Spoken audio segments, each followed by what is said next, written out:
The fact that the city lord was actually a slave shocked everyone. Under the scorching sun, the mobile city Deep Blue roared as it crushed the barren wilderness, kicking up clouds of dust. In a cramped room, Qi Honglang coldly questioned the frail, yet imposing Jiang Zhixu. Are you the city lord? His voice was firm, but laced with suspicion. Jiang Zhixu pulled out a moldy piece of bread, held it up under the dim light, and replied calmly, 50 gold coins. This wasn't just the price of a piece of bread, it was a symbol of the old city lord's cruel cutoff of food supplies, a damning evidence that over 900 citizens were on the brink of starvation. Qi Honglang's expression remained unreadable, but he scoffed. So what? He's the city lord, commanding the entire city. All soldiers and slaves answer to him. Want to rebel? What a joke. Before he finished speaking, he shoved Jiang Zhixu angrily, determined to report him. But suddenly, a powerful force slammed into Qi Honglang's back, knocking him hard against an iron cabinet. Tension thickened the air as a dozen ragged slaves, wielding rusty steel weapons, swarmed around. Qi Honglang roared, "You're just slaves. Rebellion only leads to death." At that moment, Jiang Zhixu stepped slowly out of the shadows, the moldy bread still clearly visible in his hand. With a cold snort, the bread inexplicably multiplied, bursting into dozens of identical loaves that thunderously scattered across the metal floor, clattering with the trembling city. His voice was steady but commanding, resonating with authority. This bread is worthless. Qi Honglang's eyes widened, his Adam's apple bobbing rapidly. The slaves' eyes grew bloodshot, but none moved first. Then Jiang Zhixu calmly ordered, "It's on the floor, don't be picky, pick it up." Instantly, the starving slaves lunged like wolves at the bread, clutching the loaves tightly. Jiang Zhixu turned to face Qi Honglang directly. "You have two choices. Join us, or be done for." Qi Honglang froze, his chest heaving. Finally, action answered his hesitation, grabbed Jiang Zhixu's thigh, pleading sincerely. "Honglang has wandered these wastelands for 10 years, regretting never meeting a true leader. If you will not forsake me, I swear to serve the city lord till death." Days later, 200 rebels burst open the city lord's chamber door. A head that refused to rest silently rolled across the floor. Dust settled. The 20-meter-high mobile city Deep Blue was welded from thick steel plates, patched and scarred with cuts and marks. Its wide tracks sunk deep into the yellow dust. Massive lifting platforms and thick water pipes stretched along the base. Blackened cannons stood ready at two wing gates. The rooftop featured surveillance windows, workshop chimneys, and a watchtower all in place. Inside, layers upon layers organized the city lord's room, warehouses, planting zones, medical station, and artillery room in neat order. This was the city Jiang Zhixu had seized. Ugly, rough, but it desperately sought refuge in this apocalypse. Congratulations on assuming the new lordship of Deep Blue. May you always move forward toward the stars and seas. Qi Honglang's face bore strange streaks of blood as he stood respectfully beside Jiang Zhixu, watching him thoughtfully touch the control panel. Half a month into this alien world, Jiang Zhixu's survival wasn't fueled by sweat or effort alone but by a mysterious secret weapon, the divine-level talent Universal Critical Strike LV.1, unique to all city lords who awaken it. This talent could trigger critical strikes on quantity or quality, multiplying quantity by 2 to 100 times, quality by 2 to 10 times. Its restrictions were one use daily, no repeated strikes on the same item, and device upgrades capped by city level, but it remained unrivaled. Jiang Zhixu knew this was just the beginning. It could upgrade further, though he had yet to discover how. "Honglang, brother Jiang," Qi Honglang reported upon approaching. Before the rebellion, the city had 961 people. Now, 579 survive. Most deaths were from the old lord's faction. Some residents remain fearful. I've deployed steady men to calm minds. The situation is stabilizing. Though slaves are weak, their combat strength is impressive. The enemy's inner circle, living in luxury, falls swiftly. Jiang Zhixu nodded and ordered strict execution of all prisoners.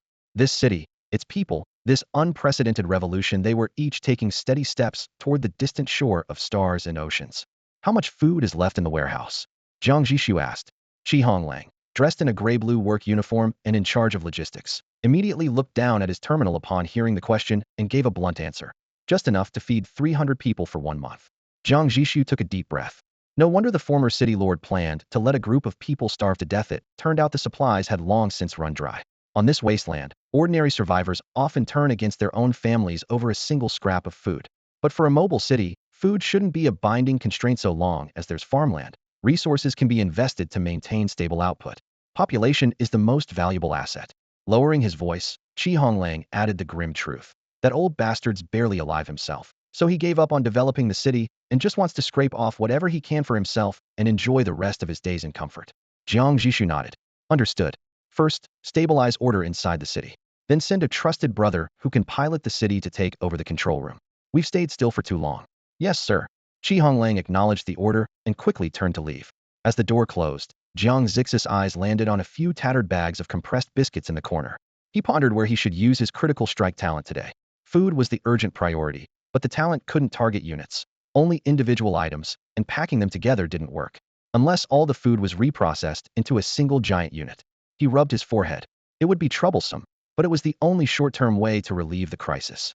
Knock, knock, knock. Urgent knocking interrupted his thoughts, followed by Shi Honglang's heavy, breathless voice outside the door. City Lord. City Lord, there's an emergency. Come in. Shi Honglang nearly barged in, his face flushed red from the wind. The lookout tower reports a mobile city approaching at high speed. 5 kilometers out. Just passing by. Jiang Zhixu instinctively stood up. No, they're flying the Dragon Hunter flag. Their target is us.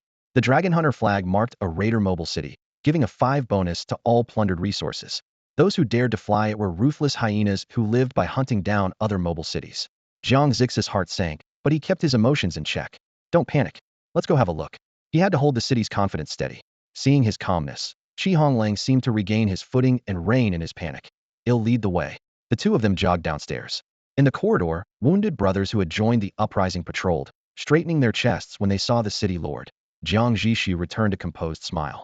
Nearby ordinary residents looked anxious and kept their distance, but he still raised a hand in greeting and offered a few words to soothe them. At the lookout tower, the shift guards had changed to the uprising forces.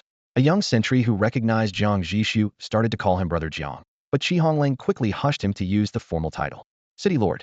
The young man corrected himself, then went pale halfway through delivering the urgent report. Jiang Zhixu raised a hand to stop him. I already know. Don't be afraid. Nothing will happen. He stepped up to the telescope and peered into the distance. At the edge of the horizon, dust swirled thick in the air. A massive dark silhouette loomed through the haze, like a beast poised to strike, its presence suffocatingly close. In a brief moment of clarity, a blood-red dragon-hunting flag atop the shadow whipped fiercely in the wind, boldly facing the Shinlan's direction, brimming with defiance. On deck, the young lookout's voice was tight with tension. Commander, they are also a first-tier city, but they have 6 cannons, and one of them is glowing white at the muzzle. That's a first-grade cannon. He swallowed hard, glancing at their own ship. Our Shinlan only has 4 regular cannons. We're nowhere near their level. Shi Honglang's face darkened like iron, but he still spoke quietly and clearly. Understood. He spun sharply, glaring at Jiang Zhixu. It has to be that old Chun Liang. Before he died, he broadcast our position. Chun Liang, the former commander of the Shinlan, had been a drunkard obsessed with pleasures, neglecting even resource gathering before his death. All he left behind was a mess for his successor. Jiang Zhixu wasn't surprised to hear the name. If he were in a desperate situation, he might drag others down with him too. Before the tension could ease, the lookout shouted again, Commander, we only have 2 shells left in the ammo bay. The Shinlan was stretched thin on supplies. Chun Liang's negligence had left huge holes to fill.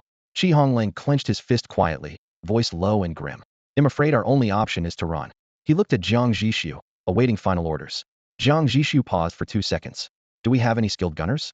Shi Honglang answered immediately, 1 skilled and 1 trainee. With his talent, the trainee will need to fire 50 or 60 shots before qualifying. He assumed the commander wanted to risk the last 2 shells on a desperate attack. If both hit, it might scare off the enemy. But realistically, with both cities passing each other at a speed of 40 kilometers per hour, even 2 skilled gunners would have almost no chance of a perfect hit. The enemy hellman would dodge at the flash of the muzzle, making a miss almost certain. Jiang Zhixu put down the telescope, eyes sharp as he fixed on the blood-red flag in the distance. 2 gunners are enough. Maybe we can play with them a bit. He pulled off his mask, voice firm and resolute. Take me to the ammo bay. Jiang Zhixu's thinking was simple: use the talent all things crit to multiply the number of cannonballs. Today's talent uses hadn't been tapped yet, and as long as he could critical hit a single cannonball to over 10 times its normal effect, this urgent crisis would be solved. This so-called randomness wasn't the fake pseudo-random that game developers use. He believed his luck surely wouldn't fail him so badly. Yes. Shi Honglang's eyes suddenly lit up, instantly realizing the city lord was about to perform another miracle. If they could get more cannonballs, perhaps they really could send that marauding moving city on a one-way trip. The ammo bay was empty and bare, the walls dark gray and faintly scented with gunpowder. The center of the warehouse was hollowed out. The only 2 remaining cannonballs had already been moved to the turret on the city's right side, and were not yet loaded. Jiang Zhixu didn't send anyone to move more. Instead, he raised a hand to clear out all unnecessary personnel, leaving only Shi Honglang and 2 gunners. The seasoned gunner Meng Guolong stood steadily in the corner, his stubble graying. Though only 40, years of exposure to sun and wind had lined his skin with wrinkles, making him look 60.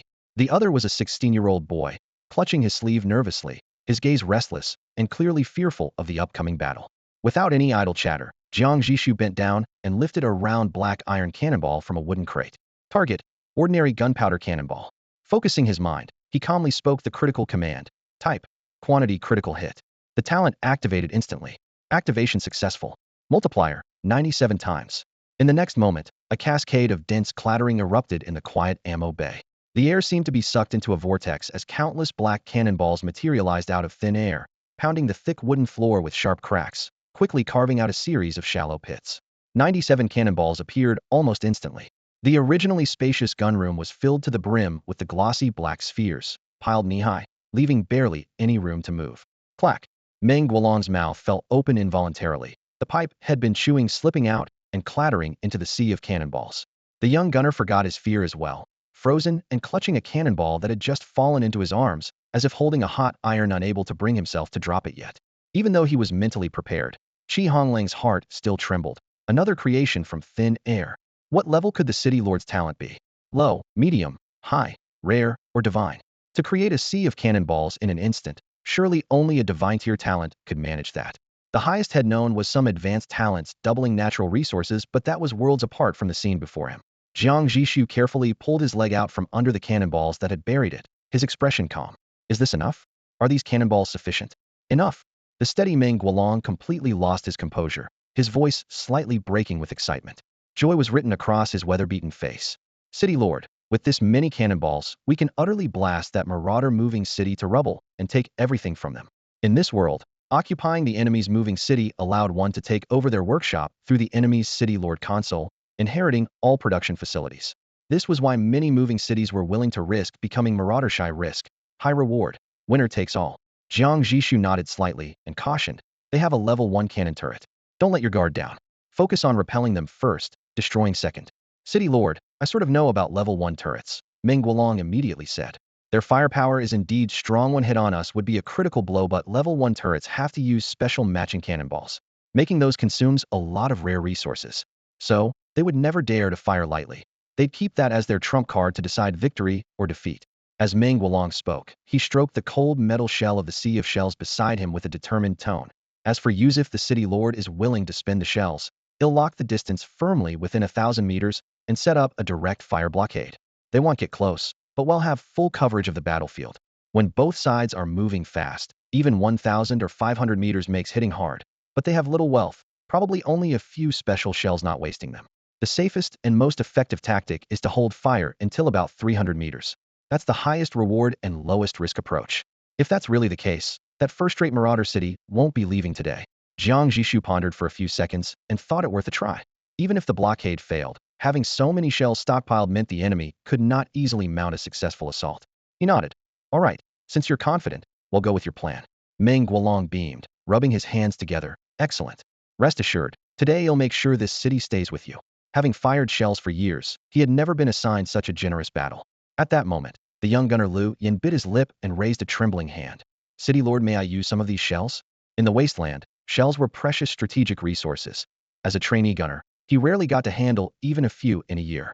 Most gunners stayed stuck at proficient level for 7 or 8 years, not from lack of willingness, but lack of opportunity. Jiang Zhixu was surprised that had never excluded him. Seeing a chance to win loyalty, he smiled and asked, how many shots have you fired? Just one, Lu Yin answered weakly. How many more to reach proficient level?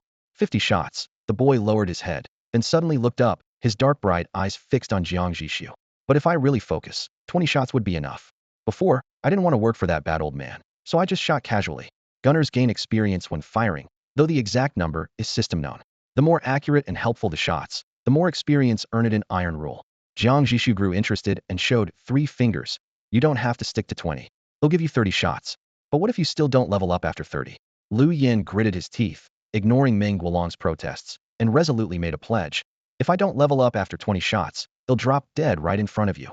One ordinary shell costs 10 units of steel and 10 units of gunpowder. 20 shots cost enough to buy 2 slaves. Trading resources for an untalented trainee gunner seems not worthwhile. But the boy had made a firm do-or-die decision. Unexpectedly, Jiang Zhixu did not accept his death oath and shook his head. Don't put death on your lips, so often you have a long life ahead of you. Just train hard. If you don't reach the goal, I have other punishments. With that, he reached out and ruffled Lu Yan's hair, his fingertips stained with machine oil, then withdrew his hand as if nothing had happened, turning and walking away with hands behind his back. Meng Guolong watched that retreating figure with a complicated look. Lu Yan stood there dazed, Jiang Zhixu's words echoing in his ears, tears slowly welling in his eyes. Commander, here, wipe your hands. Shi Honglang pulled two rough, brown paper towels from the pocket of his battlesuit and held them out to Jiang Zhixu. The edges of the towels were frayed, and they carried a faint, cool scent of machine oil on his fingertips. Jiang Zhixu noticed the commander's brow furrow slightly at the grease stains, but he accepted the towels carefully and began wiping his hands. How are things arranged with the helmsman? Jiang asked, his palm rubbing against the paper towel as he looked up. We put one of ours as the chief helmsman. The deputy helm is the original chief. Shi Honglang replied briefly. The importance of the helmsman to a moving city is obvious. Steering forward, turning around, accelerating, evasive maneuvers, even collisions and dodges in battle all rest in those hands. Rumor has it that the best helmsman could make a gigantic steel city dance gracefully through a storm of artillery fire, without so much as a speck of dust landing on her, though such figures are legends, rarely found even in first or second-tier cities, let alone the high-level ones. As the city's size grows, even prodigies must bow to sheer mass. These stories survive only as old battle footage. Right now, the Shenlong relies on their own newly promoted trainee helmsman, Wei Ran, who used to serve as a deputy helmsman elsewhere, a far cry from mythical masters. But after the previous commander filtered out all the elite crews, finding both trustworthy and highly skilled talent is nearly impossible. Jiang Zhixu's last stop was the control room. As soon as he stepped onto the alloy deck, he heard a sharp quarrel from inside. His brows knit tight as he pushed the door open. Before he could say a word, Shi Hongling barked sharply. What's going on? In the middle of a fight, and you're still arguing? Both the chief and deputy helmsman looked barely over 20. Wei Ran wore the dark blue uniform of Qi's trusted man. Sun Cheng was the original chief helmsman, now demoted to deputy. Seeing the commander enter, Wei Ran jumped up first, his voice tense with frustration and determination. Commander Jiang, I want to turn around and take the fight to them, closing the gap with the Marauder city. Sun Cheng disagrees, so we started arguing. Preposterous. Sun retorted immediately. We can close the distance just by slowing down a little on our current course. No need to rush headlong into danger. A sudden counterattack will only raise their alertness. When two cities sail toward each other, neither side's guns point directly ahead at first. A cunning helmsman on the opposing side can whip the city's tail around suddenly, rotating turrets in time. But the onrushing Shenlong cannot instantly change direction. Sun's point was fair. Jiang Zhixu quickly parsed the argument. The control room and the gunners had agreed over the comms on an engage policy, but how to fight was caught in a stalemate between the helmsmen. He motioned for Wei Ran to continue. Wei took a breath and slowed his speech. Commander, actually, Sun's not wrong. Sun's eyes went wide. But he overlooks two things. Wei pressed on. First, the weak bluff to scare off predators only works if the predators see you as a threat. To the marauders, we're the beasts they hunt, not the other way around. They want back down out of suspicion. Second, we can't guarantee that only one marauder city has heard that old broadcast, nor that no allies are racing here to intercept us. If we're going to fight, it has to be quick and decisive. Once a second marauder city joins the fray, no amount of shells will be enough. For a first-tier city to fight two marauder cities at once is nearly suicidal. Even a surplus of firepower needs time to pour out. As soon as they get flanked, the Shenlong will be torn open within 5 minutes. That's the heart of Wei Ran's concern. Jiang Zhixu shot a quick glance at Sun Cheng. Seeing the hesitation and inability to argue further on his face, he nodded and said, "Do as you see fit. I trust you."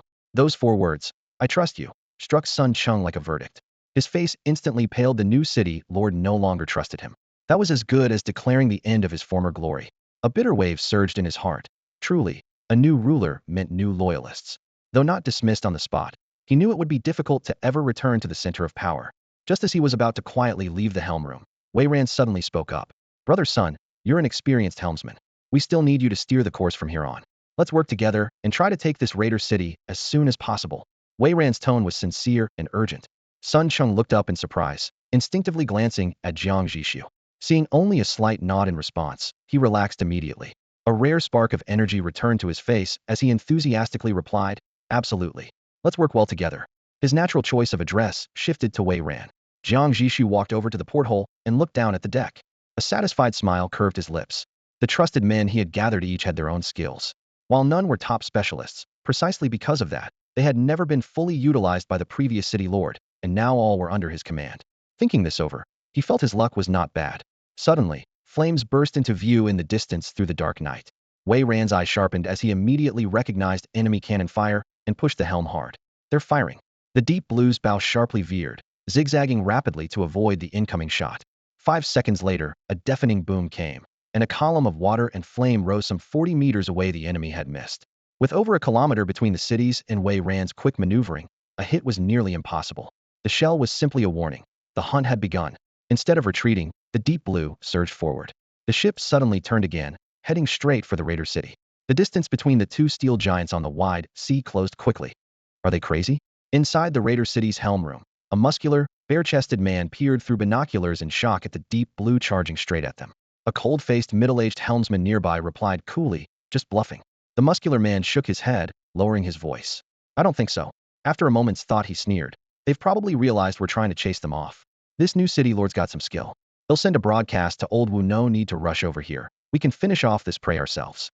They had already learned from the previous city lord's public call for help that the enemy had only 2 shells left, which now seemed to be the last desperate shots. The man chuckled darkly. "Just watch. When they're 1,000 meters out, they'll definitely try turning away to escape. Have the gunners predict that point and fire thunder shells." The helmsman glanced sideways with a warning. "Are you sure? We only have 3 thunder shells."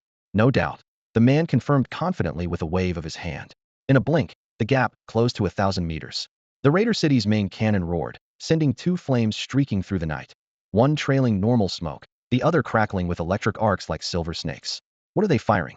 Jiang Zhixu stared in puzzlement at the lightning-lit shells flying their way inside the Deep Blue's command room. Wei Ran swiftly flicked the wheel, nearly raising a deep ocean spray as the ship veered sharply. The thunder shells missed by over 100 meters, crashing into the sea, leaving a large electric net and a deep crater. Level 1 artillery, their power really is terrifying.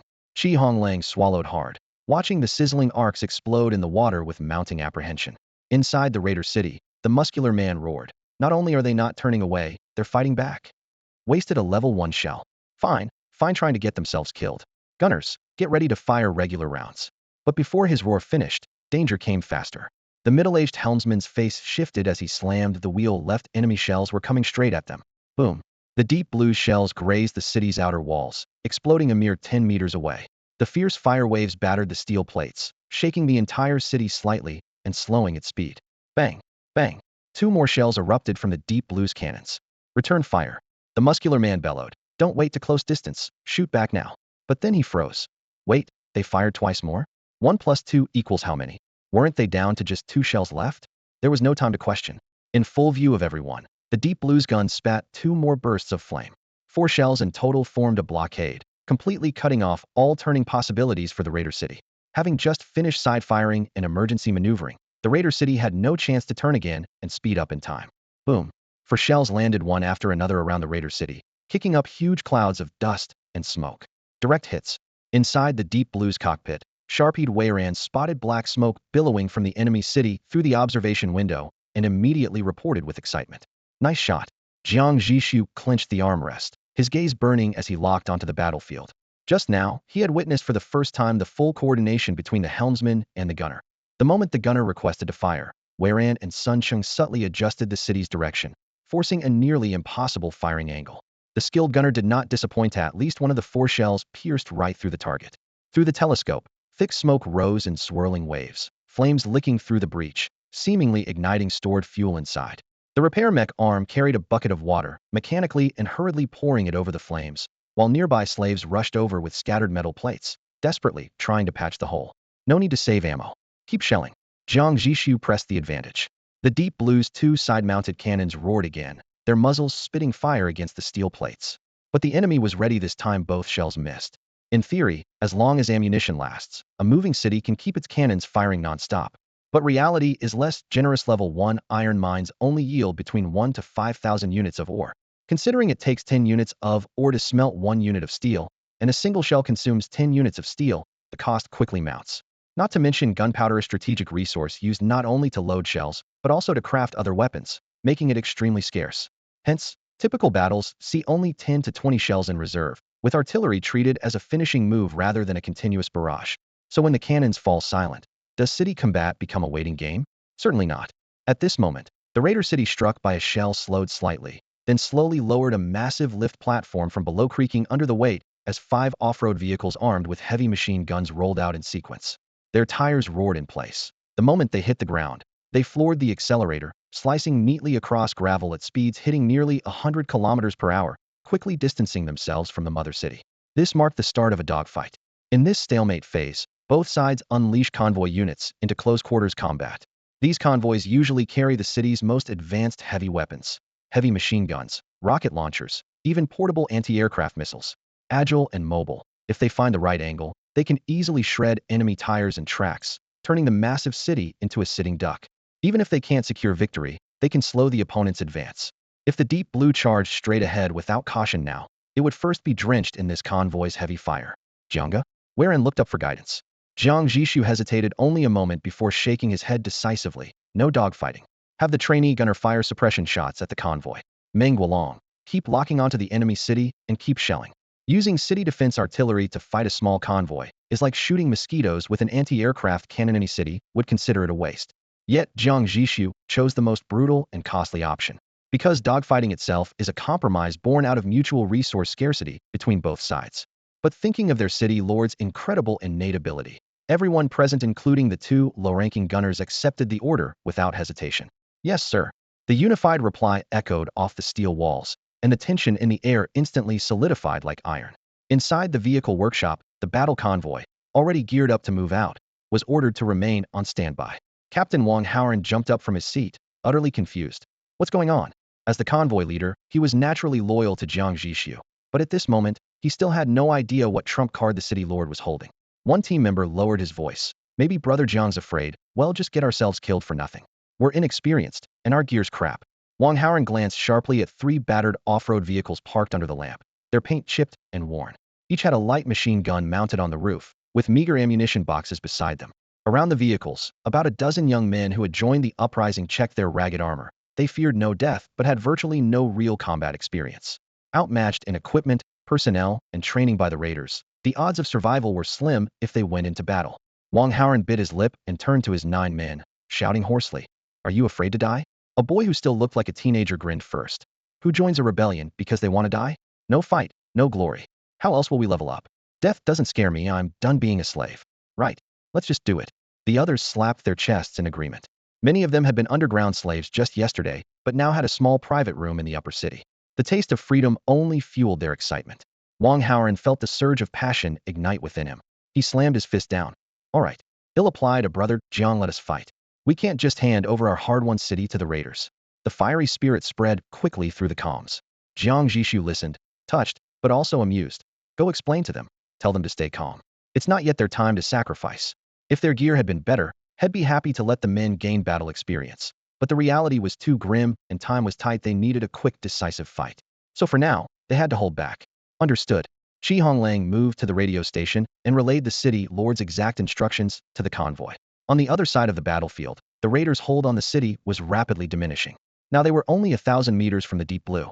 Even though they had deployed 5 more off-road vehicles that should have allowed them to close in quickly, they were met with relentless, seemingly endless artillery fire. The Deep Blue wasn't firing old-fashioned solid iron balls, but high explosive shells filled with gunpowder. The shells could flip an entire vehicle at 10 meters impact, not to mention the impressive accuracy of the 2 gunners. The convoy dared not charge directly and had to skirt around at 800 meters, searching for blind spots and waiting for an opening. Even with such caution, one vehicle was still blown into a fireball. Inside the raider city, unrest rolled like a venomous snake, whispers spreading. How many shells do they still have? In the control room, a burly man furrowed his brows as he stared at the monitor, watching their shells miss again. In fact, the Deep Blue had wasted 5 times as many shells as the raiders, who were hit only once early on.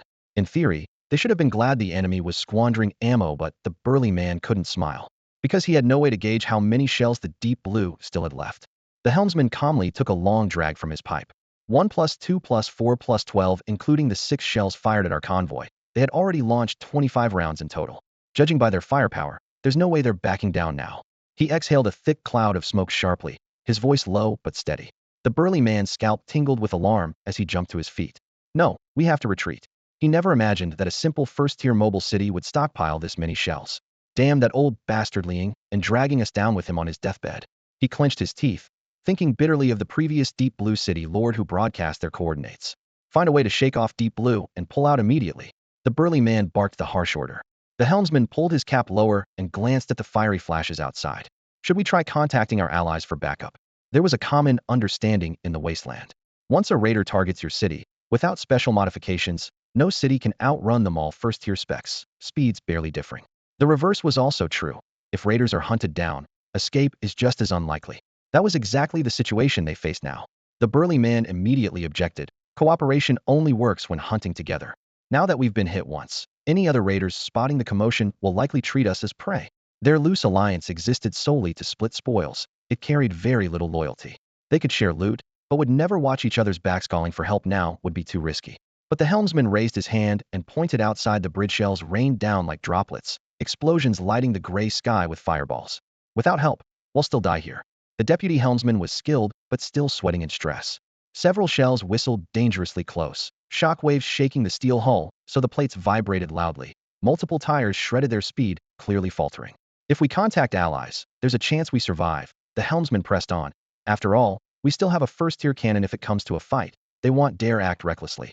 And even if they do, they'll at least drag Deep Blue down with them. Hearing this, the burly man ground his teeth, then turned and strode toward the city lord's chamber. Above the wilderness, two steel behemoths tore through the earth in single file, tearing up the ground as they sped along, trailing thick black smoke and dust. The lead vehicle looked fierce and menacing, covered in sharp edges and rugged, heavily modified armor. 6 cannon barrels lined up ominously, one of them crackling with blue-white electric arcs. At its highest point, a tattered but proud blood-red dragon hunting flag whipped violently in the fierce wind. The trailing vehicle, named the Deep Blue, had a more orderly silhouette. Its steel plates showed multiple welding repairs, and on each side, 2 seemingly ordinary cannons were mounted.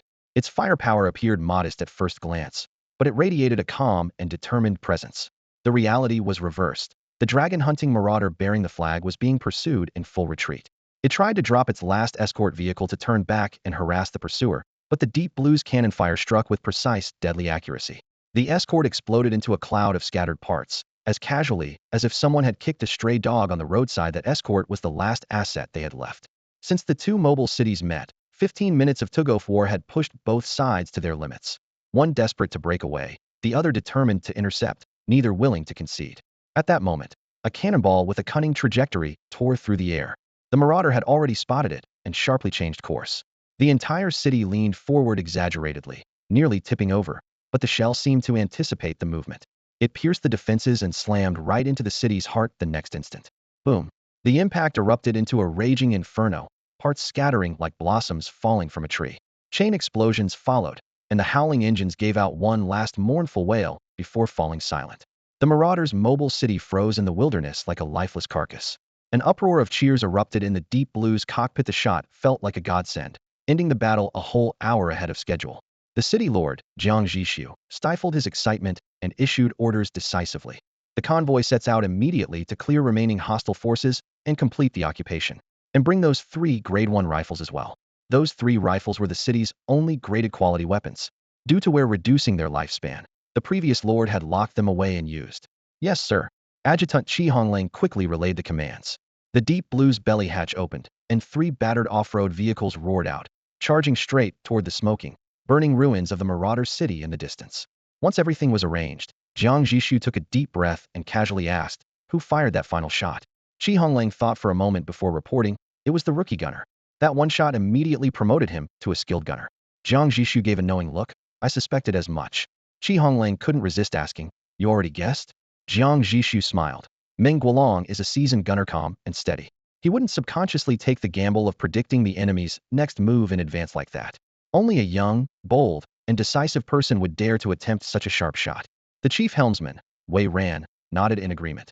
"We have to admit, the enemy had been sending out multiple subtle fake moves to confuse us. There was a lot of luck involved for that one shot to take down their city. Normally, even a well-aimed shot wouldn't hit the reactor core just right to shut down the entire city." Jiang Zhixu spoke with conviction. "Luck is an essential part of a gunner's skill." "What's his name?" "Liu Yan.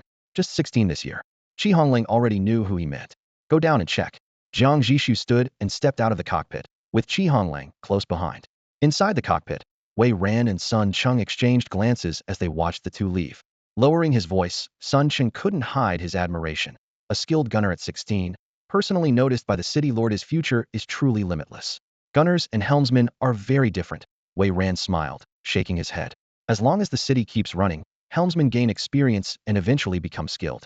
But gunners need talent, or the city lord won't invest resources to train them. Many only ever get one shot in their life. But Luyan has already used up that one shot. Sun sighed, then marveled. He got lucky. The Shenlong changed city lords, so he got a new chance. Unlike Mei was demoted from chief helmsman to deputy, almost losing my job entirely. Wei Ran patted his shoulder calmly. If you work hard and keep fighting, the city lord notices and remembers. He hates those who give up on themselves. People who've lost hope are beyond saving. This was exactly the core promise Jiang Zhixu made when rallying the people, which inspired so many to join the rebellion. After hearing this, Sun Qing nodded thoughtfully. In the lower right cannon room, Meng Guolong and the young gunner Lu Yin were fully prepared. Qi Honglang had warned them the city lord would arrive soon. Meng Guolong was seasoned and steady at his post. Lu Yin gripped the brim of his cap, a mix of excitement and nerves in his eye. She hoped to be rewarded for surpassing his orders. What the prize was didn't matter. He just wanted Jiang Zhixu's praise. Creak. The heavy wooden door swung open and Jiang Zhixu entered with a smile. You did well. After the general praise, his eyes fixed on Lu Yin. How many shots did you fire altogether? 9. Lu Yin straightened up and reported loudly, counting his earlier shot. That made 10, qualifying him as skilled. Such talent was exceptional in any moving city. Usually, apprentice gunners had to fire 50 rounds just to barely level up. Some took years longer. Meng Guolong reminded him. Xiaoyan, tell the city lord about your awakened buff skill. Lu Yin snapped out of it, hurriedly removing his gloves and speaking quickly. City lord, my awakened skill is Miracle Gunner, an advanced skill. Each profession level up granted a buff skill, ranked from low, medium, high, epic, to divine. Like the city lord's own talents, except professions couldn't reach divine level. Skills only worked in their respective roles. Oh, Jiang Zhixu grew interested. What's the effect? Lu Yin scratched his head. He'll share the panel with you. It's easier to see directly. Jiang Zhixu nodded. Indeed, words alone couldn't fully explain. Miracle Gunner. Rank, Advanced. Passive buff, God Shot. Betting everything to predict the future. This shot either fizzes out or blasts the enemy into the ancestors. Trigger chance. 5 per shot. If not triggered after 20 shots, guaranteed on the next one. Description. When conviction fires with the bullet, the whole battlefield trembles. That's a powerful skill.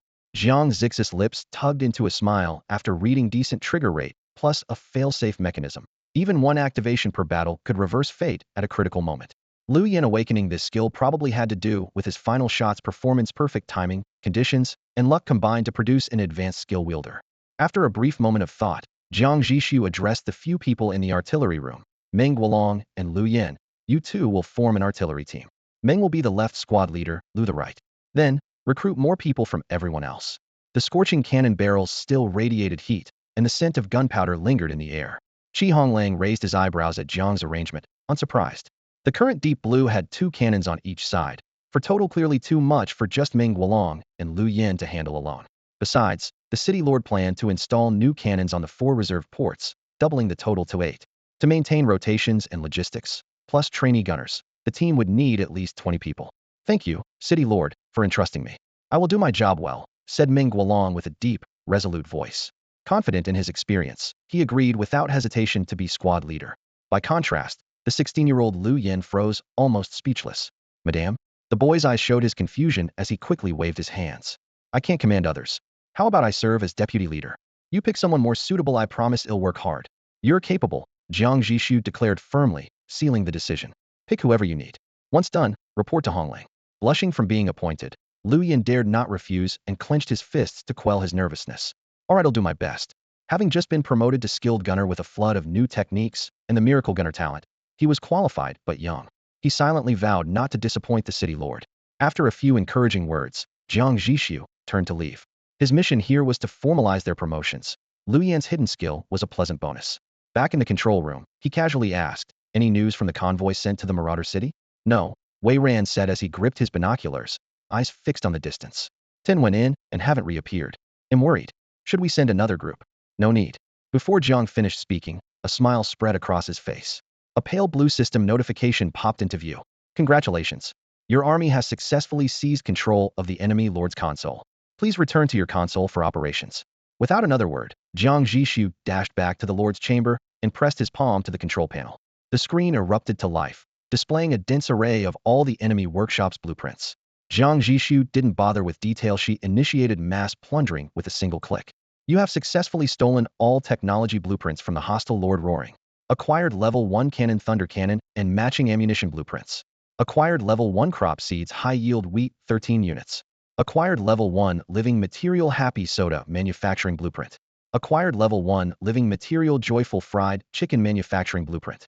Acquired level 1 staple food whole wheat bread manufacturing blueprint. 5 different level 1 blueprints in total. Additionally, there were many common blueprints overlapping greatly with those of the deep blue. The rarest prize was the level 1 cannon. Jiang Zhixu immediately opened its panel to examine the details. Thunder cannon quality grade, level 1. Special effect. When used with matching ammunition, its power is increased by 20. It releases an electric net equal in size to its blast radius, electrifying all living creatures within range and potentially causing prolonged paralysis. Description. The cannon's roar bellows destruction like thunder, leaving all in paralyzing despair. Materials for crafting the thunder cannon. 1,000 units of thunder or 500 units of steel, 120 units of polymer, 100 units of precision components, and 1 thunder crystal. Materials for crafting thunder ammunition. 100 units of thunder or 30 units of gunpowder, 20 units of steel, and 20 units of biogel. As expected, it's impossible to make. Jiang Zhixu stared at the list, his brow furrowed like a tightly screwed bolt. The materials for a level 1 cannon were prohibitively expensive. Setting aside the basic survival resources like polymer and precision components, the thunder ore alone was a rare mineral vein, difficult to find strong refresh points for. As for the thunder crystal, it was an even rarer accompanying crystal of the thunder ore vein. Not every rare or deposit had one. Suddenly, a bright idea struck him. Right? Isn't there already one mounted on the roaring mobile city used by the marauders? Without hesitation, he pushed open the door and called in Qihong Lang, who had been standing guard outside. Send out several squads to strip their warehouse. Focus on dismantling that thunder cannon. Don't forget to loot the ammunition as well. Yes, sir. Qihong Lang responded immediately. Just as he was about to leave, he remembered something and spoke again. City Lord, according to the rules, we can capture all personnel inside the opposing mobile city as slaves. Jiang Zhixu was silent for a moment, his gaze drifting toward the wasteland outside the window. Our city will never have slaves. As for official residents, he shook his head. There's no time to screen talent. Gather resources quickly, shouldn't stay here long. Understood. Qihong Lang nodded and left. Both of them had fought their way up from slavery, so the word slave still haunted their memories. The scars would probably stay with the deep blue ship forever. A moment later, 5 newly formed squads departed from the deep blue, racing toward the roaring to begin systematic looting. The empty command room held only Jiang Zhixu, who finally had time to carefully examine the city beneath his feet. The deep blue could house 1,000 residents, divided into resource storage, living quarters, planting zones, workshops, medical stations, training fields, and gathering spaces. Each area was cramped, but could still hold a large population if squeezed. The primary dilemma was food. Jiang Zhixu pulled up data on the planting zones. Originally, the deep blue had only 10 units of farmland growing ordinary crops. 1 unit of farmland produced about 0.3 units of food per month, and 1 unit of food fed 100 people 3 meals for a month. In other words, the original plan could never sustain 1,000 people. Fortunately, they now had access to level 1 crops, high-yield wheat. The same farmland now produced 1 unit of food monthly. 10 units of farmland yielded 10 units per month, enough to comfortably support several hundred people. With the food confiscated from the roaring city, they could easily get through the next wheat growing cycle. The food crisis was effectively solved. After confirming the planting area, he continued exploring other zones through the management panel. The data perfectly matched reality. Once finished, he sighed deeply. Wow, it's a miracle this city has lasted 2 years in the wasteland. The deep blue had been established 2 years ago, but had not accumulated any meaningful advantages, not even a single level 1 blueprint. Except for 1 level 1 finished upgrade piece, the city repair arm installed on the workshop rooftop. City repair arm 18 quality grade, level 1. Special effect. Boasts incredibly flexible mechanical arms that can quickly and easily repair any part of the city, provided there are enough materials. Description. What made me incomplete? Poverty. Obviously, the complete mechanical arm should have 8 limbs, but the former city lord could only afford 1. Unbelievable. About half an hour later, all the resources on the roaring had been completely moved out. Apart from some scattered daily supplies, food, and water, the loot was neatly arranged in a row, with a clear inventory. 1,450 units of coal, 220 units of crude oil, 2,910 units of iron ore, 420 units of gunpowder, 43 standard rifles and numerous bullets, hundreds of units each of electronic components, high molecular polymers, precision parts, and biological gel. The most eye-catching item was a finished Tier 1 Canona thunder cannon with a pair of matching thunder shells. We really hit the jackpot. Jiang Zhixu grinned as he held the list, his eyes in the corners of his mouth full of satisfaction. Even the Thunder or still had 270 units left, enough to craft 2 more Thunder shells. He had initially assumed the enemy had only that single shell, but there were actually 2 more hidden. Now it all worked out to his advantage. Those 2 Thunder shells had been the opponent's trump card for a comeback, but Liu Yan's divine shot had precisely pierced the power core, causing a catastrophic explosion that immediately rendered the entire roaring city useless.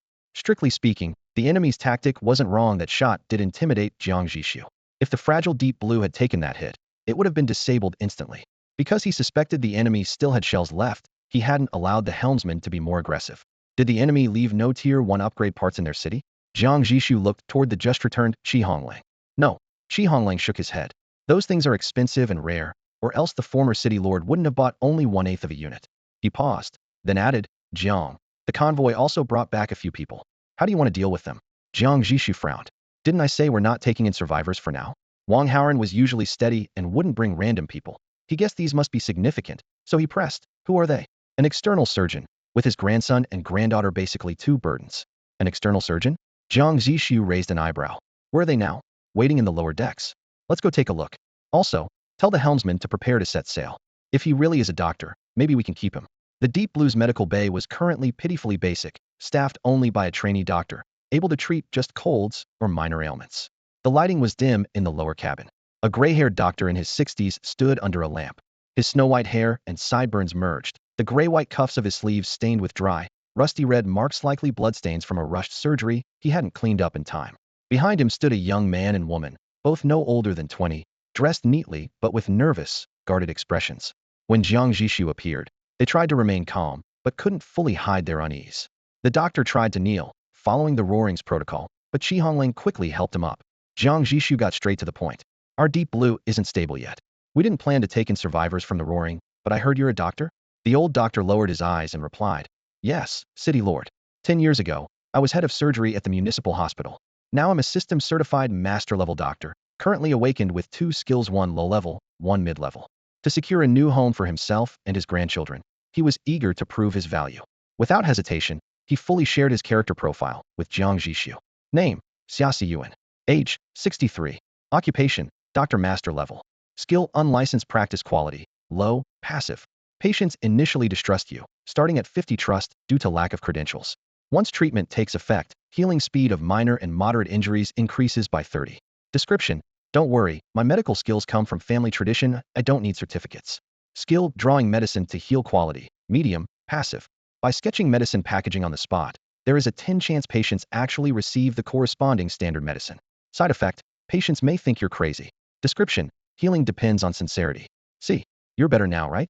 When Jiang Zhixu saw the words master level on the profile, his decision to recruit was immediate. What surprised him even more were the 2 random skills Xiasi Yuan possessed. The first skill boosted healing speed directly, and the second skill could seemingly conjure medicine out of thin air. Combined with his medical expertise, this was far more than a simple 111 equation. No town lord could refuse a doctor like this even if he showed up with 2 burdensome deadweight grandchildren. Jiang Zhixu nodded approvingly. All right, you can stay. Honglang, take him to the medical station and get him started immediately. We have some wounded from the battle anyway. Understood. Shi Honglang nodded and gestured politely to Xiasi Yuan. Wait. Xiasi Yuan bowed deeply and then looked up earnestly. I have one more request. I hope the town lord will agree. Go ahead, Jiang Zhixu said casually. My grandchildren can't do heavy labor and can't start as slaves. Please allow them to stay by my side as assistants. They're just apprentice doctors now, but I will do my best to train them and help them quickly reach proficiency. Jiang Zhixu and Shi Honglang exchanged a glance. Shi Honglang immediately explained, Our Deep Blue doesn't have slaves, only residents. So even if they wanted to be slaves, it's not possible. Xiasi Yuan was stunned. Since arriving in this world, he had survived in raider cities where slavery was normal. In fact, even ordinary city-states made newcomers start as slaves and work their way up by contributions. But this city had no slaves. Briefly disoriented, memories from 10 years ago surged through him. He closed his eyes to hold back the sting, then looked up with resolve, addressing, Town Lord, your generosity is profound. Does simply having no slaves really deserve the title profound generosity? Jiang Zhixu shook his head.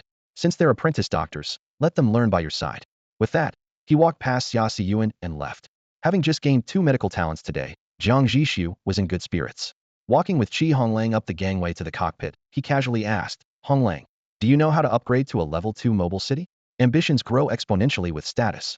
Though he had just taken charge of a level 1 city, His sights had already settled on reaching level 2. The difference was huge. 1. City shape. Level 1 cities are blocky and at most clad in steel plating. Level 2 allows free design of the city's external form. 2. Military setup. Level 1 has only 8 turrets and a max upgrade level of 2 parts. Deep Blue currently has no level 2 parts. But Jiang Zhixu was confident he would get them early. After all, he is the protagonist. Head traveled through worlds and awakened a god-tier talent. If not him, then who? 3. Population limit. Level 1 caps at 1,000 people. Level 2 jumps to 10,000 with a tenfold increase in talent emergence rate. He was determined to level up to a level 2 mobile city as soon as possible. Promotion to the next level? Qi Honglang hesitated for a moment, then shook his head. I don't know. I used to be in charge of logistics only. He scratched the back of his neck and added, it's too early to think about upgrade requirements now.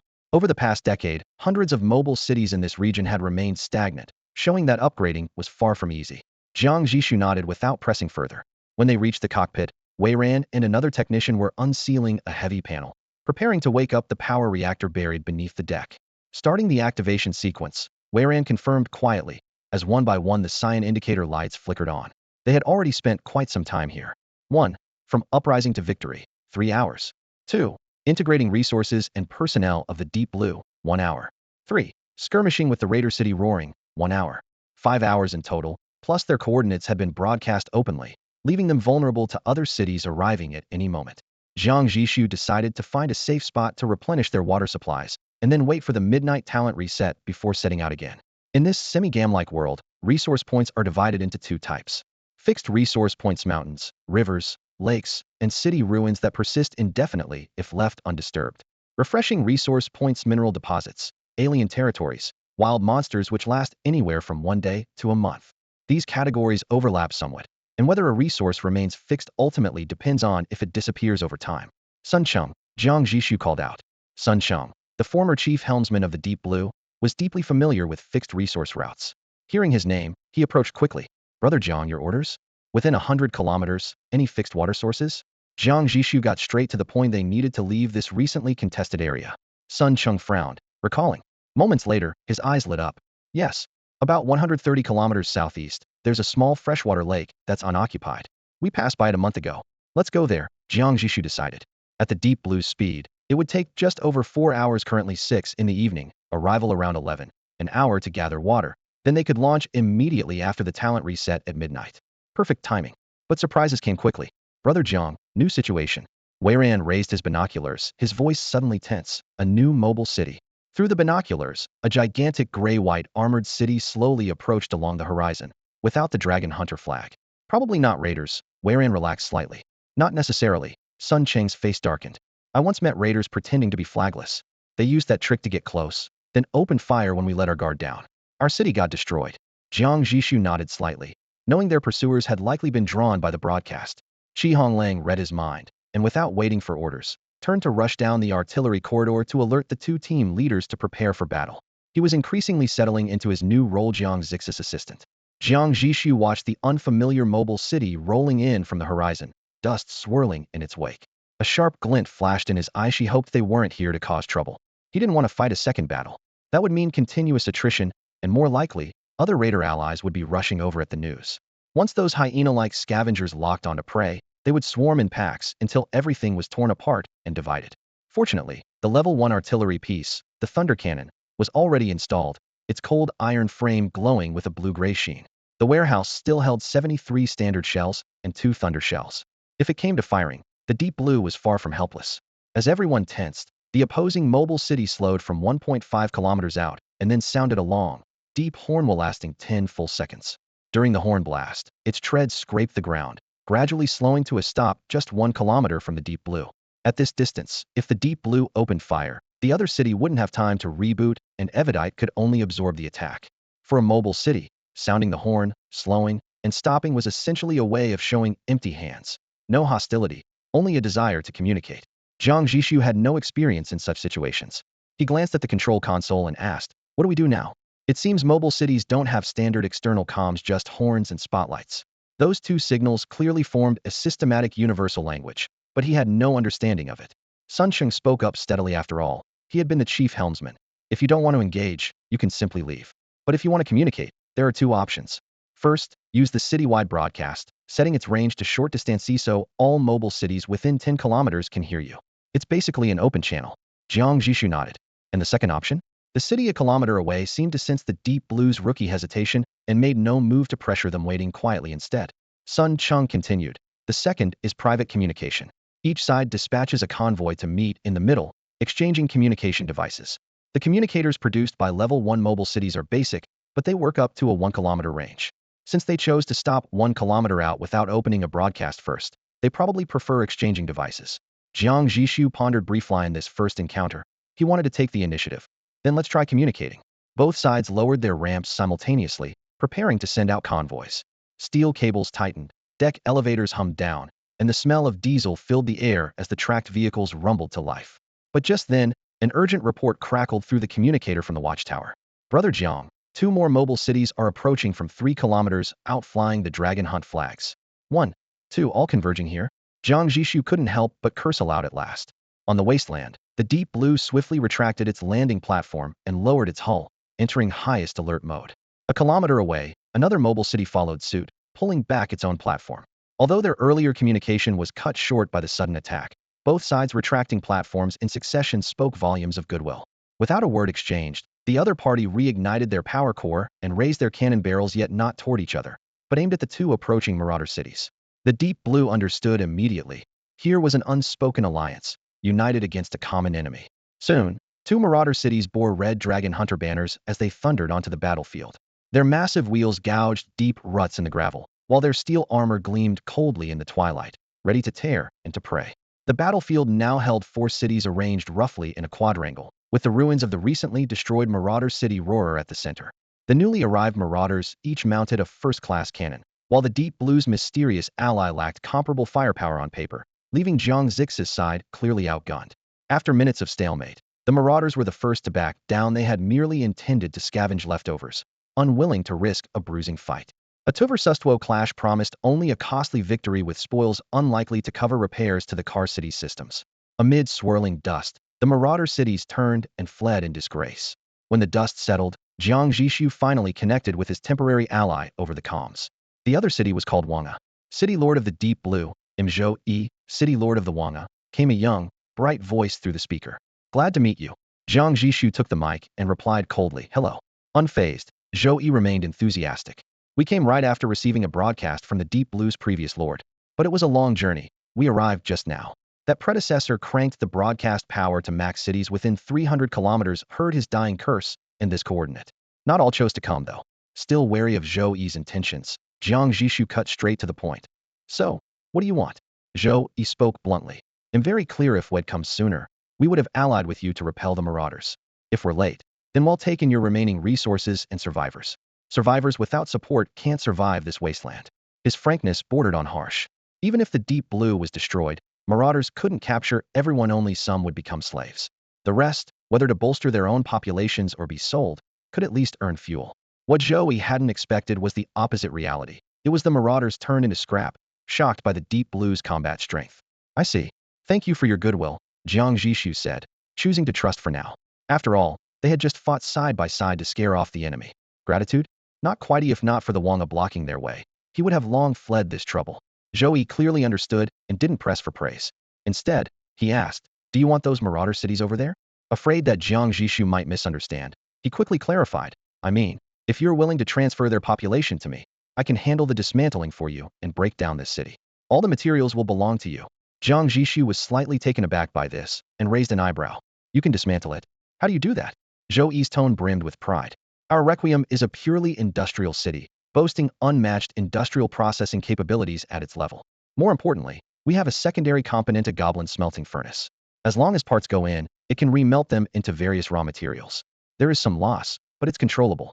Seeing that Jiang Zhixu was a new city lord, Zhou went on to explain the city types in detail. 1. Combat type, mostly equipped with primary combat modules, strongest firepower. Usually raiders fall into this category. 2. Industrial type, average in combat, but makes money through processing or repairing other cities. 3. Hybrid type, can do a bit of everything, but isn't outstanding in any area, most common and adaptable, though vulnerable when facing raiders. As Zhou spoke, Jiang Zhixu quietly weighed his own options. With the critical strike LV1 talent, He wasn't short on resources. One occurrence could trigger dozens of critical hits unless luck was truly against him. What intrigued him more was the potential for quality crits. Could a tenfold crit upgrade an ordinary item directly to Tier 1, or even from Tier 1 to Tier 2? He hadn't verified yet. Given this, adopting the hybrid city approach seemed to best leverage his strengths. A goblin smelting furnace? You're lucky. Jiang Zhixu sincerely praised. Where'd you get it? Dropped by a wild boss, Zhou Yi shared openly. Boss spawns and drop rates are purely luck-based. There's no way to replicate it. Jiang Zhixu inwardly scoffed. Shenlan doesn't even have decent Tier 1 parts, while their city of the same level already boasts Tier 2 components. The previous city lord was truly useless. Returning to the matter at hand, Jiang Zhixu nodded. All right, they'll hand over the Roaring to you. So it was called Roaring? Zhou Yi recalled, never hearing the name before. He guessed it was a newly converted raider city, so he didn't dwell on it and activated the Requiem. The massive steel metropolis rumbled as it slid up beside the Roaring. Zhou Yi first sent men to drive out any survivors. Then, the Requiem extended a row of articulated mechanical arms and spiral demolition drills. A shrill screech tore through the air. The metal drills violently bored into the Roaring's hull. The thick armor tore like paper under the high-speed drills, shredding into twisted, heavy silver fragments. Inside, pipes and chambers were suddenly exposed. Several mechanical arms probed in. Some equipped with hooked claws fiercely tore apart entire support frames. Others carried cutting blades, precisely slicing out valuable energy conduits and drive cores. Still others tossed the dismantled parts into the open feed hatch on the side of the Requiem. Sparks flew, thick smoke billowed upward, and the grinding of metal mingled with the dull cracking of hull plates. Amid a steady series of explosive snaps, the once mighty Roaring quickly lost its shape, disintegrating before eyes into a heap of disordered scrap metal. Countless components were swallowed by the gaping maw of the Requiem. The entire process flowed seamlessly and incredibly fast. Is this the efficiency of an industrial city? Jiang Zhixu watched intently and couldn't help but ask Qi Honglang beside him. How long would it take to dismantle the Roaring? At most 3 seconds, Qi Honglang replied half-jokingly. One salvo from the main cannon, and there probably won't even be rubble left. The two shared a laugh, which had barely died away when the lowering platform at the bottom of the lament suddenly rumbled down. Accompanied by the dull roar of hydraulic machinery, 2 heavy trucks slowly rolled out. The massive vehicle bodies pressed down on the metal deck, causing it to slightly sink. Their deeply treaded off-road tires were still coated with wet mud, evidence of the astonishingly heavy loads inside. Neither of the trucks had been modified with any weaponry. Each bore a prominent blue emblem on its hood and headed straight toward the deep blue. As the trucks continued their slow approach, Zhou Yi's comms crackled through. Iron ore, 5,730 units. Steel, 2,214 units. Coal, 1,924 units. Titanium alloy, 172 units. All accounted for. Jiang Zhixu nodded softly. That's an impressively large stockpile of materials. Jiang, the iron ore warehouse is about to overflow, Qi Honglang whispered in his ear. The Deep Blue's original inventory plus this new shipment suddenly pushed total reserves to 8,827 units, yet the storage limit was only 5,000. As logistics chief, Qi Honglang had never witnessed such an overstock situation before. Previously, iron ore reserves had barely crossed 500. He never imagined the day would come when too many resources would become a problem. It really is like a golden belt of wealth, able to kill and burn. Huh? He muttered in amazement. Jiang Zhixu waved his hand. Just bring it all up for now and pile it up. He'll upgrade the warehouse shortly.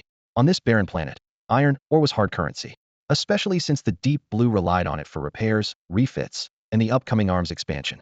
Right now, with everything to build from scratch, he had no intention of selling a single unit. After the material transfer was complete, the trust level between the two mobile cities naturally increased. Seizing the downtime, Jiang Zhixu took the initiative to ask Zhou Yi about the city upgrade process. The preconditions are simple, Zhou Yi said, raising a finger. 12 level 1 upgrade parts, and 3 level 2 parts counting each cannon as one part. Once you gather them, the system will trigger an upgrade mission. The content is random, and I don't even know what it's about. Completing the mission earns a one-time level 2 city blueprint. As long as you have the materials, you can upgrade directly. Thanks for the intel, Brother Zhou, Jiang Zhixu thanked him earnestly. In his eyes, Zhou Yi was a decent guy, at least to him. As for Zhou Yi's penchant for hoarding slaves, Jiang Zhixu neither agreed with it nor bothered to argue. In this world, the only thing he could control was himself. With pleasantries exchanged, both prepared to set off. Before parting, Zhou Yi didn't forget to make a pitch. If you have any work you want subcontracted, come find me anytime. I'm usually at Rust Town, where 4 or 5 mobile cities are stationed, so raiders don't dare cause trouble. Oh, hey, race my outsourcing list. On the comm terminal screen, a long list scrolled rapidly. Jiang Zhixu glanced at it and couldn't help but whistle in surprise. Wow. Besides supplies for daily life, There were a dozen or more level 1 weapons as well. Level 1 off-road vehicles, Level 1 infantry fighting vehicles, Level 1 rifles, Level 1 rocket launchers. If they can manufacture all this, you really can't say an industrial city isn't battle-ready. No wonder the other side dared to bring only a Level 1 cannon and come alone to confront the Deep Blue-ite, must be with full confidence. Thinking of this, Jiang Zhixu sighed quietly to himself. If only those two raider cities had been kept and allowed to unite, they might have really built some momentum. But then he felt relieved after all. The wreckage of the Roaring was still lying not far away, and his own firepower had already been proven. Since the enemy hadn't acted, it meant they didn't want to fight at all. If he had rashly forced a battle, it would have only created enmity. He realized he had been blinded by resources. After a brief moment of reflection, Jiang Zhixu set aside his regrets.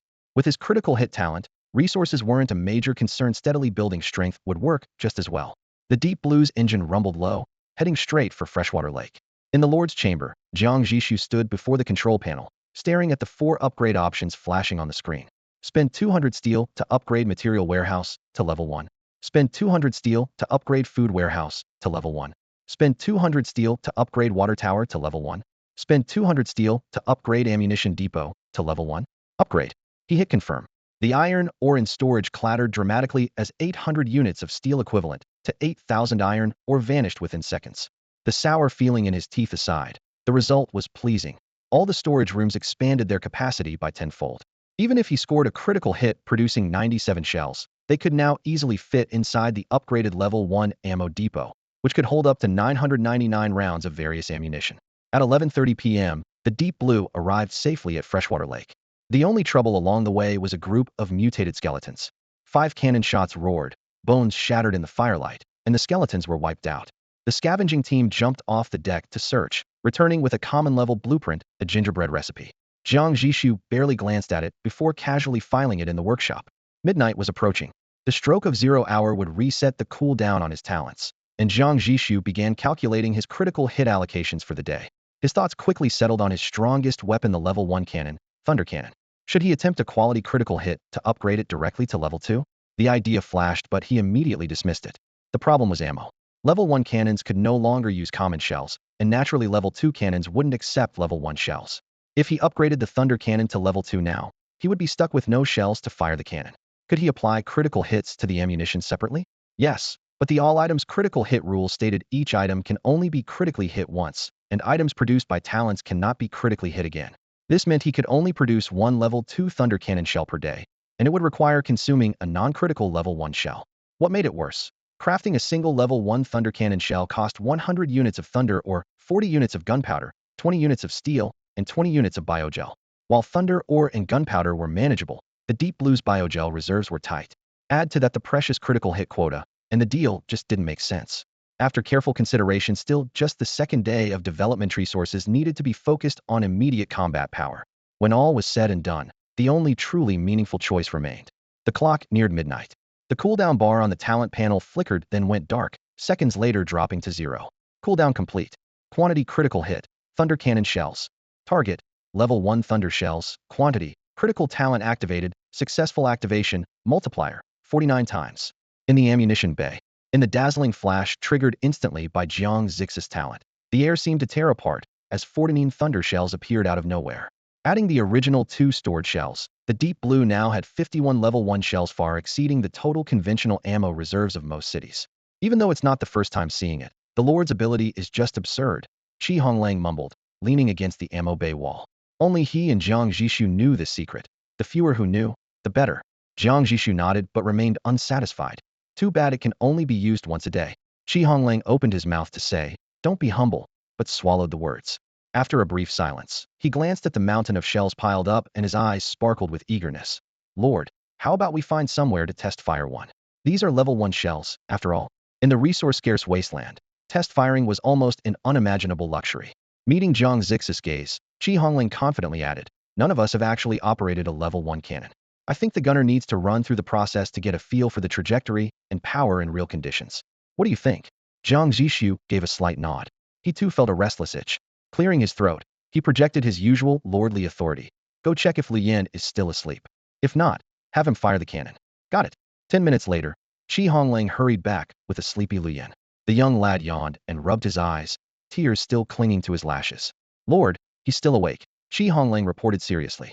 Lu Yin blinked in confusion. Qi Honglang had literally dragged him out of bed. But being obedient, he didn't call him out and instead tried to perk up. Any orders, Lord? Jiang Zhixu handed him a tissue and calmly tempted, Italian cannon. Interested in firing it? Lu Yin didn't get the joke, but the words fire the cannon immediately ignited the boy's spirit. His eyes shone bright, his voice rising by several octaves. Yes. The moment he said it, realization hit him. If there was a cannon to fire, it probably meant an enemy attack. Instinctively, his whole body tensed and he asked warily, Lord, are another group of raiders approaching? He moved toward the firing port. Not yet. Jiang Zhixu reached out to restrain him. No enemies. We just want to test fire a thunder shell. Test fire? Lu Yin could hardly connect those words with the harsh wasteland reality when even screws had to be recycled, which moving city would waste a level 1 shell on testing. Workshop ammo parameters were precise. Why bother test firing? But thinking of the Lord's incredible talent, he swallowed his doubts. Besides, this was a once-in-a-lifetime chance to personally fire a level 1 shell. Excitement replaced his sleepiness entirely. Are we firing now? What's the target? It's too dark. Can we see it clearly? Lu Yin blurted out a string of questions. Hearing this, Jiang Zhixu finally caught on. Yes, it was too late. His original concern wasn't about visibility. He actually thought the flash of the cannon blast in the dark would be more striking. The real problem was that the shot would wake the entire city. After a long day of fierce fighting, everyone was exhausted, and they had to work again early the next morning. Being jolted awake by a test firing at this hour was clearly inappropriate. Thinking this over, Jiang Zhixu felt a twinge of regret. It'd be better to wait until dawn and let everyone get a proper rest.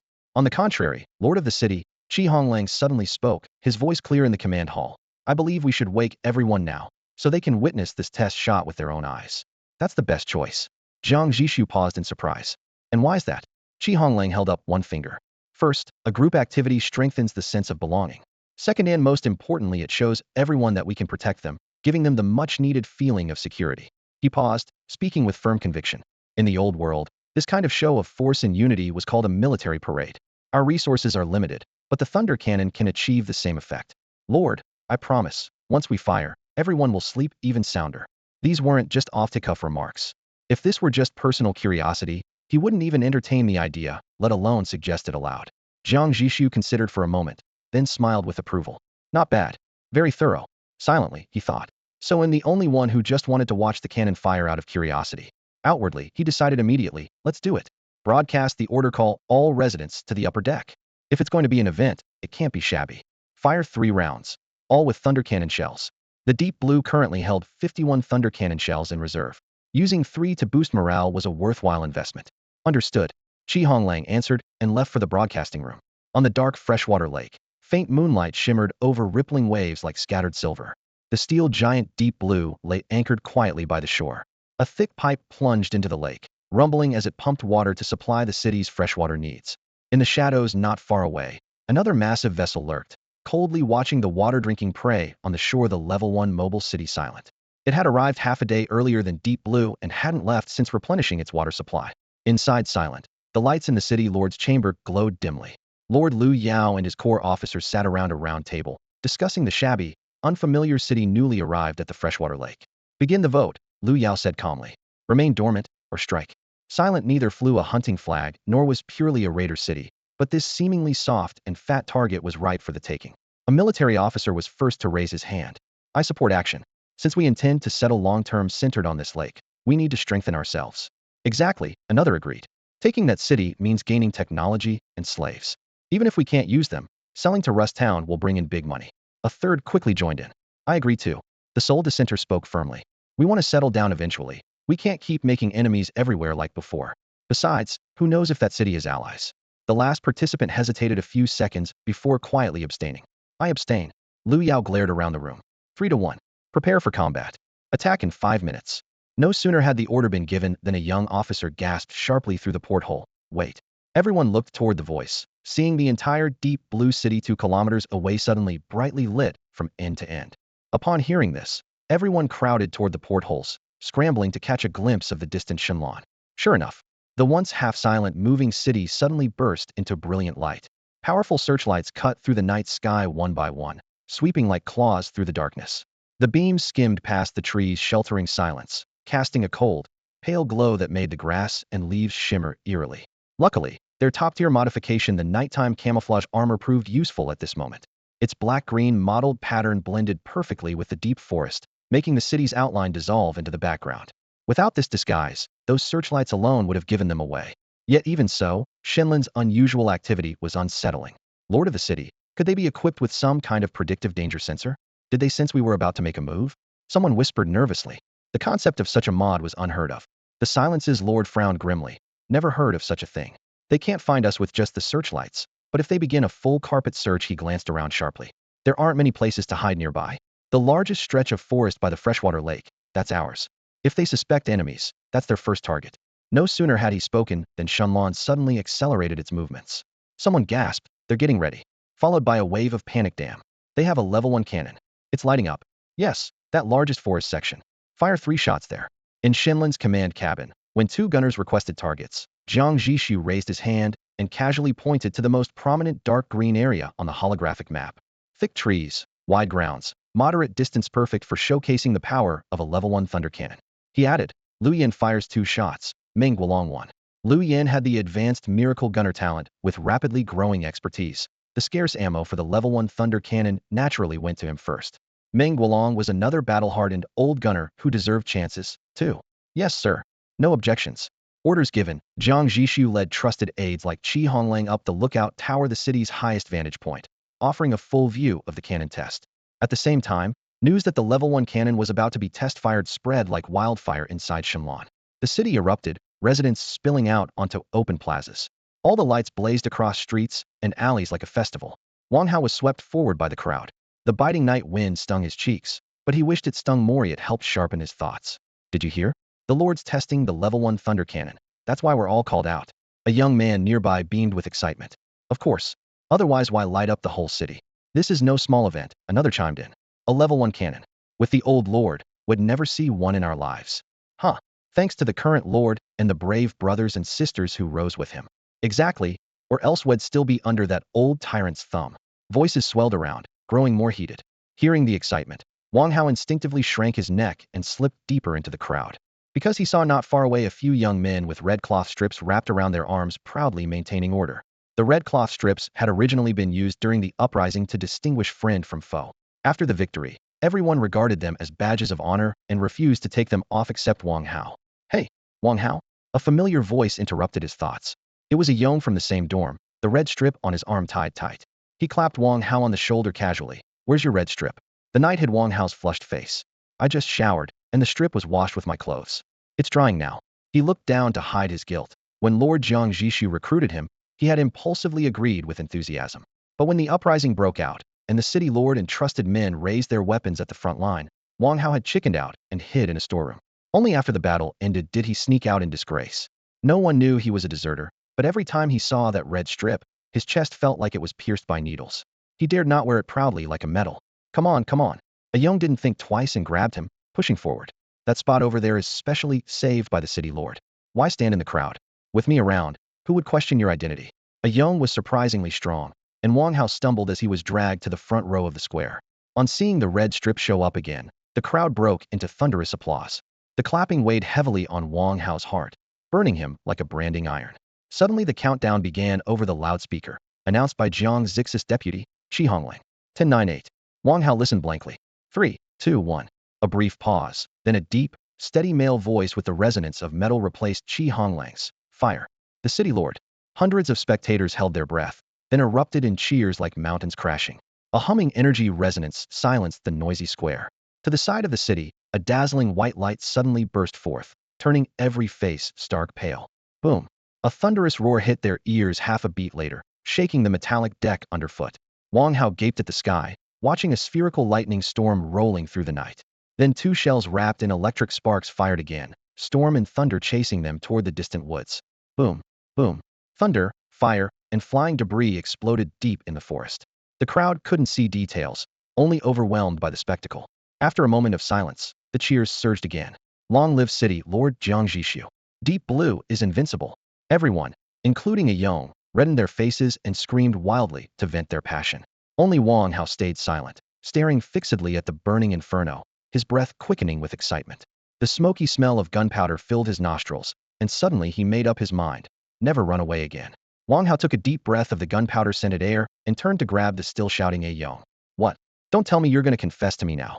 A Young was startled. Several men in the square had already seized the moment to confess to their crushes amid the celebration. So he thought Wang Hao might be doing the same. Wang Hao barely heard the joke. His eyes burned with an unprecedented light as he asked with all his strength, "A Young, does the assault vehicle squad still need people?" The civilians had no idea. While they were still caught up in cheers of victory, the upper command was almost in complete chaos. Jiang Zhixu rushed down swiftly from the lookout tower, speeding along the metal stairs all the way to the cockpit. Throughout the way, only one question ran through his mind: what's going on? How could a moving city possibly crash into their artillery fire? Just minutes ago, he and Qi Honglang had been standing atop the tower, peering through high-powered binoculars to assess the impact of the primary cannon's bombardment. The night was heavy and dark, the sky like ink spilled across the horizon, with only the cannon's muzzle flash illuminating their view. As they confirmed their fire's accuracy, an enormous shape suddenly emerged from the shadows. It was another moving city.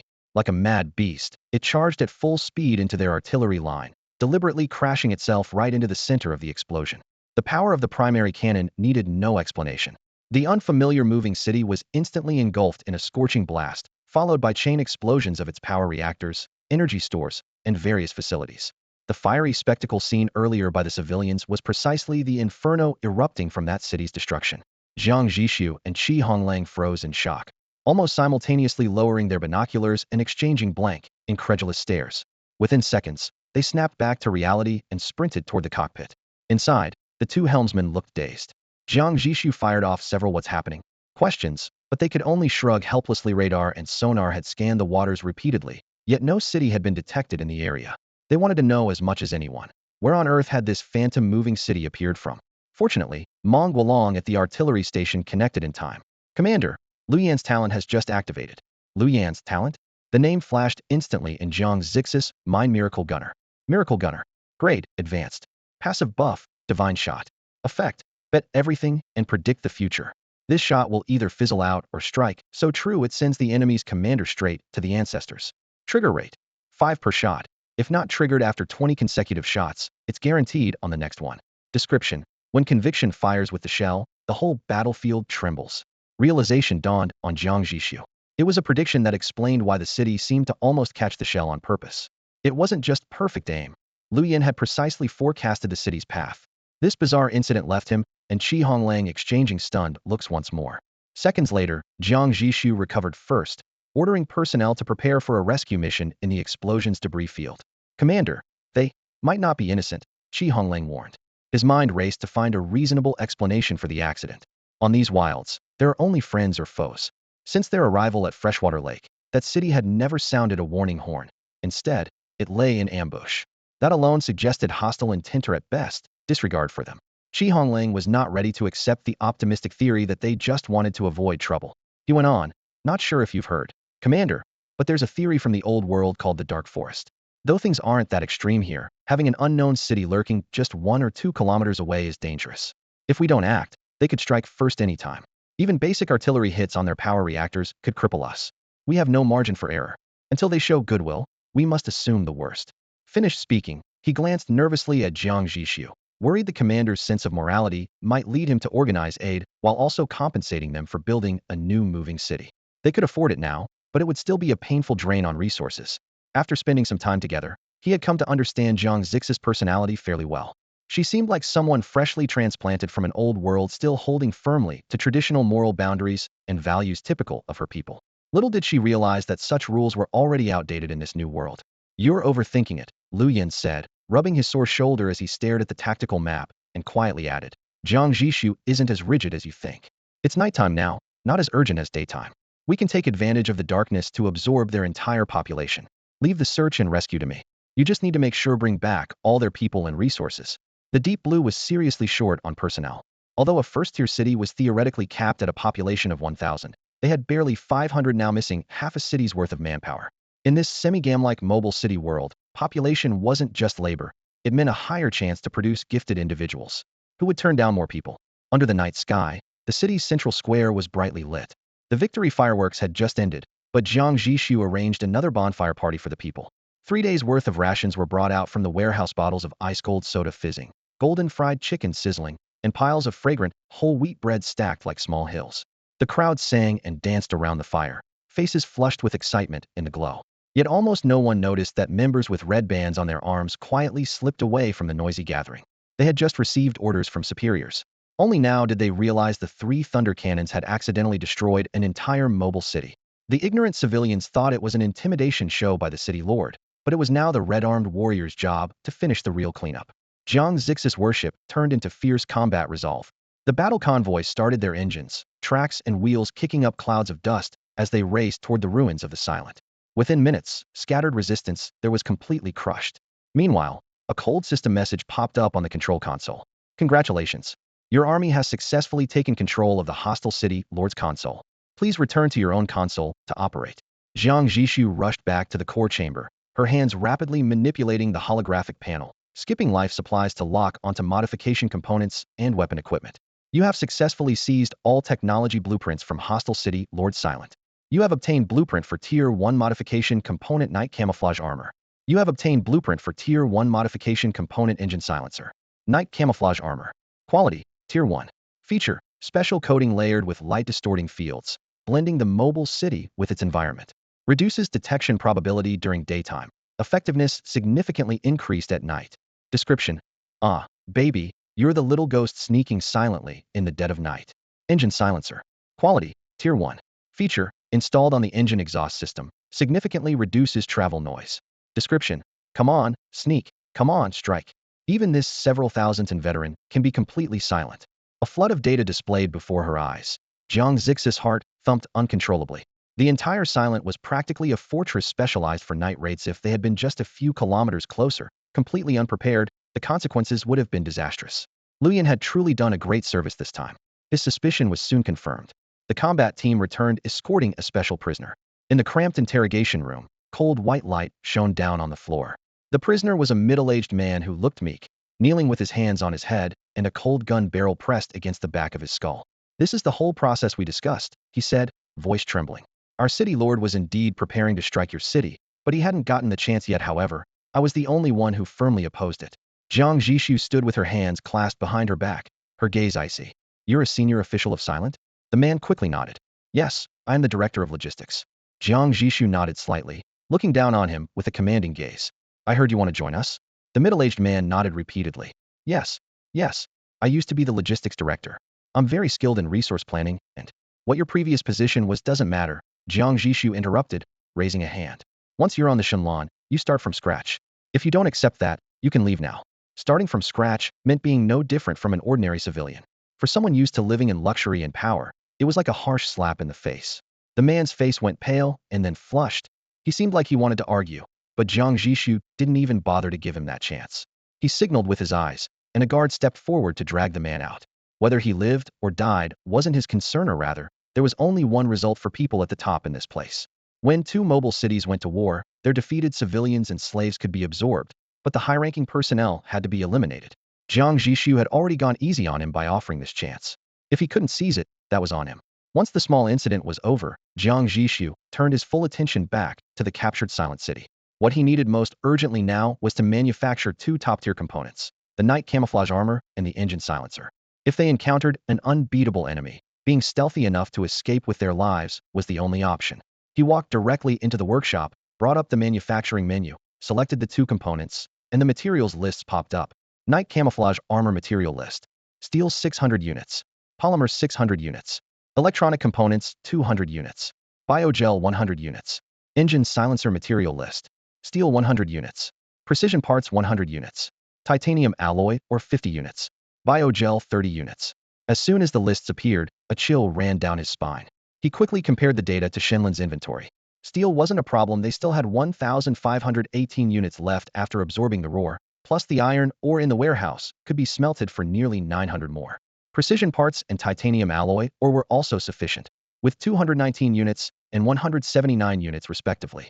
The real shortages were the polymer, electronic components, and biogel. These could only be salvaged from abandoned urban ruins and couldn't be produced internally. They wouldn't be replenished anytime soon. No wonder so many mobile cities resorted to looting. The system severely restricted resource output while relentlessly driving demand. How many cities could upgrade relying on their own production? Wait, what about Silent City? That city planned to settle by freshwater lake, so its reserves must be abundant.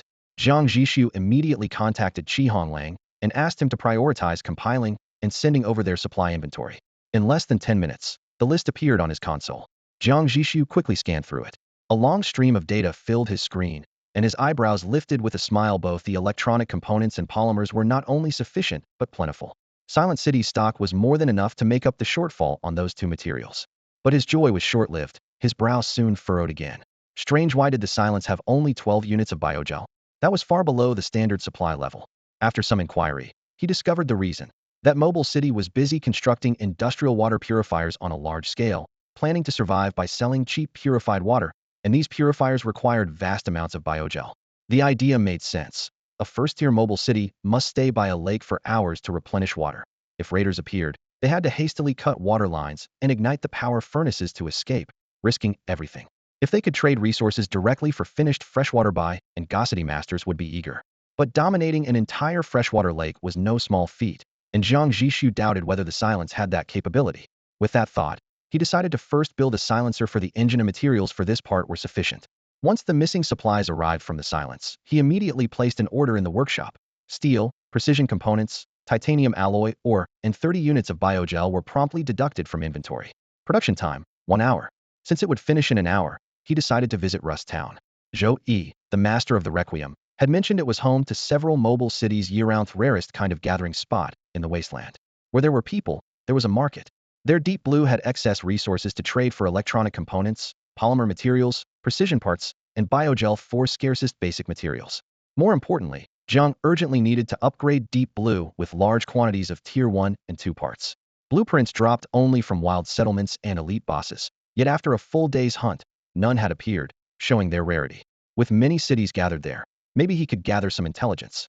Having made up his mind, Jiang waited for all materials and personnel from the Silence to be delivered, then set off for Rust Town. The next day, 11 a.m., by the freshwater lake. The steel giant, having rested through the night, slowly straightened up amid roaring engines. Washed by continuous water supply overnight, Deep Blue's hull gleamed like new, and the city's residents, having enjoyed a rare bath after last night's bonfire, now strode to their posts refreshed and energized. It felt like a rebirth for both the people and the city itself. The thick water intake pipe, like an elephant's trunk, slowly lifted from the lake and folded back into the reservoir. In the cockpit, Jiang Zhixu raised his binoculars toward the forest that had served as a shooting range last night. Only charred stumps and scorched earth remained. He couldn't help but grimace inwardly. The Tier 1 thunder cannons had stunned not only Jiang, but also the two helmsmen, Wei Ran and Sun Cheng.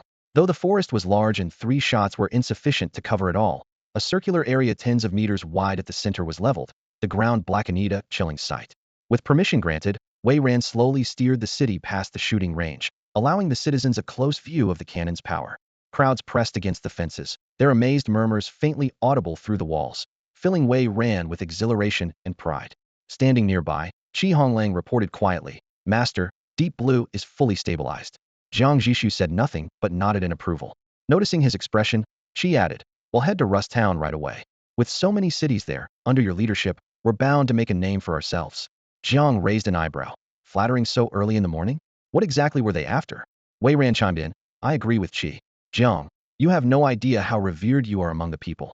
Jiang still paid no attention, his gaze fixed on Qi. Qi took a deep breath and said solemnly, "Deep Blue should have been laid to rest long ago. Master, it's time we have a true name that belongs to us." When the other two in the cockpit heard Qi Honglang's words, their breathing eased noticeably. The name? Not bad. The Shenlan once was buried alongside the old city lord the moment he died in the old city. What now lay beneath their feet was a newly reborn Mobile City, risen from the steel wreckage. A new life demanded a new name to boldly announce its presence to the entire wasteland. But the true decision-maker wasn't them, it was the city lord himself, Jiang Zhixu. So, without a word, the two looked at him with eager anticipation. Jiang Zhixu furrowed his brow slightly, recalling the system prompt he had received upon inheriting the city, one and only one chance to rename it. At that time, surrounded by turmoil inside and threats from outside, he hadn't had the luxury to consider it. Qi Honglang's reminder had now reignited that thought. Indeed, it was time to give it a new name. No sooner had he spoken than genuine smiles spread across the cockpit. Wei Ran slapped his thigh and sprang toward Jiang Zhixu like a fish out of water, eyes shining. "Boss Jiang, think fast. It has to be powerful. If you can't come up with one, I can boho." Before he finished, a pincer-like arm shot out and clamped tightly over his mouth. Qi Honglang expressionlessly dragged him aside, expertly handling the noisy little beast as if it were a naughty pet. Ignoring their antics, Jiang Zhixu's gaze passed over the porthole, settling on the endless yellow sand. What he needed was not just a powerful or impressive name, but one that pointed to himself, to the foundation of the city, and its future all at once. The foundation is godlike talent that could coax abundance from barrenness. And the future? The first coordinate he had lit up on this wasteland, a humble yet infinite starting point. A word emerged in his mind: singularity. Singularity? The others paused in surprise, then quietly savored the meaning. The singularity, the universe's origin, the source of all existence. To name it, that was a statement of ambition and boldness beyond compare. Decision made. Jiang Zhixu summoned the translucent system panel. Are you certain you want to rename the mobile city Shenlan to Singularity? This is a one-time chance. Please consider carefully. Jiang Zhixu's eyes burned with resolve as he pressed confirm without hesitation. Rename successful. May Singularity forever forge ahead toward the stars and seas. Stars and seas, could this mobile city really sail that far? Maybe that was still too distant a dream. For now, the priority was to stop at Rust Town for supplies. He retracted the system panel, turned to everyone, and ordered solemnly, Singularity, set sail. Boom. The steel behemoth roared as it crushed the barren land beneath its wheels, swirling dust rising high and casting a long shadow against the dim sky. The half-day journey was dull and monotonous, broken only by occasional disturbances from mutated creatures bursting up from underground. Outside the window, the scene hardly changed: gray skies, boundless yellow sand, cracked and decayed earth, with only the rare, stubborn flicker of green. City Lord, we're almost there. Sun Cheng's voice quietly broke the cockpit silence. As the former chief helmsman, he was very familiar with this area.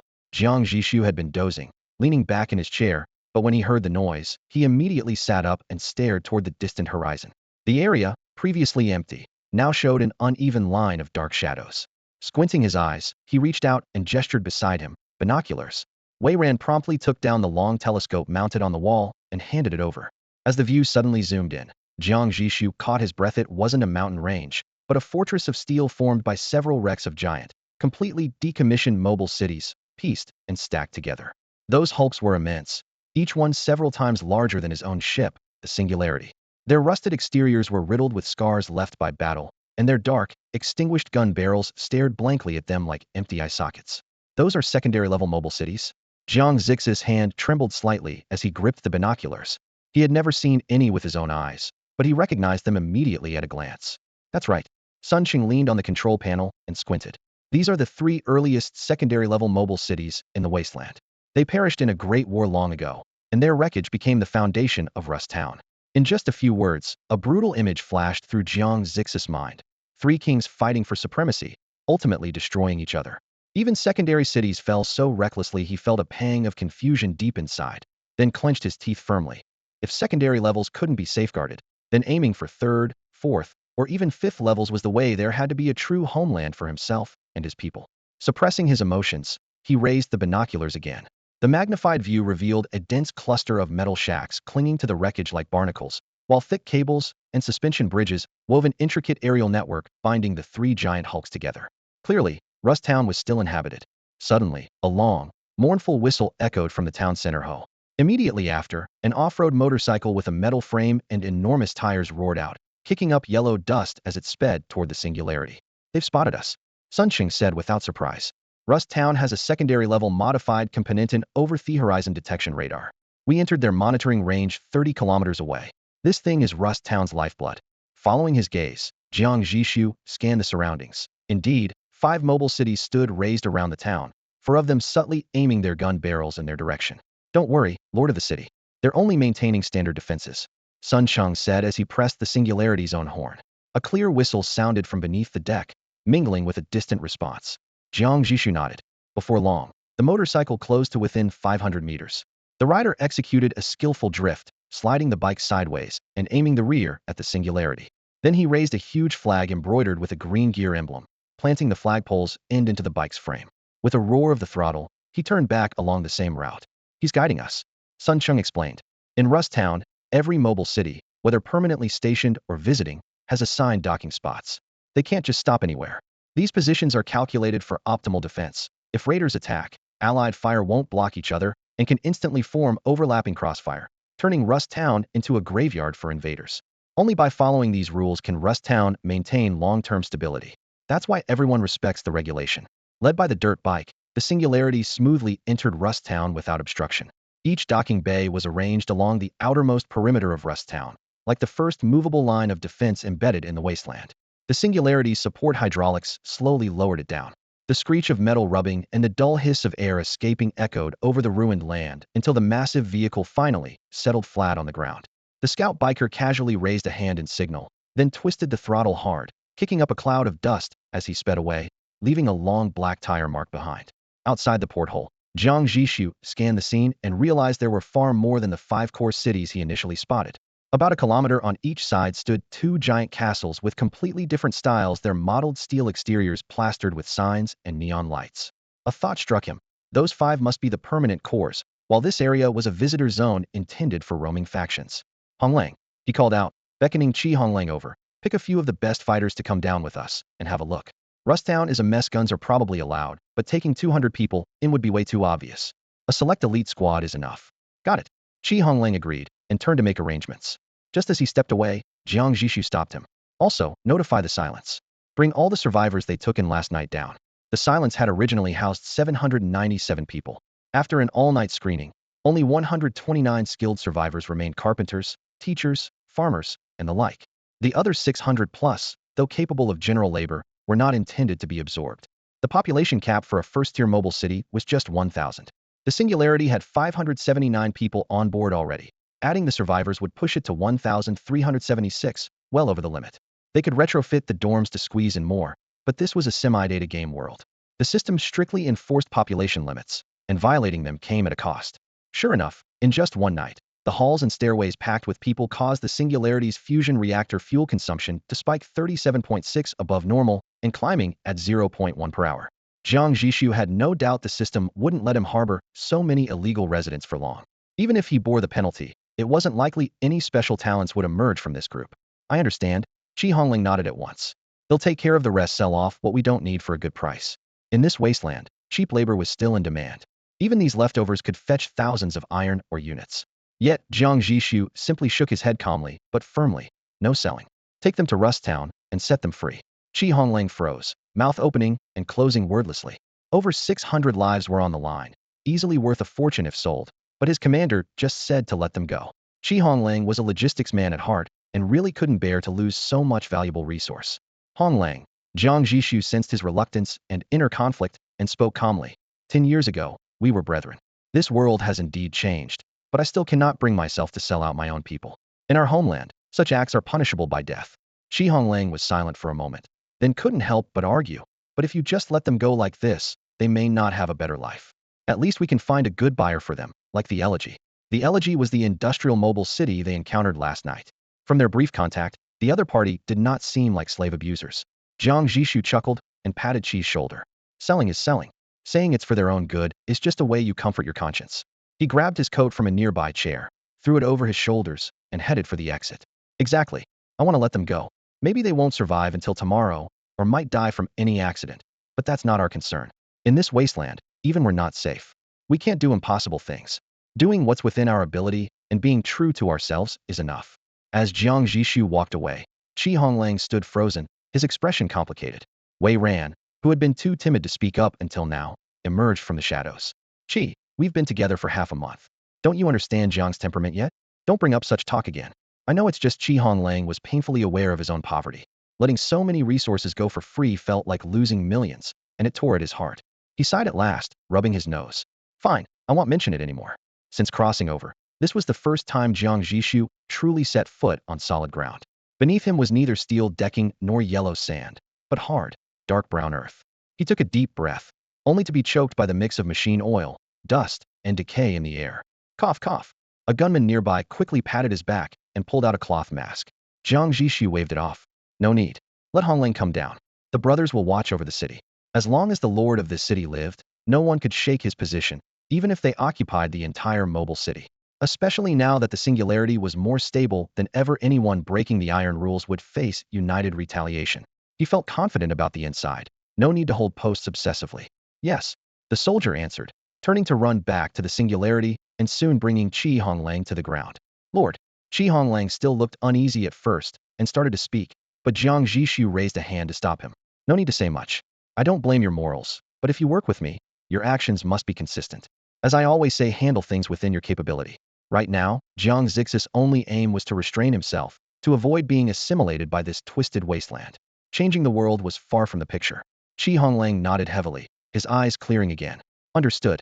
The engine roared as a comrade drove an off-road vehicle out from the city's core. They got inside and sat down, and Jiang Zhixu casually asked, "Are the survivors of the silence arranged?" "All settled," Qi Honglang replied. "After gathering, we'll send them to the outskirts of Rust Town, then they're free." Jiang Zhixu nodded. From the Singularity's birth to Rust Town's gate was only 1 kilometer.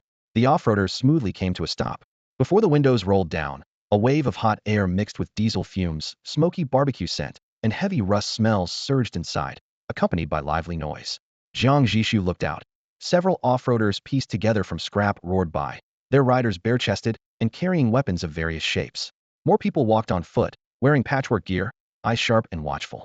On either side of the bizarre gate built from debris were countless stall skewers glistening with strange, oily sheen, cloudy clean water in bottles, heaps of mechanical parts unrecognizable from their original form here. Almost anything could be traded.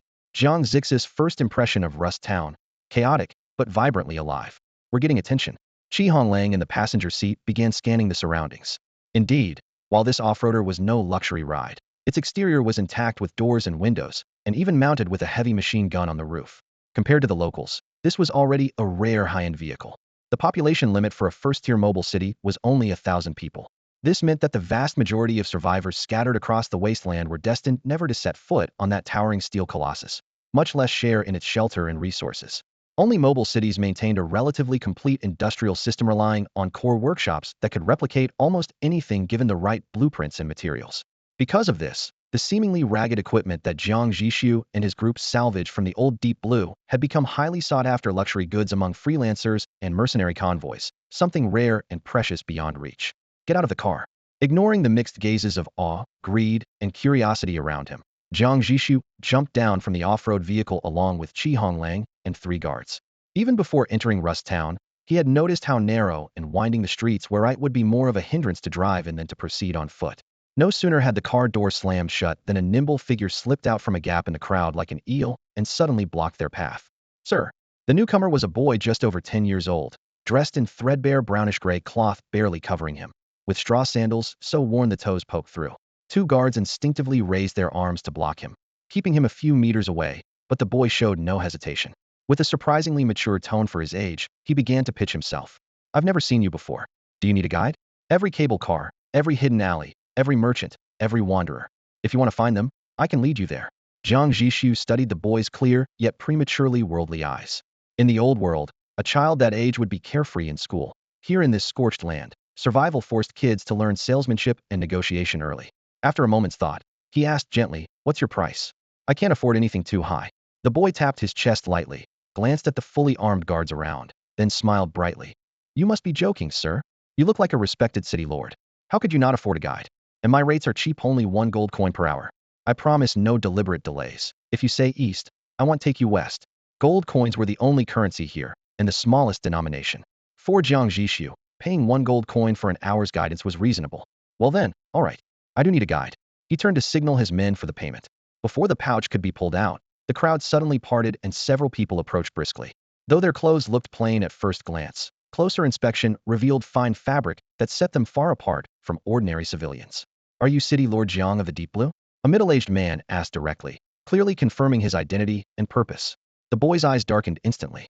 He quickly bowed low and moved aside, not wanting to get in the way of the important people's business. Yet he lingered nearby, clinging to a last hope that Jiang Zhixu wouldn't forget their deal. Jiang Zhixu turned to face the middle-aged man, frowning slightly. "That's me. Who are you? What do you want?" The leader among them respectfully cupped his hands toward Jiang Zhixu. "City Lord Jiang, Zhou Yi, the Lord of Wanga City, has already informed us of your arrival." As he spoke, the other 4 lowered their heads in unison, adopting humble postures. "The 5 of us would like to hold a welcoming banquet in your honor tonight, and we sincerely invite you to attend." Jiang Zhixu raised an eyebrow. "A welcome banquet? Just for me?" "Exactly." The middle-aged man nodded vigorously, admiration clear in his tone. "The Shenlong just changed hands, and under your command, it immediately struck back and seized the marauder city Pao Shao. That's practically unheard of in the wasteland. The 5 city lords are very curious about and deeply respectful of the man who revived the Shenlong, so we have prepared some modest wine to honor you." These 5 city lords were the real powers behind Rust Town, including Zhou Yi of Wang'a. Jiang Zhixu acknowledged with a nod, but glanced past the harbor toward two other mobile cities docked farther away. And who are the lords of those two cities? Will they be coming tonight as well? The middle-aged man followed his gaze. A flicker of barely concealed disdain flashed in his eyes, but he quickly masked it. That's Anju and Hongyan. They have visited Rust Town before, and interested city lords have met them already. If you think it necessary, we can send someone to invite them.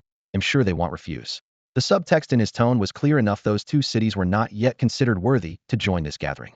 The five main city lords had no trouble establishing their hierarchy. Jiang Zhixu understood perfectly. The slight wasn't aimed at him, and he had no reason to decline. He replied calmly, I will attend the banquet promptly, but please also invite the city lords of Anju and Hongyan. What he needed were allies, the more the better. Their relative strength didn't matter. Any mobile city was a force in itself. If multiple cities could form an Alliancian industrial logistics city, an agricultural settlement city, a combat escort city one day, they might even build a massive moving city fleet. This somewhat wild idea he kept quietly to himself for now. Understood. We will send invitations immediately, the middle-aged man said without hesitation.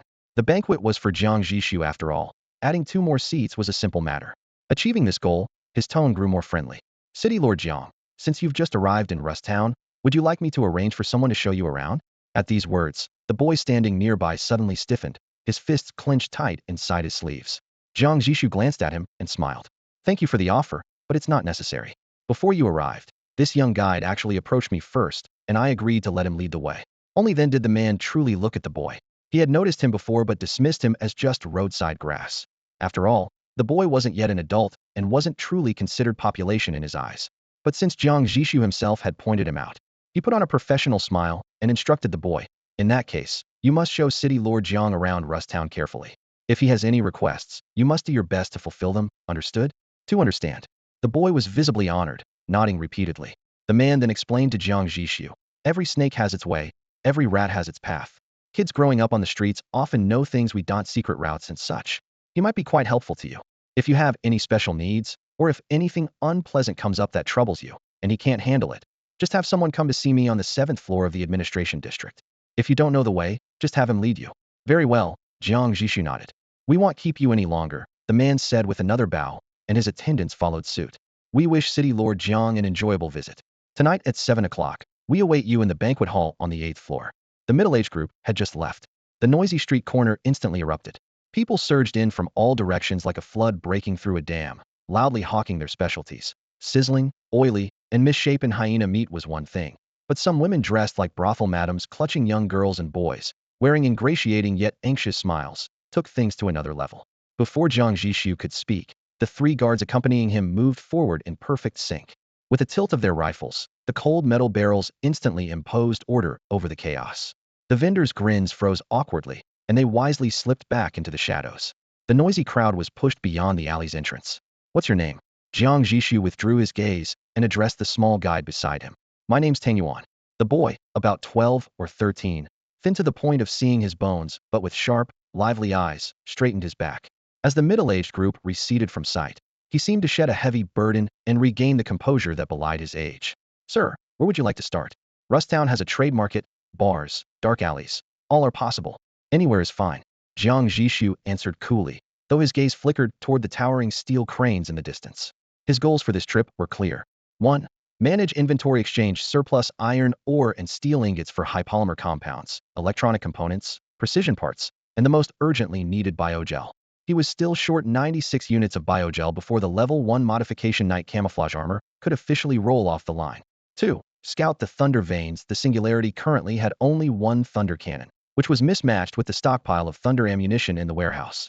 He needed to add at least 1 cannon on each side, preferably utilize his own talent to punch out a level 2 Thunder cannon as a trump card. That way, even with bad luck, 1 or vein might not be enough. 3. Collect blueprints for level 1 and 2 modification parts to prepare for a future upgrade to a level 2 mobile city. There were many objectives, but no rush. He needed to thoroughly get a feel for Rust Town before taking any action. Got it, sir. Tang Yuan quickly mapped out the optimal route in his mind. Over the next few hours, Jiang Zhixu followed behind Tang Yuan, roughly surveying this settlement built from rust and desire. The first stop was the trading district, established through a coalition of adventure convoys, scavengers, and mercenaries, where corrugated metal shacks and tents overlapped. The air was thick with the smell of machine oil and roasting meat. Unlike mobile cities, these people roamed the wasteland rootless and without the status or resources to build their own steel giants. They survived by exploring abandoned urban ruins or monster lairs, scavenging supplies, hunting mutated beasts and zombies. When fully loaded, they sold their prey, gear, crystal cores, and intel here in exchange for food, clean water, ammunition, or hired mobile city factories to process equipment. Though all wandered the wasteland, they were divided into three groups by name. Adventure convoys valued autonomy, choosing destinations based on a map and whim. Mercenaries took on jobs to survive, mostly responsible for reconnaissance, reinforcements, and rescues. Scavengers ranged widely, from lone vagrants to kids like Tang Yuan who lacked even decent weapons. But Ronin are different from all of them. When the conversation turned to Ronin, Tang Yuan halted, his voice tinged with unmistakable admiration. He looked up toward the endless yellow sands beyond the outer walls, as if a legend was calling from there. Jiang Zhixu watched his clenched fist silently, making a note of this yearning. Perhaps one day, this boy would truly follow the path he himself had taken. A gleam of longing shone in Tang Yuan's eyes. The adults said that wanderers were like the bards of the old world, traveling across the land relying only on their own strength. They didn't store food or build cities, unwilling to lock their precious lives behind any walls. In the east lay dried-up riverbeds stretching across the wasteland. On the western edge rose wind-eroded stone forests. In the south, salty marshes gave off a pungent, briny stench. And to the north, the warped kingdom remained cloaked in mist year-round. In every harsh environment, you might catch a glimpse of a wanderer's figure or find their long-decayed bones turned to dust. To them, the world was an endless game, and their only faith was in seeking lost civilizations and forgotten stories. They called this obsession the plot. Whenever Tang Yuan heard the elders speak of wanderers, his eyes would light up with longing.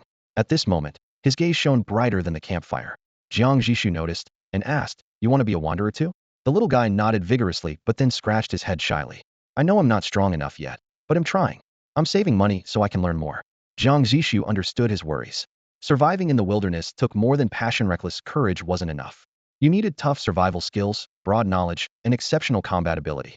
Any wanderer whose name was remembered was undoubtedly one of the wasteland's strongest. "That's a good goal. Keep it up," Jiang Zhixu encouraged him. In a world like this, having a purpose was far better than drifting aimlessly toward death.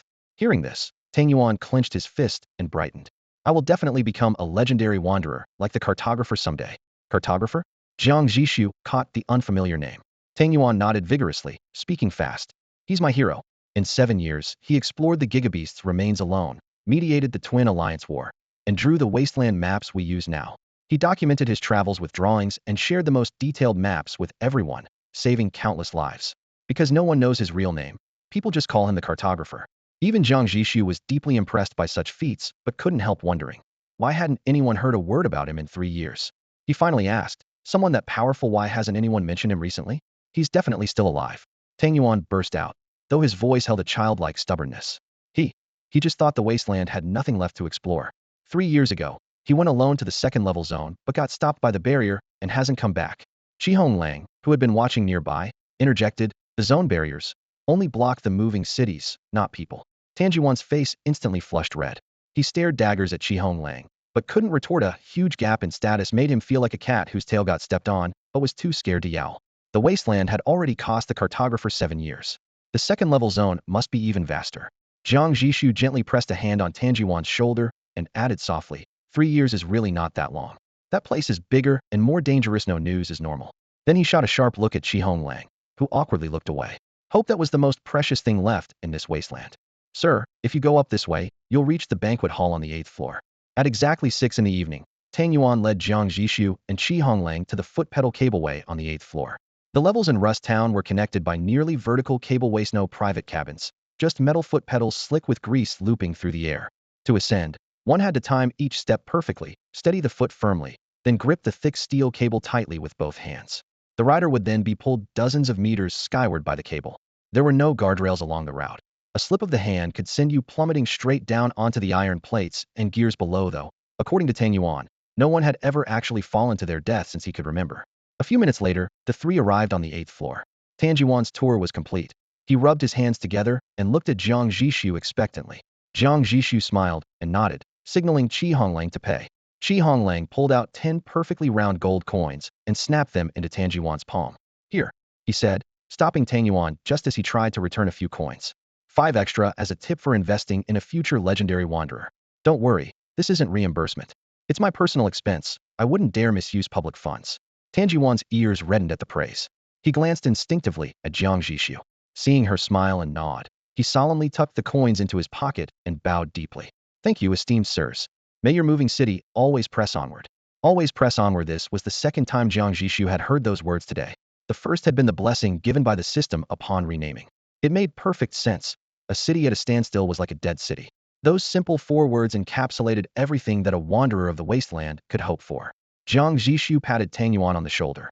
Keep it up, future wanderer. Then she turned and headed toward the banquet hall. The server at the door bowed and pushed open the heavy metal door with effort. As Jiang Zhixu stepped inside, she realized that her plan to arrive half an hour early still made her appear late. Around the large round table, the other 7 city masters of the moving city were already seated, chatting in small groups. The 2 new city masters she had invited at her suggestion looked unable to join the conversation, sitting timidly at the edge of their chairs. Jiang Zhixu's arrival broke the awkward silence. City Master Jiang, we meet again. Rising to greet her was Zhou Yi, master of the elegy, one of the first people to become acquainted with Jiang Zhixu. With a hearty demeanor, he took on the role of host, introducing everyone present one by one. This is Lei Qing, the master of the Iron Guard. Most of Rust Town's armed forces rely on him. Zhou Yi gestured toward a burly, taciturn man. Lei Qing stood and clasped Jiang Zhixu's hand with his rough palm. This is Qian Wansan, master of the treasure gatherer, manager of Rust Town's marketplace. He has wide connections and quick access to information. If you need anything, just ask Boss Jean here, he'll probably have a way to get it. A slightly plump man with an upright, sincere smile stood up. He cupped his hands toward Jiang Zhixu respectfully and said modestly, all thanks to Lord Zhou's favor. In truth, I rely heavily on everyone here, especially Lady Ying's support. He smoothly took over from Zhou Yi's words and raised his hand toward a woman seated to one side. This is Lady Ying. Jiang Zhixu had assumed she was the wife of some city lord, but now realized he had been mistaken. Curiously, he looked over. The woman's lower face was covered with a light gray veil, revealing only a pair of calm, sharp eyes and neatly shaped eyebrows. Her figure was balanced and refined, appearing around 34 years old. Qian Wansan smiled warmly, his eyes crinkling. Lady Ying's husband is a wanderer, so she wields considerable influence among their community. The intelligence those wanderers gather from the wilderness is always sold to her first. So she was the key figure in the intelligence network. Jiang Zhixu suddenly understood and extended his hand to lightly shake Lady Ying's. Their fingertips touched briefly before releasing, a polite and measured greeting. As for this last gentleman, Qian Wansan drew out his tone, guiding the group's attention to the elderly man who had yet to introduce himself. The elder straightened his back and stood. I'll introduce myself. I'm Meng Qingtsong, lord of the Qingtsong city, and the earliest founder of Rust Town, currently its mayor. His gaze was straightforward, voice calm and measured. Lord Jiang, no need for formalities about having heard your name. When Zhou returned last night, he mentioned you, and I have been quite curious about this promising young talent. Meng Qingtsong carried an air of officialdom in his gestures, but not the bureaucratic kind, more like the efficient grassroots leaders of the old world. Jiang Zhixu had no doubt about his ability to have expanded Rust Town to its current scale. Mayor Meng, you're too kind. Jiang Zhixu returned a warm smile. With all the key figures now present, the power structure of Rust Town quickly took shape in Jiang Zhixu's mind. Zhou Yi, industry. Lei Qing, military. Qian Wansan, commerce and external affairs. Lady Ying, intelligence network. Meng Qingtsong, administrative management. After the introductions, Jiang Zhixu didn't forget the 2 other city lords nearby from the Anju and Hongyan cities. He approached the table corner to exchange names and shake hands with them. Both had expected to be overlooked, but were pleasantly surprised by his thoroughness and responded warmly. After some polite conversation, Jiang Zhixu returned to the seat specially reserved for him. The welcoming banquet then heated up. The 7 city lords all sought to show goodwill, and Jiang Zhixu happily mingled. Amid clinking glasses, the atmosphere grew more relaxed and congenial. After several rounds of drinking, he put down his cup. Rather than continue casual chatter, he cut straight to the point. I'm sure you all know, I seized blueprints for a level 1 thunder cannon from the roaring vessel yesterday. As soon as he finished speaking, the 5 core city lords exchanged knowing glances and nodded. Qian Wansan spoke first, eyes gleaming with interest. Lord Zhou did tell us, but didn't mention the weapon's name. Lord Jiang, truly you hadn't heard of the roaring before, but a ship equipped with a level 1 cannon is no joke. To defeat it in battle, I admire you. Just luck, Jiang Zhixu responded humbly, then revealed his true purpose. I want to find out where the thunder or vein is. Do any of you have leads? Before he finished speaking, a voice from the corner suddenly burst out in shock. You destroyed the roaring? Speaking up was Su Yujia, the lord of the Red Rock vessel. Everyone in the hall paused, their gazes all fixed on him. Su Yujia, however, seemed unfazed by the sudden attention and focused intently on Jiang Zhixu. Jiang Zhixu gave a slight note of silent acknowledgement that he had indeed taken action. Could there have been old grudges between the two cities? Bang! Su Yujie suddenly slammed his palm down on the alloy conference table, making the cups and glasses jump. This isn't just a rivalry. It's a blood feud. The roaring vessel is nothing but a dishonorable scoundrel. Serves them right to die? His fury sparked the curiosity of everyone present, and the room fell silent as they listened intently. Su took a deep breath and began to unpack the whole story from the start, piece by piece. A few days ago, scouts from the Red Rock had unexpectedly discovered a special mineral vein guarded by a level 1 mutant beast, the Thunder Rat King, known as the Thunder Vein. This was an extremely rare resource worth a fortune, but their city's firepower was mediocre at best. They stood no chance against this beast that burrowed like a pro, could summon hordes of rats, and strike lightning underground. Left with no choice, they invited the roaring vessel, then still an ally, for help.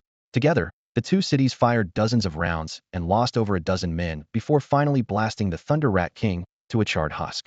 Just as Red Rock was figuring out how to divide the spoils, an unexpected twist occurred. The Rat King's corpse dropped a level 1 blueprint. The Thunder Cannon. Su Yujie's tone darkened.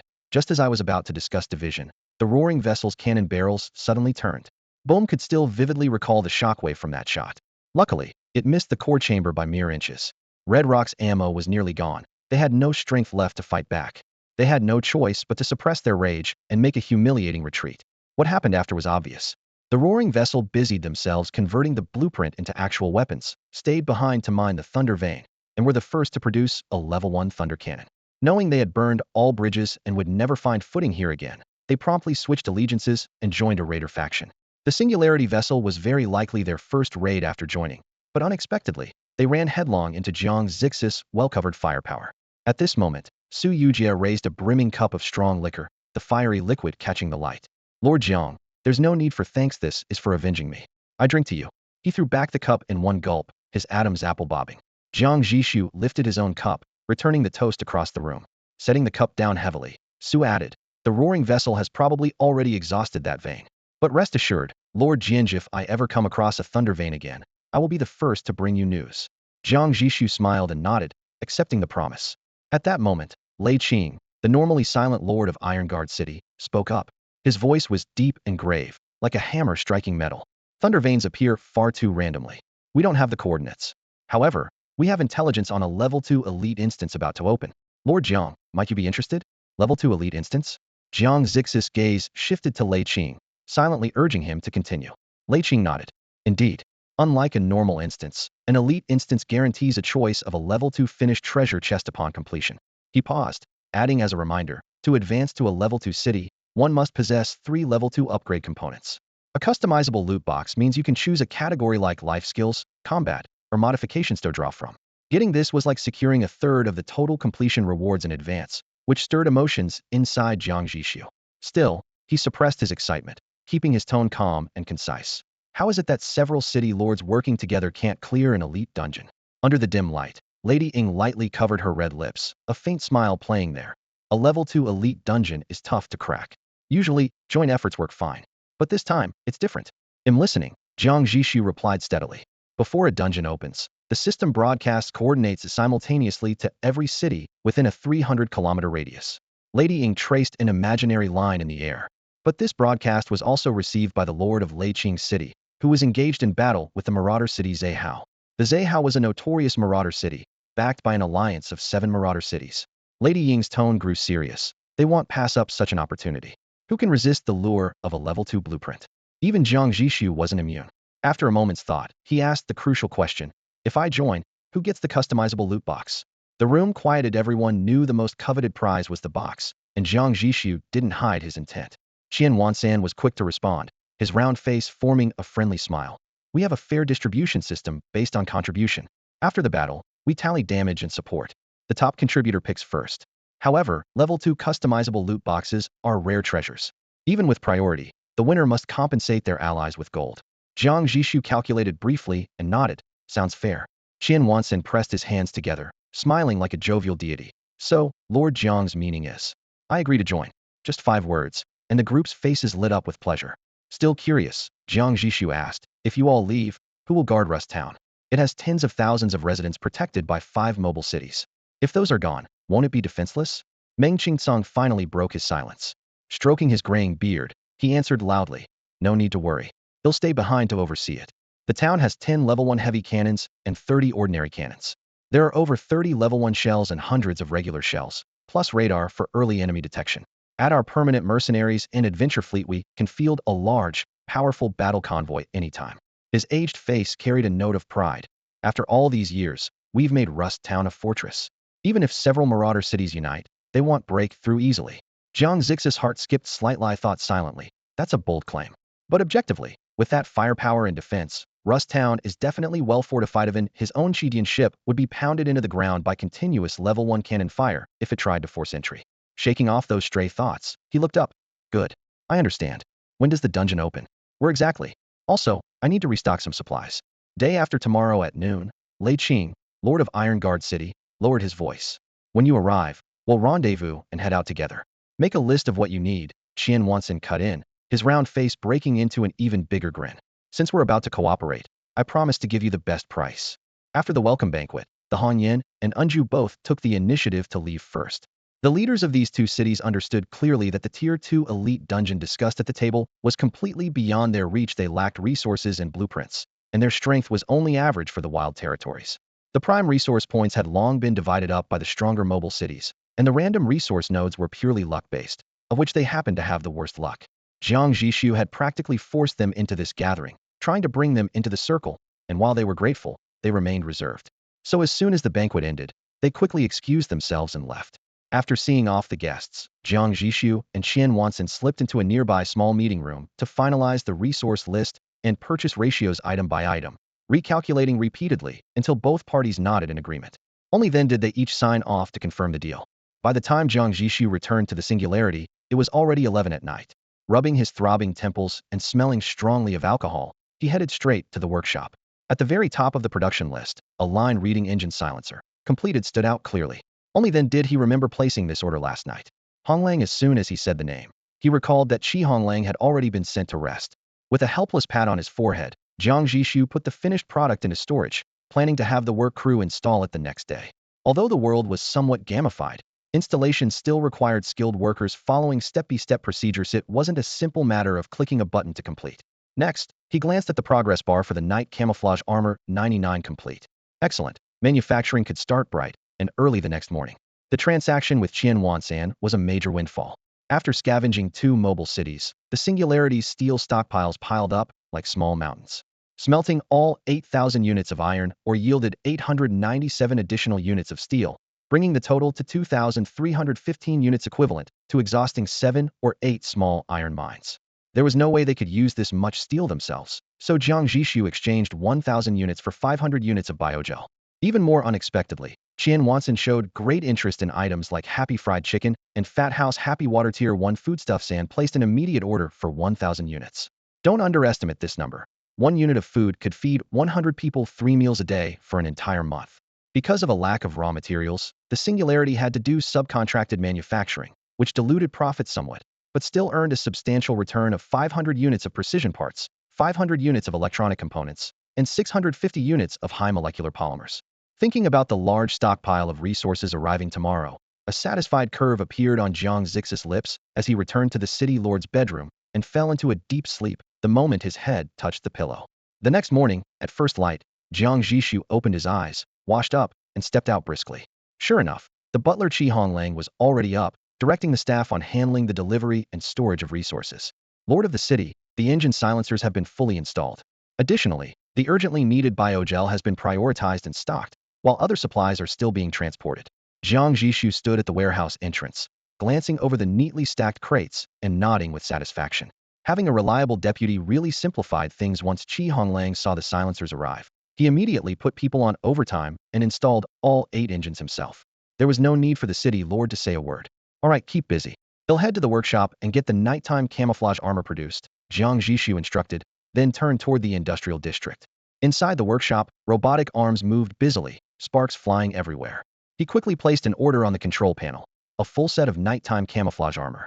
A prompt appeared: remaining manufacturing time, 3 hours.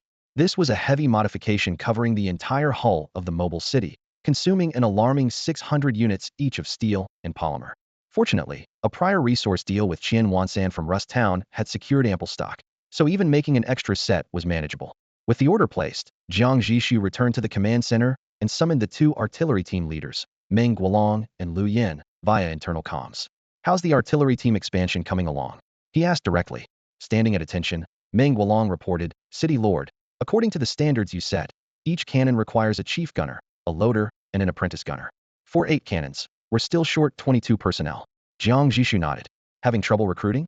At this point, all 8 gun ports on the Singularity were fitted 7 standard cannons, plus 1 level 1 thunder cannon. Yet only Meng Guolong and Lu Yin were trained gunners. Meng Guolong looked troubled. It's tough. Lu Yin and I screened all the applicants last night, and barely found 3 with any talent, suitable even as apprentice gunners. Loaders we can train, but gunners without talent simply cannot be taught, no matter how hard we try. Before he finished, Jiang Zhixu cut in. If we practice with unlimited standard ammo, can we develop 6 qualified gunners quickly? Impossible. Meng Guolong shook his head without hesitation.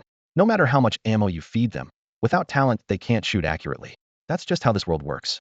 Jiang Zhixu paused to consider, then finally ordered, then activate the gunners from the silent. Make sure the artillery roster is fully staffed by tomorrow. Understood. Meng Guolong and Lu Yin exchanged a glance, both aware that the core tech personnel from the original silent had long since been dispersed as ordinary civilians. They now had no choice but to recall them. Cautiously, Jiang Zhixu called in a trusted subordinate. If we go to war, place a few brothers at the left and right artillery stations to keep a close watch on them. Got it? Yes. The subordinate responded at once. With all instructions given, Jiang Zhixu sat back in the command chair, fingers tapping the armrest as he began to contemplate where best to apply their limited talents today. He currently had 2 choices. The first was to continue stacking quantity boosts. But after scanning the deck and hangar, Jiang Zhixu realized that the Singularity didn't have much worth stacking quantities on right now. Level 1 thunder cannon shells? Sure, but there was no urgent need. There were nearly 50 shells in the armory, enough to handle several intense battles. By comparison, even the heavily defended Rust Town stored only 30 level 1 shells to protect itself, definitely not enough to spare for large-scale warfare. Besides, the dungeon wouldn't open until tomorrow, so if ammo really ran short, he could always pursue another quantity boost then. Since that was the case, his attention naturally shifted to the other option for his talent quality boosts. Since acquiring this talent, he had never tried quality boosts. Although the multiplier cap was only tenfold, once a qualitative change succeeded, the effect was just as extraordinary. It was time to give it a shot. The question was, what to boost? Quality boosts had to target something with a good enough foundation so the stacking would raise the upper limit. Jiang Zhixu first thought of several level 1 modified parts on the Singularity. The first target was the city repair arm, which was only 1/8 of the full specification. Back when the Deep Blue City Lord spent a fortune to buy the broken piece, its usefulness was undeniable. It consumed materials to instantly fix damaged structures during battle, acting like a relentless healer in the rear ranks. Unfortunately, the complete version should have 8 repair arms covering the entire mobile city. The Singularity only had 1 remaining fragment. If he applied a quality boost to it, could it be restored directly? A random 8-fold boost would create a full set. If he got lucky with a 9-fold trigger, it might even evolve into a level 2 modified part. Complete level 1 repair arms were already powerful, but the level 2 would be on a whole new level. The thought made Jiang Zhixu's heart pound with excitement. However, the city repair arm wasn't the only option. Compared to the incomplete part, quality boosting a full level 1 component seemed safer, like the engine silencer or night camouflage armor. The dungeon would mostly be intense frontal battles, so the silencer probably wouldn't be very useful. Even upgraded, it would be mediocre. But the night camouflage armor was different.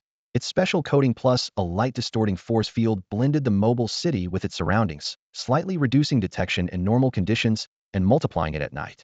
Despite its name, it wasn't limited to nighttime alone. If upgraded to level 2, it could dramatically improve daytime camouflage too, potentially bringing unexpected advantages. The only risk was if the system locked the upgrade effect strictly to night camouflage, then all that effort would be wasted this round. With the dungeon imminent, Jiang Zhixu decided to set this idea aside to be safe. After much deliberation, his gaze finally settled back on the city repair arm. No matter how well Wei ran and the others controlled it, they couldn't fully eliminate the risk of being hit by artillery. A single level 2 urban repair arm could drastically increase our fault tolerance and sustained combat capability. In any case, this was the top priority. Jiang Zhixu made up his mind. This is its target, 1/8 of a city repair arm. Quality critical talent activated success. Multiplier, 10 times. The moment the words 10 times flashed into view, Jiang Zhixu sprang up from his chair, his eyes instantly lighting up with ecstatic joy. 10 times. Maximum value. Jackpot. He dove over to the control panel, and immediately pulled up the detailed stats of the newly generated city repair arm. Universal repair arm. Quality, level 2. Special feature, advanced precision technology from a higher civilization, equipped with 12 independently operable mechanical arms that consume minimal resources to efficiently repair any city damage. Can also refurbish vehicles that are not completely scrapped. Description, this technology originates from an alien civilization previously liberated by our forces. Though the core mechanisms remain partially undeciphered, its repair speed far exceeds the Ethics Committee's expectations. When materials run low, it can incorporate debris, waste, and even nearby barricades into its structure so long as it repairs successfully. The audit department considers it compliant. The gamble paid off. Jiang Zhixu grinned broadly, his gaze racing over the pristine attribute panel, excitement swelling as he longed to push its limits. But thinking rationally, he couldn't just test it by firing in their own city right. First fix the vehicles. He grabbed the communicator and called out to Qi Honglang, who was still busy in the warehouse. Qi Honglang, City Lord, speaking. The line was noisy at first, then quieted. Never mind. Wait for me, I'm coming to find you. Jiang Zhixu hung up without further explanation. Qi Honglang stared at the now darkened screen, puzzled. A subordinate chimed in. Qi, all the high polymer materials are stored. Should we verify the records? Okay, I'll head over immediately. Also, check the precision parts and electronic components for inventory. Putting his confusion aside, he issued the order and hurried toward the storage area. Shortly after, Jiang Zhixu burst into the warehouse with urgency, grabbing Qi Honglang away from his workbench. City Lord, what's going on? Qi Honglang's eyes widened at the unreadable excitement on Jiang's face, itching with curiosity. Without a word, Jiang Zhixu led him straight to the underground parking. Here rested 6 battered cars from the Deep Blue and 9 ordinary off-road vehicles seized from the Silent. The only thing these vehicles shared was their sorry state exteriors intact, but interiors rotted and barely operational. I want to show you something good. At his command, a dozen silver metallic arms silently descended from an internal channel at the workshop ceiling. Sizzle. One repair arm's tip sparked with electricity, deftly landing on the hood of the nearest off-roader. The next moment, the mechanical arms moved with dizzying silver afterimages. SSSSSSHHH. Just over 10 seconds later, all the arms retracted into the ceiling. Before their eyes stood 15 completely renewed off-road vehicles, glossy paint, crystal clear glass, tires faintly smelling of fresh rubber. Qi Honglang's eyes went wide, mouth forming an O, and involuntarily blurted the classic Chinese expletive. "I crap?" Even the composed man was rendered speechless by this mind-blowing spectacle. What is this thing? He instinctively asked. Jiang Zhixu suppressed a smile and said calmly. A level 2 modification, part the universal repair arm. Indeed, this repair arm could make a bunch of old vehicles look as good as new, even repainting them as if they just rolled off the factory line. It seemed almost unreal. But that's the power of second-tier technology. For first-tier mobile cities, and even for ordinary off-road vehicles that don't have a rank at all, getting completely refreshed by this device was no surprise. It was a dimensionality reduction strike. No wonder everyone was crazily chasing after second-tier cities. Only then did Qi Honglang snap out of his shock. Years of logistics experience gave him an instinctive sense of a business opportunity.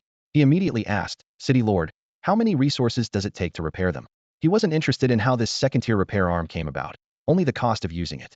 If it consumed too many resources, no matter how powerful the equipment, it would just have to be kept in reserve and only used in emergencies. Jiang Zhixu pulled up the panel and glanced over it.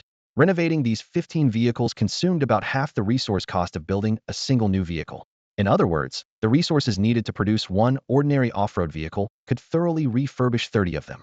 What kind of alien technology is this? Qi Honglang's breath caught. He began to speculate. City Lord, what if we started a repair shop? That could be a huge moneymaker. Once the thought formed, the plan quickly took shape. Mobile cities spent years roaming the wasteland, and off-road vehicles suffered incredible wear and tear. A single ordinary off-road vehicle's lifespan under heavy use could be less than a month, offering refurbishment services at 1/5 the cost of a new vehicle. That sounds promising. Jiang Zhixu calculated swiftly in his mind, but ultimately shook his head. You'd be picking up pennies and losing pounds. A 16.7 profit margin would trap us where we are. Without proactively exploring and growing, it's a loss. Rust Town was just a man-made safe zone, and daily traffic rarely exceeded 1 or 2 cities, sometimes 3 or 4. Even if you refurbished 40 vehicles at full capacity, you'd only profit the equivalent resource of less than 7 new vehicles. Meanwhile, the entire city would be stuck motionless in Rust Town. Jiang Zhixu wasn't foolish enough to fall for that. Qi Honglang was sobered by this analysis and scratched his head. I was thinking too much. If you wanted to improve profits purely by raising refurbishment prices to half the cost of a new vehicle, your profit margin would jump from 16.7 to 46.7, which looks better on paper, but you'd still be firmly tied to Rust Town. In this world, The most valuable thing will always be more advanced technology blueprints, Jiang Zhixu concluded. Today we make a lot from a second-tier repair arm, but tomorrow we might be blown away by someone else's second-tier tech because we got stuck. No one, including us, can buy second-tier blueprints. Repair arms are most valuable to us when we use them ourselves and maybe help out our allies sometimes. That's true. Shi Honglang scratched his head again and tossed the impractical idea aside. He said goodbye and went to handle the last batch of incoming resources. Meanwhile, Jiang Zhixu went back to enjoying the repair arm for a while longer, clearly reluctant to put it down. With a grand gesture, he expended 337 units of steel for 194 units of high polymer compounds and 194 units of biogel to thoroughly renovate the entire singularity from hull to core before finally allowing himself to be satisfied and rest. Since it was a full city-wide refurbishment, resources poured in like a river, and the results astonished everyone. The patchwork of rusted iron plates was completely gone, replaced instead by a deep, matte black coating, the very color personally chosen by Jiang Zhixu. The city's outline remained the same, but against the seamless hue and crisp lines, the entire mobile city seemed reborn. Even longtime residents who once called it the Deep Blue couldn't recognize their old home anymore. In everyone's memories, the Deep Blue was always dilapidated, its crumbling walls seemingly as ancient as time itself. But now, the newly refreshed Deep Blueno, formerly renamed as the Singularity, radiated an unprecedented vigor. Residents spontaneously took up repairs inside, with sounds of hammering and laughter ringing out. Because today was a rest day, Jiang Zhixu generously released some basic resources, encouraging everyone to renovate their own homes. His generosity instantly ignited a near-fanatical reverence across the city. Though hundreds of resource units were consumed on a daily basis, for individuals, just a fraction was enough. A single unit of material could fuel a thorough home makeover for an ordinary household. The warehouse was open all day, yet total materials used inside added up to less than 10 units, quietly proving that both materially and spiritually, the singularity belonged utterly to Jiang Zhixu. He believed that most people would come to see this city as their true home and give their all for it, but deep down, he silently hoped that day would never arrive. Watching the happy faces rekindling their passion for life on the streets, he couldn't help but smile knowingly. With his godlike talent, the singularity was destined to compete fiercely across this wasteland, but domination was never the goal. What he wanted to build was a sanctuary where everyone could find a foothold, and if one day they reached the summit, that glory would never be his alone. Inventories and deployment were as clear as day. 64 regular shells, 48 Level 1 Thunderbolt shells, 1 set of Level 2 modification components, the Universal Repair Arm, 3 Level 1 modification components, Night Camouflage Armor, Engine Silencer, and Thunder Cannon. The Universal Repair Arm alone would elevate the city's survivability to a new level. Assault Convoy, for per vehicle, with a total of 180 troops including reserves, fully staffed. All members were elite veterans from the original guards, loyal and battle-hardened. 15 refurbished off-road vehicles lined up in formation, each equipped with a light machine gun and 8,000 rounds of ammo. Artillery unit, 24 personnel, also fully staffed, led by squad chiefs Liu Yin and Meng Guolong, capable of unleashing saturation fire from 8 artillery ports at any time. City Guard, all brothers who had joined the uprising but lacked formal organization were now fully incorporated, totaling 103 men responsible for patrols, security, and deck combat. Night fell as Shi Honglang arrived at Jiang Zhixu's room with detailed logs to conduct a full inventory of the singularity. The current population stood at 934, with 307 combatants, over 30% of the total population. Such figures were unimaginable in the old era but perfectly normal in the new world. There were no slackers in a mobile city. A city was made up only of fighters, logistics personnel, and slaves. But the singularity had no slaves, and logistics were expected to fight when needed. Truly, everyone was a soldier. After completing the inventory, Shi Honglang confidently concluded, though resources were modest and Level 1 modifications few, among cities of the same class, the singularity's war potential unquestionably ranked in the top tier. Jiang Zhixu nodded in agreement and immediately ordered everyone to rest. Well, tomorrow would likely bring a hard battle. He still knew nothing about the upcoming Level 2 elite raid, and neither did Zhou Yi and the others.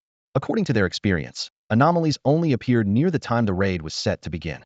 At midnight, in the eastern part of the wasteland, at the northwest corner of a dried-up riverbed, a moving city appeared in the pitch-black wilderness. Unlike ordinary cities that rely on wheels or treads, this one moved on 8 sturdy metallic legs, its joints pounding across gravel and dry sand like a massive steel spider. Even without the cushioning of tires, it ran smoothly and faster than typical vehicles. Bright lights illuminated the city's deck, where people bustled about. Maintenance workers pushed toolboxes as loaders traveled back and forth on rails, and occasional flames burst from furnace openings. In the cockpit at the very front, several core members were engaged in excited conversation. The ore deposits in this dried riverbed really live up to the hype. This haul is huge. You're telling Maron and alloy ores right on the surface. Just pick them up, someone said, wiping grease from his forehead with a grin. No wonder everyone wants to come here. Don't forget, over 1,000 units of thunder or plus that thunder crystal. These resources will keep the city stable for a good while. Before they could finish, the helmsman looked up and warned.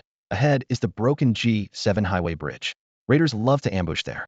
The whole city's on high alert, ready for a fight. Understood. The Shanlan lifted the barrels of its 6 cannons simultaneously.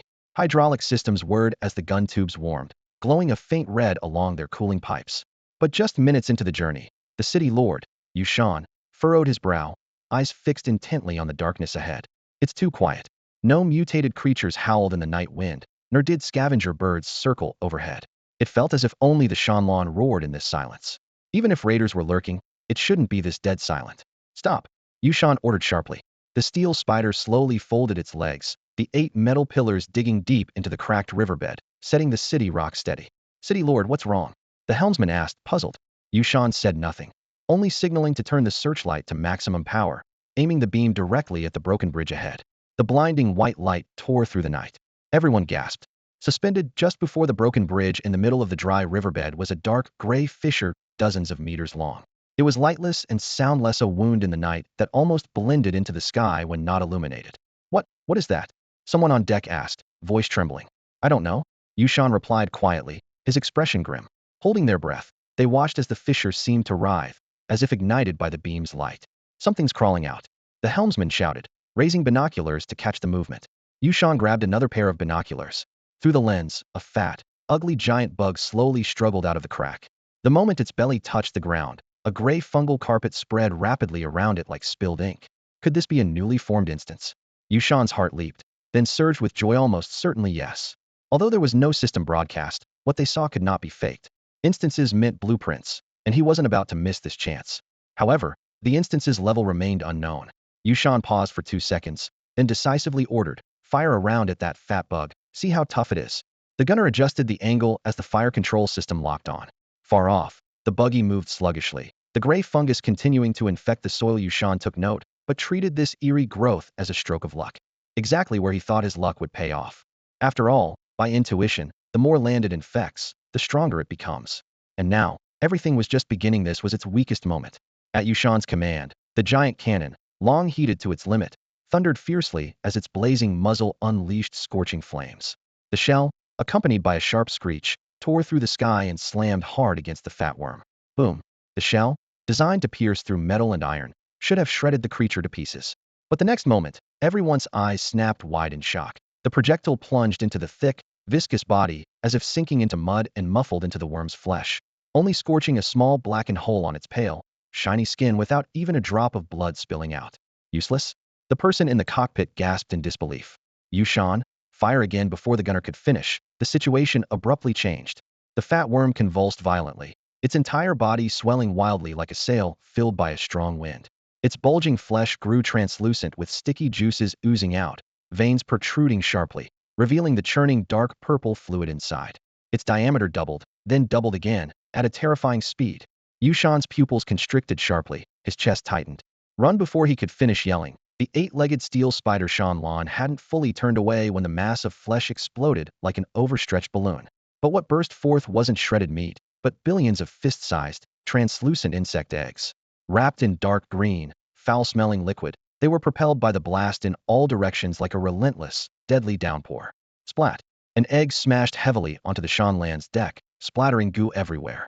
Curious crew members bent down to inspect it, watching as the shell quickly cracked open. From inside wriggled a palm-sized creepy bug. Its upper body resembled a mantis, but its tail dragged a hooked stinger.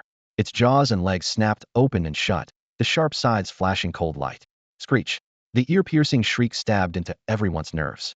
In the next instant, the bug sprang like a spring, clinging tightly to a crew member's face. SHHHK! Its sharp sickle claws plunged into the eyes, tearing the brain apart. Blood splattered as the creature buried its head to gnaw, its body visibly swelling. Only then did the others snap awake, screaming as they wildly swung sticks and blades, hacking the bug into pieces. But this was just the offspring of a single egg. Splat! Another insect egg fell. Then like rain, a sky full of eggs stormed down. From afar, The spider-shaped warship Shanlan was instantly engulfed in a seething black tide. Countless newborn insect monsters clambered and screeched, a dark, oppressive mass. The steel spider struggled crazily, its 8 alloy legs thrashing wildly, but couldn't fend off the relentless biting and slicing. Suddenly, a sharp crack rang out. The first spider leg snapped at the joint, spewing scalding engine oil. This triggered a chain reaction of successive breaks, one after another. Rumble, rumble. Thousands of tons of steel toppled, the moving city collapsing amid deafening metallic wails. In its death throes, with the last reserve of power, the ship's broadcast system pushed out a desperate distress signal towards the sky. Cracklebugs. Bugs everywhere. This is G7 Broken Bridge. Help Cracklethea. Good morning, Lord of the City. Shi Hongling carefully placed the tray on the long table. A still warm whole wheat bread, 3 gingerbread pieces caramelized to a golden brown, and a cup of creamy white drink topped with a delicate froth. The sound of trickling water came from the washroom, where Jiang Zhixu replied faintly, "Morning." He looked up, wiping water droplets from his temple, and casually asked, "Any news from Lord Zhou and the others?" "No. Everything's proceeding as planned," Shi Honglang answered steadily. Jiang Zhixu nodded and fell silent, pulling out a chair to sit down. The bread was soft inside with a crisp crust. The spicy sweetness of the gingerbread blended with the milky warmth of the drink, dispelling the morning chill. He ate leisurely before setting down his cup. Shi Honglang promptly cleared the dishes and handed them to the waiting maid by the door, then left without pausing. In the eve of a great battle, his status as the second in command meant trouble stacked up endlessly, and time was split into shattered fragments. Once the door closed, quiet settled immediately over the room. Jiang Zhixu moved to the bay window, where sunlight streamed in sharp along the metal frame. He idly flipped through a yellowed book scavenged from the ruins of the old world, as the moment of departure quietly approached.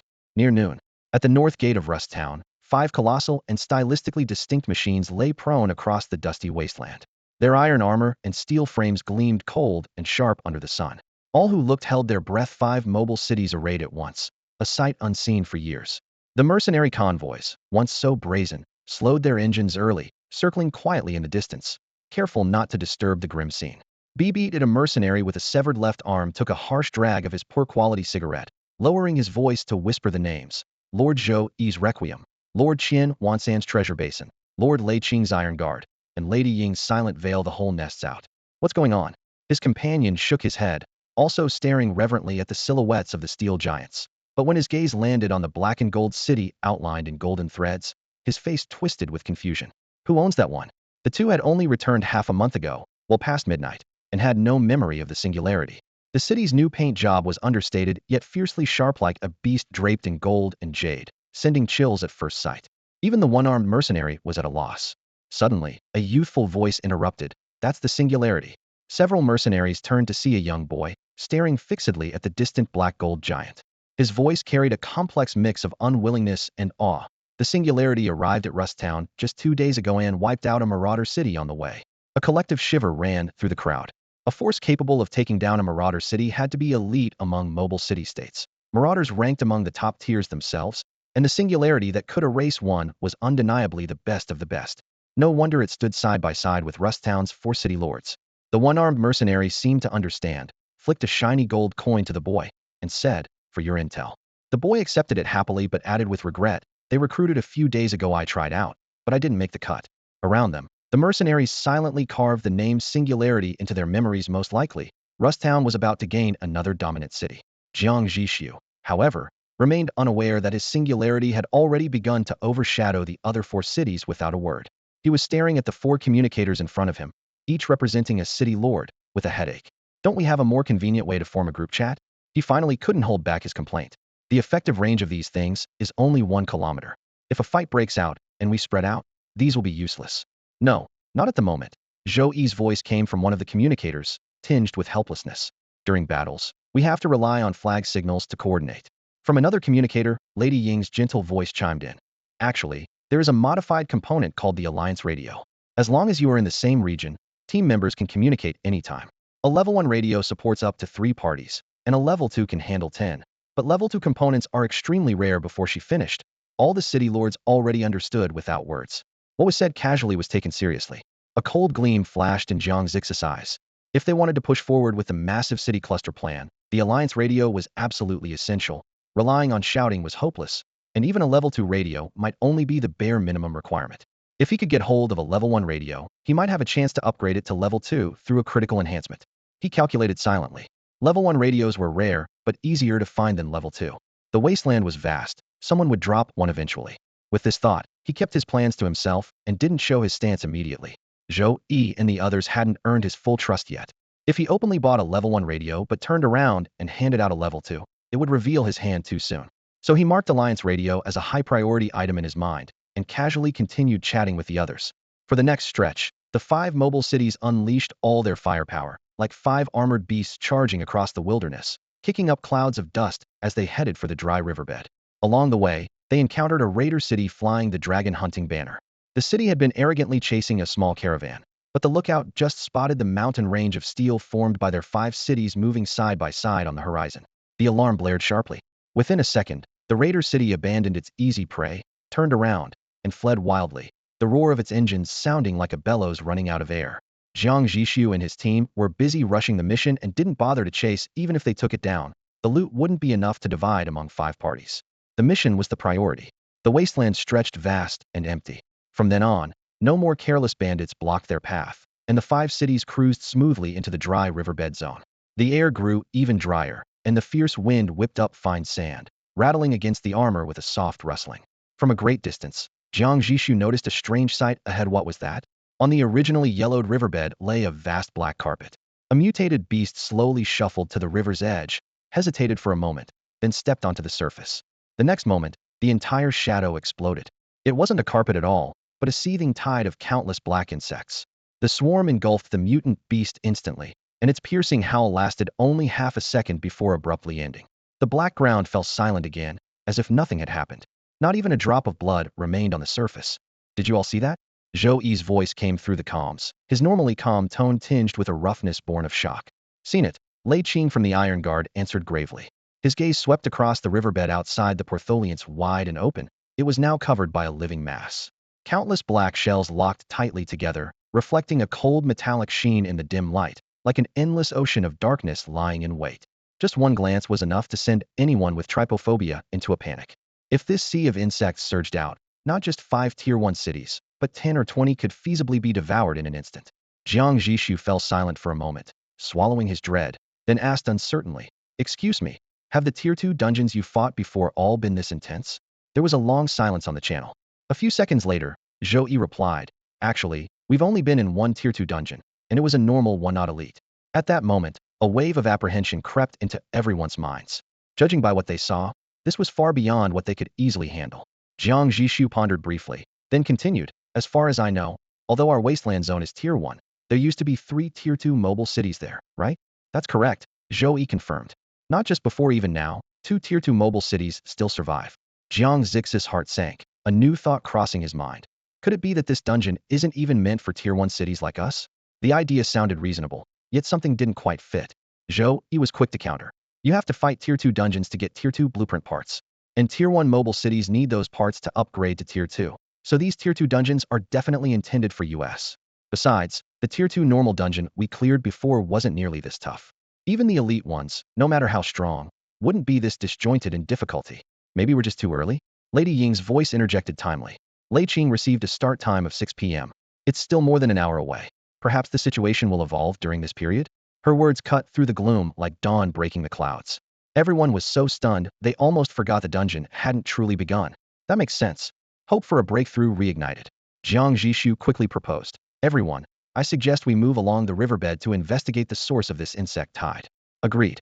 No one fled. The proposal passed unanimously. The shields of the 5 massive mobile cities activated fully. Their cannons locked onto the riverbed as the tracks and wheels ground over gravel and stone, their sounds sharp in the eerie silence. Everyone held their breath, careful not to disturb the lurking swarm. Traveling onward, they reached the most striking landmark along the dry river, the broken G7 bridge, yet the insect sea remained motionless. Clearly, they were not the first to arrive. To the left of the broken bridge, 3 unfamiliar mobile cities already waited. The structure on the left resembled a crab, with a flat base and a track chassis, giving it considerable off-road capability across rough terrain. The moving city in the center looked like a chaotic stack of blocks arranged into a roughly rectangular fortress, its buildings varying in height. At the far right stood a solid, impenetrable iron mass heavily armored, enclosing all its facilities deep within, clearly built for defense.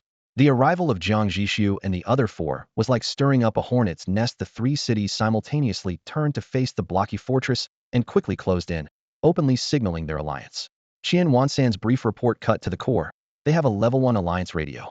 Despite being over a kilometer apart, the three cities moved in sync.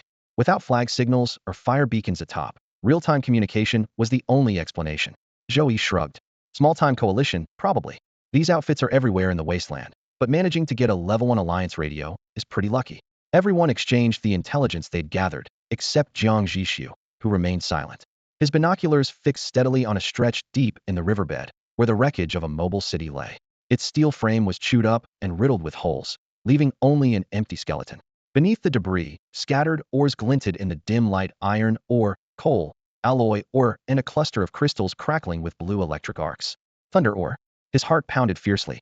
With enough thunder ore, he could finally unleash a critical strike to forge a level 2 thunder cannon and matching ammunition, a true trump card. At present, the Singularity only had one level 1 thunder cannon.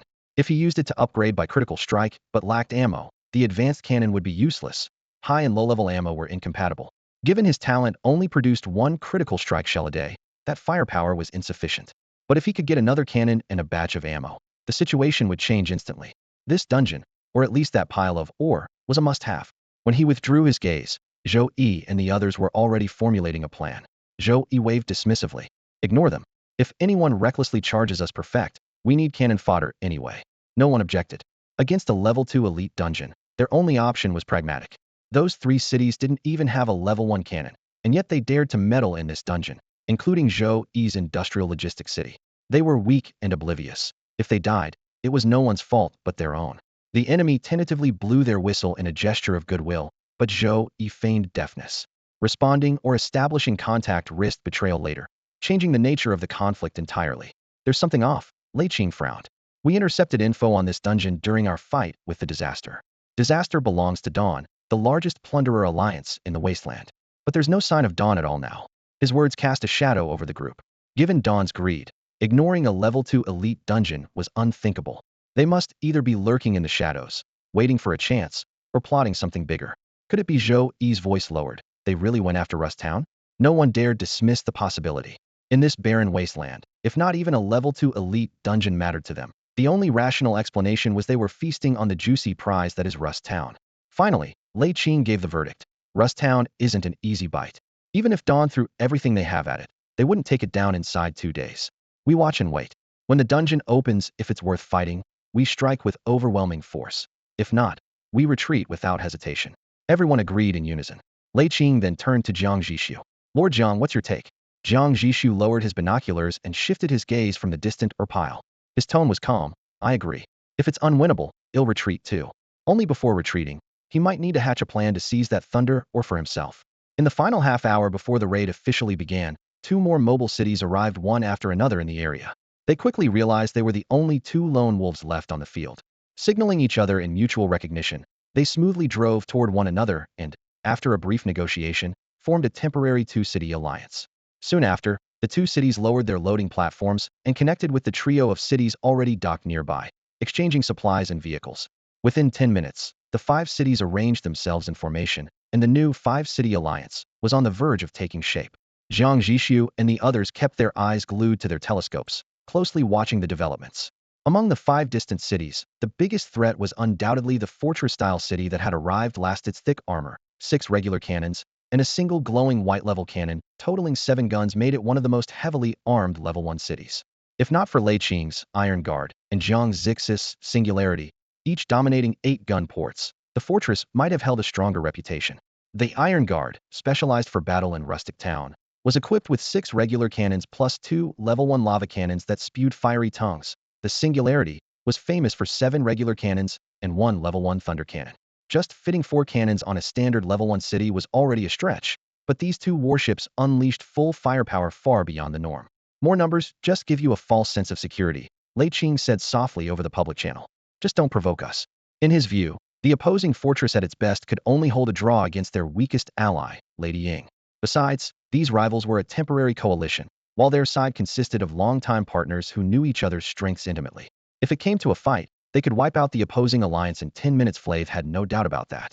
With that confidence, Everyone retracted their gaze and refocused entirely on the silent gray fissure hanging over the broken G7 highway bridge. 7 minutes left, Lady Ying's voice came quietly over the channel, providing precise timing. As the seconds ticked away, everyone's heartbeat synced with the rhythmic sound of the countdown. At the exact moment the timer hit 0, the silent gray crack suddenly convulsed, as if its heart had stopped, then it erupted. With a sharp metallic hiss, a massive sickle-shaped mechanical limb shot out from deep inside the fissure, gleaming coldly as it slashed sideways, gouging a gaping tin softmeter swide wound through the landscape. The next instant, a spider-like grotesque giant head emerged, its countless crimson eyes flashing in the black mist, followed by a deafening roar. Roar. The sound wave felt almost tangible, instantly sweeping the surroundings. The writhing swarm of larvae beneath the fissure was shredded by the invisible force, huge splashes of blood pooling and staining the wasteland red. At the same time, all City Lord's vision panels flashed simultaneous system alerts. Raid started. Raid description. The Zerg's conquest has never ceased. We seek peace, but in different ways, it says. Boss info. Level 2 elite life form. Arachnid class the Foundation. Raid objective. Kill the Foundation to stop the fungal mat transformation ritual. The Foundation? Jiang Zhixu stared at the giant founder towering at least 10 meters high, like a moving fortress, his pupils widening slightly. Almost simultaneously, he snapped his head toward the dried-up riverbed where a churning sea of insects roiled just as expected. The swarm was changing tactics. They stopped biting and massed densely toward both banks before unleashing a frenzy of self-explosions. Each thunderous blast scattered flesh and blood within a 1-meter radius, while dark purple flesh mats writhed and spread over the corpse fragments, quickly swallowing the entire riverbed like living terrain. Only then did Jiang Zhixu fully realize what was happening. They were laying down fungal mats to create a new battleground for the founder. Fight or retreat. Qian Wansan's voice crackled in the comms. Prepare to engage. Lei Qing issued the order almost immediately. Everyone scattered, widening the support range between the mobile cities. There's only one target: kill the founder as fast as possible. If forced to disperse, report positions by flag signals, but don't leave artillery support range. Lei Qing's voice was crisp and resolute. Zhou Yi and his two companions moved in perfect sync, activating their thrusters to surge forward instantly. Jiang Zhixu's reaction lagged by a beat. Already at the rear, he was thrown a body length behind the formation. Just before the acid mist would interfere with communications, Lei Qing added urgently, Jiang Changzhu, cover the rear. Watch the flank swarm. Got it. Jiang Zhixu replied tersely, uncertain if the message got through. After a brief hesitation, he glanced over at the pile of thunder ore and instructed the chief, Helmsman Wei Ran, to stay close to Zhou Yi's vector. All 8 cannons on the Singularity were now fully heated, their barrels glowing red-hot. On the west side of the riverbed, 5 mobile cities from the Rust Town Alliance formed an overlapping firing formation. Steel tracks crushed gravel and sprayed stones as they charged headlong at the founder. On the opposite side, the makeshift Ragtag Alliance stirred restlessly and revved their engines. Rush. Take down the boss. Loot first, divide later. A hoarse command echoed through external speakers. The 5 cities roared forward in a chaotic rush, as if desperate to smash themselves beneath the founder's feet. Sensing the 2 steel torrents, the founder exhaled a low growl from its chest cavity. The next moment, the fungal flesh mat beneath it exploded violently. Dozens of 3-meter ambushers, covered in bony spikes along their backs, burst from the earth. The founder aimed its 2 segmented limbs at the opposing alliances, and the ambushers split into 2 teams and dove back underground. Mounds of earth surged up like torpedoes, charging the mobile cities. 1 kilometer out, the ambushers erupted from the ground in unison, spraying dark green acid like torrential rain. The leading fortress city slammed on the brakes in panic, nearly tipping over, but still unable to avoid being crushed. Sizzling sounds rang out as the high-strength alloy armor melted away like ice in boiling water, leaving gaping holes. Lei Qing saw this through the armored glass and muttered under his breath, idiots, rushing in first with that thin armor. Almost at the same time, Rust Town's formation was swarmed by dozens of ambushers. Acid rained down as the Iron Guard was the first hit, its maneuvering space sealed off. Yet, it did not back down. Instead, it slammed the throttle all the way forward, holding its position at the tip of the wedge formation. Protected in the center, the Lament suddenly surged forward to flank it. 7 mechanical arms sprung from its side cabin, gleaming metal flashing as they successively weld, reinforce, and spray protective coatings. The illusions fading. The Iron Guard's corroded armor was restored completely. This is the role of an industrial citadel: provide continuous logistical support to allies on the battlefield. Meanwhile, Zhou Yi. Lei Qing shouted sharply. Received. No further explanation needed. Zhou Yi responded immediately. The heavy armored plates on the port side of the Wang Ahim creaked open, and several rugged single-rotor helicopters surged into the air, their rotors churning up scorching hot winds. The belly cargo doors opened simultaneously, pouring out barrels of grayish-white, solidifying agent. Like a dense spiderweb, it spread out over the heads of the ambushers, instantly trapping the advancing insect swarm. In the next moment, the turrets of the treasure basin and silent ships erupted with flames, their volleys of shells striking with pinpoint accuracy. The slowed insects burst apart in clusters, armor fragments and acidic spray exploding into a black and red ring. Within seconds, every attacking ambusher was reduced to charred debris, failing to make even the slightest dent in the Rust Town Alliance's defenses. But far at the battlefield's edge, countless compound eyes on the massive body of the Founders suddenly glowed red. The sprawling fungal carpet surged as over 1,000 mantis-like raiders crawled from spore sacks. Like bolts of black lightning, they split into two waves and lunged towards the two Alliance's battle lines. City Lord, new insects incoming. Wei Ran alerted immediately. The raiders targeted the outer flank ship, treasure basin. My flank. There are too many. Qian Wansan's panicked voice crackled over the channel. The Singularity and treasure basin were over a kilometer apart. Jiang Zhixu didn't hear the call, but saw the frantic signal flags raised for help. Lu Yan, load the thunder cannon. Target portside raiders on treasure basin. He ordered with a calm voice. Understood, City Lord. At the center of the deck, the massive cannon embedded with energy conduits lifted, its barrel forming a fiery white halo as blue electric arcs writhed around it. Boom. Like a thunderclap from a clear sky, the shell charged with lightning tore through the air, striking deep into the insect swarm's core. Before it exploded, it expanded into a brilliant blue globe of lightning. A storm of arcs jumped wildly among the insects, instantly weaving a thunder netcore. Bodies blackened and collapsed, while peripheral enemies convulsed stiffly before conventional shells followed up to wipe them out completely. In mere seconds, the left wing, once overwhelmed by the insect tide, cleared a vacuum zone tens of meters wide. My goodness, thanks, City Lord Jiang. Qian Wansan breathed out in relief, knowing Jiang couldn't hear, but still sincerely grateful. That shot's precision was flawless. If the thunder net had spread even a few meters more, even the treasure basin would have been engulfed in the electric fire. They had hesitated to use their primary cannons because the insect swarm pressed in so close. Signal flagman, send a flag message of thanks. Qian Wansan immediately ordered, adding, deploy combat vehicles to assist the gunners in clearing the debris. Keep one big cannon ready to support the Singularity. Orders fell like a sudden rain. The treasure basin's cargo bay opened, and the combat vehicles landed like a storm. All first-class armored cars equipped with heavy machine guns.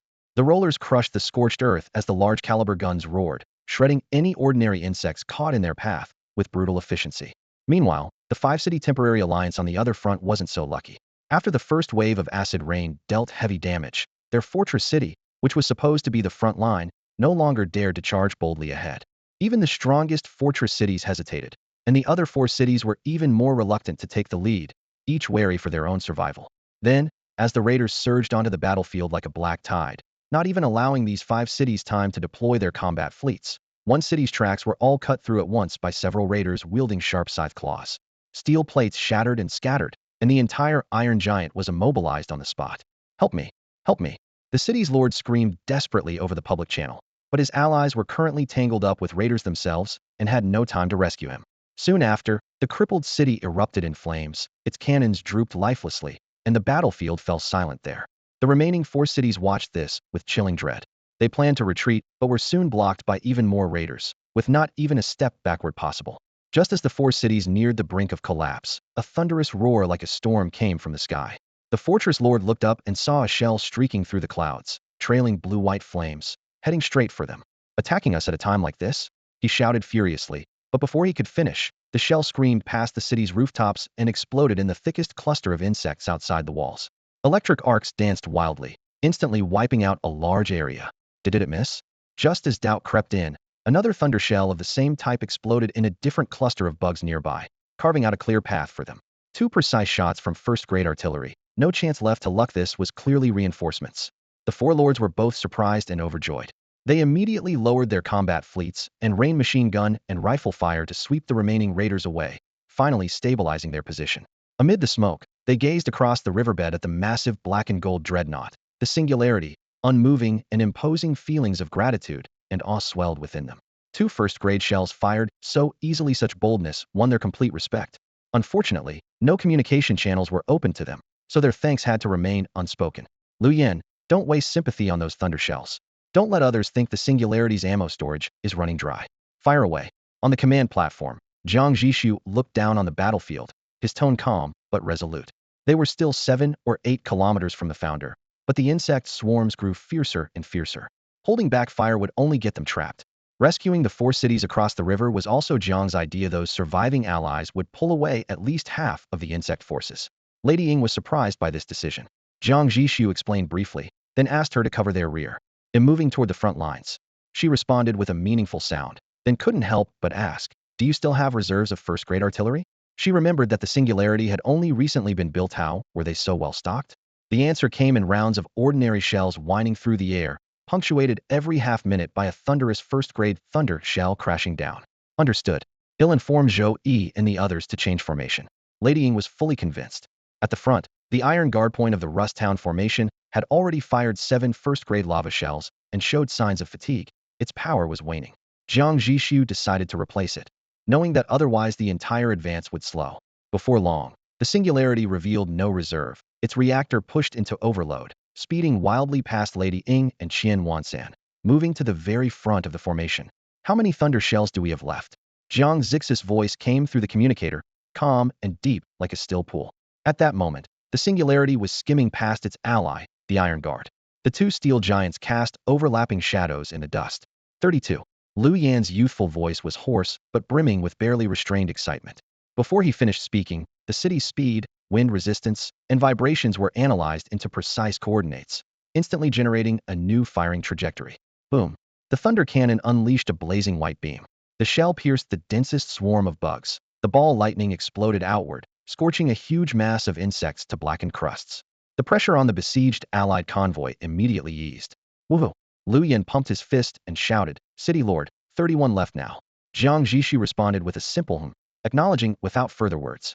Within the Rust Town alliance, besides the Singularity, the other 4 cities each deployed heavy combat convoys ranging from 10 to 20 vehicles. Roof-mounted machine guns roared like a downpour, bullets ripping through the bug flesh. By comparison, the Singularity's light off-road vehicles only had light machine guns. They were fine for urban skirmishes, but powerless against the armored bugs. So Jiang Zhixu chose not to send out any convoys, avoiding soft forces against hard enemies.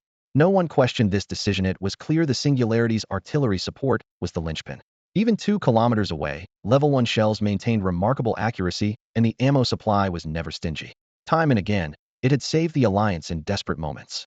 Without the Singularity, most would have long given up this campaign under the overwhelming bug tides. Seeing the Singularity hold back convoys, the other 4 cities voluntarily sent out 5 heavy off-road vehicles each, totaling 20, to shield it, clearing stragglers nearby. Ammo reserves are sufficient, Jiang Zhixu confirmed before ordering. Informed the Iron Guard were pushing forward. Prepare for a decapitation strike.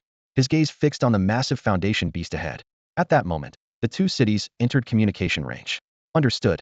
We'll slow down to escort you. Lei Qing's gritty voice came over, rough as gravel. Knowing their own shells were limited, he agreed without objection and even dispatched 10 extra heavy off-road vehicles to join the escort. 2 kilometers from the foundation beast, Jiang Zhixu turned and said, "Signalers, prepare the encirclement formation." The signal flags whipped wildly in the fierce wind, orders spreading through the battle zone at light speed. The silence and Qian Wansan city accelerated to close the formation at the rear. Across the wasteland, the black fungal carpet pulsed like a living beast's muscle, turning the earth into a writhing sea. Countless deformed bugs emerged from their cocoons, forming a dark torrent that charged recklessly at the 5 moving cities. Yet nearly 100 heavy off-road vehicles roared and weaved through the bellies of the mobile cities. Their blazing tongues of fire intertwined into an impenetrable web of flames, while relentless bombardments rained down from above, forming an unbreachable wall of death between the Zerg. Occasionally, Zerg with ranged attacks struck a moving city, causing towering infernos. Yet at the core, the Requiem swiftly closed ranks, using 7 agile mechanical arms to weld the damage in the blink of an eye, restoring the entire city to perfect condition. The true turning point came when the 5 cities suddenly scattered like celestial maidens releasing petals. The swarmer, more precisely, its controlling founding entity, paused in hesitation. Should it divide its forces?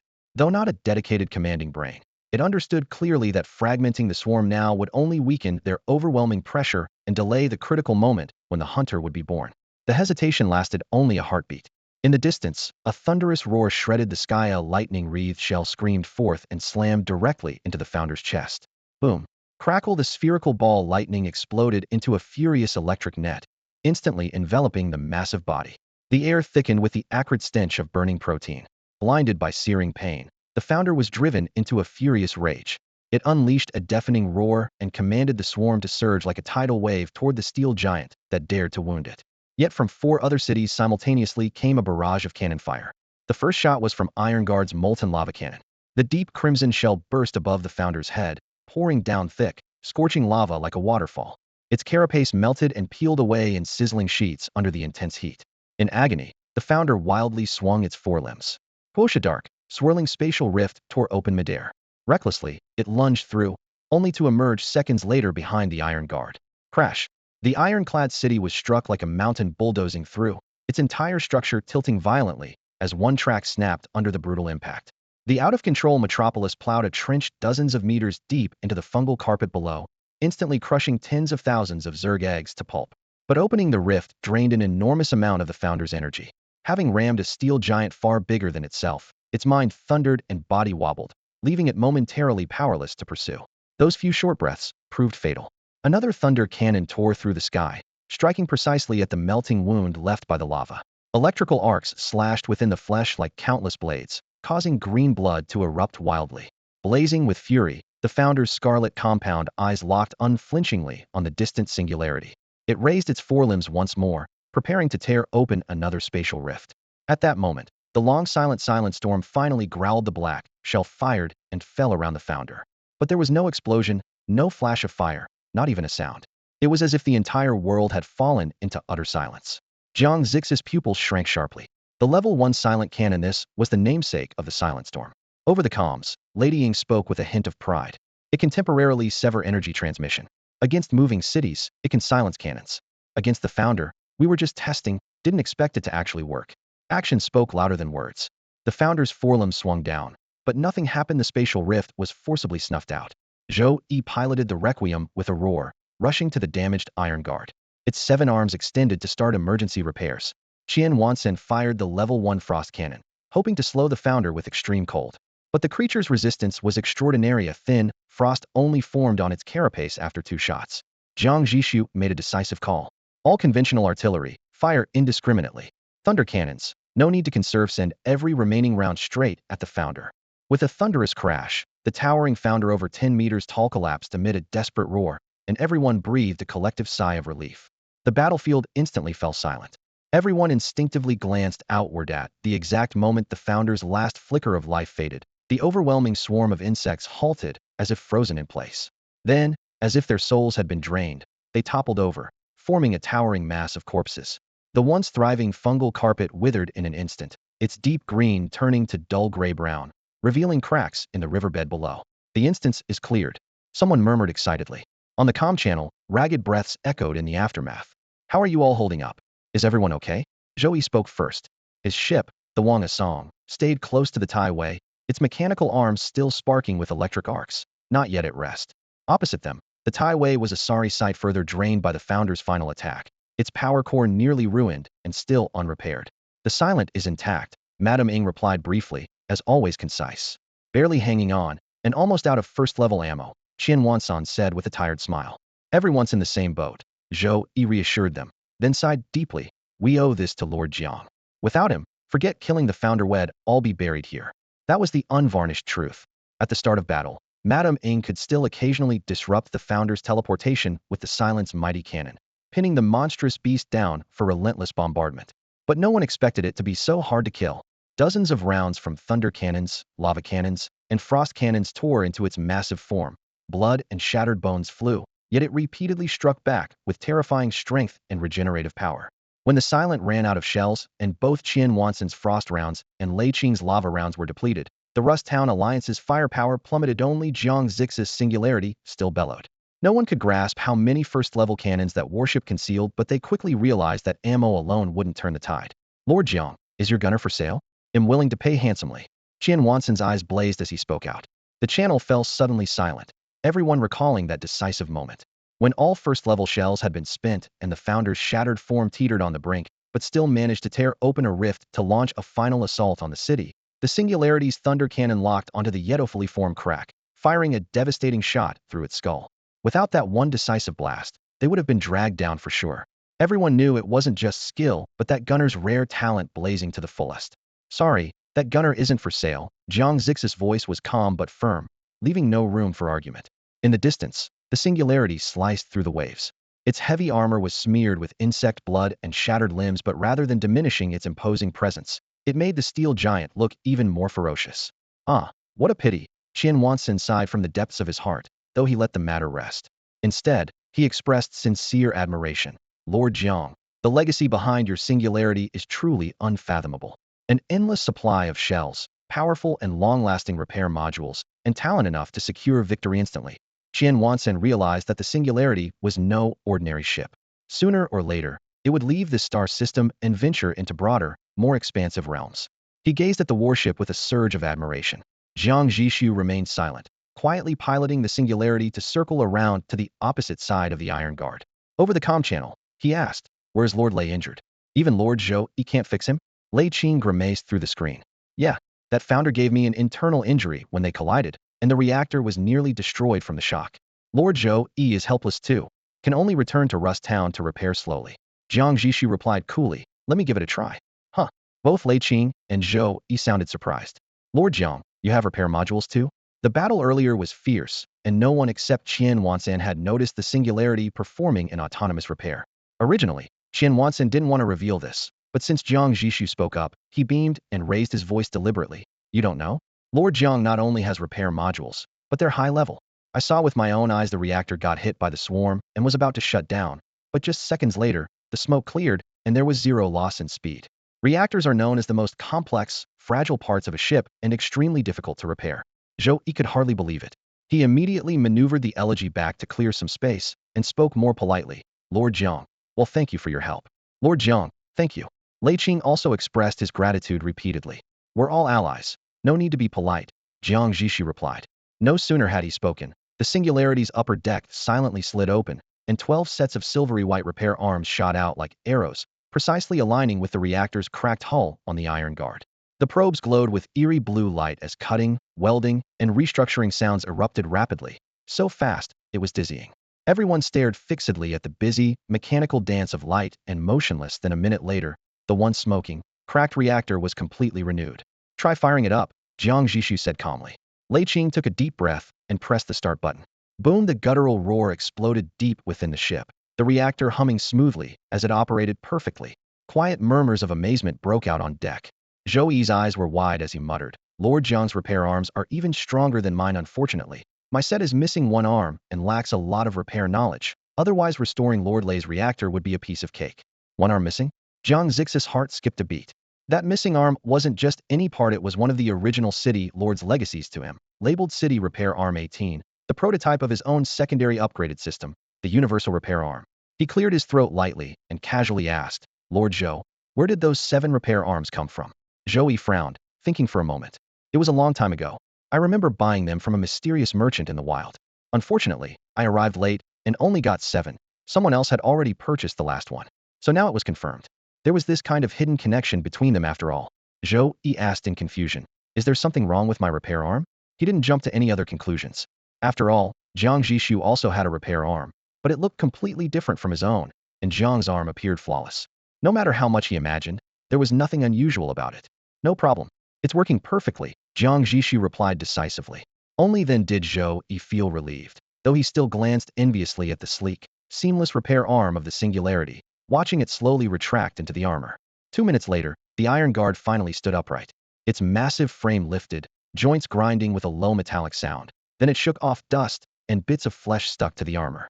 The menacing cannon mounted on its chest reflected the sunlight with a cold gleam. With the situation stabilized, it was time to divide the spoils. Everyone instinctively looked toward the spot where the gray spatial rift had been moments before. Though the rift had closed, it had dropped a pile of materials and items before vanishing. The most noticeable was a wooden treasure chest radiating with dazzling colors.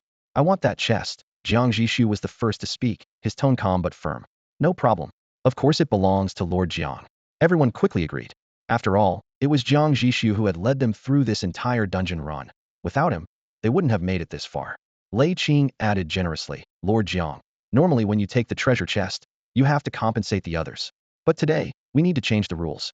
Honestly, it was you who saved our lives. Just one treasure chest is nowhere near enough to repay the thunder cannon blast you fired for us. So, Pick one more item from the remaining loot, or well, feel bad about it. Originally, the plan was that anyone receiving a level 2 treasure chest would give additional compensation to their teammates. But no one had expected the dungeon difficulty to spike this much, and Jiang Zhixu's personal contribution score was far ahead of the rest. Even if they wanted more, they didn't have the face to ask. More than that, to avoid offending this powerful temporary ally, they had to offer compensation instead. No one opposed Lei Qing's proposal. After all, the singularity had been the key to securing this victory, so it was only fair he took the lion's share. Soon, Zhou Yi uploaded the compiled list of spoils to the Alliance channel. As the data blinked on everyone's screens, all eyes were drawn to it. Hissing quietly, Jiang Zhixu scanned the entire list and couldn't help but inhale sharply. He murmured to Qi Honglang, "What should I do, Honglang? I want everything." Qi Honglang clasped his hands behind his back, clearly tempted himself. No surprise it's a level 2 elite dungeon.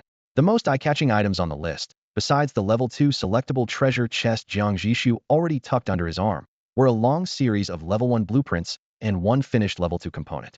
Rhino additional armor plate level 1 blueprint. Heavy armor forged from abundant steel, designed to be mounted on critical city areas to significantly boost physical defense. Rotary machine gun turret level 1 blueprint. Installed at the city base, it boasts a high firing rate to clear approaching low-level grunts. Reinforced treads level 1 blueprint. Replacing original treads, it greatly improves traversal speed and success rate through complex terrain such as swamps and rubble. Basic life detection radar level 1 finished product. Capable of detecting small-scale biological signals within 20 kilometers, though vulnerable to interference. While these level 1 components were undoubtedly practical, what truly silenced the channel was the final level 2 blueprint. Octopod spider walking structure level 2 blueprint. An excellent bionic chassis achieving the perfect balance of terrain adaptability, stability, speed, and agility. For several seconds, heavy breathing was the only sound lingering in the microphones. Then Lei Qing's steady voice came through. "Lord Jiang, you may choose first." Since they had promised Jiang Zhixu an extra pick, they had already accounted for the possibility he wouldn't get the level 2 blueprint. But Jiang Zhixu didn't reach out immediately. He narrowed his eyes, contemplating. "As far as I know, the materials required for many level 1 blueprints are already extremely scarce. The materials for this level 2 blueprint will be even harder to find. Take the level 1 thunder cannon as an example. It requires rare mineral veins and associated crystals, all dependent on luck. The level 2 ones will be far more demanding." "That's true," Zhou Yi responded, flipping through the documents and adding, "The materials for level 2 blueprints usually don't exist in level 1 zones. But that doesn't leave us helpless. There are two paths.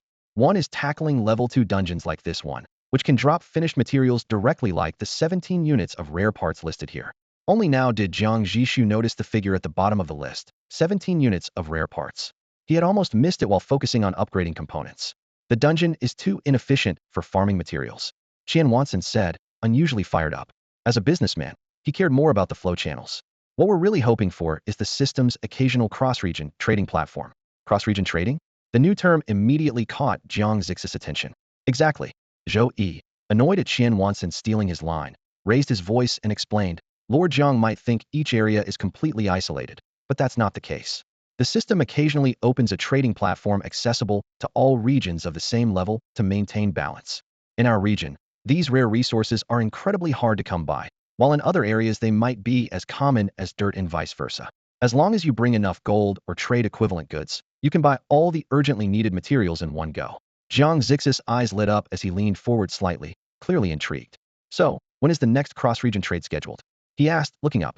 Zhou Yi, who had been prepared, replied promptly, "Based on past patterns, this platform opens once or twice a year. It's been 10 months since the last one, so it's likely happening sometime soon." "I see."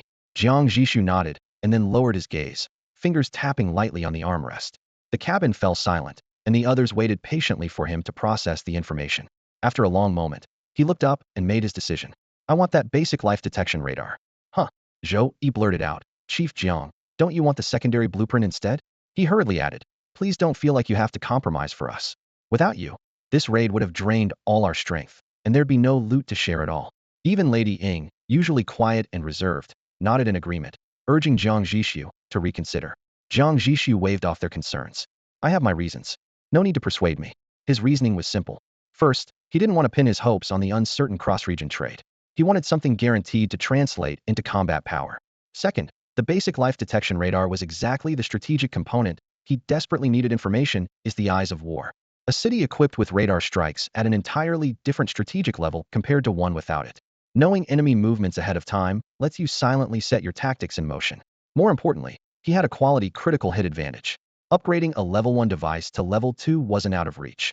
A basic 2 or 3 times random multiplier could make it happen, unlike the city repair arm he got before, which was only 1/8 the chance of a level 1 item, so the success rate was low. Overall, this upgrade module was the most valuable and practical choice for him, far surpassing any blueprint. The channel was still flooded with pleas, but Jiang Zhixu knew that if he didn't give others some way to save face, the goodwill would become a burden. So he shifted tone, a smile playing at his lips. Of course, if you all really feel bad. He paused. How about we count that pile of thunder or we found on the way here as compensation? That ore was pricey, though still not as valuable as a level 2 blueprint. No problem. Qian, fearing he might back out, immediately agreed and even sweetened the deal. Not just the ore, all the resources near that wrecked mobile city are yours too, Chief. Good. Jiang Zhixu smiled gently. Since it's settled, I won't delay anyone from dividing the loot. They'll go ahead and collect my compensation first. As he finished speaking, the singularity quietly turned, decisively breaking away from the group and heading back the way they came. The radar, about the size of a small car, was quickly dispatched by Zhou Yi via truck to Jiang Zhixu's city. The steel wheels rolled over the cobblestone road, leaving behind a series of clattering echoes. As the heavy canvas was lifted, a deep gray radar occupying the entire truck bed and a meticulously oilcloth-wrapped wooden chest were revealed. The lookout at the command tower blew a sharp whistle, alerting the guards inside the city walls of the arrival of precious supplies. The radar was carried down with the coordinated effort of over a dozen craftsmen and securely placed on the reserved base on the eastern side of the city wall. Wasting no time, Jiang Zhixu raised his hand and ordered, "Install it immediately. All adjustments must be completed before sunset." Receiving a confident reply, he turned and stepped into the inner city's bathhouse, a steam bath pool tiled with warm jade slabs. With water bubbling and steam enveloping his entire body, the wafting scent of sandalwood quickly melted away his exhaustion and dust. After his bath and dressing, he returned to the main hall, where 3 sticks of incense had already been lit, their smoke rising steadily like ribbons suspended in midair. The wooden chest stood silently, its brass fasteners reflecting the flickering candlelight. Jiang Zhixu drew a steady breath and placed his hand on the chest lid. This chest holds my very first true level 2 modification component. With a click, the latch popped open. The system interface appeared. Select a random type. Without hesitation, Jiang Zhixu tapped Modification Component. Open successfully.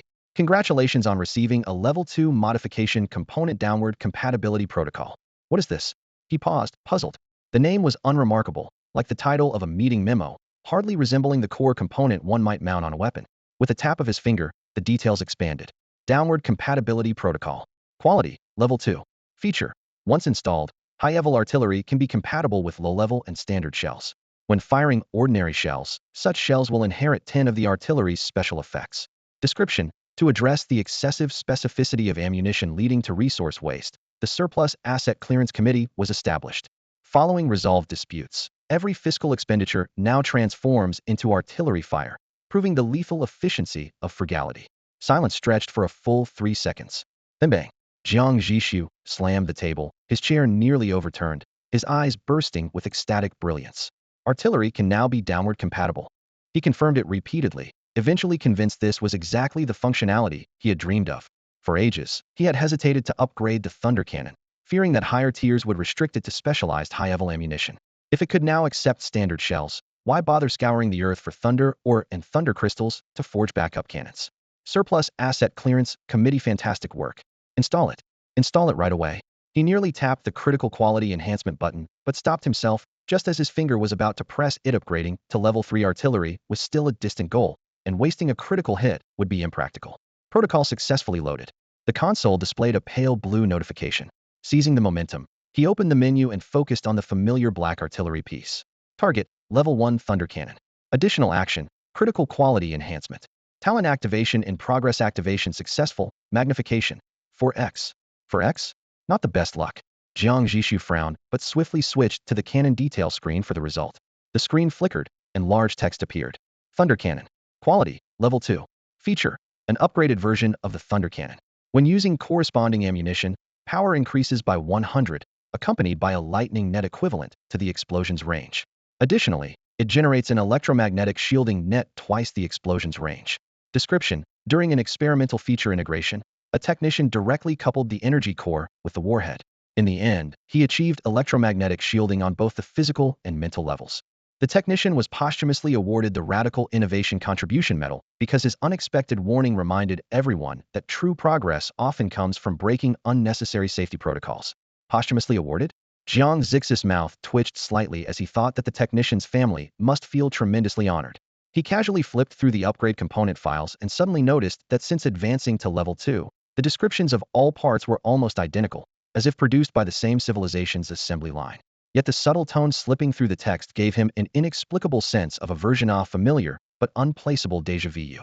After fruitless pondering, he gave up digging deeper and directly sent a message to Liu Yan. Try launching a level 1 shell with the level 2 thunder cannon. A minute later, the reply came.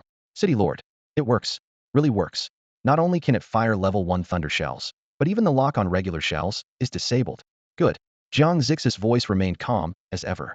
Fire a regular shell with it and measure the data. Yes. A deep rumble echoed through the heart of the singularity. A regular shell burst out of the barrel, its dark casing crackling with visible blue-white electric arcs. A few seconds later, boom, an explosion sent a cloud of dust billowing everywhere. Report damage. City Lord, its power is about 1.5 times that of a conventional shell, and it even generated a small electrical web. We didn't even use a thunder shell. Liu Yan's tone was rapid with excitement. Though the area is smaller, it's still an extra elemental effect. A spark of inspiration flashed through Jiang Zhixu's mind. What if we fire a water element shell from the thunder cannon? Will the two effects stack? Tell me, electricity plus water equals? The name of an old game lit up in his head. City Lord. Very likely. Liu Yan eagerly agreed. Water and electricity interacting would definitely deal more damage and cover a larger area. Having grown up in the new world, Liu Yan wasn't aware of the answer in Jiang Zhixu's mind. Only that the combination made perfect sense after all. Common sense. Water conducts electricity. But the next moment, Jiang Zhixu's excitement suddenly ebbed like a tide. He sighed softly. All right, got it. Keep getting familiar with the turret. Then he cut off the communication. Beside the turret, Liu Yan scratched his head. What did I say wrong? Did the city lord just think of that game? A soft voice sounded behind him. Qi Honglang appeared at the gun position like a ghost. Are you done with your matters? Jiang Zhixu glanced sideways. Just routine post-battle inventory. They could manage without me. Qi Honglang shrugged, then lowered his voice. City lord. Is the game you thought of a very old one? Jiang Zhixu narrowed his eyes. Which one? I don't understand. Qi Honglang hesitated a moment, then cautiously uttered a syllable. Divine? Jiang Zhixu immediately caught on and responded firmly. Original. That's right. Qi Honglang clapped his hands sharply, a mischievous smile on his lips. Divinity. Original sin too. The moment you mentioned elemental combos, I thought of it right away. You too? Indeed. Jiang Zhixu leaned back in his chair, a faint note of wistfulness in his voice. It's a pity. We won't get to see Larian's next original IP. The two exchanged a look, the lonely feeling of being worlds apart spreading through the cramped cabin. But the next moment, their mutual, carefree laughter completely shattered the melancholy. The Singularity's tires rolled over the barren riverbed, coming to a slow stop beside a massive heap of steel wreckage. Inside the cockpit, Weiran peered through the shattered windshield, glancing around cautiously, muttering under his breath, TSK. No idea which city this is, but it's a real tragedy. After the swarm had retreated, the full devastation of the mobile city was revealed. Armor riddled with holes, craters pocked across its surface. A few huge cannons hung limply like broken iron birds. The entire city lay like a steel leviathan stripped of its innards, its skeleton twisted, bloodstains dark red and frozen cold in the night wind, suffused with hopelessness. No matter how fierce our fight just now was, we never dared set foot on this riverbed. But Qi Honglang gazed at the scene and shook his head softly. Before the founders died, the riverbed had been infested with tens of millions of bugs, every inch crammed full of razor-sharp teeth and claws. A lone mobile city trapped inside. Its fate was predictable. Yet in the wasteland, such tragedies were the norm. His voice was low but steady. Every day, countless cities silently vanish in unnoticed corners. Don't underestimate the wasteland, it's just one of many primary zones. But its area is larger than Old World China. How many mobile cities are out there? No one knows for sure. The Iron Rust Town Alliance has existed for years, but never claimed to dominate the entire wasteland. Settlements like Iron Rust Town are everywhere, but few are nearly as strong as this. Jiang Zhixu listened, his gaze still resting on the ruined city frame, speaking softly. If one day the singularity dies, they'll never let it fade away in obscurity. Qi Honglang turned back, his eyes free of flattery, only stubborn certainty. The singularity won't die, as long as you're still here.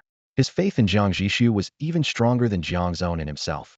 Jiang Zhixu smiled faintly and raised his hand to give the order, begin resource extraction. The The swarm seemed interested only in living things. Metal and ore remained nearly untouched in the ruins. The singularity's multiple drill-like collecting arms extended from its belly, precisely boring into the depths of the wreckage. Night descended. After 2 hours of work, all usable resources were retrieved and loaded. Shi Honglang could hardly suppress his excitement as he reported, City Lord, 1,824 units of thunder, or +1 thunder crystal. Jiang Zhixu's heart leapt.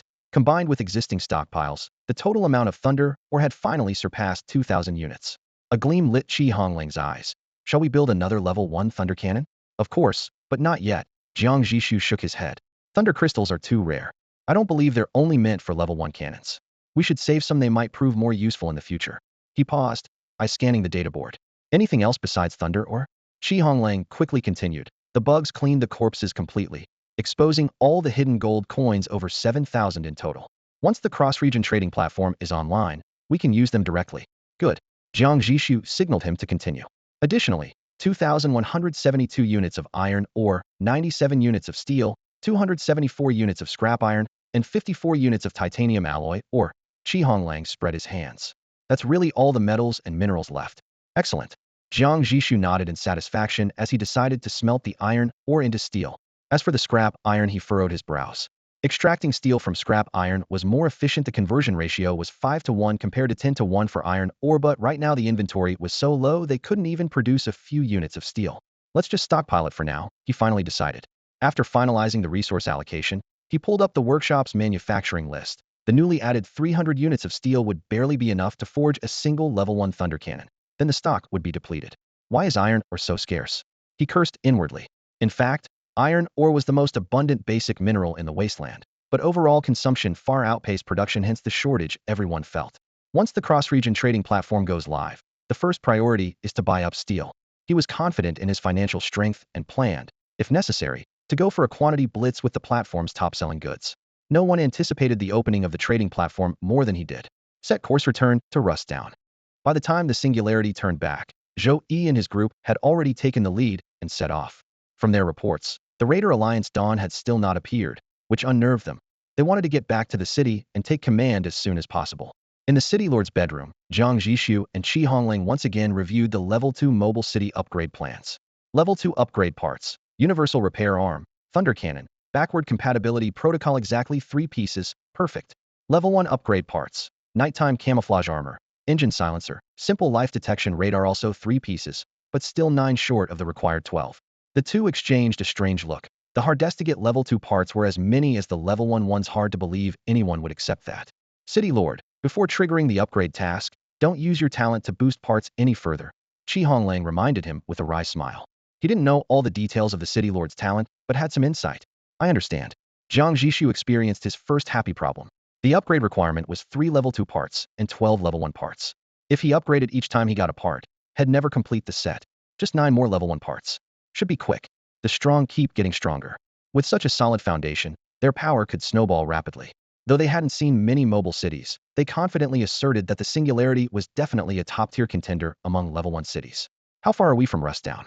Estimated 5 hours. 5 hours would be midnight the time talents refreshed. Jiang Zhixu was already calculating a quantity blitz on the thunder crystals, but that thought was abruptly cut off as they neared Rusttown. City Lord.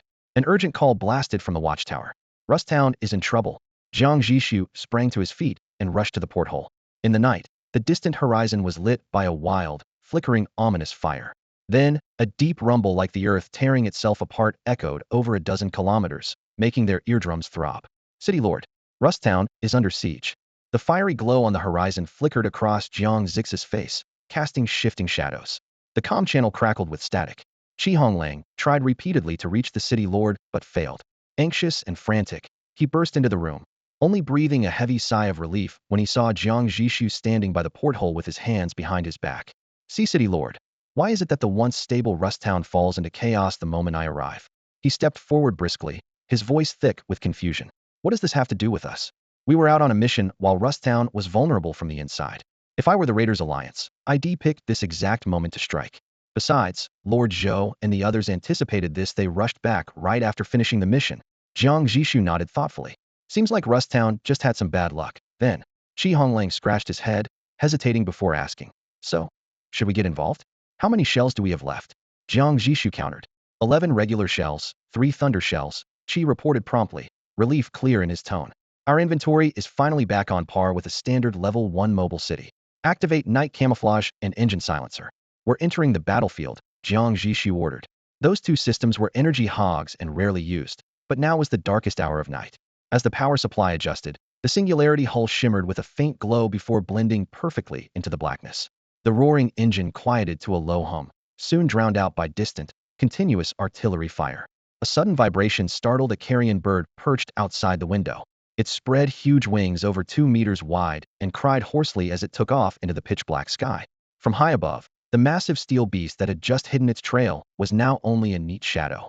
As it dove toward the brightest flames, the true scope of the battlefield unveiled itself to those deep green eyes. Centered on Rust Town, the wasteland boiled with chaos. Nearly 20 colossal mobile cities darted at high speed like iron serpents tearing at one another. Beneath them, hundreds of off-road vehicles raced wildly amidst the gunfire, like wolves hunting for lives to claim. Boom! A fireball erupted. A roaring off-roader was crushed flat beneath a mobile city, instantly turning into a burning, twisted steel shell. The carrion bird screeched and dove to snatch leftovers, but was torn apart by an unexpected burst of flame. Meanwhile, in the cockpit of the Iron Guard, Lei Qing pressed tightly against the control panel, veins bulging and knuckles white from clutching the control stick. These fence-sitters really can't be trusted, he growled. Suddenly, the Iron Guard tilted sharply, gouging a deep trench in the mud and nearly throwing him out of his seat. A moment later, a shell exploded where it had been moments before. Boom. The shockwave sent the entire city violently shaking. How are the other allies holding up? Lei Qing shouted hoarsely. Urgent reports came through the earpiece. Treasure Basin is being pursued by 3 enemy cities. Elegy is stuck in Rust Town repairing the radar. Lady Ying's silence is missing. The Qingting was confirmed to have crashed, and Commander Meng's fate remained unknown. Bang! A fist slammed into the warped steel frame, rattling an entire row of instruments. Lei Qing's eyes blazed red. How many lava shells are left? 2. The fire control officer's heart sank. Commander, standard shells are completely gone. Out of ammo, and supplies. The cockpit filled with despair. Lei Qing took a deep breath, chest rising and falling. His voice was hoarse but resolute. Helmsman, stop evasive maneuvers. Full speed charge. Target the enemy flagship. If we die, we'll drag it down with us. Yes, sir. The crew stiffened, summoning their final fighting spirit amid the fading gunfire. The name Singularity flashed through Lei Qing's mind.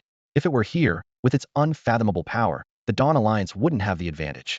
But Singularity was nowhere to be seen. Without it, Rust Town would have long been devoured by the swarm. Back then, Singularity saved the Favino, 4-city alliance from the Insect Sea. They planned to resupply at Rust Town, but seeing it encircled, the 4 cities joined the fight without hesitation. Along with the Anju and Hongyan, invited by Jiang Zhixu to the banquet, 6 mobile cities fought side by side, barely holding Rust Town's defenses until now. With this in mind, Lei Qing had no right left to blame Singularity for its delay. Suddenly, a hoarse broadcast crackled over the public channel, as if the speaker was using their last breath. People of Rust Town, we did our best. The insect hive drained our resources. We have no choice but to retreat. The transmission ended. The 4 cities on the battlefield ceased fire, retreating while regrouping and using their last shells to blast a path out. The Dawn Alliance forces cleared the way with an obvious message. We only fight Rust Town. Others should stay out. This shattered the resolve of the Anju and Hongyan. With their meager firepower and nearly spent supplies reliant on Rust Town, they were left with one thought: we've done all we can. As the decision to withdraw took hold, cannon fire abruptly dropped. Boom. A deafening explosion broke Lei Qing's thoughts. The cockpit shook violently. Metal screamed as it tore open. The Iron Guard suddenly tilted. Parts flew through the air. Port side track, 3 hit. Power transmission damaged. Speed down at least 30%. Forget that. Lei Qing grabbed the railing, eyes reddened, yelling, charge. Full speed. No aiming with lava shells. Ram them with the ship itself. He was on the edge of madness, desperate to drag the Dawn flagship down with the Iron Guard before crashing. But the Dawn flagship maneuvered like a leopard, playing with a cumbersome bull, sidestepping and easily shaking off pursuit, steadily increasing the gap. It even peppered them from afar with light machine gun fire, as if mocking them. Commander, it's no use. The helmsman gritted his teeth, voice trembling. They're faster. We can't catch them. Lei Qing locked his furious, powerless gaze on the leisurely cruising flagship far ahead. Then suddenly, a bluelit shell fell from nowhere, slicing through the dark battlefield, silently piercing the Dawn flagship's side. Boom. Blinding lightning and fireballs erupted. Chain explosions ignited towering flames that tore through its armor. The once invincible Dawn flagship had fallen. The battlefield fell silent with the crash of the Dawnlight. Under the flickering flames, the world was deathly still. The defeated forces of Rust Town stood frozen amid the scorched earth. The charging Dawnlight Alliance suddenly halted, and the Fourth City Alliance's desperate breakout along with their racing convoy of combat vehicles all abruptly went quiet. Only the crackling and bursting of the massive burning wreckage echoed across the desolate plain. The once invincible Dawnlight steel Leviathan that had escaped intact from multiple Tier 2 mobile city assaults, hailed as the closest thing to a Tier 2 mobile city itself, had just delivered lethal support for the Alliance, remaining unscathed amid fierce fighting. Yet now, it had collapsed with a thunderous crash. The 8 mobile cities of the Dawnlight Alliance frantically broadcasted calls to their flagship, but the moment the Dawnlight burned out, the radio went silent too. Flames flickered intermittently among the wreckage, explosions erupted here and there, and survivors fled in panic. Everything confirmed the grim truth. The Dawnlight was truly gone. It's the Singularity. The Singularity has returned. Lei Qing was the first to recognize the cannon blast, trembling with excitement as he roared at full volume. Don't just stand there. Counterattack! Counterattack! On the other side, the Fourth City Alliance, whose blood had been stirred by the Thunder Cannon's rescue, immediately abandoned their breakout attempt. Ironically, earlier the Dawnlight Alliance had allowed them safe passage through their central formation to demonstrate fearlessness. Now, the Fourth City Alliance turned and struck back, ripping open a gap in an instant. The 8 mobile cities of the Dawnlight Alliance wanted to counterstrike, but feared hitting their own forces, so they helplessly watched those few troublemakers weave in and out of their formations 7 times, creating chaos and disorder. Members of the Dawnlight Alliance, listen up. I am the Calamity. As long as I stand, Dawnlight will not perish. Focus fire first, eliminate the enemy. With the main radio down, the Calamity had no choice but to broadcast externally and rally the troops by force. The order was like a lifeline thrown to the 8 cities, which quickly reformed their defensive lines. Then, everyone saw it at the very edge of the battlefield. A massive shadow darker than the night itself stepped out from the darkness. Its armor was pitch black without a single blemish, reflecting cold glimmers in the fiery glow. Golden lines traced simple, yet noble patterns. This was the Singularity. Cover the Singularity. Lei Qing barked hoarsely. But before anyone could move, the Singularity's cannon, crackling with white electric arcs, flared again with blinding light. In the distance, the Calamity's city lord's pupils shrank sharply. The cannon was aimed straight at him. Evasive maneuvers. Full speed, evasive maneuvers. He shouted hoarsely. Boom. The thunderbolt cannon discharged, but the Calamity's helmsmen emptied every ounce of their skill, yanking the control stick sharply. The giant city tore violently off the projectile's path. Phew, they dodged it. The city lord exhaled in relief. He saw the thunder cannon shell explode more than 50 meters away, unleashing a massive spherical web of lightning. Brilliant arcs of electricity surged in the night like a giant net suddenly spreading, tearing apart the air. A scorching shockwave rushed toward him, but left not even a scratch on the armor's exterior. Just as the commander of the Calamity was about to think, that was a close call, all the lights and monitors in the cockpit suddenly went dark, and even the engine's roar was abruptly cut off. Almost simultaneously, the entire city's power system failed completely. Every electrically powered device froze instantly, without any warning. This is, he gasped sharply, pupils constricting. Electromagnetic interference? How could a level 1 cannon pull that off? But the realization came too late. In the darkness, a seemingly ordinary shell traced a cold light across the night, slowly but precisely striking the completely immobilized Calamity. Boom. The explosion, followed by a chain reaction of secondary detonations, tore the steel giant into flames and fragments. Within seconds, the Dawn Alliance's deputy commander fell alongside their leader, crashing to the ground. From the enemy's appearance to this moment, only a few dozen seconds had passed. First shot, the commander fell. Second shot, the deputy commander died. Third shot, the Calamity was utterly destroyed, shattering the remaining hopes of the Dawn Alliance. Run! A scream tore through the public channel, raw and desperate. The reply was the third flash of the thunder cannon lighting up once again. More daunting than the war itself was the reconstruction afterward. Fortunately, Jiang Zhixu didn't have to worry about that. The Four-City Alliance and the ships Unju and Hongyan arrived to provide support. Their bonds ran deep, but the cost was high. The debts from compensation and supplies were shouldered by veterans like Qian Wansan and others. They even took on the personal debts owed to Jiang Zhixu himself. The Qijian was willing to help purely out of respect for Jiang Zhixu. They would never dump such a troublesome burden on him. Yet even amid the good news came bad tidings. Mayor Meng had fallen. Upon hearing the news, Jiang Zhixu was silent for a long time. Though their contact had been brief, he truly respected the old man who had built Rust Town single-handedly, a man embodying the efficiency and responsibility of a bygone generation of officials.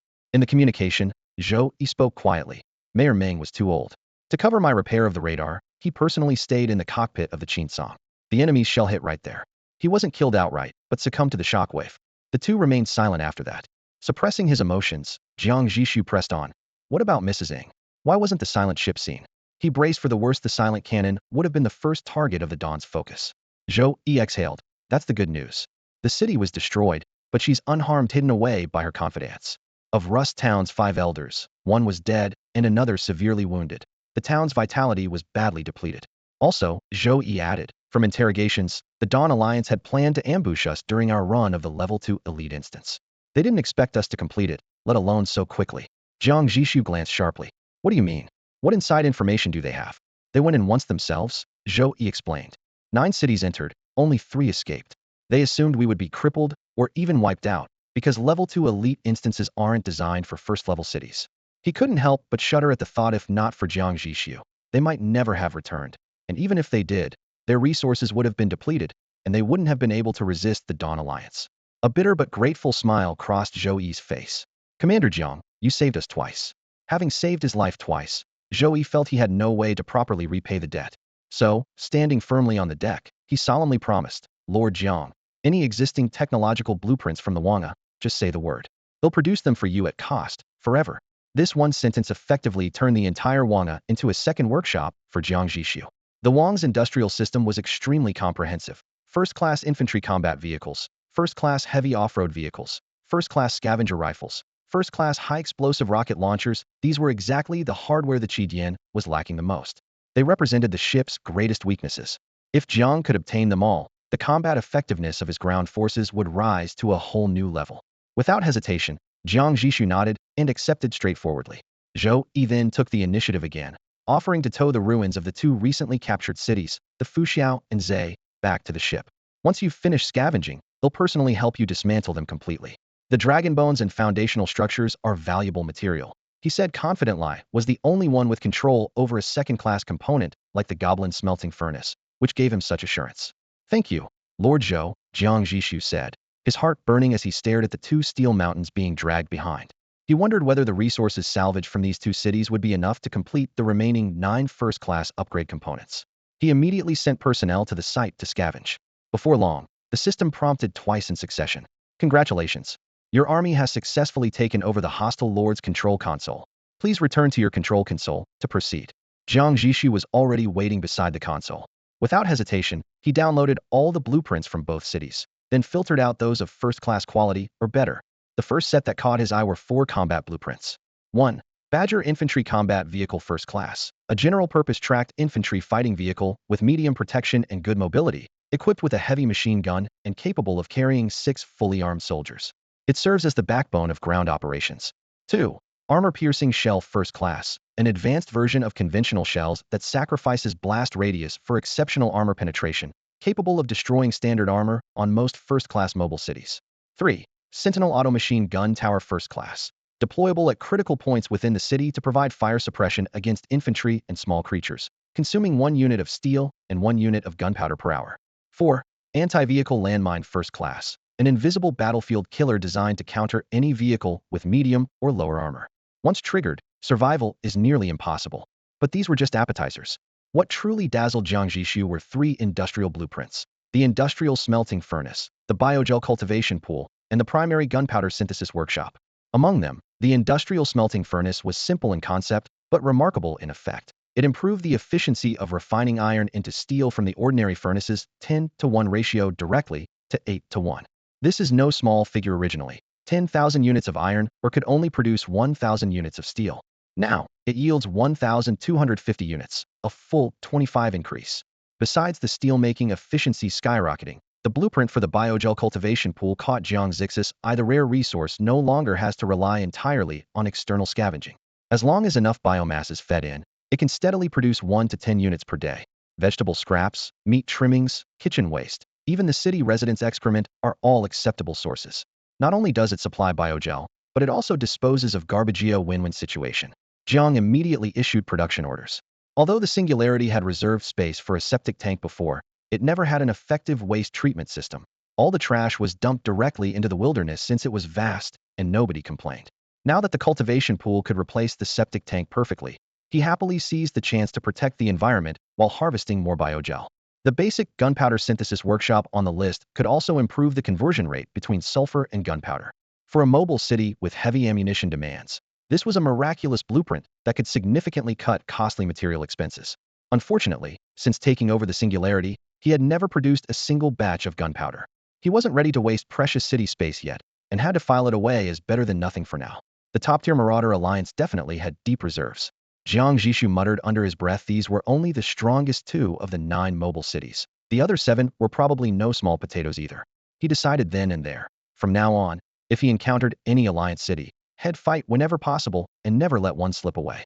When flipping to the filtered list, he barely glanced at the level 1 lifestyle blueprints and handed them straight to Qi Honglang for coordination.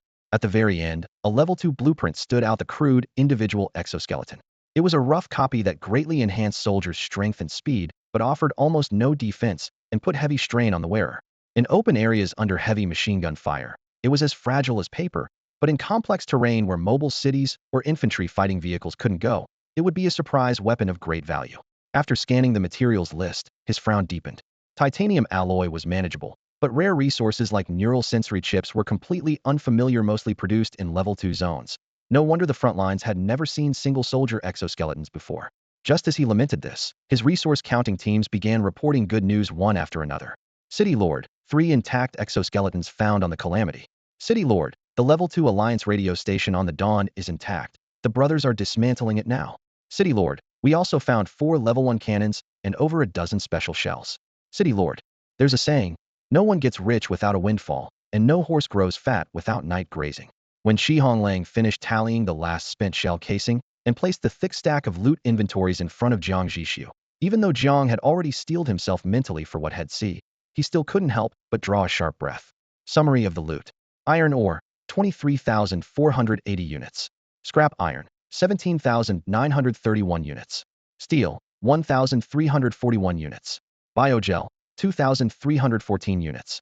Polymer compound, 3,410 units. Electronic components, 2,194 units. Precision parts, 1,521 units. Titanium alloy ore, 574 units. Crude oil, 2,215 units. Coal, 1,324 units. Gunpowder, 1,741 units. So this is what it means to get rich overnight.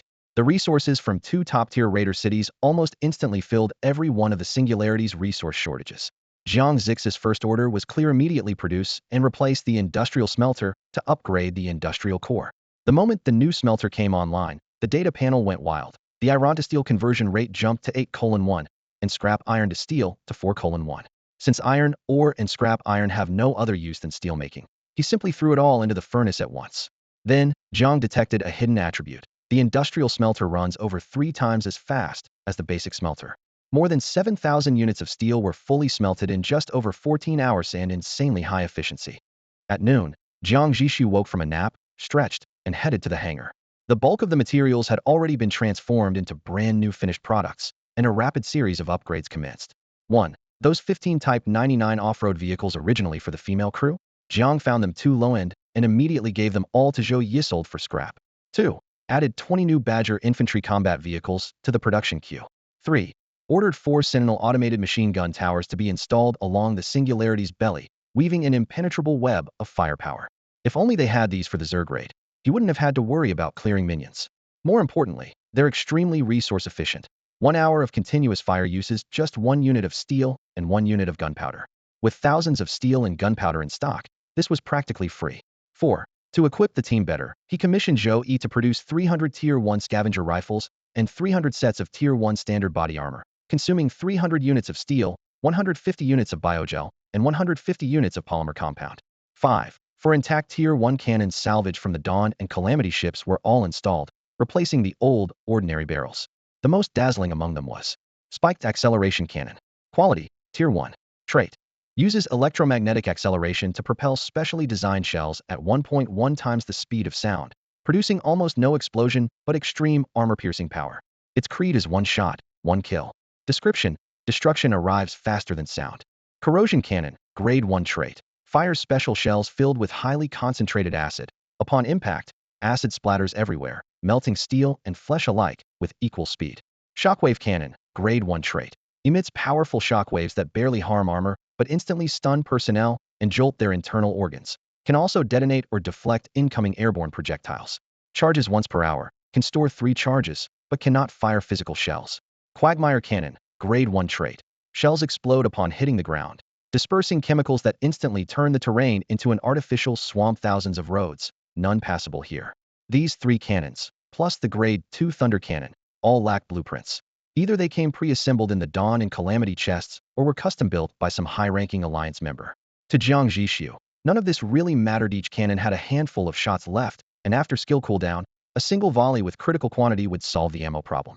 By now, the Singularity had fully evolved in firepower and mobility, nearly flawless in every aspect. The only bottleneck remaining was those 9 Grade 1 upgraded parts. At present, the only real Grade 1 item in his hands was the Industrial Smelting Furnace. The newly acquired Alliance radio was Grade 2 and excluded. Combining all gun positions counted as just one item, recorded as Grade 2, so it didn't fill the quota. The gap remained 8 more parts. The thought flashed like lightning. Crowdfunding. Jiang Zhixu immediately contacted Zhou Yi, Qian Wansan, and Lei Qing. Before dawn today, directly demanding parts like this would have been an insult, but now the 3 responded without hesitation, readily offering all their Grade 1 upgrade blueprints. Not a single one held back. 1. Titanium alloy dragonbone frame. Rebuilding the city's backbone with titanium alloy, vastly increasing structural strength and preventing collapse. 2. All-terrain wheel track design, flexibly switching between wheels and tracks, boosting speed while improving handling on slopes, swamps, and rubble. 3. Athlete's core shock absorption system, countering violent vibrations from high speeds, jumps, and falls, enhancing stability and resident well-being. 4. Vehicle loading platform, multi-layered buffering, allowing deployment of 10 more vehicles at once, doubling combat response efficiency. 5. WD-40 lubricant transmission pipeline, continuously supplies oil to all cannons, enabling silky, smooth barrel rotation. Drawback is excessive slipperiness, requiring marksmen to adjust precision. 6. Far-leading autonomous driving tech, sets basic driving logic for the entire moving city. Lift foot when facing obstacles, detour around large pits, cruise at fixed speed on flat roads. Don't expect it to be smarter. 7. Household waste collection system, efficiently removes daily garbage from residents, though still no terminal processing, so leftover issues remain. 8. Light irrigation device, supplements light and water for farmland, accelerating plant growth and increasing mutation rates. 9. Joy-inducing restaurant design, even if dining on just steamed buns and salted vegetables 3 meals a day, residents can still smile proudly and happily within this restaurant. The 3 men, actually 5, including those who pitched residential agriculture blueprints, completely emptied their resources. 9 blueprints perfectly filled the gap. Jiang Zhixu immediately asked them to produce the parts, promising to supply all materials himself. Without even typing OK, they placed factory orders in their workshops, promising completion within 5 hours at the latest. With the firm commitment secured, Jiang Zhixu swallowed his overwhelming excitement and quietly began to wait. While waiting for the 9 major upgraded parts to be completed one by one, Shi Honglang pushed the door open and entered, bringing news about the task Jiang Zhixu had assigned earlier. City Lord, the people you sent to inquire about Tang Yuan have results. Tang Yuan was the spirited little guide Jiang Zhixu met when he first arrived in Rust Town. Last night's battle had engulfed the entire town in flames. Jiang Zhixu had stood by the porthole, watching the cable car line snap midair, fire casting a crimson glow on the ruined walls, thick black smoke swirling over the rubble.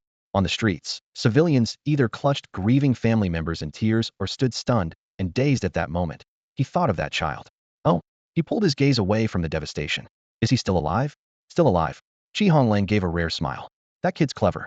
Once the fighting started, he rushed to the 7th floor office in the administration district and used your name to ask Xiao Kai for shelter. Xiao Kai wasn't sure what your stance on him was, so he just took him inside the safe house and kept him hidden all night. Xiao Kai was that middle-aged man who had invited Jiang Zhixu to the feast by the town gate. Head said if help was needed, come to the 7th floor, though no one foolish enough to provoke a city lord had shown up, so that invitation remained unused. 11 or 12 years old, already acting like a flag bearer, using others' prestige to protect himself, Shi Honglang clicked his tongue. This kid's got potential. Jiang Zhixu smiled lightly and shook his head. He once said he wanted to be a wanderer. I didn't believe it at first. Now, maybe he really will live to see that dream come true. The battle last night left over 1,000 civilian casualties in Rust Town. As chaos erupted, the Dawn Alliance's war convoys raided and pillaged, claiming countless innocent lives. Women and children suffered most on this lawless wasteland. Perverts and predators thrived. Thinking of this, the smile on Shi Honglang's face quietly faded. After a moment of silence, he finally voiced his question.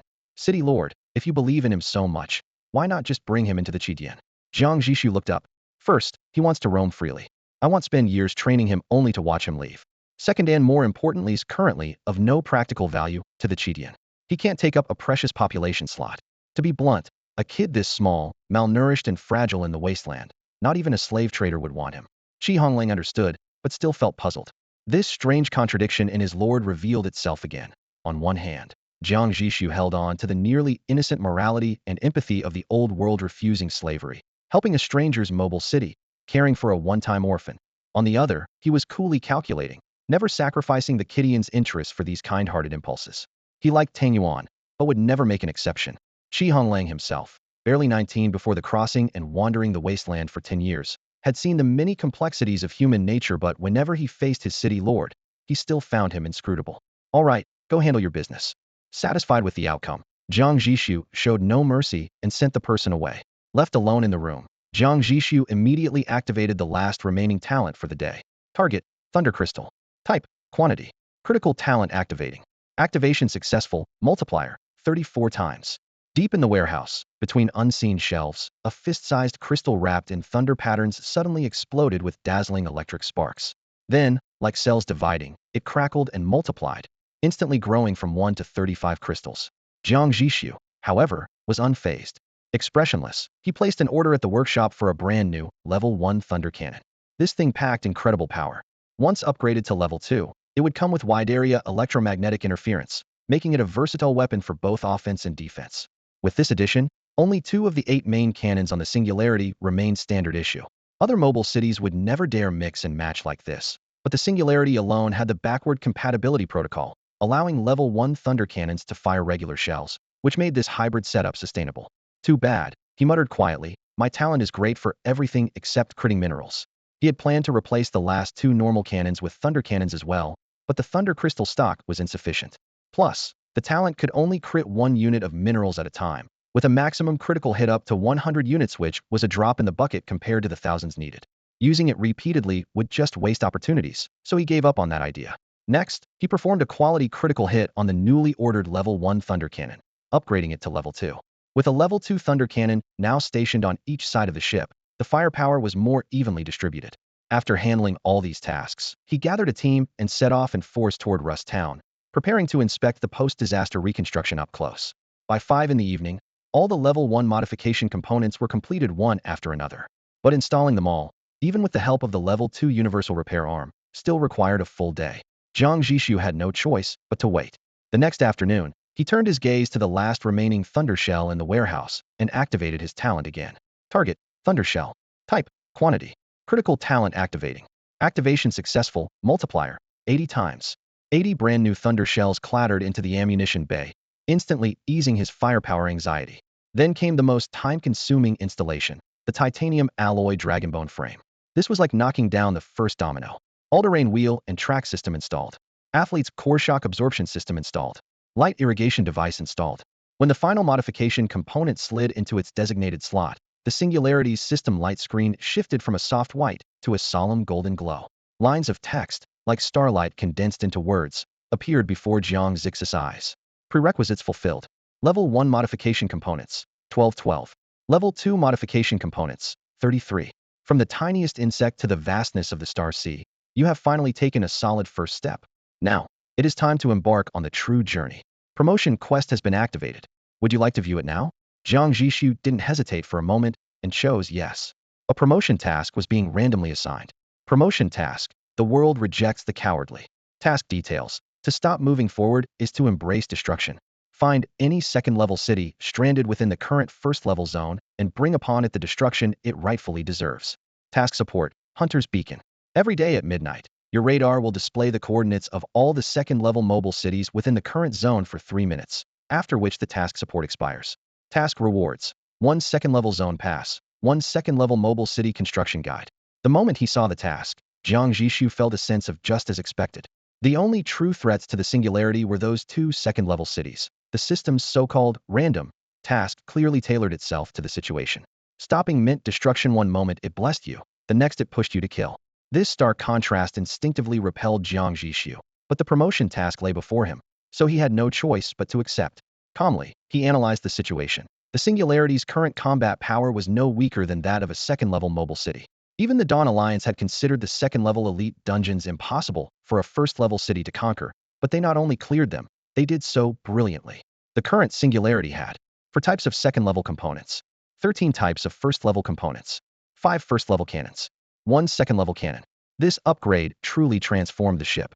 Jiang Zhixu was confident given a few days to absorb the changes, restock ammo, and prepare, he could take on that second-level elite dungeon again and come out victorious. Bang, bang, bang.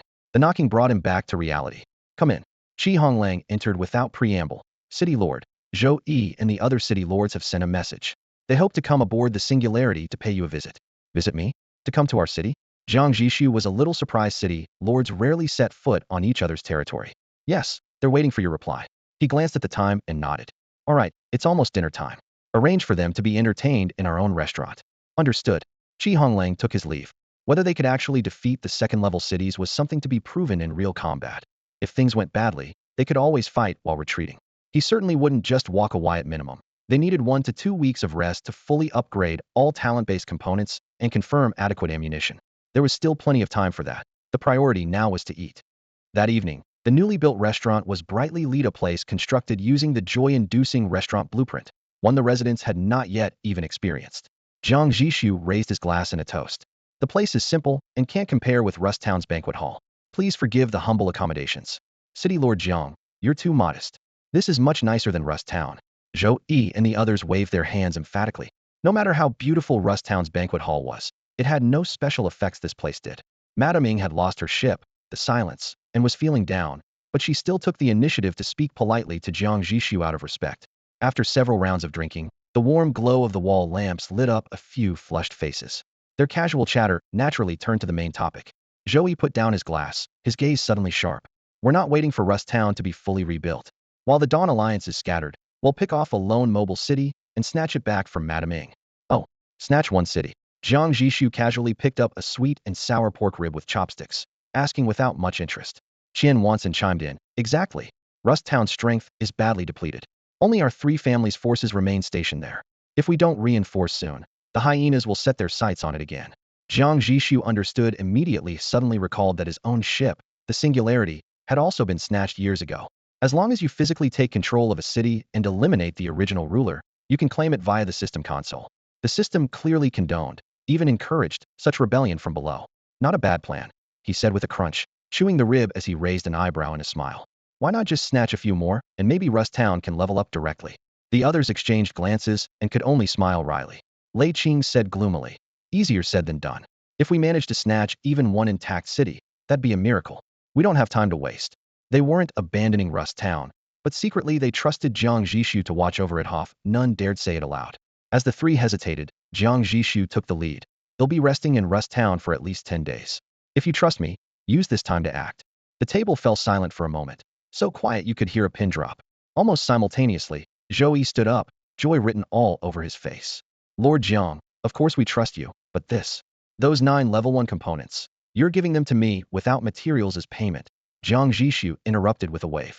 No need for thanks, it's no trouble. Having said that, Qian Wansan raised his glass. Lord Jiang, your honor, I toast you. Everyone downed their drinks in one. Afterward, Zhou Yi couldn't help but ask, Lord Jiang, are you planning to upgrade to a level 2 city? The upgrade mission has already started. Jiang Zhixu answered openly. Zhou Yi immediately pressed. Is there anything we can help with? Just say the word. You've already done more than enough. Jiang Zhixu shook his head. Honestly, you won't be able to help. This timing mission is to attack a level 2 city. The air seemed to freeze. But Jiang Zhixu acted as if strolling through a garden. He picked up a chilled soda and took a swig, then casually grabbed the last piece of cola-mutated chicken wing from the plate, continuing to chew. A level 2. Zhou Yi couldn't believe it, his throat dry. But you're only level 1. He trailed off. Although the Singularity was officially level 1, its combat power was way above standard. If the mission wasn't randomized, he suspected the system was deliberately targeting Jiang Zhixu. Lei Qing said gravely. We really can't help with this one, sorry. Even if you wanted to come, I can't take you. Jiang Zhixu said calmly, bluntly making it clear, Zhou Yi and the others would be dead weight. If things went south, he'd end up distracted taking care of them. Better to go solo. That ended the topic. The group switched to lighter conversation, finished the remaining dishes, and then parted ways. Jiang Zhixu walked them part of the way and later remembered to check the radio station. I used the Alliance radio to invite you all. Inviting 3 city lords to join the Alliance radio did not mean Jiang Zhixu intended to formally ally with them. He simply thought having instant contact would be convenient. The Level 2 Alliance radio could accommodate 9 members. Now, with him and the 3 newly added city lords, 4 seats were taken, leaving 5 still open. After Jiang Zhixu verbally promised to temporarily manage Rust Town, Zhou, Qianwansan, and Qinling pack supplies overnight. At dawn, their convoy roared out of town to hunt down the remaining Dawn Alliance forces. To reduce operating costs, the secondary radar originally installed on the Qingtsang was removed and remounted on Qianwansan's Treasure Bowl ship's bridge, that money-burning behemoth only a wealthy tycoon like Qian could afford.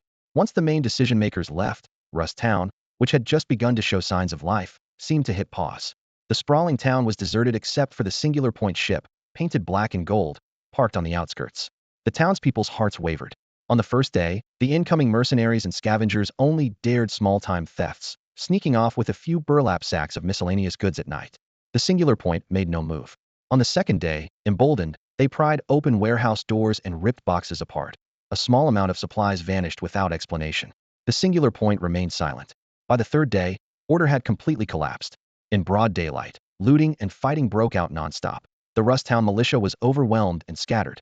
Seeing that the Singular Point still took no action, everyone assumed that the city had no intention to intervene. Greed spread like wildfire. Everyone wanted to make a quick profit from the chaos before disappearing. And just then, the black and gold city, which had stood silent and unmoving all along, finally acted. Before anyone could react, 20 Badger infantry fighting vehicles thundered from airdrop pods, their tracks crushing the ground. Nearly 200 fully armed soldiers disembarked swiftly, sealing off every exit from Rust Town. Then, a fierce purge began. Heavy machine guns roared from dawn to dusk, sizzling shells littering the streets, blood soaking into the cracked earth. At least 20 off-road vehicles trying to break through the blockade exploded into fireballs outside the town, flames painting the horizon red. We fought in the defense of Rust Town. We spilled blood. Wait for Lord Zhou to return to judge us. On a makeshift execution ground, prisoners shouted hoarsely. Jiang Zhixu glanced coldly. That was your deal with Rust Town. It has nothing to do with me. All the looters were instantly executed, their bodies burned just outside the town gates. This operation wiped out 2/3 of Rust Town's mercenaries in one blow. Petty thieves still lingering on the fringes were detained and handed over to the militia. After the cleanup, Rust Town reached a state where doors were left unlocked and nothing was stolen in the streets. Jiang Zhixu summed up this bloody campaign with just 2 words: efficient. Lord Jiang, thank you. Hearing the update on Rust Town through the Alliance radio, Zhou was still shaken.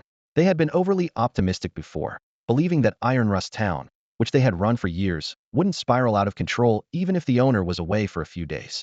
The reality was if Jiang Zhixu hadn't personally stayed behind to keep things in check, by the time they returned, it would likely have been nothing but chaos. I don't have time to play cops and robbers with those guys. Jiang Zhixu's voice came through the comms cold and resolute, leaving no room for argument. Commander Zhou, don't fault me if my methods seem harsh. Not at all. Zhou replied hastily. Tough times call for tough measures. Completely understand. Seeing the sincerity in his tone, Jiang Zhixu kept it brief and switched to asking, how are things on your end? Zhou sighed deeply. Still searching. We caught one straggler initially, but the ensuing chase wrecked the city pretty badly, so badly that they didn't even bother with repairs. Don't rush. They'll be here for a while longer, Jiang Zhixu said, trying to reassure him as his gaze fell on the radar. 2 bright red blips had appeared 3 times over 4 days, but never moved from the same spot. Could they have settled there? He muttered, preparing to probe for more details over the comms. After sending the coordinates, Zhou's sudden exclamation came through within seconds. The remains of the great beast? Jiang Zhixu furrowed his brow. The remains of a great beast? Where's that? It rings a bell, but I can't place it. Zhou quickly explained. 1. The remains of the great beast is a harsh terrain formed by the death of an ancient giant creature, spanning tens of thousands of square kilometers. 2. At first, it was a no-go zone. Any life entering would rapidly decay under some mysterious force. 3. That changed only when the legendary wanderer known as the cartographer appeared, discovered a material resistant to the corrosion, and mapped the area in detail, downgrading it from a death trap to a high-risk resource point. Hearing cartographer, Jiang Zhixu finally remembered the tales Tang Yuan had told him about this lone wanderer who had braved the great beast's remains. All right, that intel's valuable, he said, just as he was about to end the call.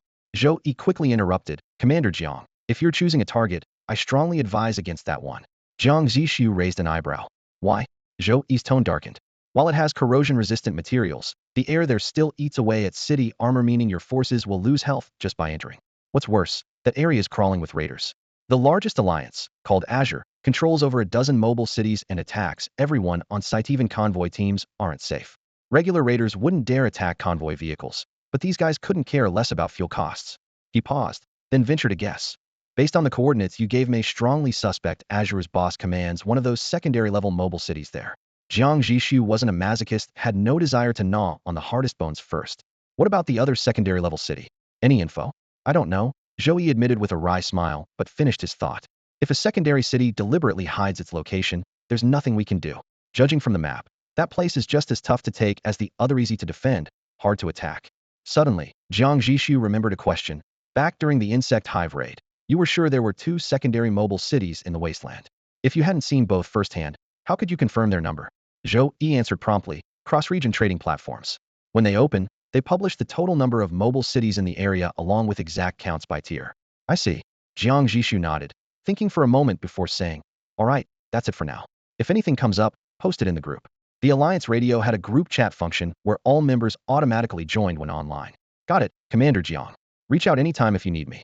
Once the promotion task was triggered, there was no need to worry about part levels anymore. On the first morning, Jiang Zhixu didn't hesitate to use that day's quality critical hit chance on the titanium alloy dragonbone frame. The talent activated with a multiplier of 7.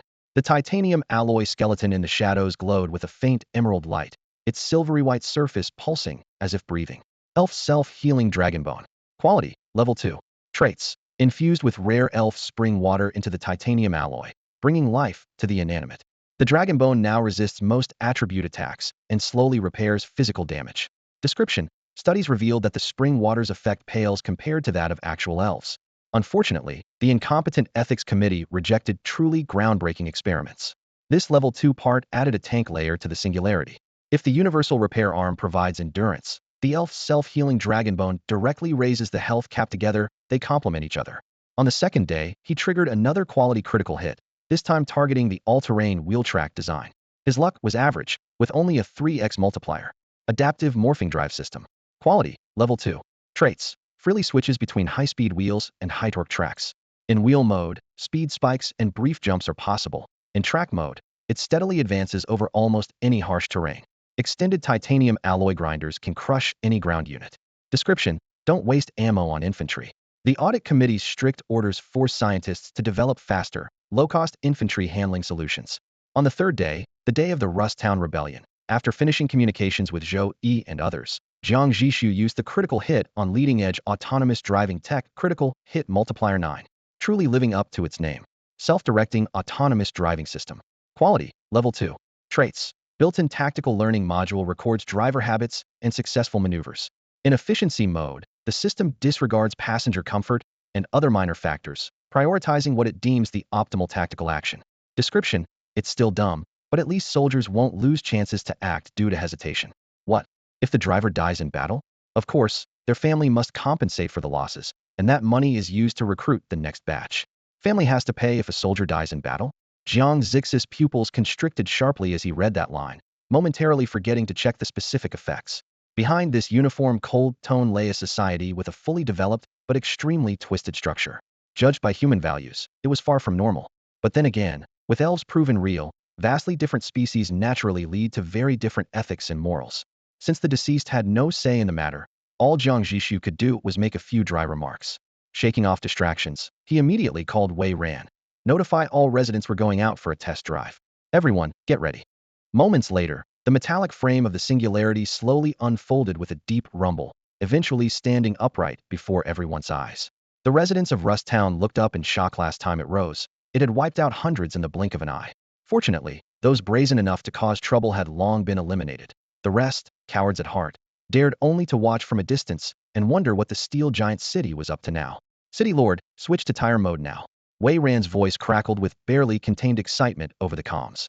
Since installing the upgrade parts, had been itching to try them out, but hadn't dared move without Jiang Zhixu's order.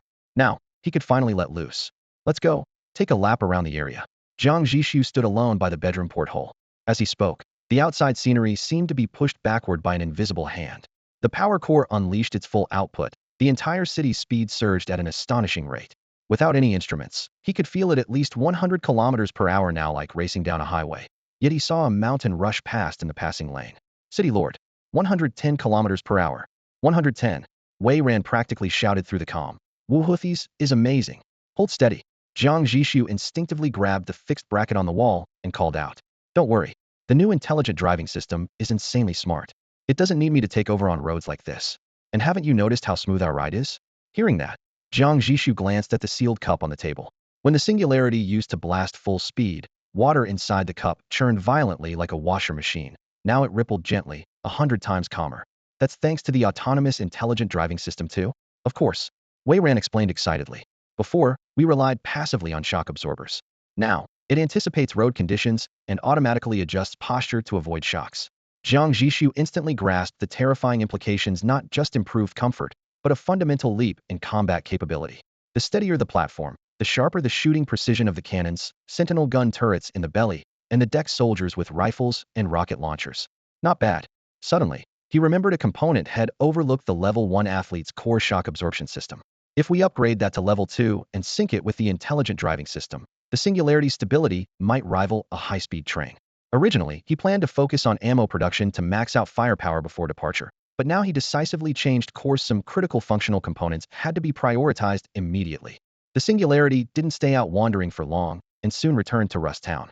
In the following days, everything settled into a calm routine of use talent wait for cooldown use again. The real surprise, however, was that the repair shop Chi Honglong had casually mentioned before actually ended up opening by chance. It all started when Jiang Zhixu arranged some combat training for the battle vehicle fleet. To find instructors for those drivers with impressive stats on paper but zero real experience, he specifically hired a battle-hardened mercenary group to lead the fleet into a nearby city ruin.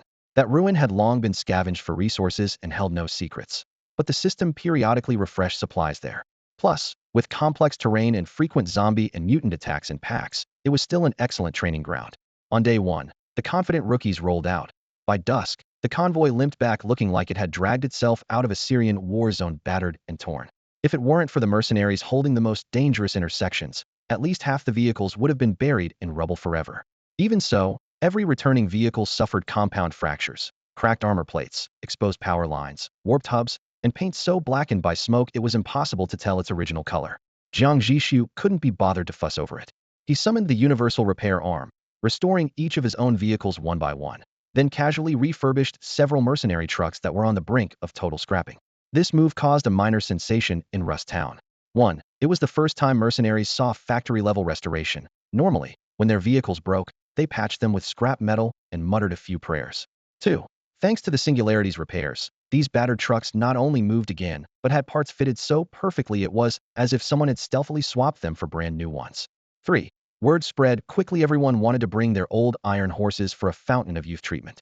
At first, mercenaries had to scramble to accept whatever deployment missions the Singularity assigned to earn repairs. But with only so many people needing training each day, the tasks weren't enough for the whole Rust Town mercenary corps. Within 2 days, some bold ones started showing up in person. Gold coins or rare materials wouldn't be refused, just to get in line. Chi Honglong thought to himself, even small gains add up. I'm not going anywhere soon, might as well make some money. So the repair shop officially opened, and business boomed to the point of needing numbered tickets. When Jiang Zhixu heard about it, he just laughed and said, "You really can't give up your repair shop dream." Then let them have at it. During these 3 days, he also triggered critical upgrades on the core suspension system for athlete drivers, the basic life detection radar, and the industrial smelting furnace.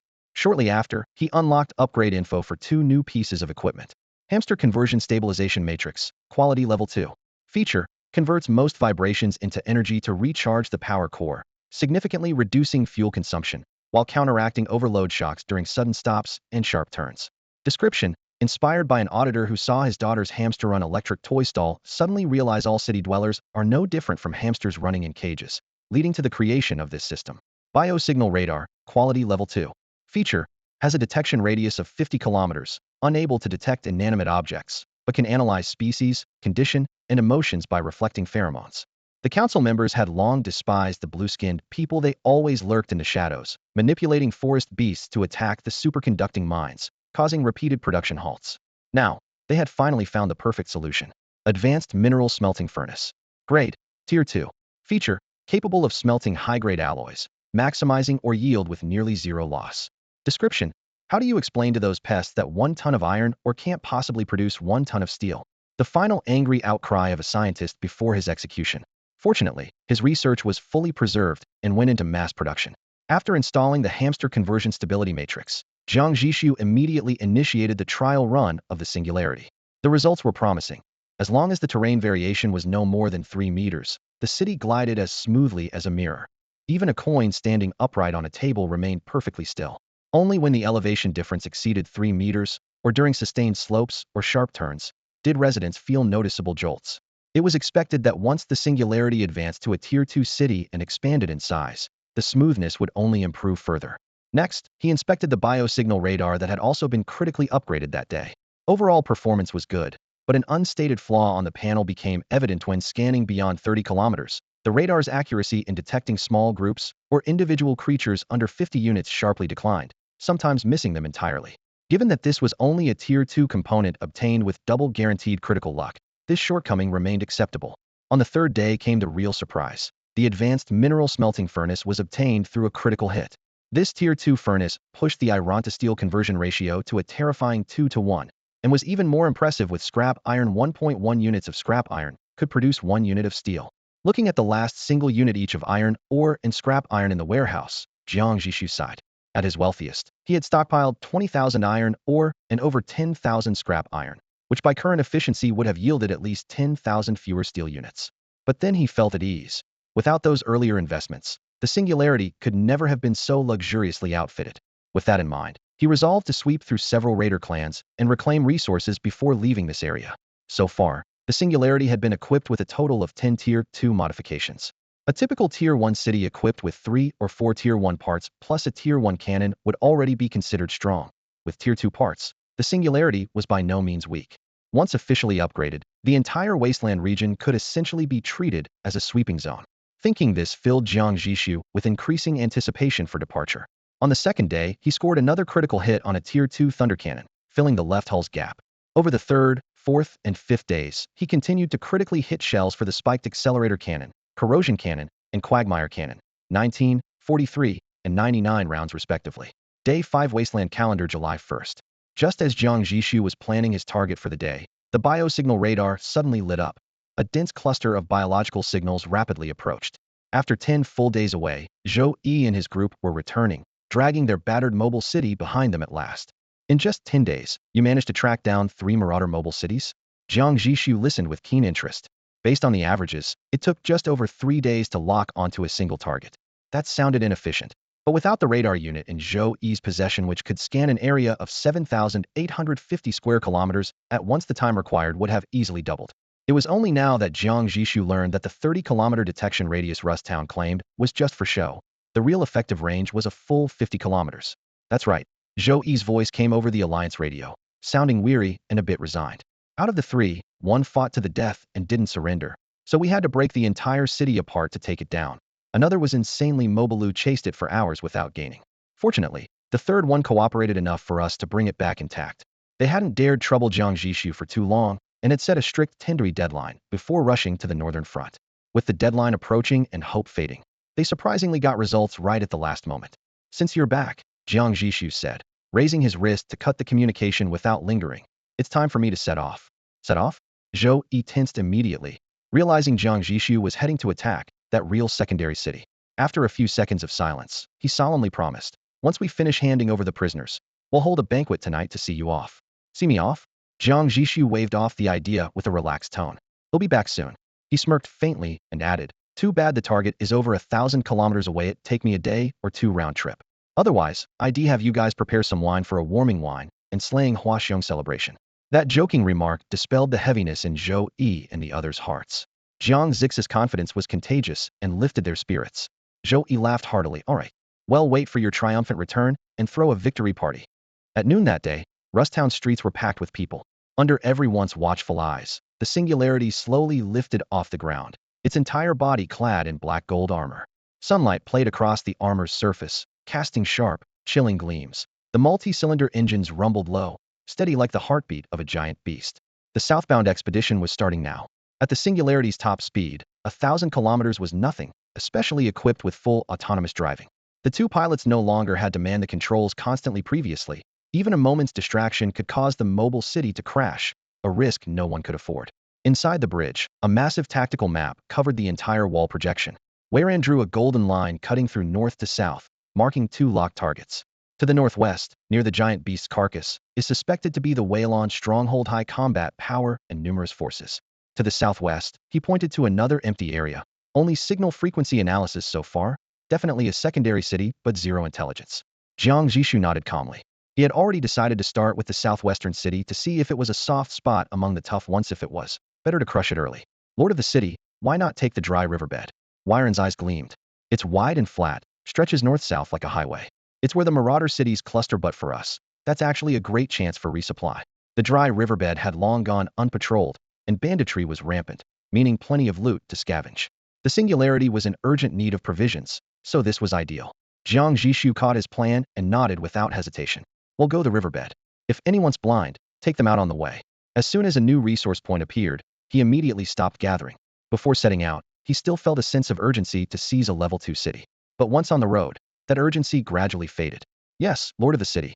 High above, a flock of unfamiliar birds followed timeless instincts, weaving beneath thick clouds on their migration journey. They flew over endless stretches of withered, yellowed desert, passing ruins of collapsed walls and crumbling buildings. Below, the land softened in color. Vast green forests gathered together, and winding rivers shimmered as they cut deep into the woods and disappeared into the distance. Chirp! The birds gave a clear call. The lead bird prepared to guide the flock down into the forest to find resting branches. Suddenly, a horde of enormous beetles burst out of the trees with a thunderous roar. The birds scattered in panic, flapping wildly and shooting up toward the sky until they became mere black dots. Below the convoy, a little girl's eyes lit up excitedly as she pressed against the window, clapping her hands on the glass. Teacherly, teacherly, I see the little swallows. Her shout ignited the atmosphere inside the vehicle. The children crowded the windows, their voices chattering one after another. Where? I want to see too. Wow, the swallows fly so fast. Teacher, when said swallows are the messengers of spring, does that mean spring is coming soon? The children asked innocently, their joy filling the air. Can you guys stop making so much noise? A boy with neatly parted hair frowned and shouted. Teacher Song said swallows only existed in the old world. Your eyes must be broken. Teacherly. Su Chun is swearing again. Someone nearby accused, and he quickly defended himself. Am not. At the front, a woman in plain sportswear rubbed her temples, looking helpless. She had barely gotten these little rascals to settle down and prepare for sleep. The driver shot Teacher Lee a helpless look, as if to say, they're this excited. The most I can do is make them nauseous from car sickness. Sleeping is out of the question. Teacher Lee shook her head gently, then swiftly tightened her ponytail and unbuckled her seatbelt to stand up. She clapped her hands and silently spoke a few words. The children immediately fell silent, as if a command had been given. Teacher Lee glanced at the driver, who understood and pressed a button. The panoramic sunroof slowly opened. The cabin filled with awe. The children looked up, their eyes searching for the flock of birds that were now distant, shrinking into tiny black dots. They're not little swallows. Teacher Lee's voice was gentle and calm as she gazed upward. These birds are gray-winged sparrows, chordata phylum, genus Passer, the species Passer calamitis. They don't only appear in spring. This kind of outdoor science lesson was held regularly every year in Cradle City. First grade, second grade, third grade, year after year. The children gradually moved away from the cradle, and by middle school began venturing into the true wasteland to witness the world's harsh reality firsthand. After Cradle City was promoted to a level 2 city, this tradition was established. Everyone hoped for these warm, stable days to remain unchanged and last forever. The shadow of the bird flock faded, but the lesson continued. Both gray-winged sparrows and little swallows are messengers, Teacher Lee continued. But little swallows are heralds of spring, while gray-winged sparrows symbolize the continuation of life. Their presence means there's water nearby, abundant food, and radiation levels low enough. Teacher. Suddenly, an excited shout broke out. A child pointed out the window. They're coming back. Teacher Lee hesitated slightly. The habits of gray-winged sparrows meant they wouldn't return so quickly after being startled unless. At that moment, the radio beside the driver crackled urgently with a warning from the lead scout vehicle. 1 kilometer ahead, unknown city approaching. Turn around immediately. An armored personnel carrier painted sky blue slammed on the brakes, throwing Teacher Lee violently forward. Ignoring the pain, she hurriedly stood to check on the children, only to see a scene burned forever into her memory. Hundreds of meters ahead on the forest's edge, vast sections of trees lay toppled like wheat stalks. Before them appeared a moving city of deep black and purple hues, outlined in golden lines forming a fierce silhouette. With tremendous force, it had smashed through the forest, revealing itself right in front of their eyes. Aboard the Singularity, The moment Jiang Zhixu first laid eyes on the armored personnel carrier painted sky blue so similar to a school bus from a distance, he felt a chilling sense of foreboding welling up inside him, now reaching its peak. At the entrance to the bridge, an ordinary-looking man and woman anxiously guarded around 20 children, lively bunch barely reaching the adults' thighs. The little ones gazed around curiously with wide, innocent eyes, utterly unaware of any danger. Their cheerful chatter formed a sharp contrast to the woman's tense expression. The Cradle City, you mentioned. Jiang Zhixu lowered his voice to cut through the noise. His gaze swept over the children's faces before settling on the woman standing front and center. Is it a Tier 2 city? At that moment, he desperately hoped for a negative answer. If it were not a Tier 2 city, they wouldn't be his target. Unfortunately, the children's whispered conversations, though quiet, had already given everything away. The woman didn't hesitate to give the one answer he least wanted to hear. Yes, she used this confession as leverage, speaking rapidly. If you release the children, Cradle City is willing to pay any price. Any price? Jiang Zhixu furrowed his brow further. In negotiations, saying something like that only makes me. Suddenly, the children's noisy voices crescendoed behind him. He snapped, raising his volume. Little mouths no. Talking. As if obeying an unbreakable command, the children instantly fell silent. After the brief hush, a little girl blinked her round eyes and whispered in awe, "Wow, this big brother can do Teacher Li's spell too." Teacher Li. Brother Jiang Zhixu. The noise erupted again, now focused on debating whose spell was stronger, Big Brother or Teacher Li's. Jiang Zhixu clenched his teeth and leaned toward his adjutant Qi Honglang, whispering, "Take them to the lounge and find something to keep them occupied." Yes. Qi Honglang looked reluctant, but forced himself to approach the cluster of curious kids. 1 step, 2 steps. If your legs are slow, go see Dr. Xia and get treated. Jiang Zhixu snapped in irritation. Sensing the commander's anger, Qi Honglang quickened his pace. Wait. The woman Teacher Li to the children spread her arms in front of him like a mother hen protecting her chicks. I can keep them quiet. The man beside her remained calm, lightly patting her shoulder as he whispered, Teacher Li, I don't think this commander is a bad man. He'll watch the kids, why don't you talk to him calmly? With someone to watch over them. Teacher Li finally relaxed somewhat. Qi Honglang breathed a sigh of relief and quickly led the male teacher and the curious little ones off the bridge. Silence finally settled. Teacher Li faced Jiang Zhixu's grim expression and mustered the courage to repeat, Commander, no matter the cost, we're willing to pay. No matter the cost. Jiang Zhixu's mood darkened further, his tone pressing. Do you even know why I'm here? Teacher Li shook her head in confusion. This place was the secluded refuge handpicked by the principal hidden deep in the mountains. Perilous terrain that no outsiders had ever breached. Jiang Zhixu was the first intruder. I'm here for my Tier 2 promotion mission. Upon hearing this, Teacher Li's face changed drastically. She clearly realized the gravity of the matter. This also means that the strength of the city beneath his feet is almost on par with Cradle City. He can't intimidate the other side by relying on the reputation of a second-tier city. Seeing the woman's face, marked by a heavy yet composed expression, the tightness in Jiang Zhixu's chest loosened slightly. He leaned back in his seat, his voice cold and metallic. Now tell me, what kind of price would make up for the losses caused by my failed mission? Losses? Teacher Li's sharp senses caught the word immediately, a flash of lightning striking her mind. Losses means something's already gone. If they were the true target, why would this man still be standing here unharmed? That means the real target must be Cradle City. And the city lord before her had obviously given up attacking that city. Otherwise, he wouldn't speak with such a tone. With this thought, she sensed his anger was more a frustration born from missing a chance across thousands of miles.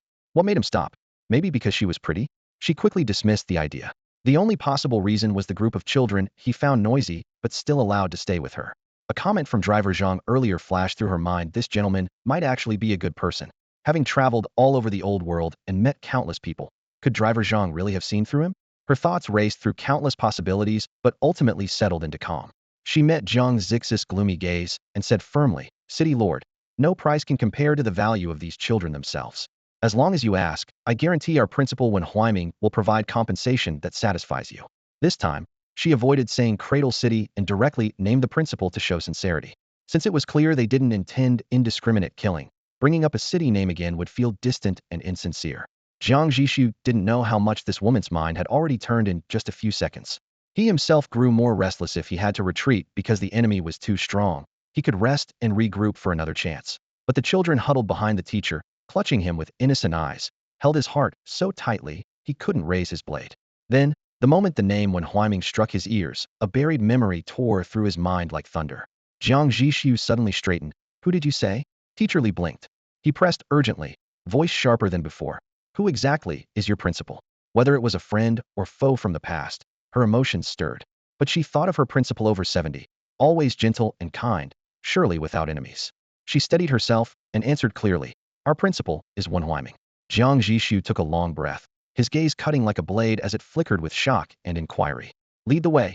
He had to confirm whether the person before him was truly the one from his memories. The hidden location of Cradle City was a true natural fortress.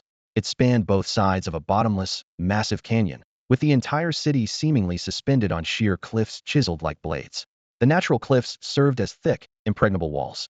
Without a guide, even Jiang Zhixu, armed with high-precision radar, would struggle to find a way in. As for a full-scale assault, success was nearly impossible. If a fight truly broke out, this usually fearless lord would likely just glance once and call off the attack. What a place! Jiang Zhixu exclaimed before fully taking in the city's scope. Defensible by nature and self-sufficient on the fringe of the world textbook-level paradise. Teacher Li, standing beside him, showed a flicker of emotion but said nothing. Jiang Zhixu noticed and turned to ask, "What is it?" After a brief hesitation, Teacher Li replied, "Defensible by nature and self-sufficient." Those exact words were also spoken by Principal One. "Oh, not surprising at all." Jiang Zhixu smiled but didn't explain further. Teacher Li's gaze lingered on him, as if silently pondering something. About 2 hours later, the singularity slowly came to a stop outside a mountain tunnel. Ahead was a cliff-hanging road carved along a kilometer-high precipice, and beyond that, a long bridge stretching across the canyon. Given the singularity's huge size, there was no room to advance or retreat. Teacher Li warned, "Lord Jiang, if you insist on entering Cradle City personally, you'll need to switch vehicles." Without hesitation, Jiang Zhixu said, "Then let's take a car." Though he spoke lightly, co-driver Qi Honglang hastily objected, "Lord, that won't do. The cliff road has no guardrails. Any attack, and we'll be sitting ducks." Jiang Zhixu shot him a sidelong glance. "You're coming with me. If we die together." Qi Honglang opened his mouth to protest, but finally muttered quietly, "That's unnecessary." Yet he knew Jiang Zhixu wasn't joking and reluctantly got in. So the two boarded a refitted vehicle. Aside from their car, 19 fully armored infantry vehicles formed a tight protective cordon around it. The sky blue school bus carrying a group of children had also been assigned a new driver and stayed close by, layered with other escorts, which eased Qi Honglang's nerves somewhat.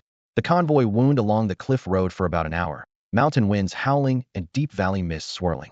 "We're almost there," Teacher Li whispered from the back seat. When the last mountain tunnel opened up, the world suddenly expanded. The majestic canyon city lay sprawled with buildings rising in tiers, and the massive bridge spanning both sides looked like a coiling dragon. An epic scene unfolded before their eyes. Jiang Zhixu gazed out the window and said in awe, "Back in the old world, building something on this scale would have taken at least 20 years. Usually quick to respond, Qi Honglang was speechless, silently taking in the breathtaking view. Jiang Zhixu smiled softly, his eyes moving past the bridge to the welcoming party at its end led by a white-haired elder. For a brief moment, time seemed to fold in on itself. The hunched figure before him overlapped, and then separated from the image of the man. He remembered the history teacher who once stood confidently at the podium in the tiered classroom, traversing past and present with ease. The years and the harsh wasteland had carved deep lines into his face, but they could not erase the brilliance he once held. Deep inside, Jiang Zhixu was certain he hadn't crossed worlds, but traveled through time. "Stop the car." His voice was unusually taut. "Huh, Lord of Jiangcheng, we're still some distance from the school." The driver paused, surprised. "Stop the car," he repeated firmly, leaving no room for argument. The screech of brakes shattered the quiet as the convoy came to a halt. Soldiers poured out, forming a protective line. Jiang Zhixu raised a hand to signal them to stay put and strode forward. The canyon breeze, tinged with cool mist, swept across the long wooden bridge beneath his boots, which trembled slightly on the boards. Step by step, he approached the old man waiting at the far end before coming to a stop and softly calling, "Teacher Wen, it's been a long time." Wen Huaiming blinked in surprise, then smiled warmly, the familiar kindness undimmed. His weathered hands reached outaged, yet steady as stone. "So it really is an old student visiting. Lord Jiang of Jiangcheng, it's been a long time indeed." The large escort, originally arranged like an official inspection, was dismissed with a wave of Jiang Zhixu's Honda. Didn't want to be ogled like a circus act on campus. Before turning away, he teased himself softly, "In a world like this, for you to still teach and nurture minds is truly admirable." His gaze sweeping the campus, he noted the clear organization of the schools, elementary, middle, and high school, all represented. The orange-hued teaching building looked exactly the same as in the old days. Wen Huaiming walked slowly, listening to the chorus of voices reading inside, smiling as he said, "History teaches us that force determines civilization's floor, but education determines its ceiling." Jiang Zhixu nodded but laughed quietly. "Anyone can say that, but you're the only one who's truly done it. My old bones can't fight anymore." The old man squinted, then shifted the subject.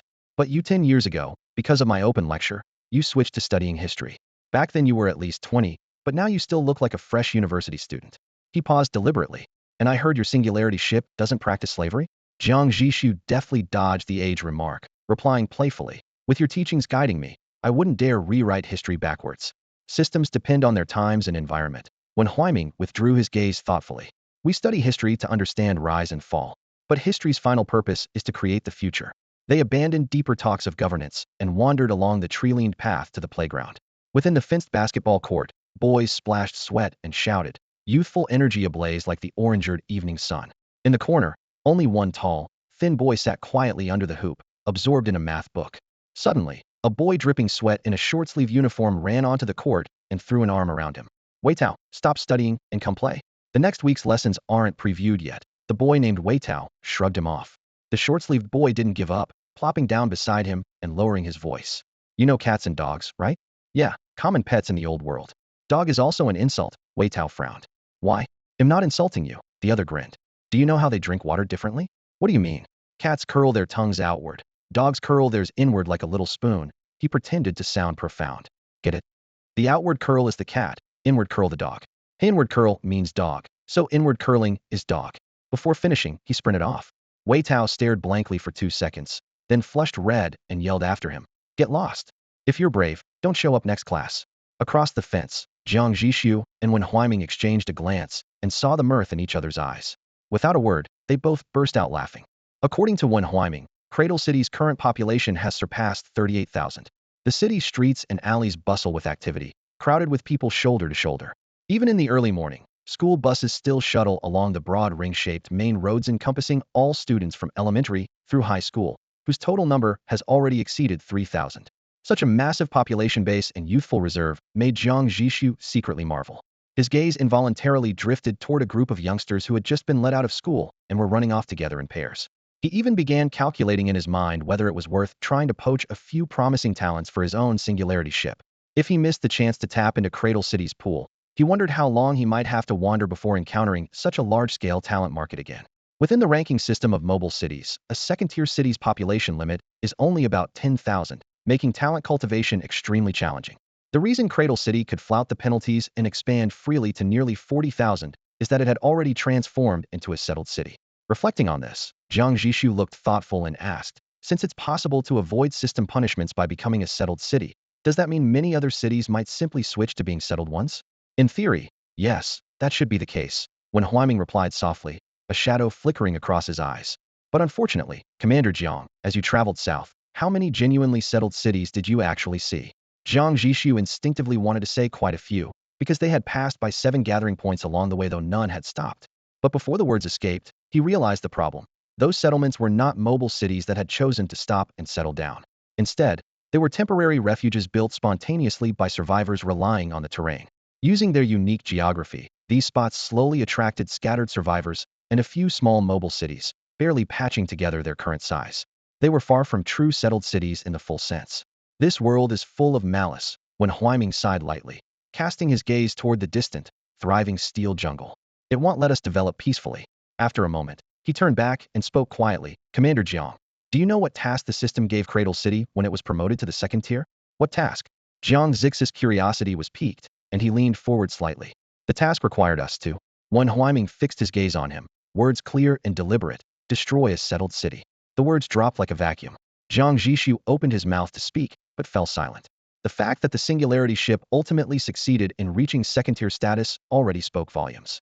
More obviously, when Huaiming had clearly anticipated the purpose behind this mission, the two tacitly avoided that dangerous topic. Then, when Huaiming changed his tone, your deputy is a smart man. From the moment you entered Cradle City's boundaries, he sent people quietly to climb the peaks on both sides, probably hoping to find a vantage point to set up a firepower position. He shook his head regretfully. He's still young. It's rare for him to realize that terrain is the soldier's aid. But there are things he doesn't understand that you should. So I judge that was a unilateral action on his part. Jiang Zhixu was about to nod in agreement, when Huaiming suddenly squinted with a playful tone in his voice. Let me test you. A chill ran down Jiang Zhixu's back immediately having transmigrated into this world, and now still plagued by these kinds of terrifying quiz questions. He forced out a smile. Go ahead. Huaiming chuckled softly, speaking at a steady pace. A narrow pass or dead end, High and dangerous terrain. Easy to enter but hard to retreat from is what kind of place? A besieged area, Jiang Zhixu almost blurted, not even pausing to think. Correct. Wen Huaiming nodded slightly and continued loudly. A place with a solid rear and a narrow front is a besieged area. Once inside, it's risky and confining. To retreat means going back the way you came. Advance or retreat is impossible. Even if you have superior numbers, what use are they? If you were the attacker, how would you handle such hazardous terrain? Jiang Zhixu took a deep breath, locking eyes with him. For a besieged area, the strategy is to seal off the gaps in their defenses. Jiang Zhixu had thought he had long forgotten these details, but when Huaiming mentioned them, they came rushing back. He added that this strategy came from the military classics compendium. When facing the enemy in treacherous terrain, deception is key. If surrounded on 3 sides, deliberately leave a gap, then close it off to force the enemy into a fight to the death. After Jiang Zhixu finished explaining, Huaiming nodded approvingly. Exactly. Then he raised his hand and pointed to the only entrance of Cradle City, his voice calm but laced with killing intent. We have managed this city for years, with secret bunkers and well-stocked granaries. No outside aid is needed. If the enemy comes, I just need to seal this gap, and they'll be trapped with nowhere to go. Attempts to climb the sheer cliffs will be cut off, their supply lines dangling in midair, right within the range of our crossbows and cannons. The supply route referred to the lifeline given the perilous terrain. A mobile city could not scale it by foot, but relied on aerial cables or pulley transport. Huaiming paused, then summarized. Using this tactic to block 3 sides and drive the enemy into danger, those trapped there will surely be the invading force. Jiang Zhixu felt a chill in his heart. At noon on July 1st, Jiang Zhixu set out from Rust Town and arrived at Cradle City by the afternoon of July 2nd.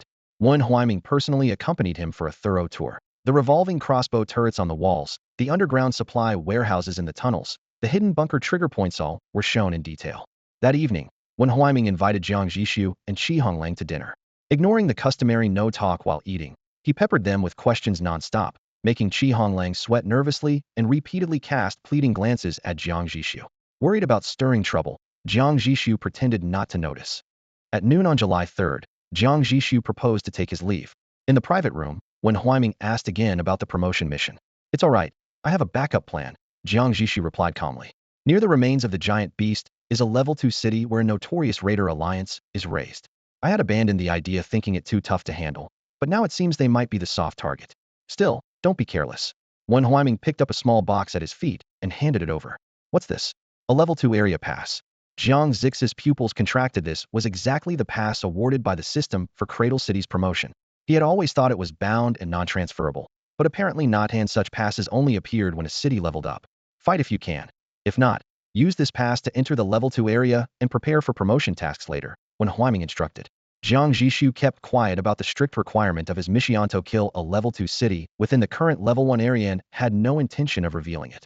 He looked up. You've given this to me. If one day you need it, Cradle City probably won't ever need to use it, Huaiming said, gazing out the window with clear, calm eyes. It will root here and continue to grow. If even it must flee, then it is the end times. No matter the enemy or natural disaster, we cannot escape this wasteland. Jiang Zhixu silently accepted the box and opened the lid. Inside lay a gold foil shimmering card resting quietly on velvet, the bold words Level 2 Area Pass at the top, and a small line below. Wishing you a forever forward journey toward the stars and seas. But the moment Jiang Zhixu saw that the invitation actually existed in physical form, something stirred deep inside him. Unexpectedly, Jiang Zhixu ended up being kicked out of Cradle City. The incident started off completely ordinary. In a relaxed and warm atmosphere, he approached Principal Huaiming of Cradle City School, proposing to hold a job fair to recruit talent for the Singularity Project. Principal Wen initially smiled and nodded enthusiastically, and everything seemed to be going smoothly. But when Jiang boldly promised 8,000 job openings, the whole situation abruptly changed. When Huaiming's face darkened immediately, and he barked sharply, I don't acknowledge you as my student. Don't try to make connections recklessly. Principal, I'm trying to improve your employment rate. Jiang Zhixu was baffled, but was cut off by a curt get lost. Right after that, an onslaught of strange documents, ink bottles, and file folders rained down like a storm. He and Qi Honglang had no choice but to cover their heads and flee, sprinting from the administrative building all the way to the school gate before scrambling into a car in a humiliating retreat. The car door slammed shut, dust beating against the windshield. Jiang Zhixu tapped his forehead and turned to reassure Qi Honglang in the passenger seat. Employment rates have always been a tough nut to crack. Maybe he thought the number of slots was too small. It's really not on us, don't take it to heart. Qi Honglang opened his mouth to say something, but ended up only nodding sheepishly. On the way back to the Singularity, The convoy wound through the afternoon sunlight. Jiang Zhixu sat alone in the back seat, pulling out a golden level 2 zone access card from his coat pocket. The card's surface reflected a sharp gleam in the sun, and his slender fingers brushed the cool metallic edges as he silently counted. Critical hit on quantity. The system prompt flashed instantly activation successful, multiplier, 71x. 1 begets 2, 2 begets 3, he counted quietly. In the next moment, with a rustling sound, 71 identical access cards appeared out of thin air, stacked together about as thick as a deck of playing cards. Each card shimmered with the same metallic texture and displayed a simple system panel corresponding to the card text. So many access cards, what am I supposed to do with all this? Jiang Zhixu chuckled to himself. He had planned to stockpile some extras for emergencies, but this was clearly overkill. After a moment's thought, he pulled one card out and returned the rest to the small box, then pressed his radio button. Pull over to the side. The convoy slowed abruptly. Jiang directed the accompanying personnel. Send 2 people to return this box exactly as it is to Principal 1. He paused, then added firmly, and tell him I'll definitely be back. Understood. The security team leader acknowledged the order, and a car immediately turned around heading back to Cradle City. Since discovering that even the lowest double critical hit could instantly upgrade a level 1 component to level 2, Jiang Zhixu had grown increasingly casual about which critical hit targets he chose. Just a couple days ago, he had spent talent points on the WD-40 lubricant pipeline and the vehicle elevation platform, both yielding remarkable improvements. Electrically assisted cannon base quality, level 2. Feature. After integration into the city's main power grid, the cannon mount no longer relies on manual operation. Electric motors assist fine adjustments, dramatically improving the gunner's responsiveness. Description. The audit department had long wondered why shell expenditure was so exorbitant. It wasn't until thousands of poorly accurate gunners were dismissed that they uncovered the issue buried in a backlog of reports. The technology upgrade was stuck in approval, and frontline gunners were still using primitive hand-cranked mounts. Rapid descent system quality, level 2. Feature. Abandoning the traditional lift platform, this system uses gravity deployment. A one-time safety airbag on the bottom ensures the vast majority of vehicles land without damage. Description. It's too slow. Why not have them just jump out directly? A plump general, while re-evaluating vehicle deployment procedures, proposed this revolutionary improvement. The project was rapidly accelerating, and with upgrades like these, Jiang Zhixu knew the future held vast possibilities. The scientists were suddenly enlightened. Following the notes in their notebooks, they abandoned the cumbersome machinery and returned to the universe's most fundamental landing system, gravity. Inside the experimental cabin, they carefully dismantled the complex power modules one by one. A pen recorded each thud of landing, while the air was thick with the smell of machine oil and solder. Gravity, the long ignored, ever-present answer, once again became the core principle. The description of this rapid descent system still carried that free-spirited, unrestrained vibe that Jiang Zhixu was already all too familiar with. What looked like a playful design actually had a solid safety record. The bottom was equipped with airbags, which had to be made of biogel. 1 unit of biogel could produce a full 100 airbags at very low cost, obviously a life-saving measure added last minute by some compassionate scientist. Unfortunately, this design only accounted for downward movement. The scientists were either too lazy to dig deeper or completely didn't believe anyone could survive a return trip. Fortunately, the Singularity itself was still equipped with a standard lift platform, just slower in speed, which didn't hinder its use. As Jiang Zhixu stepped into his loyal Singularity, the metallic floor beneath his boots conveyed a steady warmth, grounding his racing heart. He exhaled deeply, his gaze sharpened again. Departure. Destination. The carcass of the giant beast. No matter how challenging that secondary city was, he had to conquer it, because this might be his last chance. The Singularity's main engine roared to life, the ship slicing through the night sky with a blazing tail flame, heading northwest at full speed. But no plan ever withstands the unexpected. Just as the countdown neared 0, a sudden system alert exploded in his mind. Cross-regional trading platform online. To use, please return to the control console. After the alert, 5 rules appeared one by one. 1. Trading permissions. Level 1 areas may trade with Level 1 and 2 areas. Level 2 areas with Level 1, 2, and 3 areas, and so forth. The level difference between trading parties may not exceed 1. 2. Price protection. When higher-level areas sell items to lower-level areas, prices must stay within system-set limits to support the weaker. There are no such restrictions when lower-level areas sell to higher-level ones. 3. Trading privacy. Transactions within the same area are public by default. One may pay gold coins to remain anonymously one-sided. 4. Transmission fees. Transferring goods across regions incurs significant losses. The platform charges a reasonable fee per transaction, payable by either one or both parties. 5. All interpretation rights belong to the trading platform. Using the platform implies agreement to the user terms. At the screen's bottom, Faint yellow text blinked. The platform is open for 24 hours and will close promptly at midnight tomorrow. Wishing you happy trading. Under the dim light of the city lord's chamber, Jiang Zhixu stood before the control panel, decisively pressing the enter button. Back-end data synchronized, transmission coordinates linked. Welcome, esteemed city lord, to the cross-regional trading platform. The cold yet polite synthesized voice echoed immediately. Without wasting a second, he swiftly searched for the number of mobile cities and region announcement that Zhou he had mentioned. Finally, he spotted the target data pinned atop the chat channel. Words cascaded down the screen like a waterfall, but a few lines in pale blue statistics remained clearly visible. Level 2 cities, 210. Level 1 cities, 6, 39810,000. Current channel, 5, 1246, 400. Assigned script, Level 1 area, Wasteland Zone. 6,400 mobile cities, Jiang Zhixu repeated softly, surprise flickering in his eyes. Considering the wasteland zone covered nearly 10 million square kilometers, the density was actually quite low. He then calmed himself. Next, he focused on the rapidly refreshing ocean of chat messages. Initially overwhelming, but with steady concentration, all information crystallized clearly in his mind. Arclight, help. Does anyone have coal mines or crude oil for sale? My city has been stranded in the wilderness for 5 days, and I haven't found a single coal mine. I want to see how long a name can be. Haha, coal mines are the most common resource. How does someone go 5 days without finding one? Poor guy. Leviathan, 2,000 units of coal and crude oil now listed. Arclight, self-pickup required. Dawn, impressive, coal sells for 300 gold coins per unit. The trade channel really does have regular shady vendors. Gear Oasis. As everyone knows, the trade channel doubles as the learning channel. Wuyo Township. Arclight, coal is worthless in many level 2 zones. Buy them from level 2 markets for 1 gold coin per unit. Arclight, Wuyo Township really. Bro, you're my hero. Thanks a ton. Leviathan, buying junk blueprints for 10,000 gold coins. DM me with blueprint info. No reply means not buying. Also selling various blueprints for 30,000 gold coins. DM if interested. Trading market, a thought struck him as he minimized the chat window and clicked the large trading market icon at the center. The page instantly switched, showing goods of all levels and categories mixed together, with prices ranging from 1 gold coin to a string of nearly uncountable 9s. Overwhelming chaos. Jiang Zhixu took a deep breath and quickly entered keywords in the filter bar. Level 1 and iron ore, then clicked price ascending. The interface refreshed completely.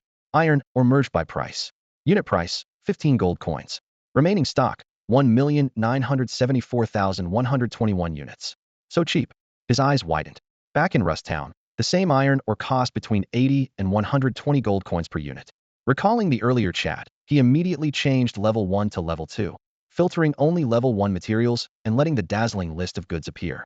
Iron ore, priced at 2 gold coins each, with a remaining stock of over 9,999,999. Steel, priced at 20 gold coins, stock over 9,999,999. Crude oil at 15 gold coins, stock over 9,999,999. Coal at 1 gold coin, stock over 9,999,999. Biogel electronic components, titanium alloy or each basic resource boasted astronomical inventory numbers. Jiang Zhixu sat in the pilot's seat of the Singularity, a rapid stream of data scrolling across the holographic display before him. He cross-checked prices between the primary and secondary trading markets, and the conclusion was staggering.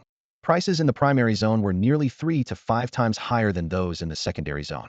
In remote places like Rust Town, prices in the primary market even multiplied several fold or by dozens compared to the secondary. This trading platform is supposed to alleviate poverty, right? He muttered with a bitter smile.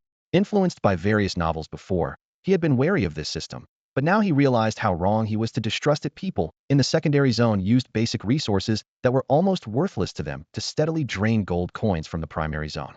Meanwhile, the lords of the primary zone gained essential supplies to keep their cities running. Although it seemed like harvesting, it was a kind of win-win. After reviewing the basic resources, he searched blueprints next. Turns out, these were far pricier than raw materials. The cheapest first-tier blueprints cost tens of thousands of gold coins. A few first-tier Thunder Cannon blueprints started at 128,888 gold coins, highlighting how rare and expensive weapon blueprints, especially cannon types, were. If I want blueprints, I need to save up a lot. Jiang rubbed his brow and switched the filter back to basic resources. The screen's row after row of shockingly low prices almost blinded him. Swallowing hard, he quickly inventoried every asset the Singularity could sell. But in the end, all he found was a box of playing cards dropped in a critical hit battle yesterday. Inside that box lay secondary zone passes, exactly 70 of them. Can these even be listed for sale? An idea sparked. He pulled up the selling interface and yes, it was allowed. Item name, Secondary Zone Pass. Quality, Tier 2. Description, the only credential to enter the secondary zone from Tier 1. Cannot be obtained through the open world drops. Extremely low drop rate from promotion quests or high difficulty dungeons. Suggested price, 500,000 gold coins. Current lowest market price, 990,000 gold coins. Recent sales volume, 0. Transaction fee, 1. Someone's already selling? His eyebrows rose. Canceling the operation, he browsed the market list. Indeed, 26 passes lay in the Tier 1 market. Prices descending in near stair-step fashion, 1.99 million, 1.88 million, 1.66 million, 1.0, 3 million, 1.01 million, 1 million 990.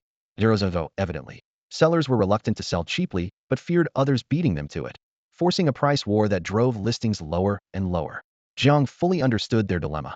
For most city lords, this pass was a once-in-a-lifetime chance to advance. Selling it meant resigning themselves to reigning forever in the primary zone. Yet with the secondary zone's bottomless resource siphoning, gold coins in Tier 1 only dwindled, making it impossible for ordinary lords to afford sums often exceeding millions. They likely knew this, yet remained unwilling to let go. Well then, if you won't let go, I'll crash the market myself. Taking a deep breath, he reopened the listing interface. About to list, Secondary Zone Pass 50.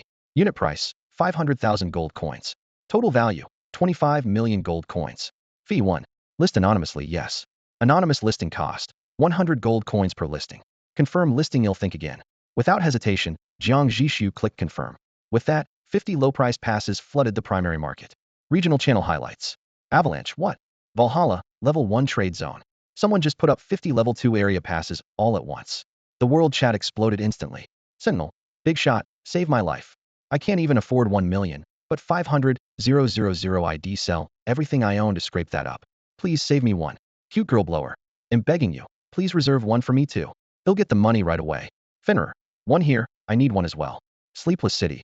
Wait, you guys can't even hold your ground in level 1 zones. Why bankrupt yourselves for level 2? Here to deliver packages, or what? Valhalla, don't you guys have doomsday events in your zones? Sleepless City. Valhalla, what nonsense. We've got no doomsday here at all. Finnerer, impossible.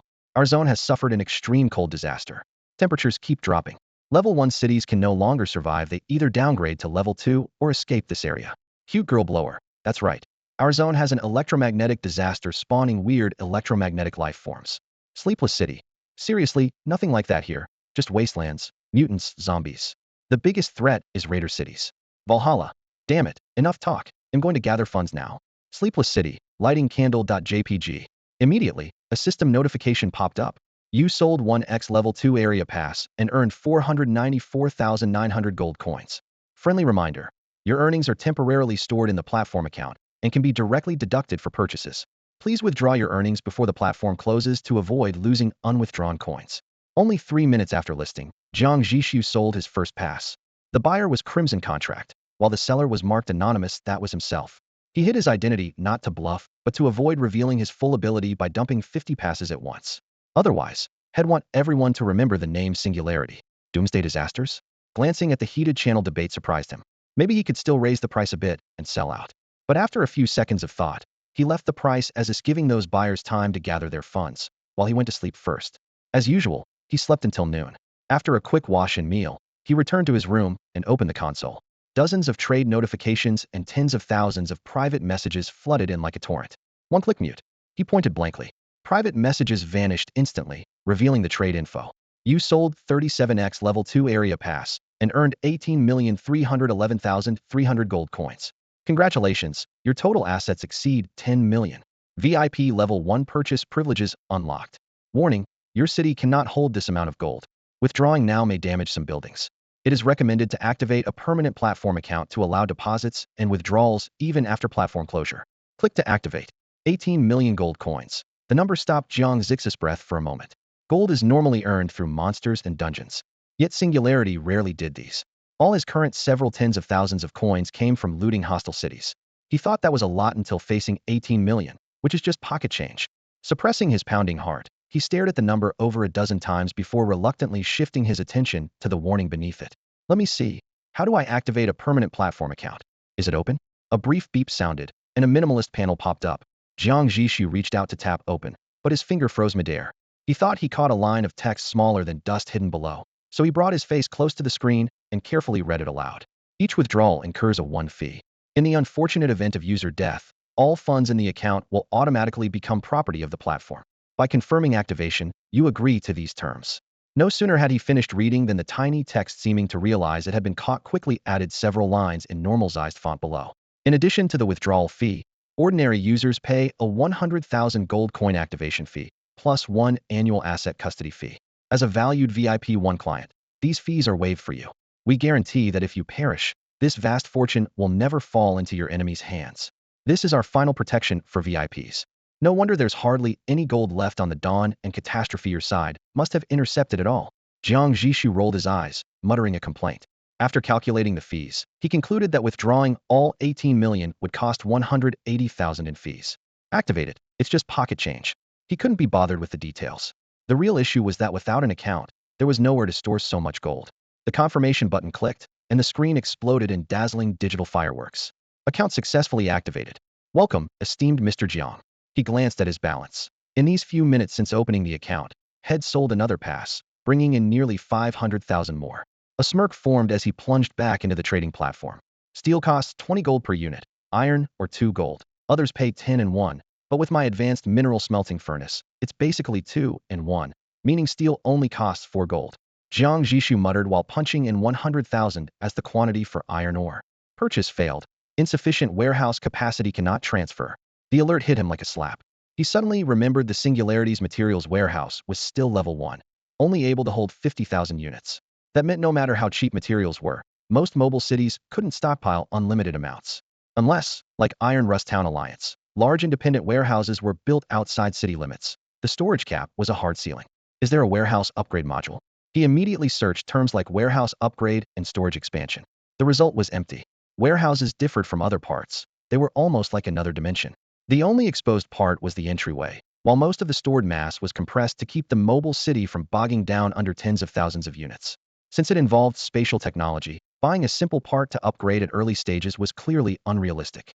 In theory, he could promote directly to a level 2 mobile city, which would provide a basic warehouse expansion similar to upgrading from a normal 5,000 capacity warehouse to a level 150,000 capacity warehouse. But the trading platform was only open for 24 hours. He didn't even have time to reach the beast's remains before it closed, let alone upgrade.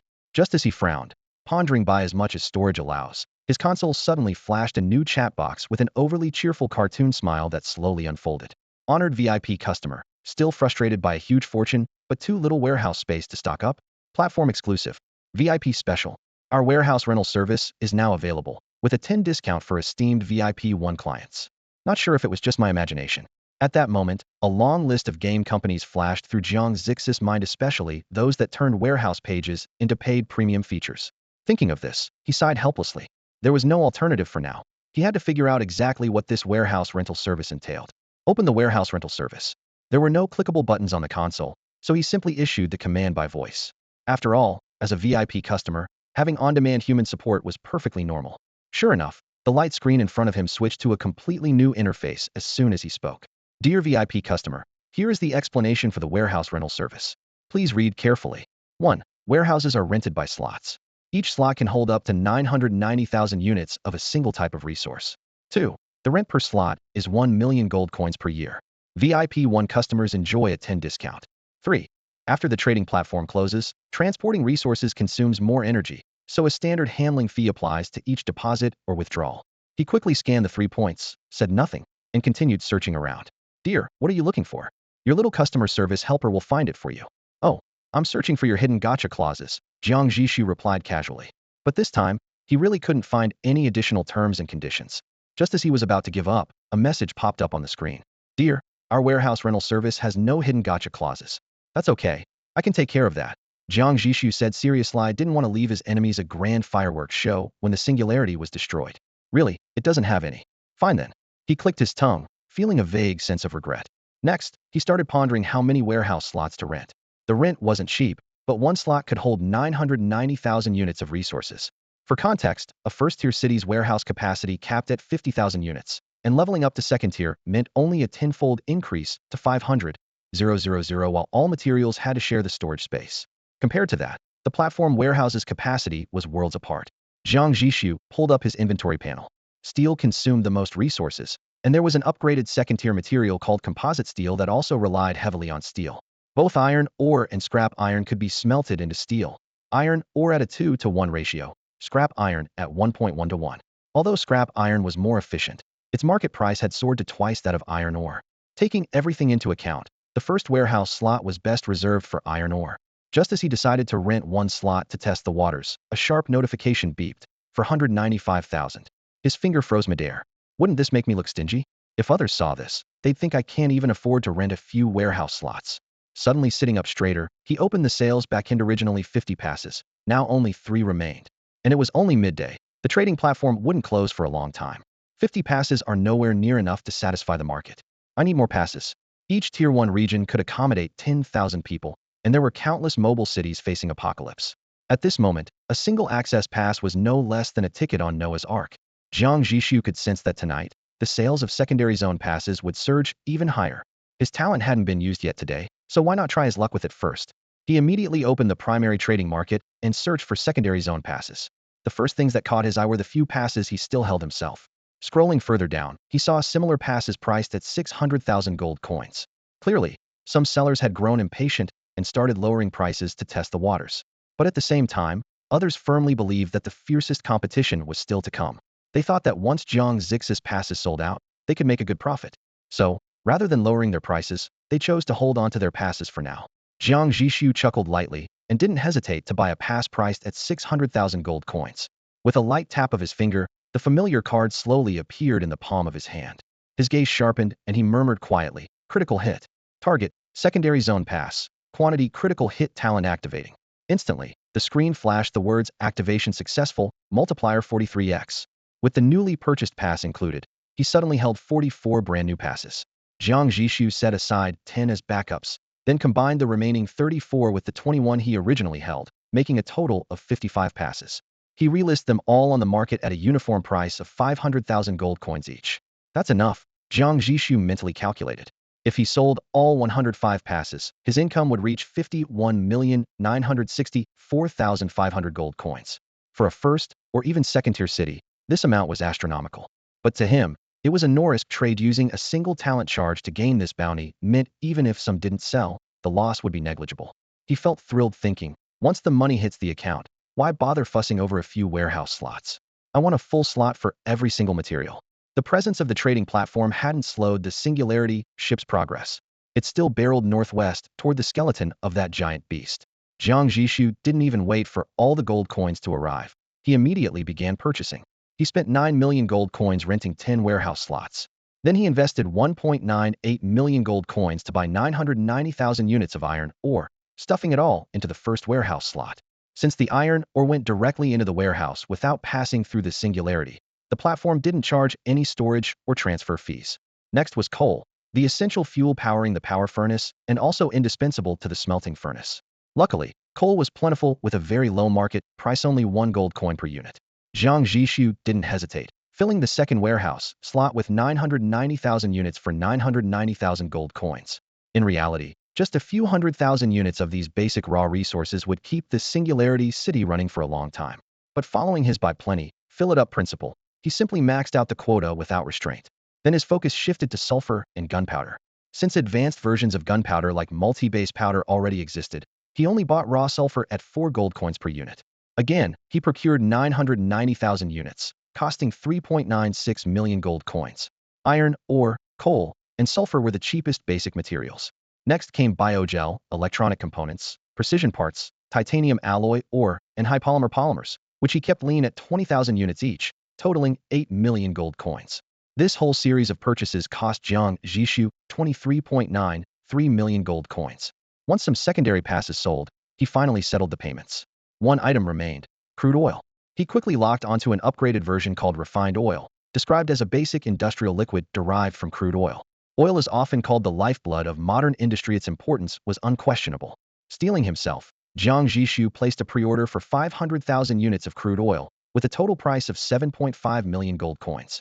A pre-order meant that as long as the account balance sufficed, the platform would automatically fulfill the purchase. With the critical basic resources in place, he finally exhaled and turned his attention to the same market's blueprint section. The first thing displayed was a secondary blueprint, the Vulture fully armed helicopter, priced at 3.59 million gold coins.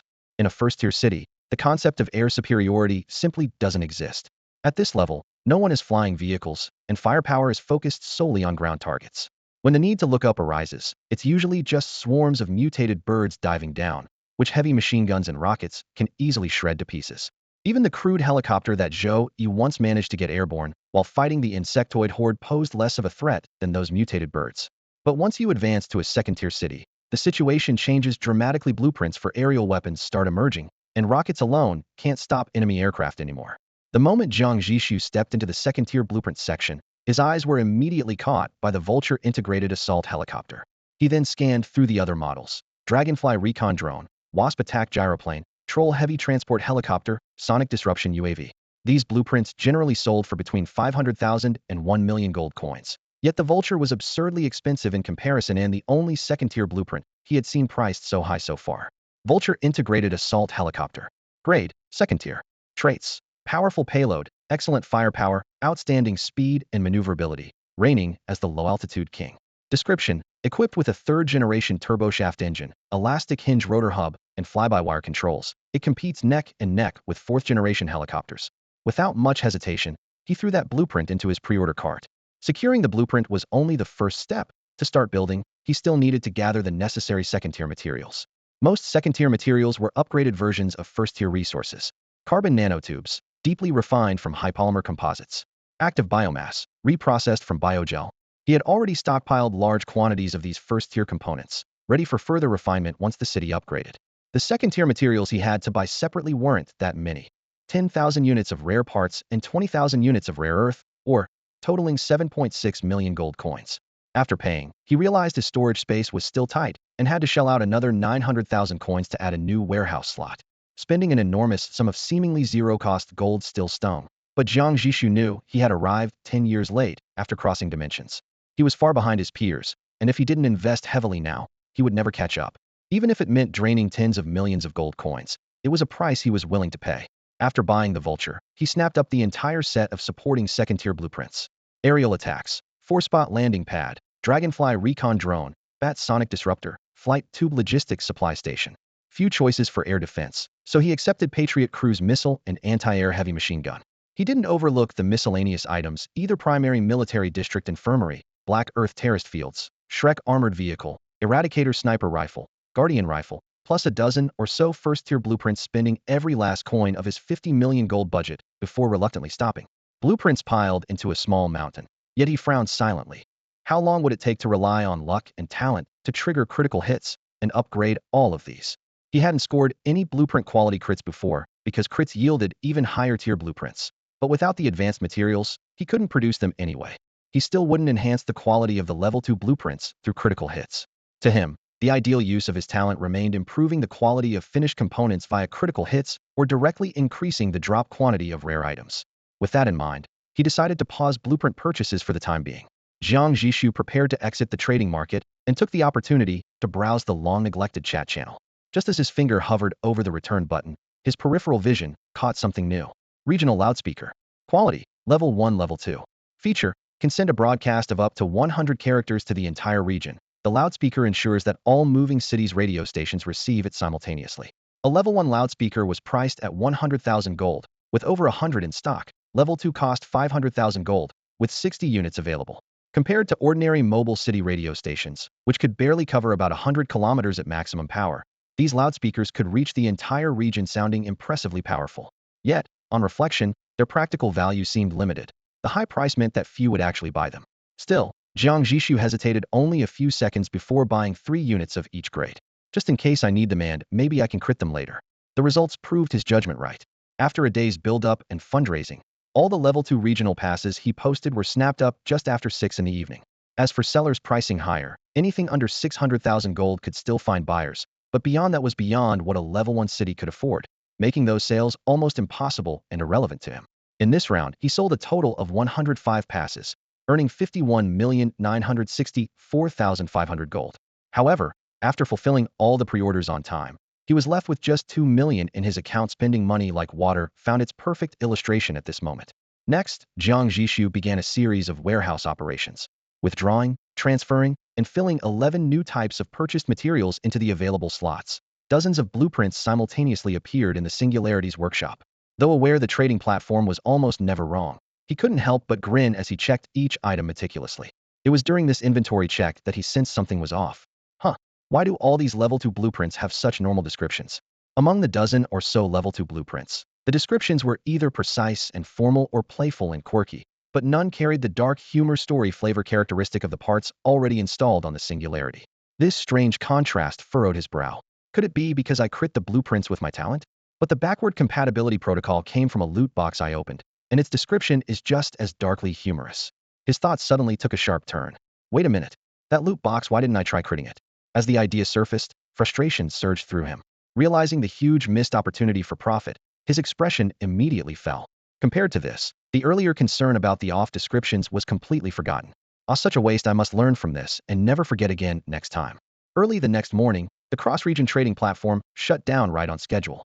Once the platform's lights went out, the world on the other side seemed to be abruptly cut off, leaving only Jiang Zhixu able to interact with his rented 11-slot warehouse and his gold coin account. All other channels froze completely except that, just before the countdown hit 0, he decisively rented one more empty slot as a backup. Only now did he finally understand why this platform opened only once or twice a year. If it ran constantly, the regional barriers would become meaningless, and scarce resources would instantly lose their rarity. Imagine what it would mean to trade freely anytime. Anywhere minerals worth a fortune in the wasteland zone could be treated like tossed pebbles in another region. Thunder crystals offered the clearest example. In the wasteland, only the deeply buried thunder veins occasionally yield these crystals. Meanwhile, in a second-tier region labeled with the suffix thunder domain, lightning strikes leave scattered crystal deposits on the surface daily. Browsing order records, Jiang Zhixu found that 90 of thunder crystals originated from that thunder domain. Yet the price had been driven up to 1,000 gold coins per crystal. If the system hadn't set a minimum price, those people would treat picking up stones to sell as pure profit, likely pushing prices even lower. Now that I've been promoted to second tier, where exactly should I stake my claim? Jiang Zhixu rubbed his chin, sifting through the intelligence head gathered from the daytime chat channels. These so-called regions were actually neatly divided square sandbox zones, separated by invisible barriers. Crossing over simply required reaching any boundary in the 4 directions and presenting a pass. In other words, the wasteland bordered 4 second-tier regions, each accessible one way or another. Want to know what those places are like? Easy, just send someone to walk over. The barriers only block entire mobile cities. Individuals can pass without hindrance. Jiang Zhixu just hoped that at least one of the 4 neighboring second-tier zones wasn't a post-apocalyptic death trap. Listening to the constant wails from the doomsday zones in the chat channels made him uneasy. Disaster-level environments were beyond human endurance. Compared to places like the wasteland, which was already rare in its relative quiet, most regions were mired in catastrophe. A faint anxiety crept up on him, prompting him to instinctively open his warehouse interface. The sight of the full row of brilliantly shining 9-slot warehouses steadied his mood. Hadn't finished gathering materials for the second-tier blueprints yet, so for now, he'd focus on producing all the first-tier functional components. Though these offered limited combat benefits, they would dramatically improve the mobile city singularity in essential areas like medical care, dining, and lodging. With abundant resources, it was only natural to patch up its weaknesses. After placing manufacturing orders, his gaze shifted to his talent list, pausing thoughtfully. All right, it is nighttime camouflage armor tenfold enhancement. With a soft hum, the attribute panel rapidly refreshed. Optical invisibility armor. Quality, second tier. Trait. When activated, the armor blends seamlessly into the background. It provides perfect concealment when stationary, but the faster the wearer moves, the more vulnerable they become. Description: during surveillance of a group of political prisoners who volunteered for testing, our automated turrets failed to detect any viable optical targets. As for why they were still riddled with holes like a sieve, that was considered a technical detail beyond the scope of this optical test. Optical invisibility. A sudden surge of feverish excitement exploded in Jiang Zhixu's eyes. The piece he had stashed at the bottom of the box, almost forgotten, was originally meant to upgrade from night-only use to all-day usability. Now, it unexpectedly unleashed even more astonishing potential. Everyone had doubted it, but it proved to be the most impressive. Just a few hours earlier, he had bought a blueprint for secondary armor on the trading platform, intending to replace this useless piece outright. But now no need to replace it. He would use the optical stealth armor. No matter how thick other armor was, it would only mean taking a few more hits. But this armor, once its invisibility activated, could fundamentally allow the singularity to evade every attack. Of course, the description mentioned the chilling cause of death for that group of political prisoners. Jiang initially judged it was either radar locking or thermal imaging. He already had a countermeasure for radar. He purchased a secondary mod called 6th Generation Stealth Coating on the platform, capable of pushing the radar cross-section to the extreme limit. As for thermal imaging, he had no solution for now, but surely not every mobile city could install top-tier thermal sensors? At that thought, the strategic value of the optical stealth armor skyrocketed, instantly catapulting it to the top priority for upgrades on the Singularity. Everything was ready except finding a suitable secondary mobile city. Once obtained, construction could begin. July 5th, 1 p.m. In the northern wasteland, the distorted kingdom stretched across approximately 400,000 square kilometers beyond the skyline. Ruined walls extended endlessly, massive collapsed buildings entwined tightly with vines, resembling a forest woven from steel and plants. The former prosperity had long vanished, leaving only the wind howling dust through the ruins. The area was called a kingdom precisely because it was overrun by mutated beasts. It was the deadliest part of the wasteland. But what truly attracted countless mobile cities in droves was the behemoth's remains, a much smaller but far more notorious region bordering the distorted kingdom. It abounded with golden resources. Titanium alloy mines and biogel regrew here at more than 10 times the rate outside. On the cross-region trading platform, prices of these resources had soared to 150 gold coins and 100 gold coins per unit, with offline transactions often doubling that. The risks, however, paled in comparison to the rewards. As long as a layer of curse pollen was applied to the city's exterior, it could resist the behemoth's unique decay, curse, and move freely through the area. The true threat was the ravenous marauder swat, where treasures to gold miners were mobile cities filled with loot to the marauders. At this moment, on the yellow sands at the edge of the behemoth's remains, 3 marauder cities flew dragon-hunting flags as they encircled a pale blue mobile city. They weaved through each other and suddenly accelerated, their cannons whipping out like lashes, exploding continuously around their prey. The encirclement tightened inch by inch, leaving the target with no escape. The outer shell of the pale blue city was already aflame in several places, thick smoke billowing toward the grayish-yellow sky. It was clear that it had sustained multiple breaches from prior bombardment. Its massive frame now seemed pitifully small and helpless in the shrinking trap. City Lord? Qi Honglang cautiously spoke, glancing at Jiang Zhixu beside him. At that moment, Jiang Zhixu had a telescope pressed against his brow bone. The distant hunting scene reflected deep in the lens as he remained motionless, fully focused. On the nearby holo display, 8 red dots blinked in and out. 4 of them had already closed to less than 2 kilometers. The screen annotated, 3 hunters, 1 prey. Little did they realize, just beyond this short distance, another mobile city silently watched them. No rush. Wait until they come out, Jiang Zhixu said quietly. The ship's Singularity was hidden at the outer edge of a giant beast's carcass. One step forward would enter the dangerous zone known as the Aging Curse. Originally, Jiang Zhixu planned to visit the nearby mobile city marketplace to procure cursed pollen, but when the radar activated, the unusual pattern of red dots immediately raised alarms. The raider city was hunting. Mobile cities weren't lumbering giants. With the right strategy, their mobility could catch anyone off guard. In a flash of insight, Jiang Zhixu directed Singularity to the likely path of the 4 red dots, guiding it into an ambush position. The first-level modified component, the engine silencer, activated, and the idling Singularity blended almost seamlessly into the sandy environment. At 300 meters away, not a sound of the engine could be heard. During the ambush, he suddenly remembered something else. Lu Yan, is he close to being promoted to skilled gunner? Citizen professions advanced in tiers: trainee, skilled, expert, and master. Each promotion unlocked new skills. Lu Yan's first talent, Miracle Gunner, had saved them multiple times during crises.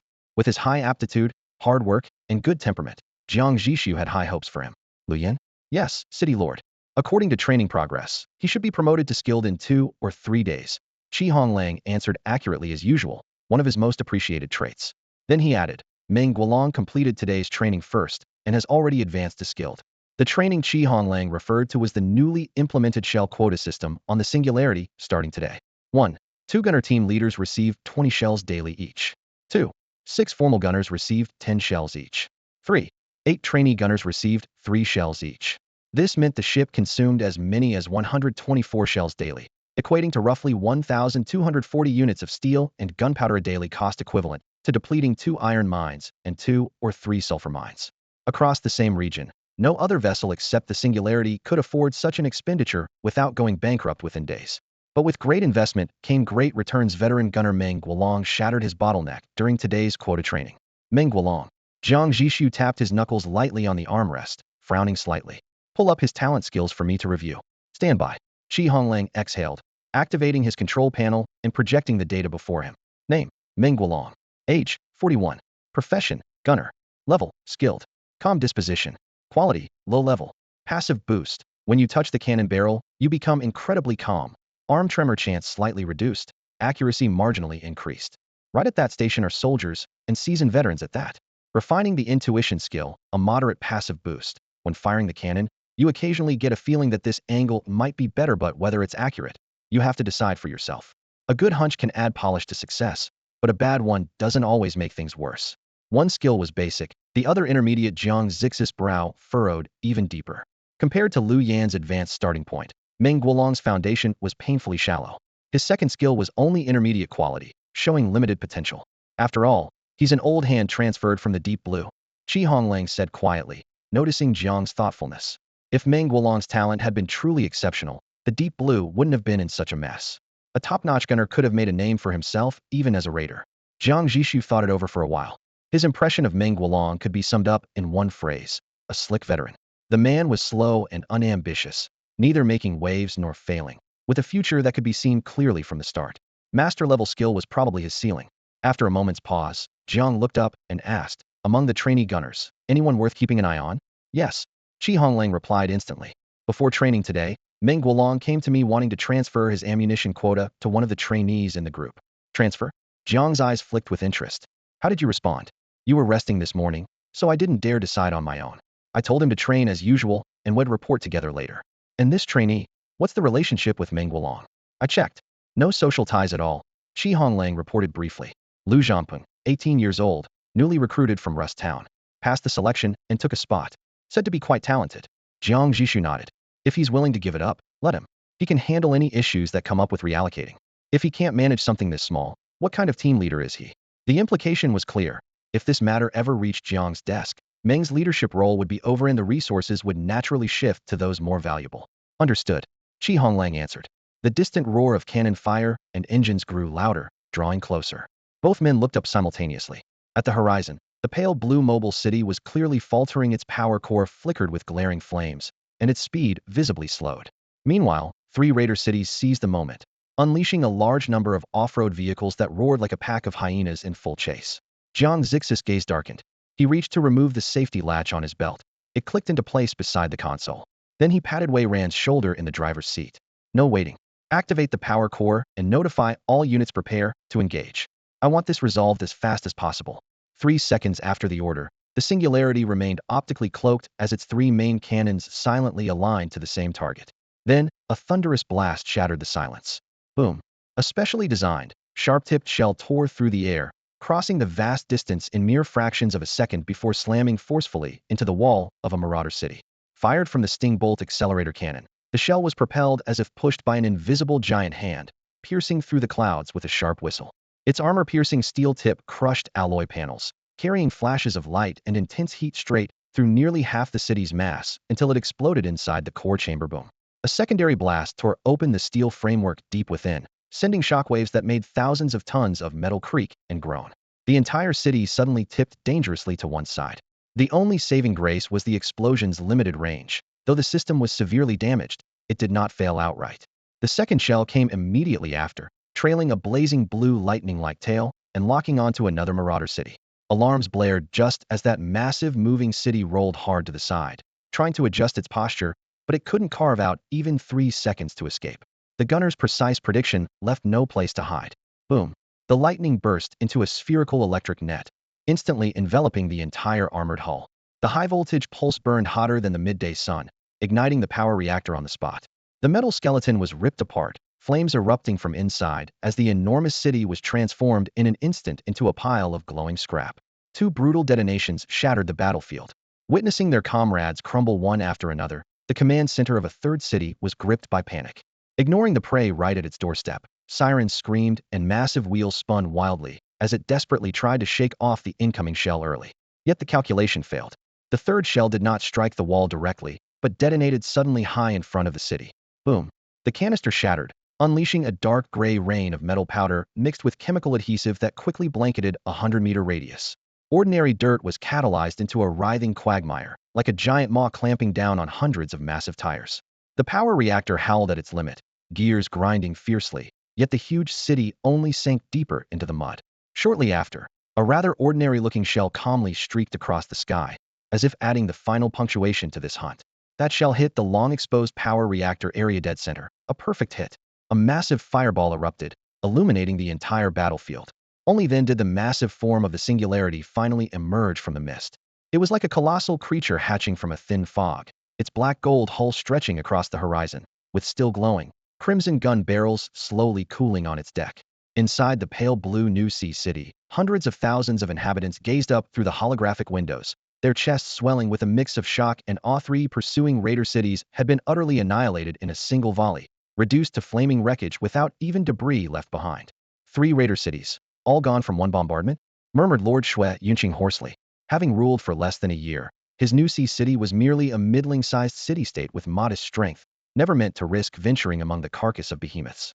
But when the trade platform appeared, a dazzling array of resources, titanium crystals, energy conduits, reinforced armor plates that normally required desperate effort to obtain were suddenly priced for just a handful of gold coins. Unable to resist the temptation, he resolved to push forward and seize a big haul to support his entire city. At first, he cautiously mined titanium alloy at the outskirts and got lucky without encountering any raiders. But as the deadline for the trade platform's closure neared, he unwittingly delved deeper. Suddenly snapping to awareness, New Sea City was firmly beset by a small alliance of 3 raider cities. One stalked them at first, then 2, then 3, like a pack of sharks hunting prey. Within a few hours, New Sea City suffered heavy losses. Over 60 comrades fell on decks and corridors. Shui Yunqing had resigned himself to defeat, until the silhouette of the singularity darkened the sky, 3 beams slicing through the air to reduce those 3 devastating mobile cities to burning ruins. Please pull them out, thank you. An unfamiliar, yet steady male voice suddenly came over the New Sea City's public channel. Lord Shui, it's... The adjutant hesitated. I know, Shui Yunqing rasped, suppressing his throat's dryness and waving his hand to feign calm in this zone crawling with raiders. Any openly broadcast voice was surely the black gold behemoth before them. Don't just stand there, do it immediately. The rescue arm of the pale blue city extended slowly, activating the towing mechanism. Watching all this from the Singularity's command center, Jiang Zhixu nodded with satisfaction and signaled his adjutant Wei Ran. Ask for their names. Received. Wei Ran quickly communicated on the channel and soon reported back. They are from New Sea City, Lord Shui Yunqing. Jiang Zhixu nodded, stepped to the radio, and with the highest authority, sent an invitation to join the Alliance channel. Moments later, a slightly youthful and nervous voice came through the private channel. Lord Jiang, greetings. The young tone caught Jiang Zhixu by surprise, but he got straight to the point. Lord Shui, were the 3 cities that besieged you part of the Azure Alliance? No. Shui Yunqing smiled bitterly. I wish they were. Then my brothers wouldn't have died for nothing. Over 60 casualties. Jiang Zhixu's brow immediately furrowed. What do you mean by that? Shui Yunqing rushed to explain. The Azure Alliance may be infamous and even shake down passing convoys, but they have an unspoken rule: only loot, no killing. They even leave you some travel money afterward. I'd even thought if I ran into them, I'd just stop and let them take what they want. But it turns out, on the other side, Jiang Zhixu silently cut the microphone, sinking into thought.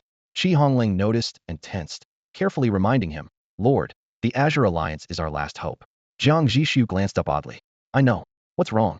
I'm afraid you might get discouraged and change your mind again. Qi Hongling scratched his head nervously. Jiang Zhixu couldn't help but sigh after hearing that.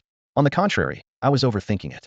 The moment he learned that the Azure Alliance only robbed goods but didn't kill anyone, a rapid series of accusations flashed through his mind, depressing the innocent, plotting evil, endangering public safety, all to justify his conscience when taking action. Unfortunately, this mental game of condemning the enemy only took him about 0.01 seconds. The conclusion was simple. No matter how fancy the reasons sound, robbery is wrong. His intervention was an act of righteousness. Qi Hongling had once warned him that this secondary-level mobile city might be the only breakthrough point. Regardless of the Azure Alliance's true nature, Jiang Zhixu had to treat it as a hunting target. Besides, the secondary-level city is the Azure Alliance's leader was merely speculation and remained unverified. All his overthinking came from suddenly realizing how quickly he seemed to be assimilated by this world. At that moment, the pale blue New Sea City had extended several thick mechanical arms, firmly hooking towing chains onto the wreckage. The damaged power core emitted a muted rumble as it dragged fragments of 3 cities, inching forward. For less than a kilometer, it took a full hour to crawl until it stopped before the singularity. Boom. The power core shut down completely, black smoke billowed, and the entire city slumped like a limp giant beast against the deck. Are you trying to fake an accident?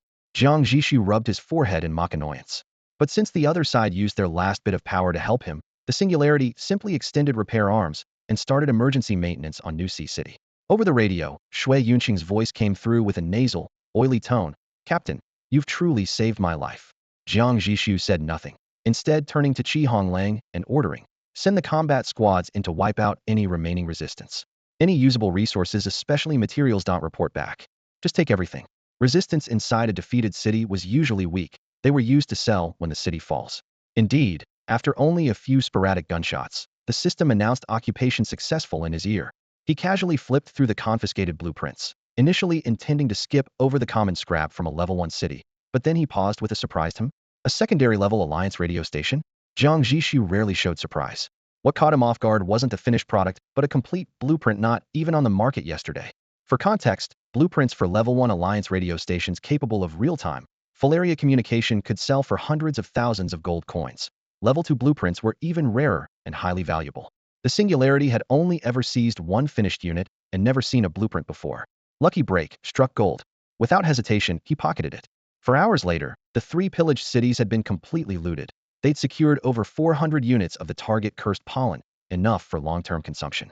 Jiang Zhixu had no plans to linger further. Strangely, the repaired New Sea City didn't leave and just obediently lay nearby like a young whale waiting for orders.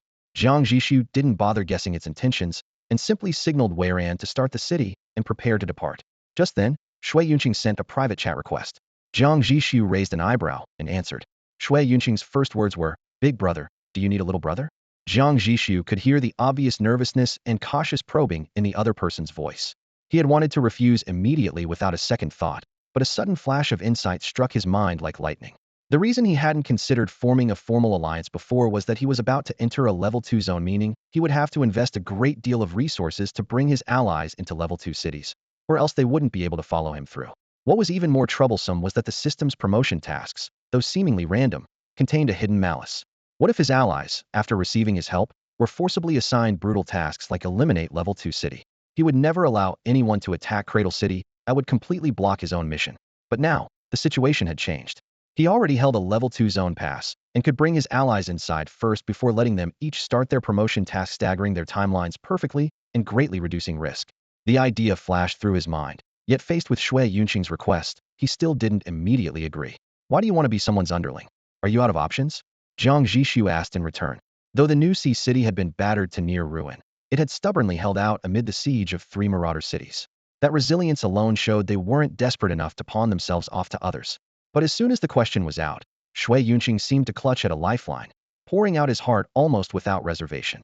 After becoming city lord, I realized carrying the lives of hundreds or even thousands of people on my back is just exhausting. Every day, I wake up calculating routes and hunting resources, worrying about what to do if we run into marauders, deciding whether to fight or avoid dungeons, thinking about how many people might get sacrificed. One wrong call means hundreds of lives lost alongside me. Didn't that just happen today? Brother, I'm only 20. Yesterday, I even saw gray hairs in the mirror. I really don't want to work myself to death this early. Toward the end, his voice cracked as if on the verge of tears. Right now, I don't want to think about anything. I just want to find a boss who tells me what to do, and I do it. Whatever happens after, it's not my problem to worry about. So you just want someone to take the blame? Jiang Zhixu finally understood. The heavy losses today must have left a deep scar in this young city lord's psyche. A weaker mental constitution might have collapsed already. The Western Shu overlord gave a silent nod of approval. No, it's not about taking the blame. I really just don't want to do this anymore. Shui Yunqing hurriedly defended himself. If the city lord position were transferable, I would have handed it over long ago. Haha. Jiang Zhixu chuckled lightly. All right then, you go back and wait for my call. They'll think it over once I finish handling things here. Okay. Boss, take your time. I won't bother you. They'll clear the way for you now. The New Sea City immediately shifted sideways to free a wide path. The Singularity City then slowly rose its dozen soft-meter-shy vehicle body, shaking off the thick dust on its armor, switching to high-speed tire mode, and quickly accelerating amid the roar of its power core. Boss, don't forget to contact me once you've made up your mind. Jiang Zhixu had assumed that the level 2 mobile city nestled at the core of the giant beast's carcass would definitely be equipped with radar. But at this moment, he was less than 10 kilometers away from the red dot on the map representing the secondary city. On the radar screen, the huge red dot was fixed like a nail in the center, surrounded by 9 smaller red dots that didn't move an inch, as if unaware that the prey was silently closing in. Jiang Zhixu frowned. Shouldn't a secondary city come standard with radar? Yet he clearly remembered seeing secondary radars in Cradle City under Principal Wen's watch, and had even touched the control panel himself. Confused, he paused for 2 seconds, then opened the Union public channel and directly called out to Shui Yunqing. What do you know about the Azure Union? His voice was crisp and clear. Shui Yunqing was piloting a battered escort vessel and fell silent the moment he was named. He quickly poured out what he knew. Boss, this is my first time inside the behemoth's remains, but I've heard the Azure Union consists of 15 mobile cities. They always deploy in groups of 3, with strict discipline and perfect coordination. Even outnumbered, they managed to retreat without a scratch. Their greatest battle was when a 3-city squad wiped out 7 cities worth of the Raider Alliance. The 3 that attacked me today were clearly mimicking their formation. Also, he racked his brain, then caught a faint thread of memory. Oh right, I heard they're equipped with some kind of something called radar modification. Anyone who gets close is suddenly stopped and raided by an Azure squad. Over time, no one dares to approach the behemoth's core area anymore. Hearing the uncertain something called, Jiang Zhixu's mind stirred. The guy was only 20 and had traveled here at age 10. It was understandable if he hadn't heard of radar. After a moment of silence, Jiang nodded. Got it. Thanks. No problem, boss. Good luck. The channel cut off. Jiang Zhixu immediately looked up and ordered Weiran. We've been spotted. Stop hiding and charge at full speed. He hurried to the fixed bracket beside the bridge, strapped himself in tightly, then broadcast loudly. All combat units, attention. The only target is that secondary city. Lock on coordinates and destroy it. Do not engage the primary cities. Azure 3 cities in formation, discipline, and coordination. A single factor might not be threatening, but all combined, it demanded caution. His thoughts were interrupted by Weiran's urgent alert. City Lord, they're moving. Jiang Zhixu's eyes flicked to the radar. At the exact moment the singularity accelerated, the 9 small red dots surrounding the large central dot, long dormant, suddenly lit up with power signatures. 1 second they were scattered like stars. The next they reformed into 3 groups of triple-point encirclement formations. Damn. He exhaled the word quietly. The Blue Alliance's encirclement was unlikely to succeed. Because Jiang Zhixu had detected them early enough, the singularity had not blindly charged into the trap. Given the capabilities of this moving city, once it decided to leave the battlefield, no one could stop it. But to everyone's shock, the audacious city did not flee. Instead, it suddenly reversed course and charged straight at the enemy lines. The faster it moved, the more obvious the flaws in its optical camouflage became. Jiang Zhixu's gaze flicked over the main control screen in front of Weiran. The pointer hung high. The speed had surged to 103 km/h. But it was nighttime. Night combat greatly reduced the firepower accuracy of a moving city's artillery, and with the singularity's semi-invisible state, the enemy could barely rely on anything but radar. Yet in such close-quarters melee, even a few seconds of delay in transmitting orders could be fatal. As the singularity's power reactor roared at its limit, the long-muted engine noise broke through the silencer, exploding into a thunderous roar that spread 1 or 2 kilometers. The sound waves echoed back and forth across the empty plains. No matter how hard the enemy tried to pinpoint their position by sound, all they got was confusion amid the clamor. Station Lu Yin next to the shockwave cannon. Fire as the situation demands. Jiang Zhixu ordered decisively. Beep beep. The radar screen flickered. 9 crimson dots rapidly closed in on the lone green that representing the singularity. The 3 blue squads formed a semicircle, like a giant beast ready to clamp shut. Weiran, don't let them latch on. Jiang Zhixu gripped the control stick tightly, veins bulging on the back of his hand. He just wanted to finish his promotion to level 2 as soon as possible, not a fight to the death with the Blue Alliance. But if 9 moving cities trapped them, even the mighty singularity would have to bleed just to escape. I understand. Weiran's face was grim, rarely so serious. He took a deep breath and slammed down on the control switch. The autonomous driving AI had switched to efficiency mode. The system would prioritize asset safety above all, ignoring passenger comfort and other secondary factors, executing the optimal tactical maneuvers. That line blinked across the screen. Jiang Zhixu caught sight of the message, his eyes narrowing. He bent down to fasten his second safety belt. All units, stabilize. Contact with the enemy in 10 seconds. Weiran's roar blasted over the city's loudspeakers. Distance, 2 kilometers. Well within an experienced gunner's effective range. Boom. All 3 blue combat squads fired nearly simultaneously. 9 blazing cannon flames tore through the night sky. Radar data and skillful targeting combined to cover every probable movement path of the singularity with precise shells. Hold tight. Weiran shouted again. The next moment, the singularity abandoned any smooth control, darting left and right, rapidly accelerating and decelerating. Jevery turned like a Tinsofthan's steel beast, forcefully drifting, kicking up clouds of dust. Efficiency mode predicted every bullet's trajectory with precision, squeezing out safe gaps at the last instant to evade every direct hit. But this tremendous commotion also utterly revealed their true location. Meyer. Jiang Zhixu's voice distorted slightly from the violent shaking. The efficiency mode's maneuvers completely disregarded the crew's safety. He felt like had been thrown into a washing machine drum and spun 100 times. His insides twisted and churned, leaving him so nauseous he wanted to throw up. Fortunately, in the artillery chamber, Meng Guolong pressed himself tightly against the hull, using the safety harness to steady his body. Before the next round of wild turns began, he seized the brief moment of calm to shout orders, finish aiming, and fire. As an expert gunner, he instantly calibrated the motor-assisted cannon mount to its limits. The mudshell projectile screamed out of the barrel and arced precisely toward the enemy formation. Boom! The muzzle flash lit up the walls. Chemicals detonated high above, instantly turning the once solid ground into a quagmire of quicksand-like mud. A city unit from the Azure Squad was caught off guard and immediately sank into the mire. Its massive steel frame was locked fast by the sludge. Even the tracks struggled to move. They've got a rapid response command system, Wherein reported quickly. The remaining 2 cities on their team immediately switched from defense to offense, their cannons firing a fiery web that blocked every possible angle the Singularity could be finished off from. Yet the Singularity never planned to be finished, they just wanted to break through. 800 meters, 500 meters, 300. Jiang Zhixu's eyes locked like nails on the radar screen. 1 city trapped in the mud, 2 cities providing cover, and a roughly 100-meter wide gap was forcibly torn open in the encirclement. Now, charge! Wherein roared, decisively shutting down the tormenting efficiency mode and pouring all available power into the main engines. The great ship stopped dodging and became a blurred streak of electricity, heading straight for the only path to freedom. The life-or-death sprint was like dancing on a blade's edge. If the enemy predicted it early and sealed the passage ahead, the Singularity would slam into a deadly curtain woven from cannon fire. Unfortunately, the enemy had guessed it right. 24 shells nearly simultaneously ejected their fiery tails, attacking from multiple directions. The enemy hadn't expected the Singularity's maximum burst speed to reach 120 kilometers per hour, but a saturated barrage didn't require precision. The entire breach was painted with exploding fire. Commander, expect 3 to 6 direct hits. Everyone brace yourselves, prepare to endure the hits. Wherein grabbed the comms and shouted, Lian, what are you waiting for? Jiang Zhixu barked as he saw at least 4 shells trailing crimson tails heading for the starboard side. Yet the artillery channel remained dead silent. No response from Lian. Mutiny? The thought flashed through Jiang Zhixu's mind like lightning. He forced down his frustration and rasped an order. Right side armor, brace for impact. Universal repair arm, stand by. Before the words left his mouth, the shockwave cannon finally thundered.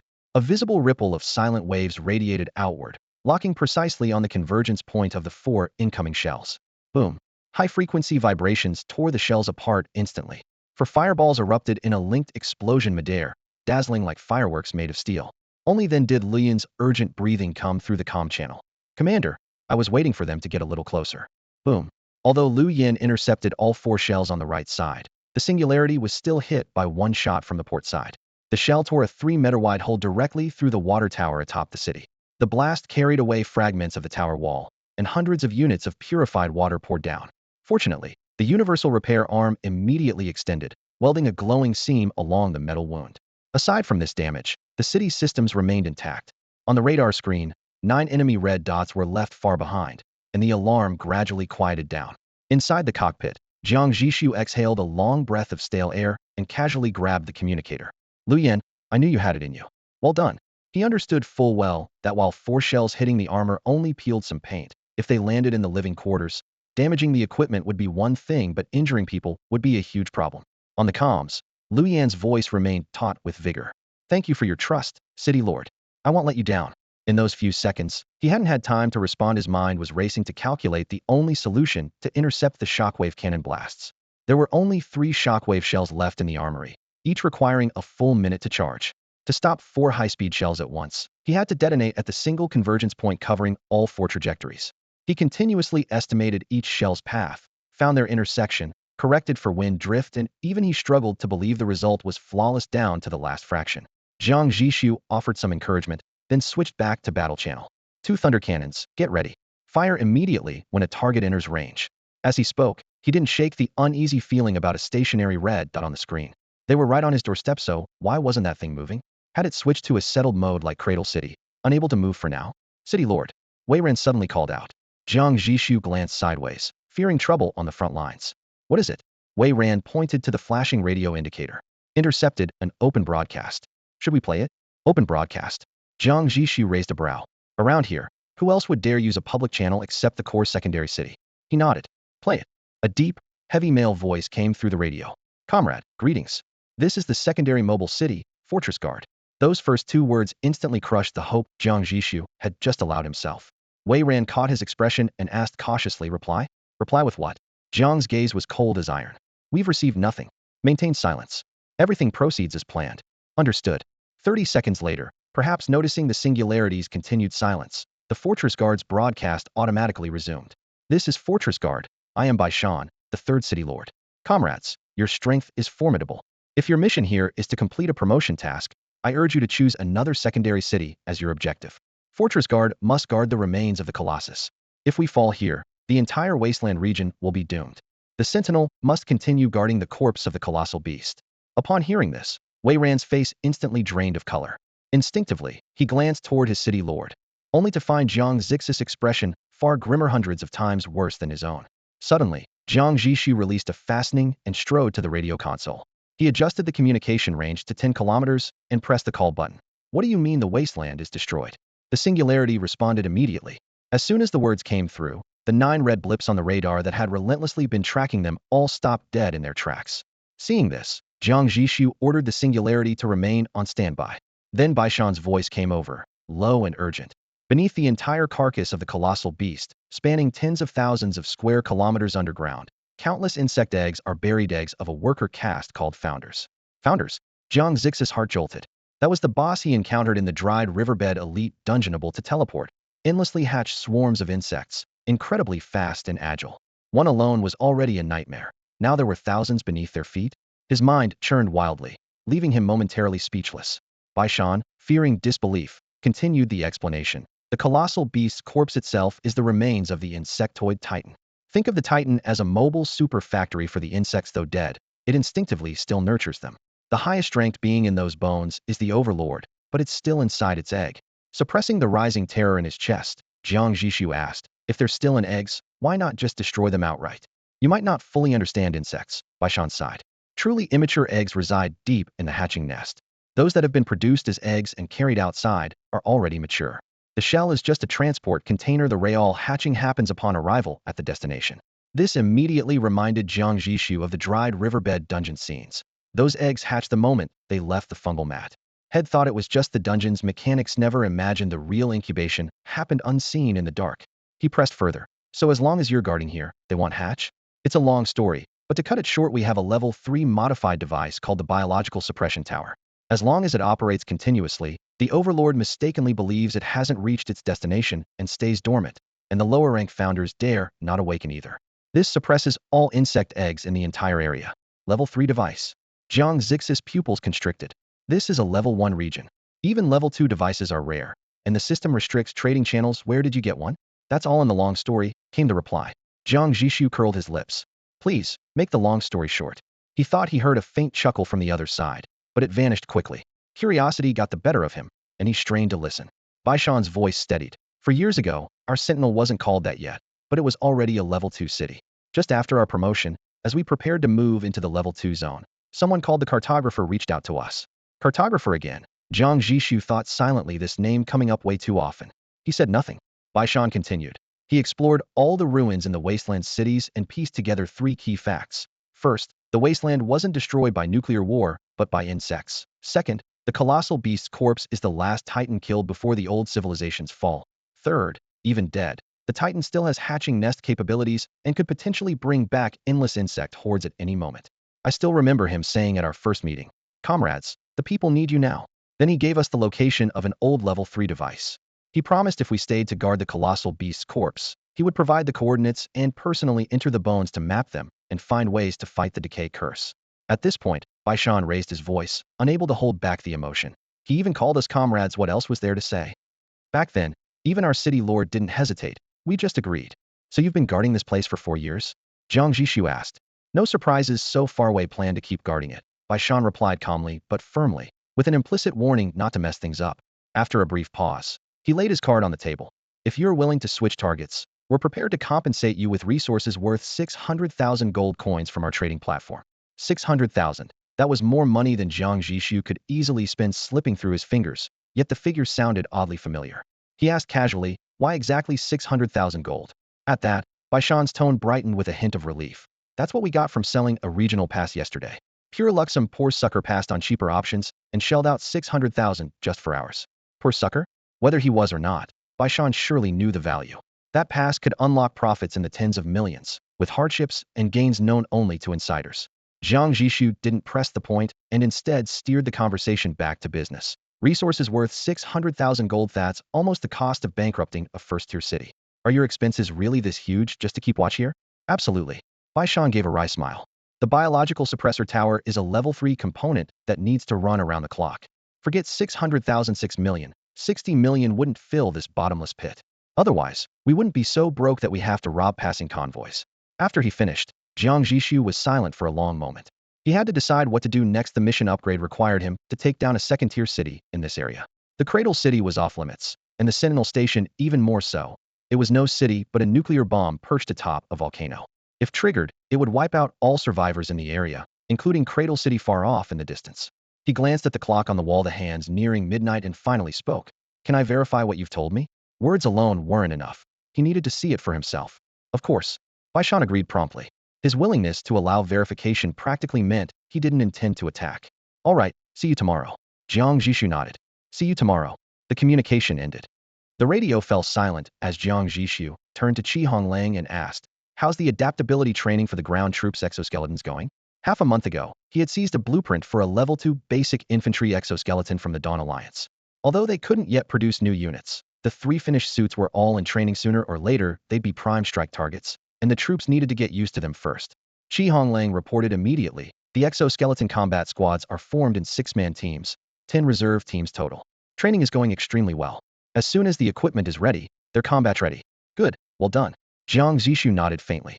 Qi Honglang was just about to smile when Jiang Zhixu's next words froze his expression. Tomorrow, you'll lead a team to the Shuwei vessel to personally verify whether what Baishan said is true. Take the communicator and bring back full video footage. Qi Honglang stammered, looking up nervously. I am going? Jiang Zhixu gave him a sidelong glance, speaking evenly. If you want go, do you expect me to? This field mission was completely different from the ones in Cradle City. Although Jiang Zhixu somewhat trusted Baishan and his group, it was nowhere near enough to stake himself on it. Sensing this, Qi Honglang tried to explain. What I meant was, consider it done. Before he could finish, Qi Honglang snapped to attention. Jiang Zhixu snorted coldly. If you're so afraid of dying, how did you dare to rebel with me back then? Qi Honglang quickly forced a smile and stepped half a pace closer. That's not the same. You were right by my side then, so I wasn't afraid of anything. He left unsaid the second part. At that time he had nothing, but now with his high rank and power, his life had gained much more value. The next day, when his talent cooldown ended at 11 a.m., Jiang Zhixu leisurely got up, washed, and finished breakfast before tapping his panel. Crit multiplier 33. 33 exoskeletons, plus 1 base frame, makes 34. Not bad luck. He quickly checked inventory. 2 more base frames added to the old equipment, bringing total usable exoskeletons to 36. With 6 people per squad, that made 6 elite teams perfectly. The 2 base frames couldn't be used. He made a mental note. Too many people might unsettle Baishan's side. Too few meant risking Honglang's safety. After brief thought, he prioritized his own brothers. That afternoon, by the giant beast's carcass, Baishan's troops formed a line, waiting amid dry, hot winds carrying stinging dust against their faces. Suddenly, a low-engine roar grew nearer. 12 armored vehicles in arrow formation came to a steady halt 100 meters away. Disembark. With mechanical clicks unlocking, all doors opened simultaneously, and 30 soldiers in silver and black exoskeleton suits lined up. Sleek metal frames glinted coldly in the sunlight, each step kicking up a small cloud of dust. What is this? The Azure Alliance was always strictly disciplined, but even they couldn't hide their shock and envy as their gazes kept returning to the clearly next-level gear, far beyond first-tier standards. Baishan inhaled deeply, suppressing the turmoil within, preparing to step forward. When the lead armored vehicle's door opened, a refined-looking man stepped out. As soon as Qi Honglang landed, his eyes swept the formation, immediately tightening into a frown. He pointed to a Badger-class infantry fighting vehicle awkwardly parked askew, his tone low yet unmistakably sharp. Who parked this? Do you see the parking lines on the ground? Fix it now? Baishan thought he was about to start the engines again and raised his voice to decline the trouble. Before he could speak, 2 nearly 2-meter-tall exoskeleton soldiers stepped out. One grabbed the front of the vehicle, the other the rear. The dozen-ton armored car was lifted half a meter off the ground, kicking up dust as its tracks hovered. In seconds, it was gently moved, perfectly centered within the lines, lowered without a hint of error. Even more astonishing, the effort was invisible behind their faceplates. You can't even park properly? Go back and train more. Chi Honglang scoffed. Then, softening instantly, he put on a cordial smile and stepped forward, extending his right hand. Lord Bai, greetings. Chi Honglang, deputy to our city lord. After Chi Honglang returned, he immediately handed the communicator filled with video footage to Jiang Zhixu. Still riding the high of that highlight moment, he sighed with satisfaction. Honestly, having people stare at you with a mix of shock and envy feels pretty great. This trip had truly thrilled him. All along the way, the guarding soldiers' heated gazes never left them, and even Baishan couldn't help but indirectly ask if that exoskeleton armor was available for purchase. As the leader, Chi Honglang was treated like a VIP guest on stage, completely forgetting his earlier reluctance to set out. Jiang Zhixu casually tapped on the video in the communicator and responded lightly, "Sure, next time you handle negotiations with the enemy. Let you enjoy it a few more times." At once, Chi Hongling's smile froze. He opened his mouth to say something, but, with the video playing, didn't dare interrupt. The footage began from the moment Chi Hongling jumped off the vehicle. Through the lens, Jiang Zhixu got his first clear look at Baishan, younger than expected, probably in his early 30s, with a firm face and clear eyes. Just standing there, he looked like a flag waving in the wind, radiating righteous spirit. The soldiers behind him were even more striking, standing straight as arrows with ranks perfectly aligned, rooted like sturdy pines in the ground. Jiang Zhixu almost thought absurdly, they're really adding a brick to the country's employment rate, but quickly dismissed the thought a team with such high military discipline and ironclad belief was too hot to handle. The camera pulled back, revealing the full outline of the guard ship. The mobile city was fully unfolded, thick pipes, cables, and various facilities radiating out from its core like a dense spiderweb. Guard ship measures 331 meters long, 152 meters wide, and 43 meters high, with a top speed of 45 kilometers per hour, Chi Hongling quietly added just in time. Jiang Zhixu glanced sideways. Length, width, and height are obvious enough, but how does he know the speed? Baishan told me that himself. Chi Hongling shrugged. Sure enough, the next moment, Baishan appeared in the video introducing the guard ship, repeating the exact same data Chi Hongling had just given. TSK, that size is almost as big as an aircraft carrier, Jiang Zhixu murmured admiringly. Accommodating tens of thousands of people while packing in all the facilities meant this tonnage couldn't get any smaller. In fact, it was even bigger than a carrier. Not only was its interior jam-packed with equipment, but the deck itself was stacked with modules up to 30 meters high. The materials and power systems of this mobile city were pure black technology. A land-based aircraft carrier that could even reach speeds over 40 kilometers per hour in the old world, people would have called that ridiculous. Lost in thought, Jiang Zhixu quickly guessed. With the volume of a secondary city expanding to this scale, combat tactics would definitely have to change accordingly. The most obvious shift would be defense, evolving from simple evasion or brute force to a focus on interception. Secondly, traditional combat unit status would rise sharply. Just like an aircraft carrier at sea always needs an escort fleet, a secondary mobile city would likely require similar support. As Jiang Zhixu thought it over, he identified two combat modes. If operating solo, highly mobile ground and air units would dominate. But if a multi-city alliance is formed, maintaining several primary cities as escort ships would be the most cost-effective strategy. Primary cities are smaller, faster, and can harbor armored units within, plus they have self-repair capabilities. They're ideal for assault, harassment, and convoy duties. Could this be the emerging trend of warfare in advanced regions? The more he pondered, the more convinced he became. City Lord, we're about to enter underground. Chi Hongling's voice suddenly interrupted, pulling his attention back to the screen. On the footage, Baishan was leading Chi Hongling and others down a wide stairway. Several vividly colored thick cables ran alongside the steps, disappearing together into the darkness below. The descent lasted about half an hour but was fast-forwarded by Chi Hongling. When normal speed resumed, they were standing in a sudden, expansive underground cave. The huge cavern ceiling and floor were supported by countless strange stone pillars, and all the spaces between them were densely covered with pale gray insect eggs. The eggs pulsed rhythmically, like billions of hearts beating in unison, creating a dizzying visual impact that made the scalp tingle. Baishan hadn't exaggerated. The entire underground was overrun with eggs, so dense that anyone with claustrophobia would faint on the spot. In the video, Chi Hongling and the others had been chatting calmly, but their expressions stiffened instantly, and voices dropped to whispers. Baishan, however, stepped forward unfazed. Within a meter of him stood an adult-sized egg quietly looming. Without turning his head, he reassured them, "Don't be afraid. As long as the Overlord doesn't awaken, these are harmless decorations. He'll show you the biological suppression tower." They held their breath and followed, walking deeply through the sea of eggs until they reached an open area at the cave's center. There stood a towering crimson spire like a divine pillar, with the red and blue cables from the ground all converging at its base. Boom, boom, boom. A low, oppressive sound wave faintly echoed. Turn up the volume, Jiang Zhixu frowned. After increasing the sound, it was unmistakably a steady, powerful heartbeat. Even through the screen, one could feel their chest vibrate. The decibel level in that place was surely deafening. Baishan looked up at the tower calmly. That's the heart of the Overlord. Once it awakens, the suppression tower will be torn apart, and it will lead countless founders to cover the wasteland with fungal mats. At this point, there was no denying the truth. Jiang Zhixu waved for Qi Honglang to stop the video and leaned back limply in his chair, arms hanging, eyes blankly fixed on the ceiling. What a joke, the system really was feeding him targeted tasks. But he quickly realized, the system wasn't really after him but was focused on the Cradle City and the Guardian. He was just the knife borrowed to do the killing. Was his only option to ask Principal 1 to increase the number of employment slots to tens of thousands, and then tearfully accept Cradle City as a liability? Between two evils, choosing the lesser, Cradle City's collapse might still leave some backup, but if the Guardian fell, there was no way he could handle the insect tide. Staying to defend the Guardian long-term? That outcome was even less desirable. City Lord Qi Honglang suddenly started, then hesitated. Why don't we raise a secondary city ourselves and fight on our own? Jiang Zhixu sat up sharply. What? Qi Honglang clearly had been planning this for a while and rattled off his idea in one breath. We have enough resources, upgraded components, and blueprints for both primary and secondary cities.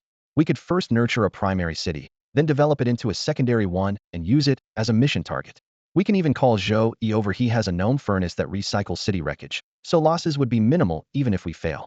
If raising one city for the upgrade mission is too hard, we raise a second or third farming missions repeatedly until we get one we can easily complete. I refuse to believe the system would really turn what it claims is a random task into a fixed mission. Rely on yourself to build and destroy? At first, the idea sounded like a reckless gamble trying to cheat the system right under its nose, with no telling if it would count. But after a moment's thought, Jiang Zhixu concluded, it was doable. The reasoning was simple.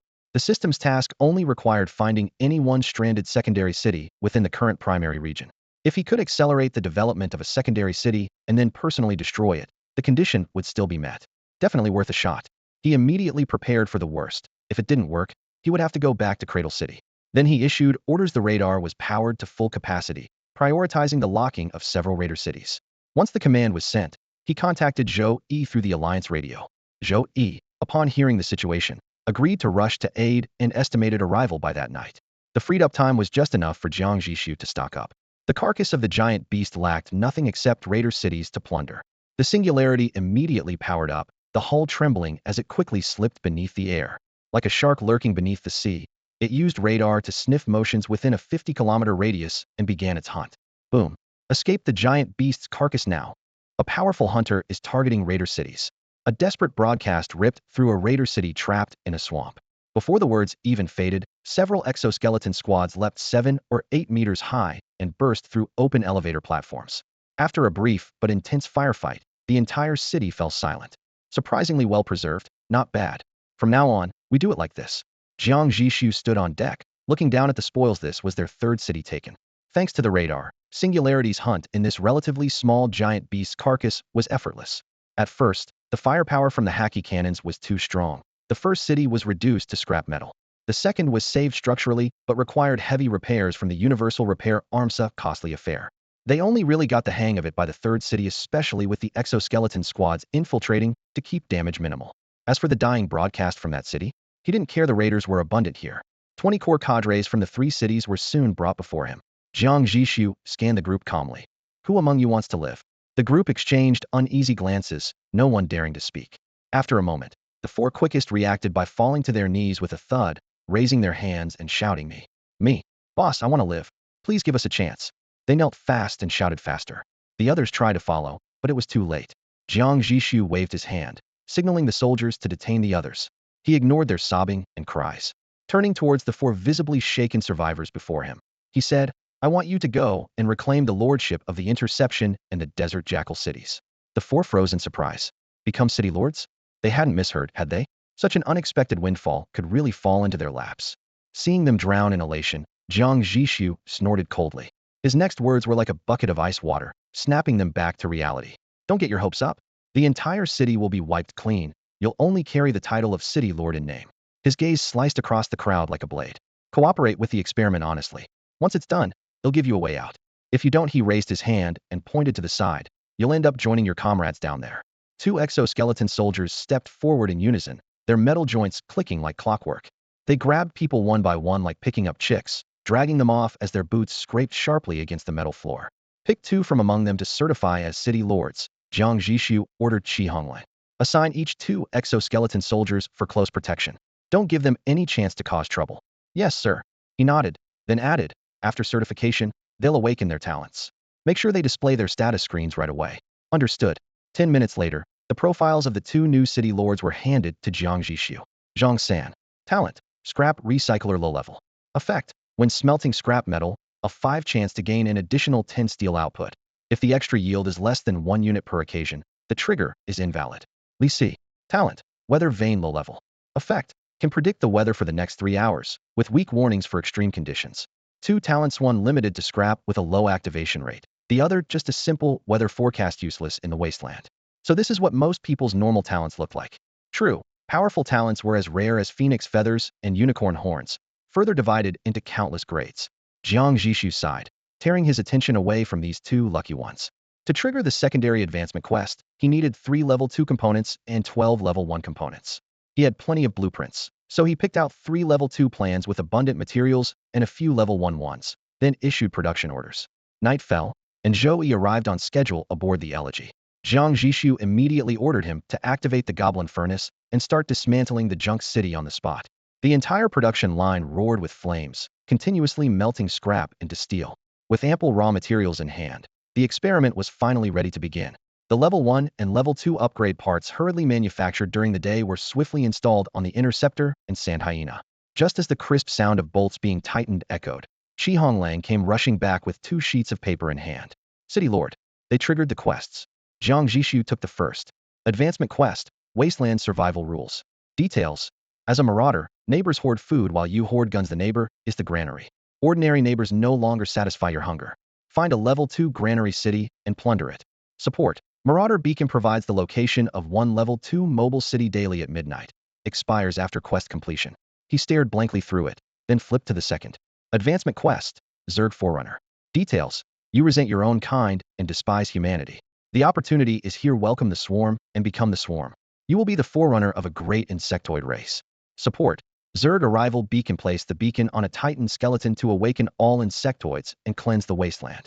One quest sent him to raid Level 2 cities, the other to unleash insect swarms to ravage the land. Jiang Zhixu's brow furrowed tightly. He crumpled the papers into a ball and waved dismissively. Tell Zhou Yi to clean up after. By clean up, he meant dismantle the 2 cities freshly fitted with upgrade parts and send them back to the furnace. Yes. Qi Honglan chuckled wryly, already doubting the chances this plan had of success. Same old tricks, just repackaged. Wait. Jiang Zhixu suddenly called him back. Take care of Li Si as well. Li Si was the one who triggered the Zerg Forerunner quest. Qi Honglan nodded.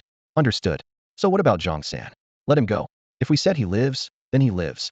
I'm not about to back down over something this trivial. Li Si. Thought hat's just self-inflicted humanity hatred. Jiang Zhixu gave him a displeased look. About 100 kilometers from the carcass of the giant beast lay a settlement called Behemoth Town, backed by a vast resource zone. It was a crossroads where mysterious merchant caravans and various factions converged, supplying goods, fencing stolen wares, trading, and gathering intelligence. The collusion between the underworld and law enforcement gave the streets a veneer of prosperity, but beneath the surface, danger lurked everywhere. As evening fell, the Behemoth Tavern, the town's busiest spot, buzzed with noise. Suddenly, the wooden door slammed open, and a burly man strode inside.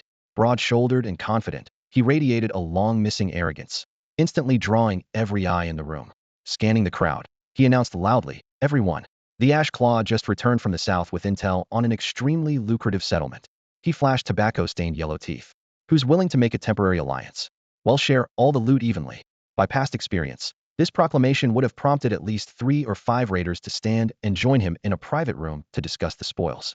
But now, something unexpected happened. Ed froze near the door for several minutes, until someone annoyed by his blocking pushed him aside. Still, no one responded.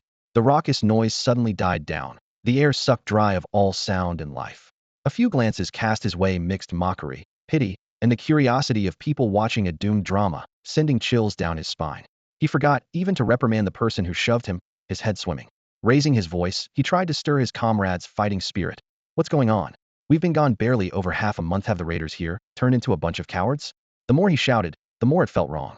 Behemoth Town was traditionally a place divided clearly between raiders and civilians. Even if no one answered, familiar faces would have at least come forward to confer unless something serious had happened. From a shadowy corner came a scoffing voice. Ashclaw? What raid city still announces itself openly these days? The man immediately knew the speaker wasn't one of their kind. He snorted coldly. What? You got a problem with raiders doing their business? Name your city, step outside for a real fight, and we might just help you restock while we're at it. Before he finished, the entire tavern erupted in uproarious laughter. The sound crashed like a wave, shaking even the glasses on the bar. The man instinctively tried to grin along, then realized the laughter wasn't at the provocateur, but at him. Alarm bells finally blared in his chest. He reached into his pocket, pulling out a heavy money pouch.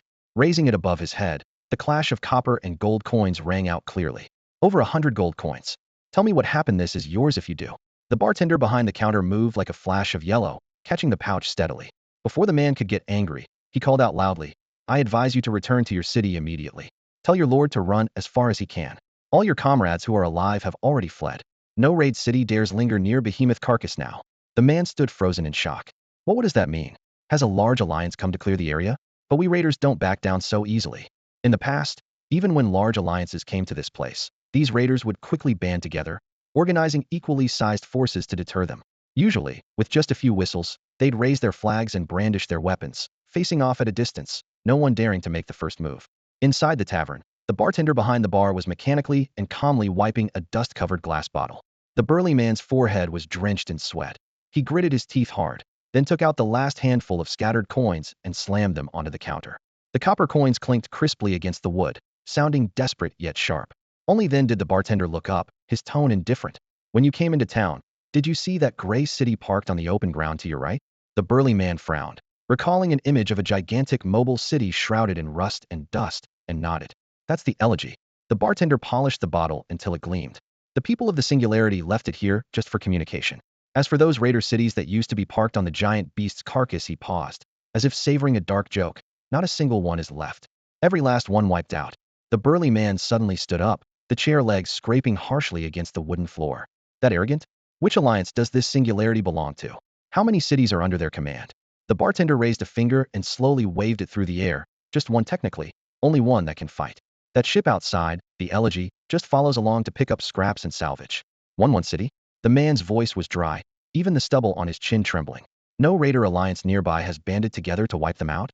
Oh, there was. The bartender's eyes were like a deep well, glinting with scorn. Last time, the leader from that city wing gathered 7 raider cities to attack. Guess how many came back? The man swallowed hard. How many?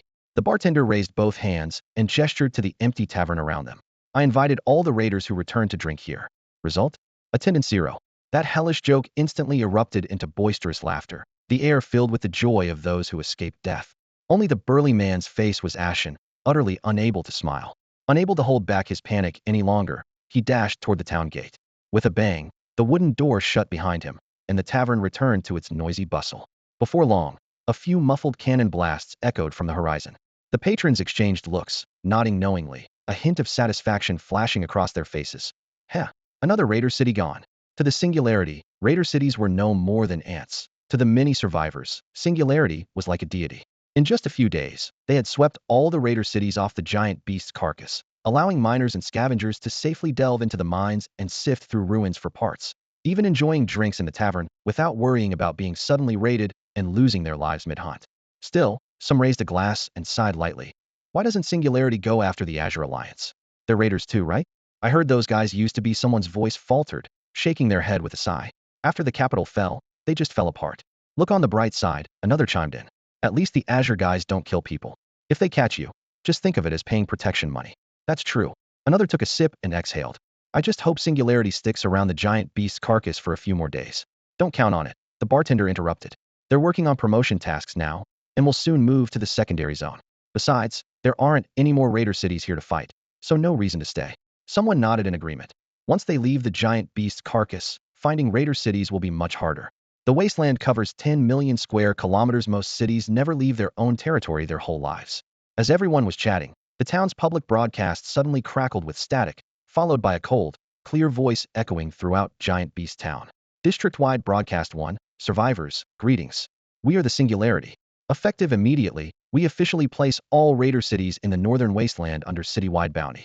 Anyone who provides confirmed last known coordinates can claim 10,000 gold coins or equivalent resources, Tier 1 parts, weapons, vehicles, or equipment from the elegy here in Giant Beast Town. District-wide broadcast too. Additionally, we welcome raider cities to report other raiders. We will pay fairly and keep informants' information strictly confidential. Coordinates, once verified, will be transferred anonymously via the trading platform.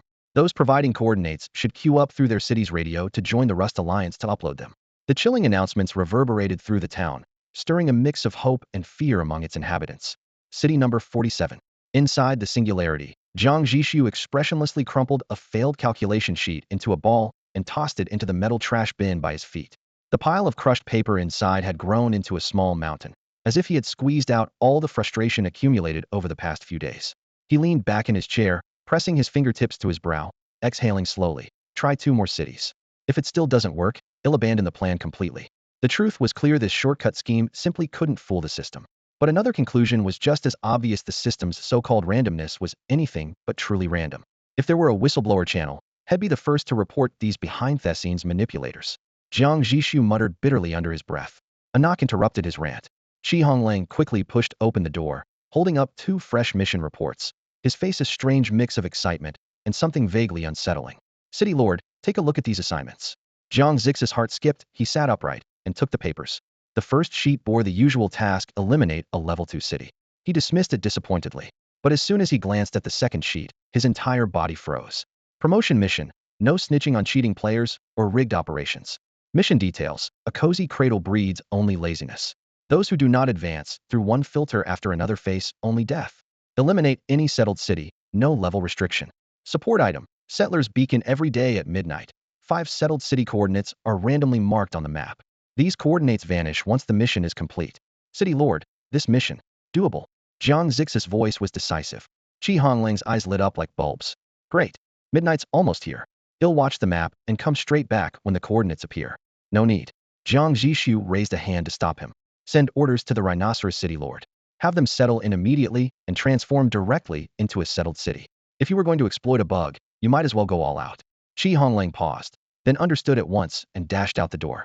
Once the door closed, the command room fell silent again. Jiang Zhixu exhaled deeply, 14 cities finally seeing a breakthrough. The past 2 weeks of frenzied monster hunting hadn't been in vain. The real headache wasn't running low on ammo or basic materials even after crafting nearly 300 level 1 components. Their core resource stockpile had actually increased, to the point the warehouse was nearly bursting. Those 14 raider cities had been incredibly rich, the scrap metal and coal pulled from them piled high, overflowing the temporary storage rented on the trade platform. He had to work overtime making equipment from the surplus materials to distribute as rewards and bounties. The 5 level 1 materials: electronic components, biogel, polymer, titanium alloy, ore, and precision parts used to cost him tens of millions of gold coins each time he bought them on the trade platform. He could only afford to stock a few thousand units, but now had scooped up 20 to 60,000 units of each all at once. The materials that really took a hit were rare earth minerals and rare parts, the level 2 materials. Even though level 2 components could be repeatedly assembled and disassembled, they'd still consumed over 2,000 units in total. Thankfully, in the end, it hadn't been for nothing. Jiang Zhixu didn't understand why the system suddenly gave in on the 49th try. The tension that had gripped him for half a month instantly released. He fell backward onto the hard single bed and, barely closing his eyes, slipped into sleep. The next day at noon, he woke up right on time. After a quick wash, he strode straight to the Singularity's cockpit. As expected, Shi Honglang was already at the control console. Good morning, Lord of the City. Is the Rhinoceros fully deployed? Jiang Zhixu asked bluntly. Complete. The system has classified it as a standard settled city. Jiang Zhixu looked down through the reinforced observation window. The Rhinoceros, which had been a square fortress last night, was now fully sunken into the ground. Its massive chassis and outer armor folded inward, blending seamlessly with the barren land around it. Inside, the expanded city felt empty but complex, with steel beams, pipes, and mechanical arms crisscrossing like a giant factory just starting up. All personnel evacuated? Everyone, including the puppet city lord. Good. Have the Apex destroy it. Shi Honglang acknowledged, having already set the program. He quietly sent his order through the comms. In the distance, the heavy cannon of the Apex slowly raised.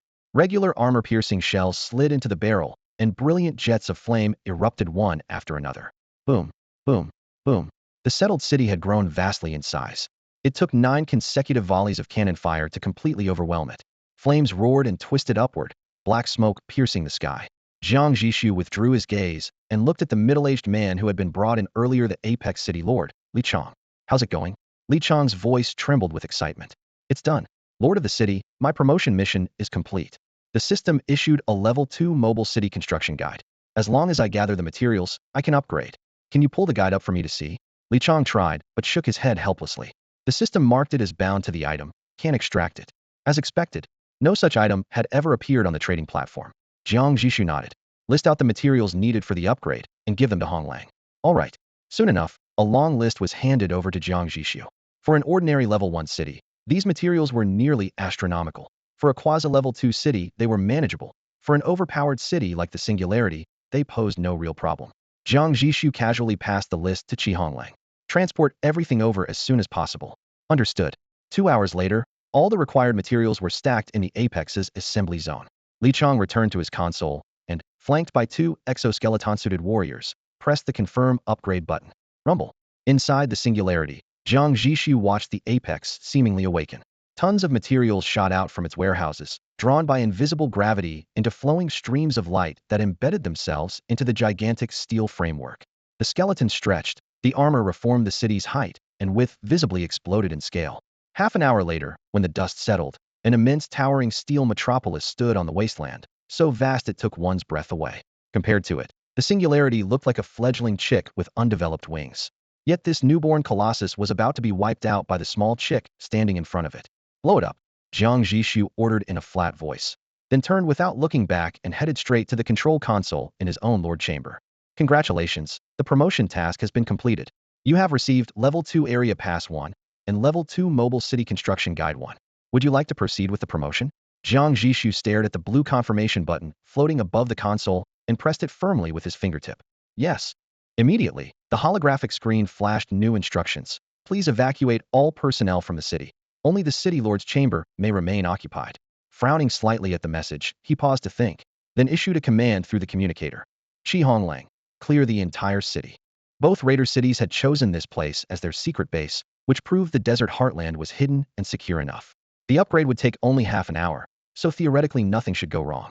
Qi Honglang's voice rang out over the broadcast, concise and steady. Residents receiving the notice set down their tools and boarded the elevators in an orderly fashion, moving to an external temporary refuge zone. Within minutes, the entire city was dark except for the City Lord's chamber. Promotion commencing. For your safety, please do not leave the City Lord's chamber. Loading default Level 2 city blueprint. Loading complete. Promotion starting. The moment he confirmed the command, the city seemed to awaken like a slumbering beast. A deep rumble burst forth from deep within the foundation, as countless heavy machines started simultaneously, filling the air with metallic tearing and reassembly sounds. The deafening roar crashed over Jiang Zhixu, who instinctively covered his ears but felt the space beneath him expanding. The City Lord's chamber, originally less than 60 square meters, felt as if invisible hands pushed the walls outward. Without shifting a single piece of furniture, the room had expanded to nearly 190 square meters. The cramped space instantly transformed into a spacious flat. TCH, all this furniture's got to be replaced. He glanced at the thin bed and old wooden desk and chair, which looked completely out of place in the brand-new, large room. He quickly walked to the window, but thick energy-white mist completely obscured the view outside. Only visible were swirling streams of light. Looks like he'll have to patiently wait the whole half hour, he muttered, recalling that the upgrade aboard the Jianfeng also took this long. Just as he was thinking this, a rapid series of system prompts filled his ears. Level 2 Modification Component Universal Repair Arm has fully activated. Level 2 Modification Component Thunder Cannon has fully activated. Level 2 Modification Component Elf Self-Healing Skeleton has fully activated. Level 2 Modification Component Adaptive Morphing Drive System has fully activated. The notifications kept flooding in, almost overwhelming him. All Level 2 components were unlocking their full potential simultaneously. Jiang Zhixu was stunned until he saw the system's attached explanation and suddenly understood. So what I was using before was just a monkey version? To match the size and energy consumption of a Level 1 city, Level 2 components had been toned down. Only when the city's level matched the component's rating could their full functions be unlocked, along with upgrades in size and structure. For the Qi, this was a major upgrade, but not a fundamental transformation. The functions themselves hadn't changed. The Universal Repair Arm still performed repairs as before, but now had a greater range of motion and more flexibility. The advanced mineral smelting furnace operated the same way, only now with higher energy use and faster smelting speed, with no change to conversion efficiency. Also unlocked was the biological signal radar. This device had been repeatedly criticized by Jiang Zhixu for a frustrating flaw. If the target was more than 30 kilometers away, it might not detect it at all, and annoyingly, there was no warning on the interface about this limitation. After unlocking its full potential, this issue was finally resolved, allowing it to clearly pick up even distant birds and beasts with precision. Alongside the radar's enhancement came the adaptive deformation drive system. With all restrictions lifted, the theoretical cruising speed of the Singularity shot up to over 50 kilometers per hour. Just how fast it could push beyond that would have to be verified through practical testing. Suddenly, a host of new upgrades representing a second-tier city burst onto his display. 1. Firepower configuration was completely unlocked. He no longer any cap on the number of gun barrels for a Tier 2 city. As long as energy, materials, and structural integrity allowed, you could install a main cannon anywhere on the hull.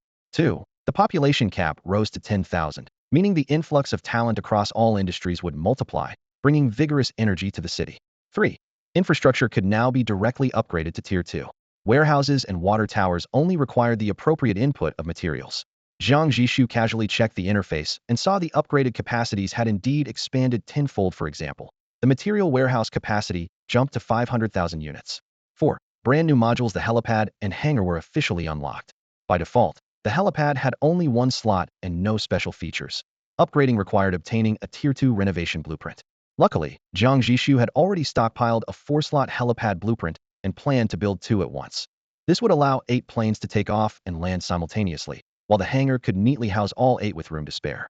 5. The most critical upgrade. The entire Singularity could now equip Tier 3 modification components. The system thoughtfully warned that many Tier 3 parts demanded enormous energy. Just because they could be installed didn't mean they could be powered. Jiang Zhixu remained calm, deciding to first install the components that didn't consume extra energy while scouring blueprints for power generators to prepare for future stages. In short, moving to a Tier 2 city was a comprehensive and more flexible leap forward compared to Tier 1. The City Lord now controlled most of the city's structural customizations. Although the Singularity's sleek ship hull was the default design, Jiang Zhixu was entirely free to reshape it into a blocky fortress like a Tier 1 city or even an aircraft carrier-style city with huge flight decks and mechanical arms. It all depended on his imagination and resource reserves. 2 months had passed since his arrival here. Looking at the completely transformed Singularity, Jiang Zhixu's heart surged through relentless persistence and hard work. He had finally found firm footing in this world. But this was far from the end. His gaze burned with determination. My journey is toward the stars and the boundless sea. Making sure no one was around, he quietly spoke this dramatic line to himself. Just as he reached to grab the communicator to call back Qihong Lang and the residents, the familiar system alert suddenly rang in his mind. Thanks to your tireless efforts, the talent All Things Critical has been upgraded to level 2. Please select one upgrade path. Option 1. Guaranteed minimum critical hit multiplier raised to 100x constant 100 times. Option 2. Guaranteed minimum critical hit quality multiplier raised to 10x constant 10 times. Which do you choose?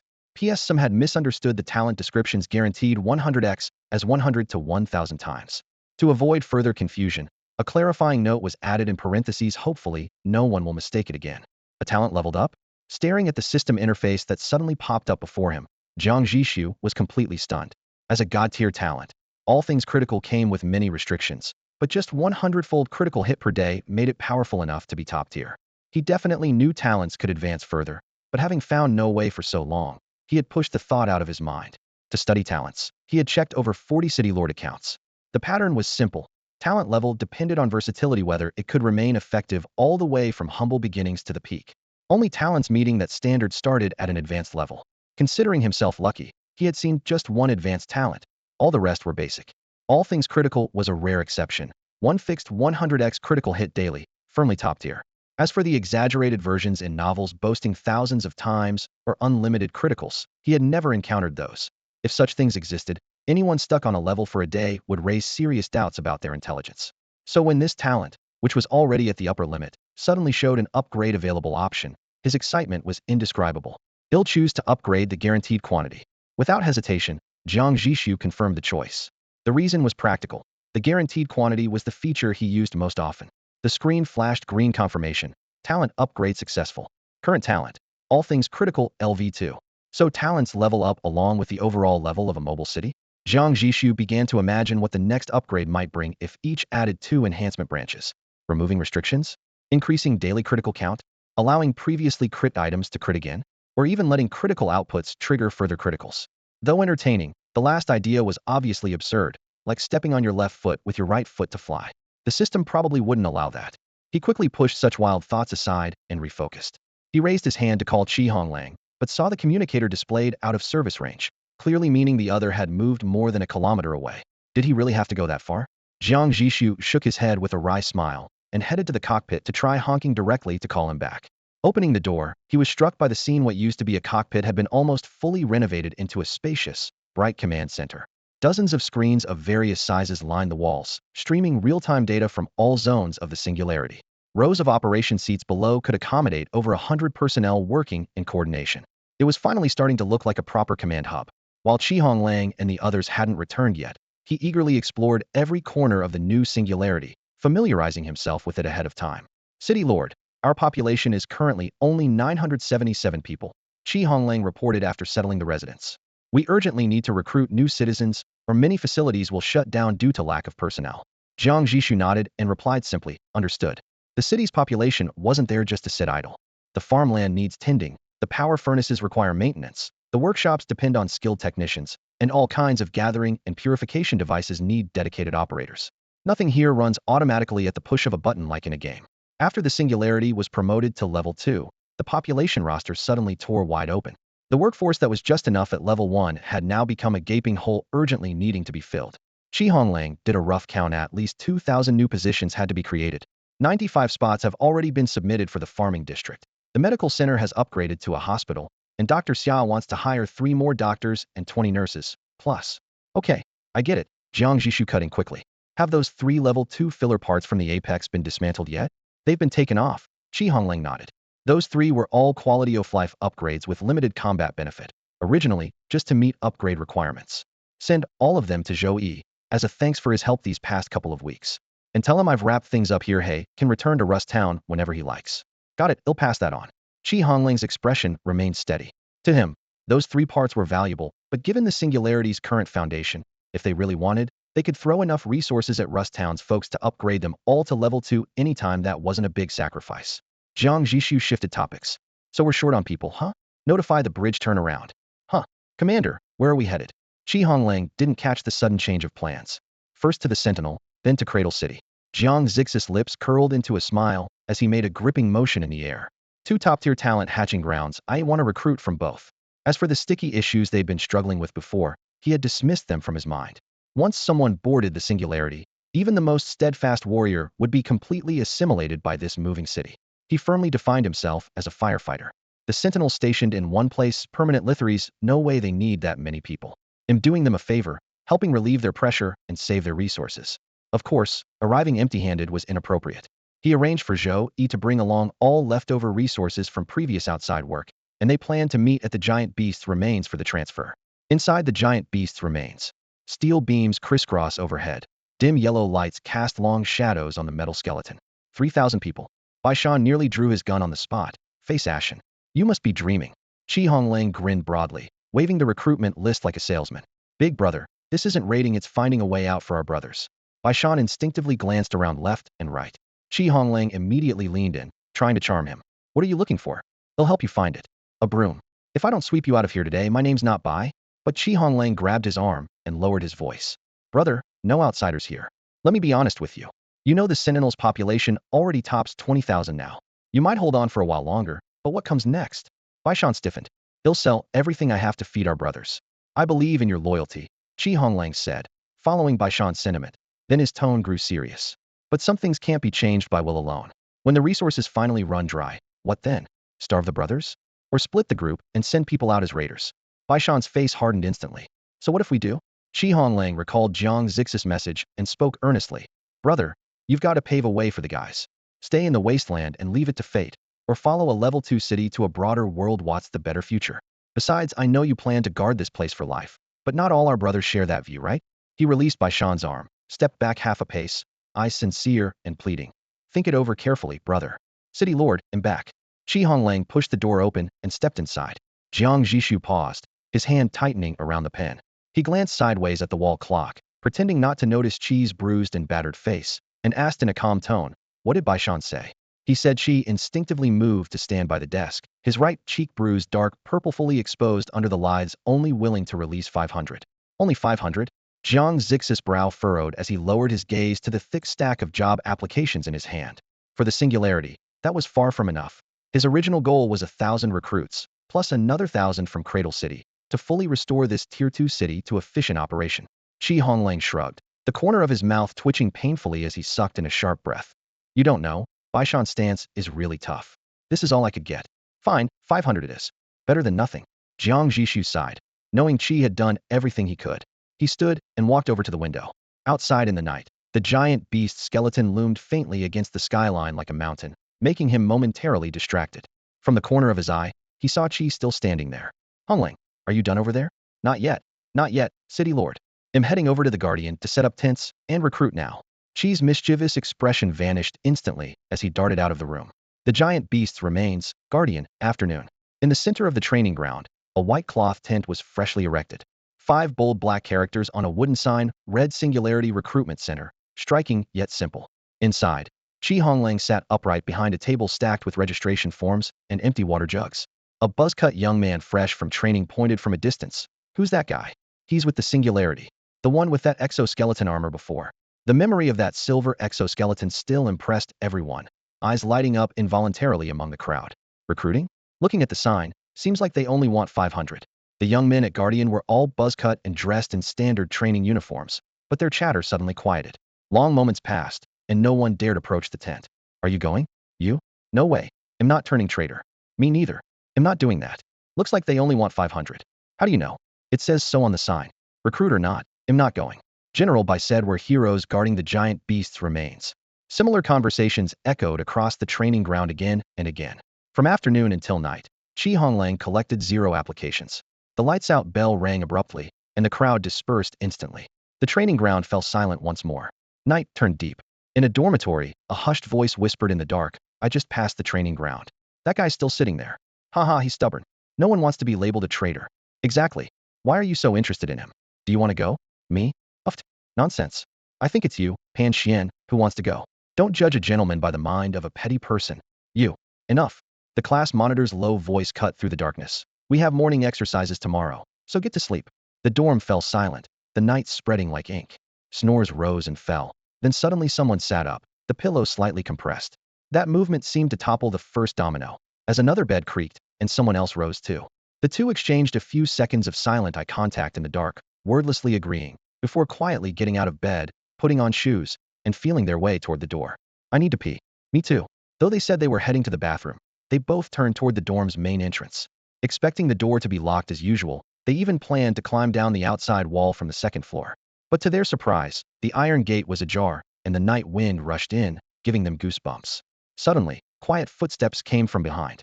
Looking back, several furtive figures peeked out. Someone whispered in the darkness, I want to see a bigger world. The next moment, the group burst out of the dorm. There are only 500 spots. If we miss the limitless potential of the Singularity, who knows how many years before the next chance. More and more figures poured from the hallways, rushing toward the lone street lamp near the playground. Under the shadow of the watchtower at the field's edge, 2 stood side by side.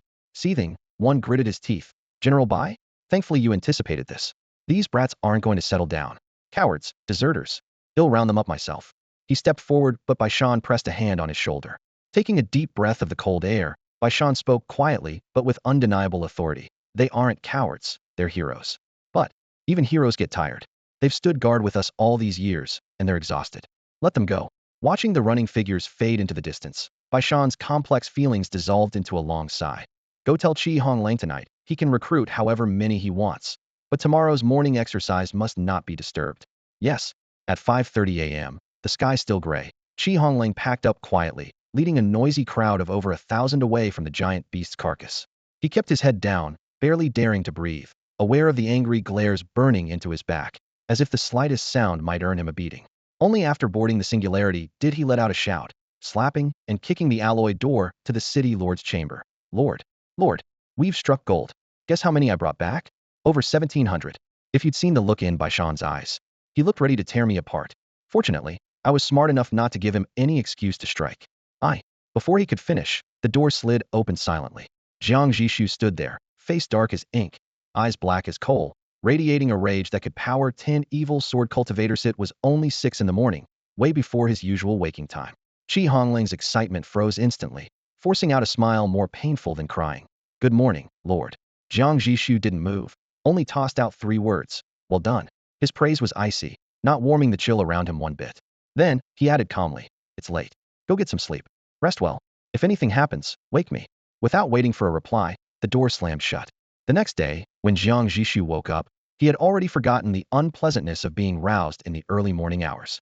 Morning sunlight slanted across the square, where 1,751 newly recruited residents stood in tidy ranks, their uniforms crisp and boots striking the ground with short, deep echoes. Facing the light, Jiang Zhixu walked step by step, his gaze sweeping from the front of the formation to the rear, a broad smile nearly stretching to his ears. This unexpected reinforcement was unquestionably the most exhilarating sight in the entire city. All these people had undergone systematic military theory training, but for now, he delayed assigning them formal roles, planning instead to deploy them as ordinary citizens across various production lines.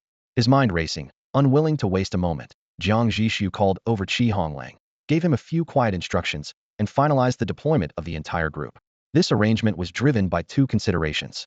1. Key positions in the city were critically understaffed. Production and construction were more urgent than expanding the military. 2.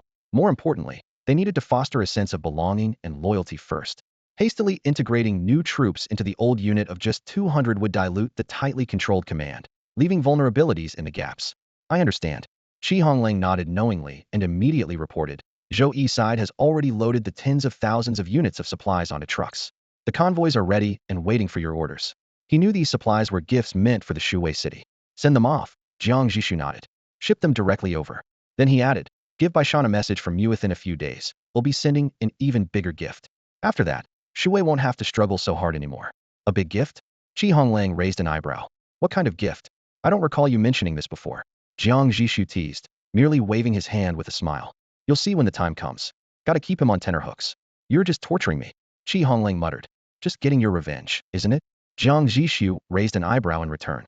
At that, Qi Honglang paused slightly, instantly recalling the humiliation of being badly beaten by Baishan before. The thought of that guy soon being kept on a short leash filled him with unexpected satisfaction, and he chuckled softly. "That's true."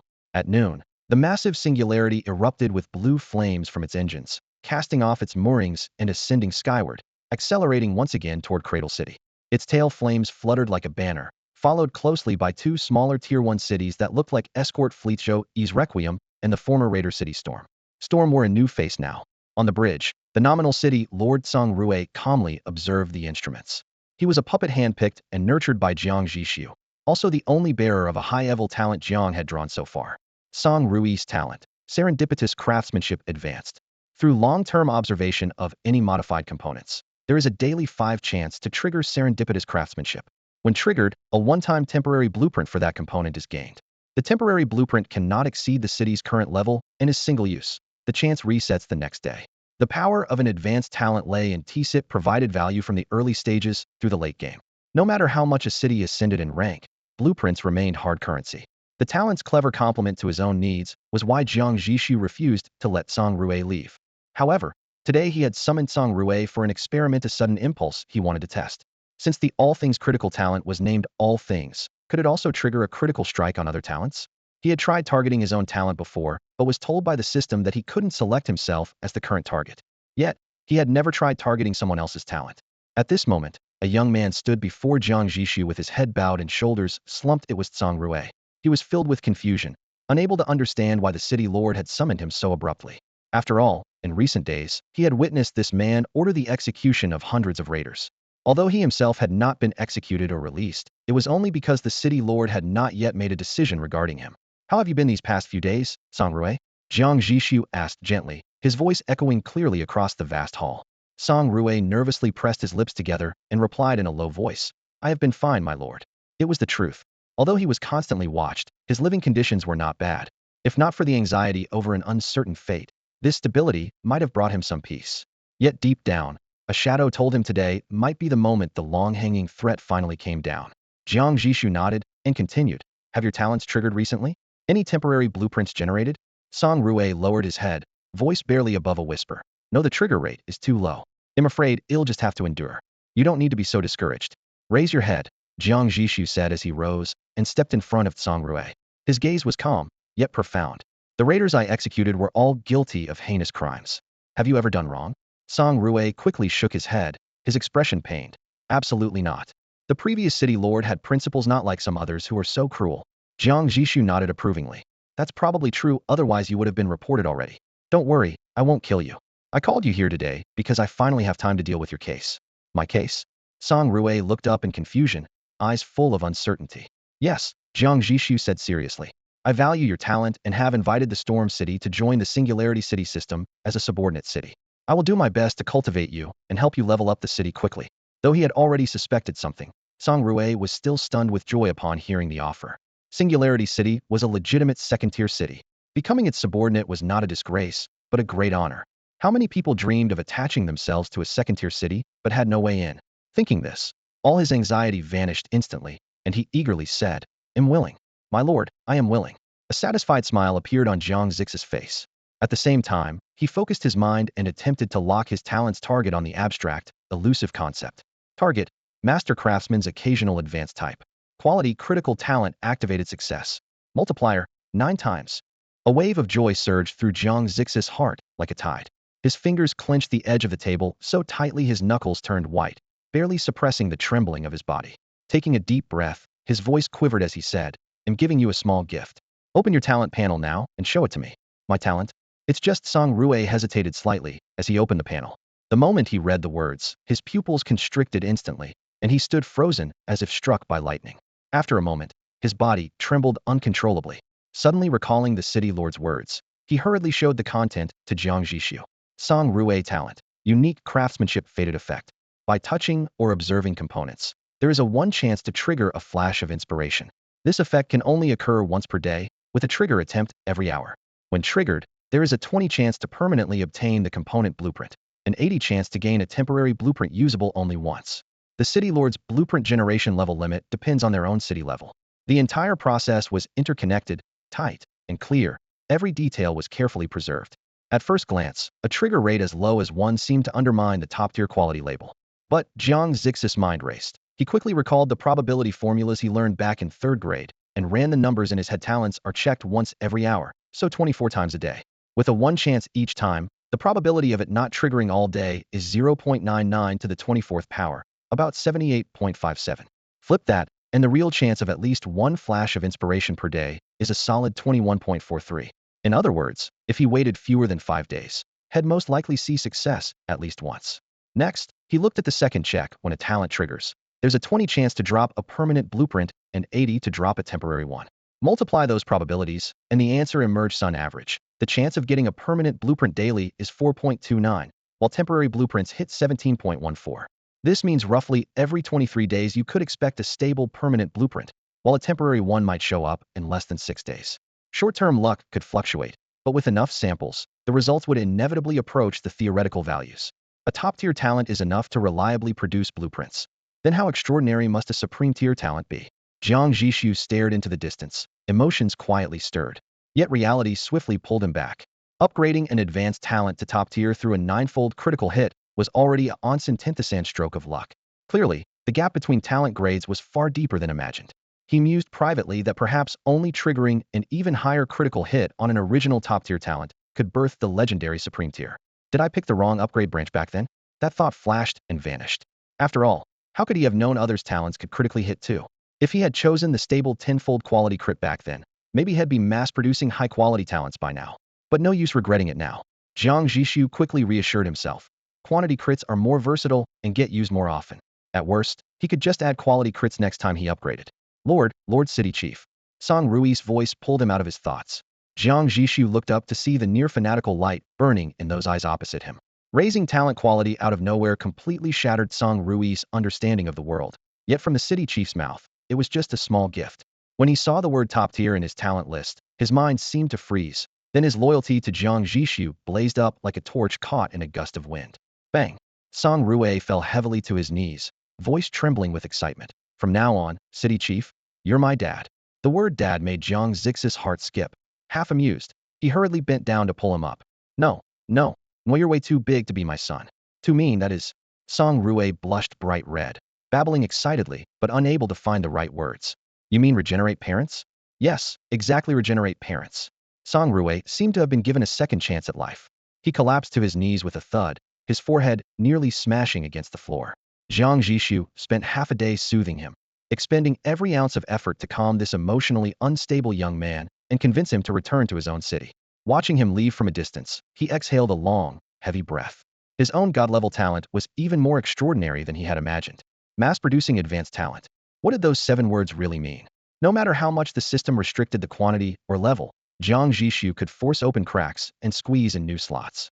Even if a talent tier was already deemed saturated, as long as he was willing, he could make that talent bloom again. A god-level talent truly touched the boundary of the divine.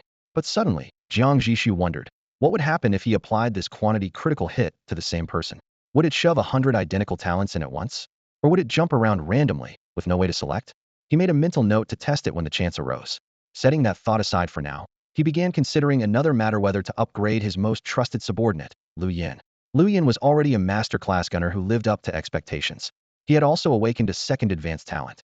Miracle Gunner Quality, Advanced Passive Enhancement. God's shot, bet everything. Predict the future. This shot either misfires or sends foes to their graves. Trigger chance, 5 per shot. If it fails to trigger for 20 consecutive shots, the 21st shot is guaranteed to hit. Description: when Faith fires with the bullet, the whole battlefield trembles. War Rhythm Quality, Advanced Passive Enhancement. Destructive Waltz. Each hit adds 1 layer of rhythm, granting all allied turrets 2 initial velocity, rate of fire, projectile correction, target switching, and reload speed, stacking up to 5 layers lasting 3 minutes. Missing resets layers to 0. Description: let the rhythm of war get wild, everybody face the music. The newly awakened war rhythm clearly matched Miracle Gunner in power. Because of this, Jiang Zhixu hesitated.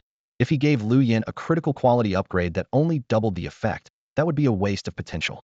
After much thought, he decided to hold off for now, wait until his own power increased to guarantee at least a tenfold multiplier before pulling the trigger on Lu Yin's upgrade. Either way, these 2 talents were already enough to let Lu Yin dominate the battlefield. Doubling them now would be just adding a flourish, far below his expectations. As for test subjects, perhaps Meng Guolong would do. That middle-aged veteran had only mediocre talent anyway, so even if a low multiplier came up randomly, the loss wouldn't be too great. Jiang Zhixu rubbed his forehead, thinking about how Meng Guolong had recently handed over his daily ammunition training quota entirely to rookies, putting on an act of retiring to the sidelines to cultivate successors. Normally, such an unbalanced distribution of resources would cause friction, but the waters remained calm. Jiang Zhixu wondered if Meng Guolong had truly come to terms with giving up, or if he was hiding another plan. Is he really retiring, or is there something else beneath the surface? After a moment, Jiang Zhixu made up his mind. He would use mysticism to offer Meng Guolong a fateful opportunity. If the random multiplier hit 6 times or more, it would mean this man still had fate left and deserved to be retained. Otherwise, it would be time for Meng Guolong's protege to take the stage. Now that the scope was expanding, every key position had to be held by someone who could shoulder responsibility. There was no room for slackers. At this moment, Meng Guolong was like Schrodinger's cat, both capable and incapable, one touch away from collapse. So this critical hit would be the observation determining his fate. It was midnight, a time when most residents had already gone to rest. The sound of polished leather boots came to a stop outside Meng Guolong's door, followed by a series of quick, urgent knocking. Boss Meng, the city lord wants to see you, the guard said quietly. Steady footsteps echoed inside, and the door was pulled open, a faint scent of tobacco mixed with warm humidity slipping out. The light came on, revealing Meng Guolong standing shirtless in the doorway, his brow slightly raised. The city lord wants me? Yes, sir. He needs you to come right away. All right, he'll change and come immediately. He turned and disappeared inside. Waiting, the guard couldn't help but peek around. By the standards of the Qijian vessel, a 12-square-meter room was quite spacious. Ordinary residents got 6, guards 8, combat squads 10, and artillery team leaders enjoyed double the space of an average resident. The guard's eyes carried a hint of envy. Boss Meng, your room's really big. Meng Guolong emerged after changing, patting the guard on the shoulder as he passed. Work hard, and you'll get a place like this someday. Let's go. The two of them walked down the empty metal gangway. The corridor lights glowed dimly, footsteps echoed on the steel flooring, mingling with the low hum of distant machinery. Soon, they arrived at the city lord's door. Boss Meng, the city lord's inside. You can go in by yourself. Thanks for escorting me. You're welcome. Meng Guolong raised his hand to knock, but noticed the door was slightly ajar, so he gently pushed it open. City lord, you called for me? A subtle fragrance of incense dispelled the lingering smell of machine oil from the corridor. Jiang Zhixu leaned casually against the heavy wooden desk, beckoning him to sit. Old Meng, don't stand there, have a seat. The sudden familiar form of address surprised Meng Guolong, but he complied, sitting on the edge of the sofa with his back straight. Jiang Zhixu lifted a cup of hot tea, blowing gently on the steam. I hear from Honglang you're mentoring a promising young man named Zhanpeng? Yes, City Lord. Meng Guolong answered promptly. He's 17, a year older than Captain Liu. Talented and steady. He just got promoted to proficient recently. He's diligent and willing to work hard. Good work ethic is everything, Jiang Zhixu said, his gaze cutting through the tea mist to fix on Meng Guolong's face. Back when the Qijian was still called the Shenlan, you spotted Liu Yin early. Now he's the backbone of the starboard side. And now you've set your sights on Zhanpeng. Clearly, you want to build another pillar for the port side. Your eye for talent, plus your willingness to invest time in training newcomers, is unmatched in any city. He finished with a thumbs up. But Meng Guolong's fingers tightened discreetly on his knees. Jiang Zhixu seemed unaware of the subtle gesture and went on thoughtfully. I've been thinking this Qijian keeps getting bigger, thousands upon thousands of parts, and every single one has to work flawlessly. Especially the artillery teams on both sides there, like a person's arms. If the two sides aren't coordinated, it's not just about failing in battle. The whole ship ends up a crooked, crippled wreck. He gently rotated the teacup in his hands.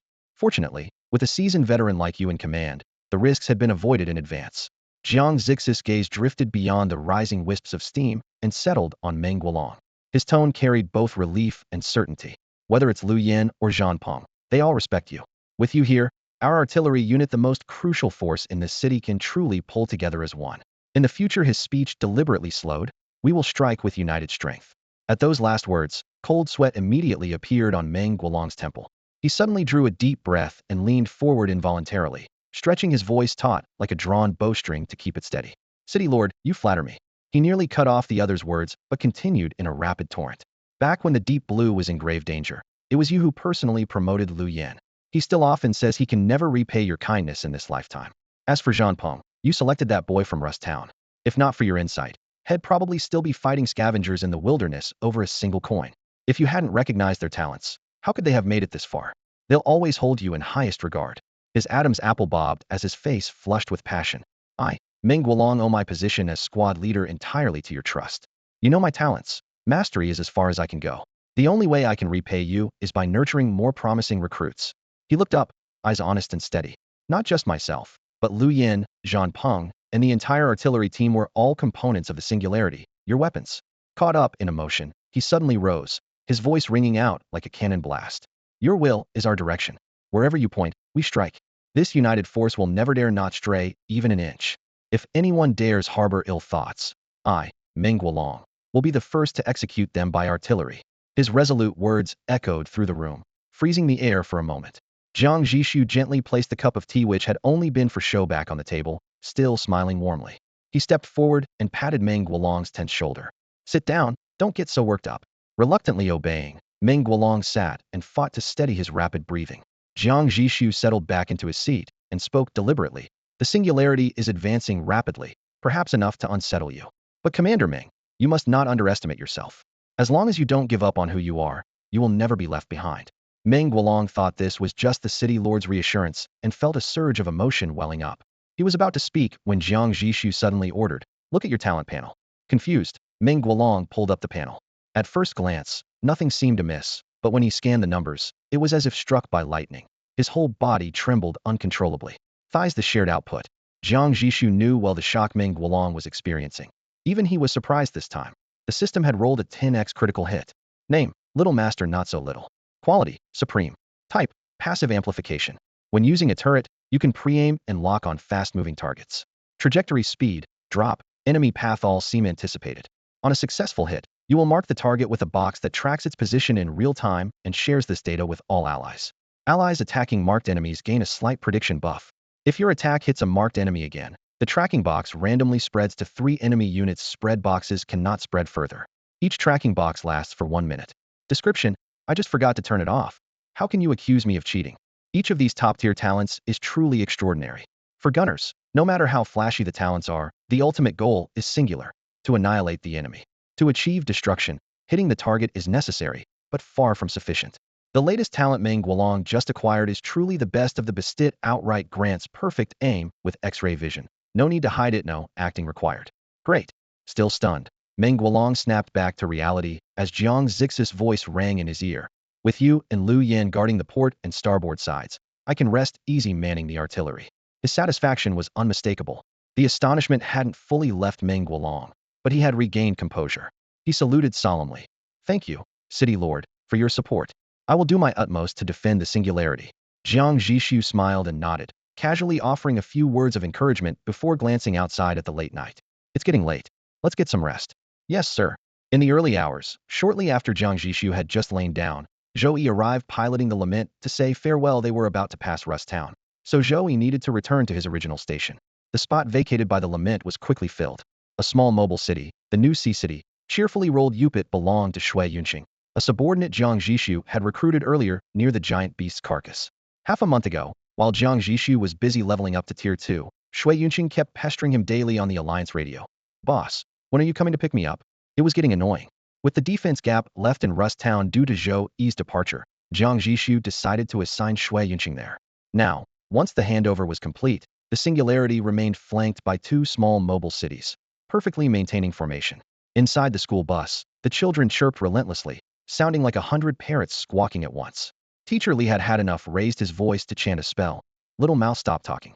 Only sparse, childish replies followed. But repeated use of the charm weakened its effect, and the bus fell silent for less than 10 seconds.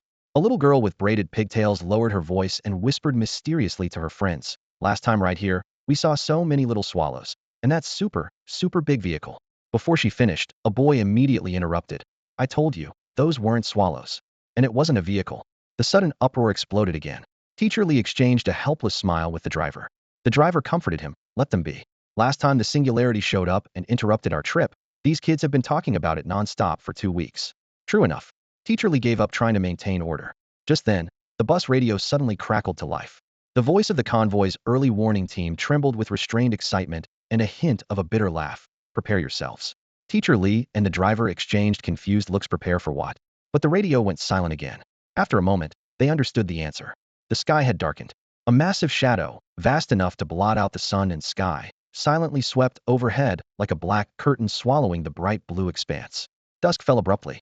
The children on the playground scattered with startled cries, and the teachers looked up in surprise. Teacher Li instinctively blurted out, "Since when did a mountain suddenly appear before our eyes? Every time you visit, do you always have to scare our teachers and children so thoroughly before you're satisfied?" The reception room glowed with soft lighting, the pale golden wooden panels giving the air a serene calm. Wen Huaiming and Jiang Zhixu sat across from each other by the tea table. The former smiled wryly, a teasing tone in his voice. I didn't expect to run into Teacher Li and the kids on a spring outing again. Next time, you should give me a heads up on the Alliance broadcast. Jiang Zhixu smiled sheepishly. The teacher was indeed scared, but those kids were overjoyed and dragged Qi Honglang on a wild run around the city. Poor guy. That's an untold story. Wen Huaiming chuckled, waving the topic aside, then grew serious. Let's get down to business. Congratulations on your promotion to a level 2 city. You're about to step into a much broader world. Hearing this, Jiang Zhixu straightened instantly and expressed his gratitude solemnly. Thank you, teacher. Then he sighed deeply, his tone tinged with deliberate regret. But there is still one thing I cannot let go of. Wen Huaiming narrowed his eyes, hiding a smile beneath. Oh, what regret? Tell me. The student is about to set off to challenge countless powerful figures in that vast, boundless world. But I do not wish to enjoy this honor alone. Jiang Zhixu enunciated each word with sincerity. Wen Huaiming ran a hand along the edge of the table, face remaining serious. And what do you plan to do about it? Invite you to board the singularity with me. Jiang Zhixu said simply. With your knowledge, teacher, you would shine even brighter on a bigger stage. Wen Huaiming shook his head gently but firmly. You know I could never leave Cradle City. That is truly a pity. Jiang Zhixu did not lose heart or change expression. So I came up with a compromise. Why not pick a group of 1,000 or so and have them explore the outside world on your behalf? Wen Huaiming gave a knowing smile and couldn't help but laugh. Your map of Yan Kingdom is a bit too short. Jiang Zhixu hastily raised his hand in earnest. Before you, teacher, the student's thoughts cannot be hidden. It's better to be honest than to hide them. To Wen Huaiming, this sincerity was the sharpest weapon. The smile faded, and after a moment's contemplation, Wen Huaiming spoke. I have no right to decide who stays and who goes. So after you left last time, I conducted an open survey. The result, 1,617 people volunteered to leave the security of Cradle City and face a more dangerous but challenging future. Over 1,600. Jiang Zhixu's eyes lit up, bursting out excitedly. You truly are my mentor. He immediately stood and bowed deeply. Thank you, teacher. Compared to the guard ship's mere tens of thousands, Cradle City's population was much larger. Yet the number willing to step out of comfort was still small. After all, in this turbulent wasteland, Cradle City's peace and abundance resembled a paradise in the new world. Those willing to give it all up and embrace danger were naturally few. As long as you don't mind, I hope. Wen Huaiming originally wanted to say some parting words, but when they reached his lips, they turned into a soft sigh tinged with sadness and reluctance. Sigh, forget it. Take good care of yourself. Though he didn't voice his worries outright, Jiang Zhixu fully understood their weight. Jiang Zhixu responded solemnly. Teacher, rest assured, I cherish every life and would never look down on anyone. Wen Huaiming nodded, a hint of relief appearing on his face, yet he still fell into silence. Emotionally, he wanted to believe Jiang Zhixu's words, but rationally, in this unstable world, even knowing of Jiang Zhixu's extraordinary awakening, he dared not place too much hope on the future of the Qidian. Deep down, he had long prepared to part ways with this group. Unwilling to be dragged down by the heavy atmosphere, Jiang Zhixu quickly adjusted his mood and spoke with renewed determination and fighting spirit. Teacher, I actually came for something more important. Wen Huaiming looked up at him, this time with genuine curiosity and focus rather than mere cooperation. Oh, what is it? Jiang Zhixu's voice grew clearer. You know, in this wasteland besides Cradle City, there's another secondary city. He then gave a detailed, word-for-word account of the stand guards' defensive status and their current predicament to Wen Huaiming. After listening, Wen Huaiming bowed his head in solemn respect and couldn't help but sigh emotionally. The warriors on stand guard are true heroes among ordinary people. It is their blood, sweat, and sacrifice that has given Cradle City the peace it enjoys today. We must remember their contributions. He paused, voice firming. Not just you, but me, and everyone in the wasteland owes them gratitude. Jiang Zhixu nodded in agreement. Exactly. But I don't know how long Standguard can hold out. So our next move must be even more proactive. Before leaving the wasteland, I want to leave behind something truly reliable for all of us. When Weiming's gaze sharpened, what do you plan to do? Jiang Zhixu stood up, his eyes burning with unprecedented fire. Every word he spoke weighed heavily in the air. I'm going to build a real Alliancia super alliance, embracing thousands of cities with real-time communication. I will break through the communication barriers deliberately created by the system, interconnect the entire wasteland with one network, and achieve true unity. Side note, feel free to skip this. After releasing the chapter on probability yesterday, some readers had questions. Some said the reason the results matched the author's calculated theoretical probabilities was because the author guaranteed it.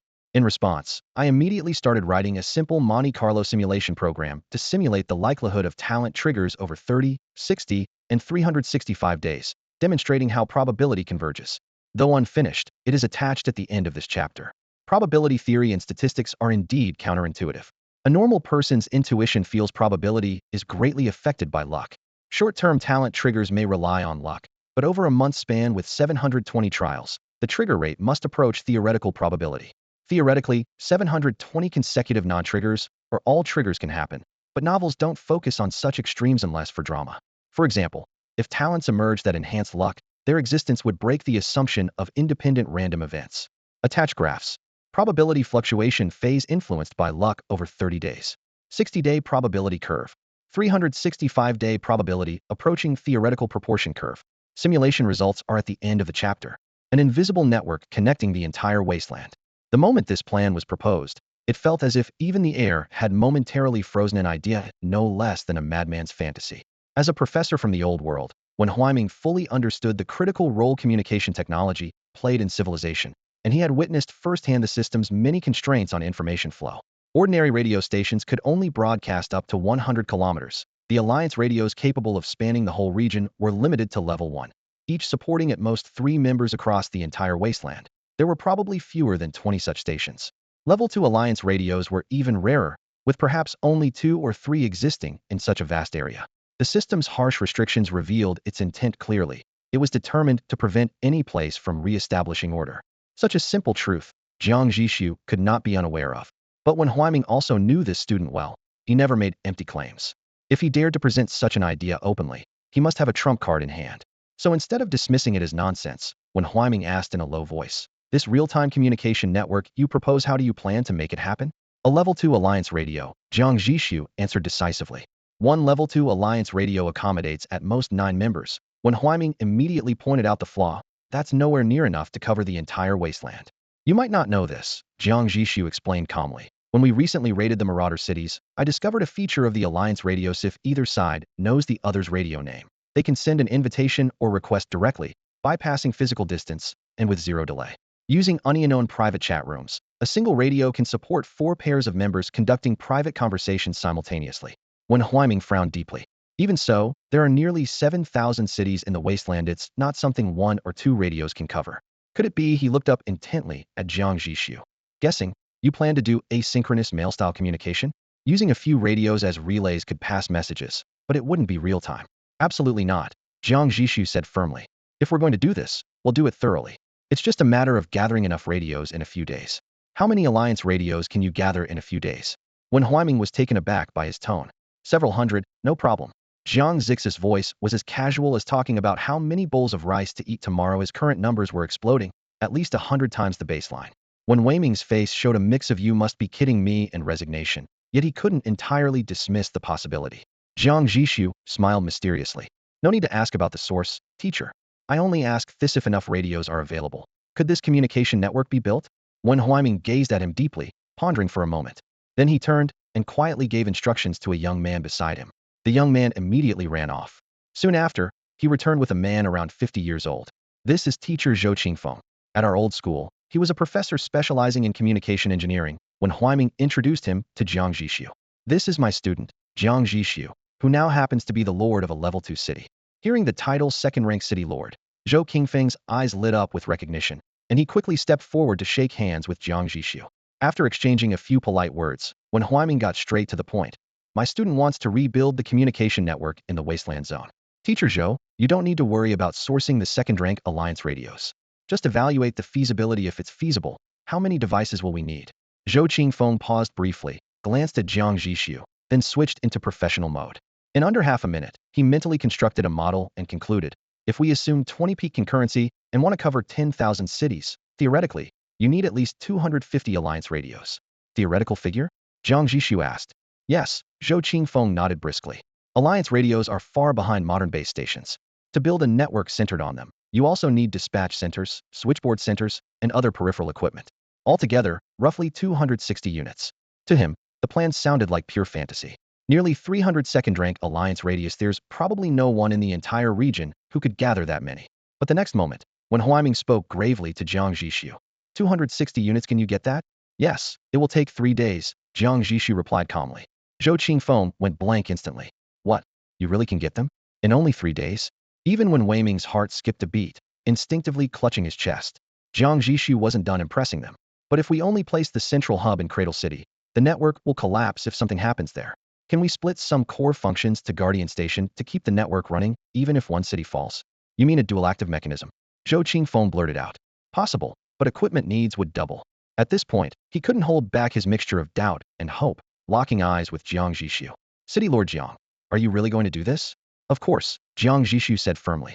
Since I'm coming to the wasteland zone, I have to leave something behind. Teacher Zhou, please prepare a detailed architecture draft as soon as possible. He'll organize production immediately.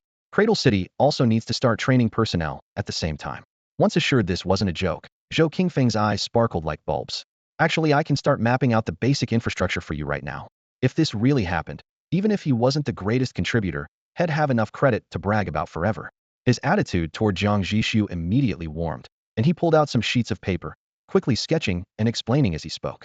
First, assuming Singularity Station wants to contact City A, the process is Singularity Station sends a request to join the Alliance radio network via the dispatch radio groups at Cradle Gateway or Guardian Gateway. The dispatch group won't accept it directly. Instead, based on system info, it identifies the city name and communication intent, then assigns an idle switchboard radio. The operator invites Singularity Station into a private chat room, and then leaves, then pulls in City A and leaves again. After both sides connect, we can add a billing function. Both parties enter the room simultaneously to start a timer, and when either party leaves, it stops and automatically calculates the fee. That way, each communication session is completed. Although the communication setup process sounded somewhat lengthy, Zhou Qingfeng confidently promised that as long as dispatchers and operators coordinated smoothly, the entire procedure could be compressed to under a minute 60 seconds or less to establish a real-time connection with any mobile city within a 10 million square kilometer range. In this era of extremely limited information flow, such speed would silence even the most skeptical critics. Jiang Zhixu still had doubts. What happens if I call City A from the Cradle Gateway, and City A simultaneously calls me back through the Guardian Gateway? This extreme case of simultaneous two-way calling did exist. He pressed because he hadn't seen any design in the technical proposal allowing data exchange between two gateways. Zhou Qingfeng shrugged helplessly, spreading his hands. That would have to count as a busy line. Without an operating system and relying entirely on manual dispatch, this issue can hardly be avoided unless we abandon the dual-active mechanism. Absolutely not. Jiang Zhixu immediately shook his head. Neither the Cradle City nor the Guardian was ever guaranteed truly safe. Especially the Guardian, stationed atop the nest year-round, was vulnerable to attacks at any moment. Dual protection was the very baseline. Since the technical bottleneck couldn't be resolved short-term, he stopped dwelling on it and made a decision on the spot. It's settled then. Starting tomorrow, I will provide a large batch of Alliance radios. You must complete the staff training within a few days. The training for the Guardian side will also be your responsibility. Send a few skilled workers over to guide them. I will stay here for another half-month, then depart for the secondary zone. In fact, with his critical hit talent stockpiling radios, he didn't need to stay so long. The reason for the 15-day delay was to produce all-core secondary-level blueprints for the Singularity. He had zero confidence in blindly rushing a newly promoted secondary city into the secondary zone. The new secondary components also needed daily talent critical hits to upgrade quality. With key parts strengthened in rotation half a month would be just right. Everything was planned neatly and methodically. Just then, when Huaiming suddenly spoke up, "Does this communication network charge fees?" He recalled Jiang Zhixu's plan to build an alliance and cautiously confirmed. Jiang Zhixu answered without hesitation, "Of course it charges. Nothing comes free. I intend to charge a monthly fee of 1,000 gold coins, with call fees extra, let's say, 10 gold coins per minute." Turning to Zhou Qingfeng, he added, "Membership is based on prepaying the next month's fee. Make a membership list. Any operational issues?" Zhou Qingfeng thought briefly, then nodded decisively. "No problem. Store the membership list on every operator's communicator. Before connecting a call, they just check whether the other party is on the list." Although this would add a few seconds delay to the communication process, compared to the benefits it brought, it was completely negligible. Zhou Qingfeng couldn't help but run the numbers in his head, then sucked in a sharp breath. Damn, if we managed to get 5,000 paying members, just the monthly fees alone would be few. 5 million gold coins every single month. And if you add in call duration charges, wouldn't that mean we're racing toward 100 million gold coins per year? The moment he said the figures out loud, he almost froze on the spot. Even Jiang Zhixu was momentarily speechless. But having seen bigger scenes, Jiang Zhixu quickly suppressed his shock, swallowed nervously, cleared his throat, and said, "The actual revenue won't be that exaggerated. I'm planning to set up a Wasteland Alliance. Members of the Alliance won't pay a monthly fee-only charges based on call duration. As for benefits, things like first and second-tier blueprint contract work can be added in." He wasn't planning to take on any responsibility or obligation for the Alliance himself. He left everything in the capable hands of Wen Huaiming and Bai Shan. Whether the fees were fair, or if the specific rules needed tweaking, that was entirely up to them. Besides, he didn't intend to take a cut, and once he left there'd be no way for him to get a share. Just having this stable source of gold income would make life on the Guardian ship much easier going forward. Back on the Singularity, Jiang Zhixu immediately sent the workshop a batch of production orders. With over 3,000 highly skilled workers now in place, the entire ship roared to full capacity. All second-tier material manufacturing recipes were unlocked, and the corresponding advanced blueprints illuminated. He ordered 2,000 units each of second-tier base materials, carbon nanotubes, multi-base explosives, refined oil, and active biomass. Then production began on 2 4-slot helipads and 8 Vulture multi-role armed helicopters, materials that were no longer a problem to acquire. Air defenses couldn't be neglected either. He ordered 3 Patriot cruise missiles and 6 anti-air heavy machine guns. Staring at the blueprint list, he felt a bit uneasy, so he bit the bullet and doubled the amounts to 6 cruise missiles and 12 heavy machine guns now. No matter what, the defenses would be sufficient. The ground mobile force was upgraded as well. All the original first-tier Badger infantry fighting vehicles were replaced with second-tier Shrek armored vehicles.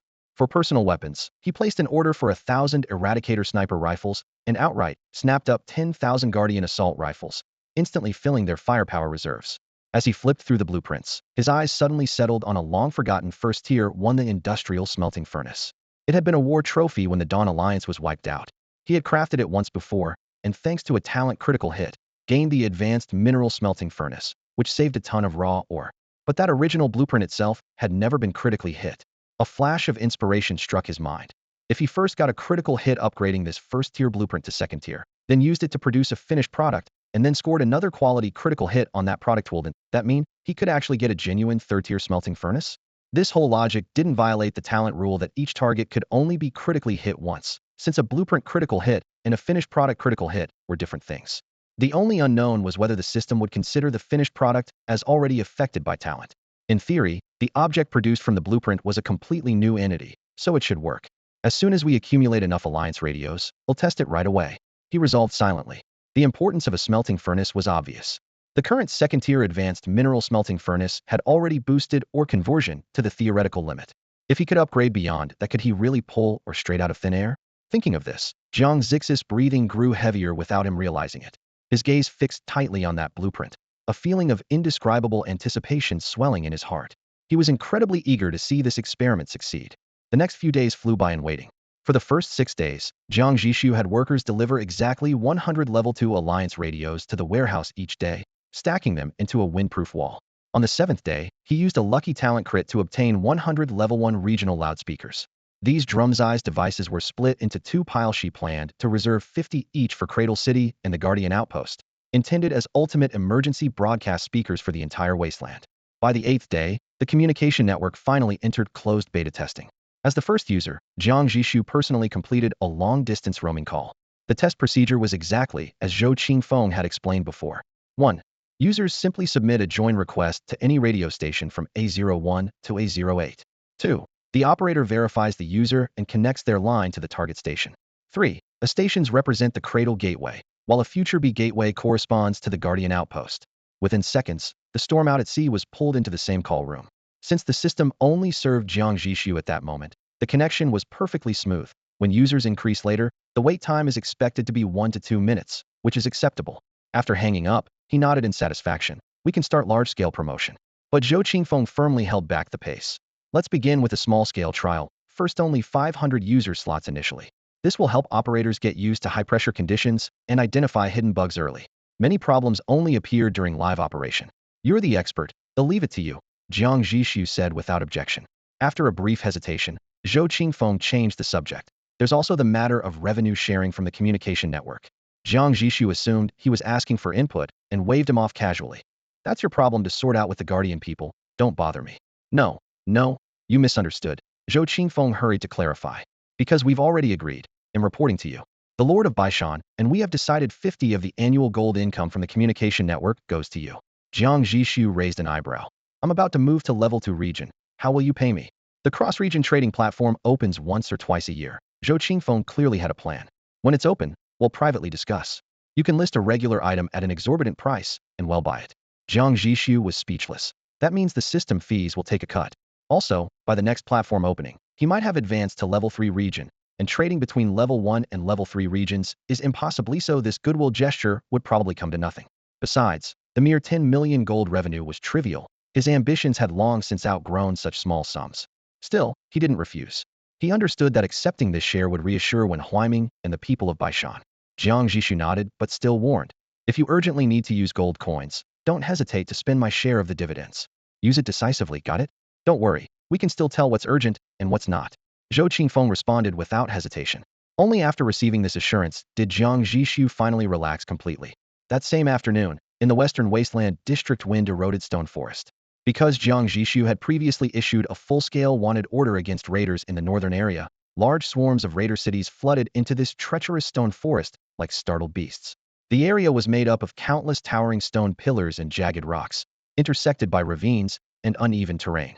Natural stone bridges swayed precariously, making the whole place feel like a vast labyrinth. The complex terrain turned the raiders' invasion into a hunter's paradise, triggering a deadly chase. The unlucky Meridian had barely entered the stone forest when 2 raider cities locked onto it as prey. Thus, 3 mobile cities played out a desperate chase through the maze of stone pillars. The leading Meridian smashed through blocking pillars and used falling boulders to try to slow down its pursuers. But the 2 raider cities behind had clearly been retrofitted for this terrain. The rough landscape didn't slow them down. It made them even more agile. Inside the Meridian's cockpit, chaos reigned. Hasn't any city responded to our distress call? City Lord Yu Wanya's voice was sharp with anxiety. Her deputy's face was pale as he shook his head bitterly. No. Within 100 miles, there's probably no friendly cities, or if there are, they just don't want to get involved. How many shells do we have left? Yu Wanyu forced herself to stay calm, though despair flickered in her eyes. Only 17. The deputy gave the cold number. The cross-region trading platform had just closed, and everyone had stocked up on cheap sulfur and iron ore, but 17 shells were only enough to take down one enemy city in a suicide strike. Yuan's eyes hardened. If no one is coming, then we fight to the death. Order the gunners. Before she could finish, a sharp crackle of static burst through the radio. Then a clear male voice echoed throughout the cockpit via the city's radio. Fellow Wastelanders, greetings. We are the Wasteland Alliancian ultra-large coalition led by 3 secondary cities, Singularity, Cradle, and Guardian, soon to cover the entire region. The male voice continued, reading aloud an announcement filled with information. 1. Regional communication services will soon open. Non-alliance members can join the membership list by paying 3,688 gold coins for the current month and 3,688 gold coins for the next month to Cradle. Members can then contact any mobile city in the Wasteland District at a rate of 10 gold coins per minute. 2. We sincerely invite you to join the Wasteland Alliance. Alliance members enjoy no monthly communication fees and privileges like equipment contracting, ally support, rare material exchange, and redeeming contribution points for secondary region passes. 3. Contribution points can be earned by donating gold coins, assisting allies, destroying raider cities, or providing dungeon and event intelligence. 4. Due to limited communication lines, non-alliance members are capped at 500 persons on the member list, with 2 minutes of communication time per day. Alliance members have no caps or time limits. At the announcement's end, the male voice gave a hotline. To join the Wasteland Alliance, please contact any radio station from A100 to A110. Inside the control room of the Meridian, a fleeting shock passed through her, but in Yuan's eyes, a fire quickly ignited, as if struck by the first rain after a long drought. Without hesitation, she shouted, "Request to join. Join the Wasteland Alliance immediately." The words ally support were like grasping the last straw for her. "Yes, I'm contacting them right away." "Yes." Her deputy reacted just as swiftly, fingers flying across the radio panel, skillfully switching to channel A107 to send the membership request. The channel choice was perfect. The application was approved almost instantly. Dense packets of documents streamed in over the waves, and moments later, their communication was automatically removed from the Alliance public channel. In that final second before being cut off, Yuan caught a glimpse of the member count flashing between 9 and 8 on the roster, though they had deliberately chosen a less crowded channel. The spots filled up in the blink of an eye. "Yujia." Her deputy's voice pulled her back from her thoughts. Yuan quickly scanned the extensive rights and obligations, focusing on a crucial detail buried in the fine print. To send rescue coordinates, all they had to do was prefix the message with the words Wasteland Alliance. Is it really that simple? She frowned, uncertain. After all, their previous distress call with a 30,000 gold bounty had been completely ignored. Her deputy pointed to a clause on the screen. "For private requests like ours, we must compensate rescuers with contribution points afterward. The alliance formed by 3 secondary cities, there are many things coins can't buy. Maybe contribution points are the real key." Yuan breathed deeply. "No matter. Let's try it." The deputy immediately rewrote the distress signal, placing Wasteland Alliance at the very front, then broadcasted it again within a 100-kilometer radius. After the radio waves swept across the wasteland, the 2 marauder cities tailing them visibly slowed, as if stunned by the sudden identification. But the hesitation lasted only minutes. When they confirmed no other mobile cities responded, they sped up again, more recklessly than before, their cannons blazing with renewed defiance. Meanwhile, inside the Meridian's control room, joyous excitement broke out. After sending the SOS broadcast, multiple contact requests popped up on the Alliance communications network, not just from one city. The radio operator simply grouped all interested parties and the Meridian into a single chat, avoiding the hassle of individual negotiations. Within 2 minutes, for parties, including the Meridian, rapidly finalized an agreement. The Meridian would pay 3,000 contribution points equivalent to 30,000 gold coins as compensation. In return, they would cooperate with allied forces to lure those 2 marauder cities into a trap they had set. The spoils from the battle would be shared evenly among all participants except the Meridian. The eroded stone forest terrain was undoubtedly a hunter's paradise, but conversely, for the locals who knew the land intimately, it was equally an ideal battleground for counterhunting. Unnoticed by the 2 pursuers, the Meridian was only subtly adjusting its course. On the surface, it seemed to be fleeing in disarray, but in reality, it was covertly leading the 2 tailing enemies at full speed straight into a pre-laid deadly trap. Meanwhile, Jiang Zhixu's explanation came through the public channel. Earlier distress calls had been ignored because broadcasting openly would reveal all tactical intentions to the enemy. If they approached stealthily instead, they risked missing the timing and losing coordination, jeopardizing the outcome. Since the payoff isn't enough, who would risk racing 1,000 miles to help? That single sentence laid bare the harshness of battle and the cold calculations of human nature. Within just half a day of going live, the nominal members of the Wasteland Alliance had already breached 1,500 mobile cities. In addition, 340 city leaders opted for the monthly subscription membership. Over at the Alliance radio, Zhou Qingfeng's voice shook with excitement. These 340 members have prepaid 2 months' fees up front, bringing us over 1.7 million gold coins in cash flow. Having always been strapped for funds, he nearly fainted upon seeing such an extravagant figure. The Alliance is still in its early stages. Keep the money circulating for now, no need to distribute any to me. Jiang Zhixu declined firmly, then cut off the communication. The secondary region access pass exchange that Zhou mentioned on the broadcast was his idea. If the upcoming second-tier advancement missions in the wasteland still require killing the Cradle City or Guardian factions, then most cities will see no hope at all. There must be a path for genuinely powerful forces who strive to climb to higher tiers. A limited number of only 200 passes will be issued.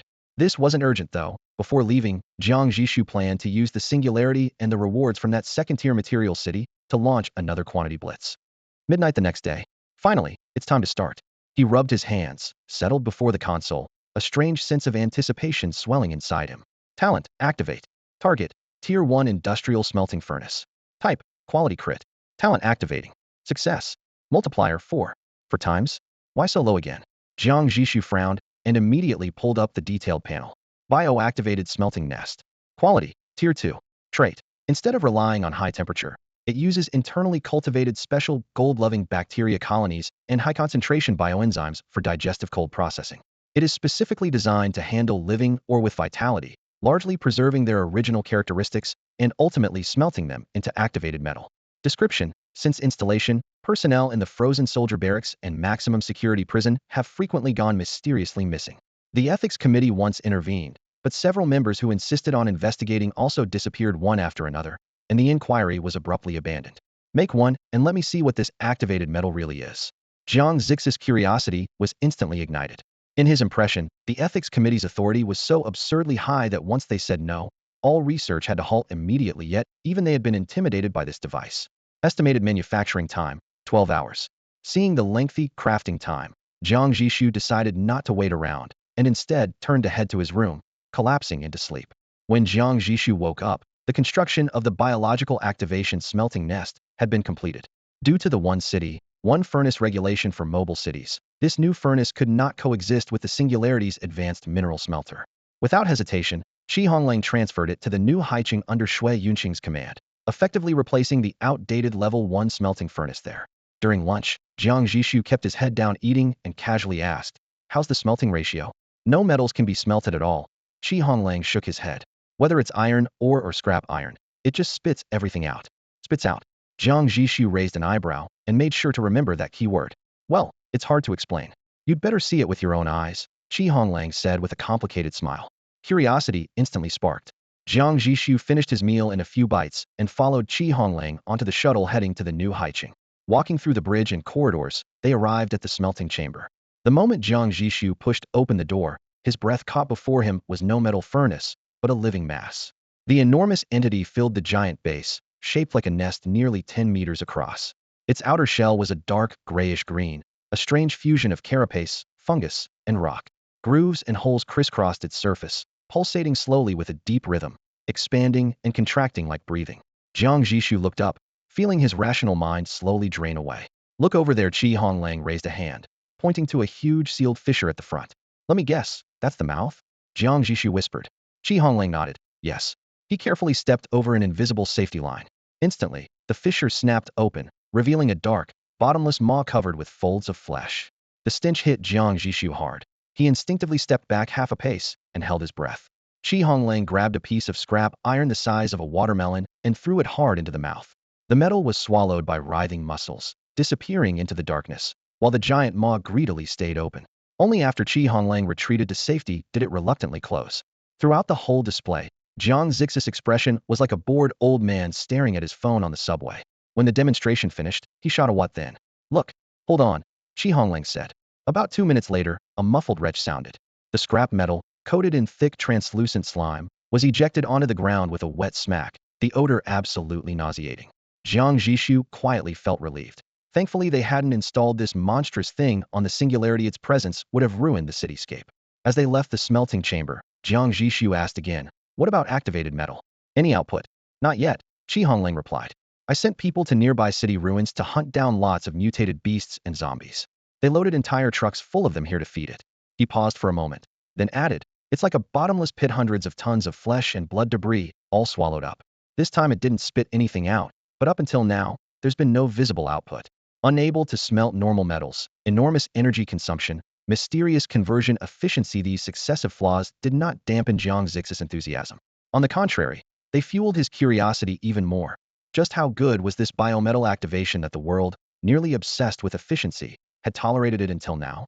Notify me immediately if there's any movement.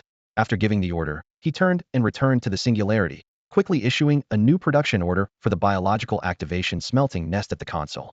At midnight the next day, the quality critical hit was triggered as scheduled. Target: Level 2 biological activation smelting nest. Talent: Quality critical hit activated. Success multiplier: 6x. Earth resonance furnace. Rank: Level 2. Feature: Requires no external energy, relying on a unique internal structure to resonate with the Earth itself and directly draw endless geothermal heat from the core for efficient smelting. Drawback: Once installed, difficult to relocate. Description: Great. We can cut more from the energy budget again. Good news: Blueprints that have been critically hit can be targeted again for further critical hits. Bad news: A sixfold quality surge still wasn't enough to push it to level 3. Is the gap between level 2 and level 3 really that huge? Jiang Zhixu frowned, recalling how he had given up the guaranteed 10x multiplier option during talent upgrades. He cursed inwardly. Damn, why can't I have it all? Worse, even if a 10x critical hit did trigger, it might still not be enough to push this thing to level 3. With a heavy heart, he queued up production for another biological activation smelting nest. Another quiet dawn arrived as the second critical hit sequence began. Talent: Quality critical hit activated. Success multiplier: 9x. Entropy conversion furnace. Rank: Level 3. Feature: Smelting is naturally a high-entropy process, but this furnace can nearly losslessly recover huge amounts of heat, light, and other dissipated energy during smelting and convert it into high-density energy blocks. Sometimes, the value of the energy blocks from a large smelting run far exceeds the value of the metal itself. Description: Go dig up that stubborn old coot from 2 centuries ago who ranted that 1 ton of iron or can't make 1.1 tons of steel. Let that idiot see I never asked him to violate conservation of mass. What I want is added value. Profit. Efficiency gains. You understand? If you can't even understand the subtext of the boss words, you deserve to be executed. This storyline just keeps getting weirder. Jiang Zhixu muttered bitterly. Then he noticed a detail. That stubborn old coot had apparently lived for several centuries. If their race naturally had an extremely long lifespan, fine, but otherwise it indicates that their level 2 civilization had already begun using technology to extend life, usually genetic modifications. And once gene editing is possible, how far off can gene warriors be? What Jiang Zhixu wanted most at this moment was not longevity. He was still young and confident he could live energetically for decades, but without enough power, he remained nothing more than flesh and blood. As the city lord, he had access to resources far beyond ordinary people, yet he could not change the iron law that when a person is killed, they die. When true danger struck, he was no different from anyone else. Yet, extraordinary powers did exist in this world. The modified part elf self-healing dragon bone, Zhou Yi's elegy with its typical Western fantasy-style goblin smelting furnace, and the blue-skinned beings capable of controlling nature detected by the singularity radar. Every piece of information reminded him that the supernatural was real. Faced with such temptation, how could he remain unmoved? He used to think that a second-level mobile city couldn't access such technology, and thus pretended to stay calm, only to realize now that his vision had been too narrow. Several hours later, the entropy conversion furnace was installed, replacing the original advanced mineral smelting furnace in the singularity, standing steadily at the center of the smelting room. To test its performance, Jiang Zhixu immediately placed an order to produce 10,000 units of steel, eager to see how many so-called high-density energy blocks it could convert. The furnace roared to life, shooting dazzling arcs of electricity amid a low rumble. Jiang Zhixu watched the indicators and found that although the smelting formula matched the old furnaces, the smelting speed and energy consumption had skyrocketed more than tenfold. Vast amounts of minerals were devoured, batches of steel poured out from the conveyor belt, yet the energy blocks never appeared. An hour later, all the steel had been smelted, but the output remained empty. This is a bit ridiculous, he frowned, then decisively added another 100,000 units of steel. Let's see exactly what you're made of. At this rate of consumption, no oil depot could keep up. After upgrading to a second-level city, the Singularity's power system had also been upgraded to refined oil extracted from crude oil and coal, with cheap coal long retired. The ship now had 500,000 units of crude oil and nearly 1,000,000 units of coal on board. Even if all were converted, it would yield less than 100,000 units of refined oil. For an ordinary second-level city, this was more than enough to sustain long periods of heavy operation. But to understand these high-density energy blocks, he was prepared to spare no expense. After a long and agonizing wait, only the next morning did the control console emit a crisp notification.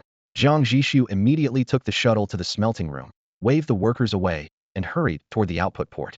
Soon enough, a crystal-clear cubic block, about the size of a Rubik's cube, lay there silently. After melting countless minerals and burning massive amounts of refined oil, this was all he got? Jiang Zhixu opened its attribute panel. The high-density energy block, the pinnacle energy technology of a Type 3 civilization and the most stable hard currency, contains an unimaginably high energy density with an extraordinarily stable structure. A single standard block is enough to power a city of 100,000 inhabitants at full load for an entire year. With only minimal adaptation of the terminals, it can be plugged directly into anything from a child's toy car to the main engine of an interstellar battleship and work seamlessly. Jiang Zhixu's pupils suddenly contracted. Just as his fingertips touched the palm-sized blue crystal block, he gently placed it back in its original spot, his eyes full of shock and caution. This tiny energy unit could release energy equivalent to about 1% of the Three Gorges Dam's annual electricity output on Earth. With such terrifying energy density, if its structure became unstable, the explosion yield would be comparable to a nuclear blast. Fortunately, it had passed system certification to be safe even for toys, and its stability was beyond doubt.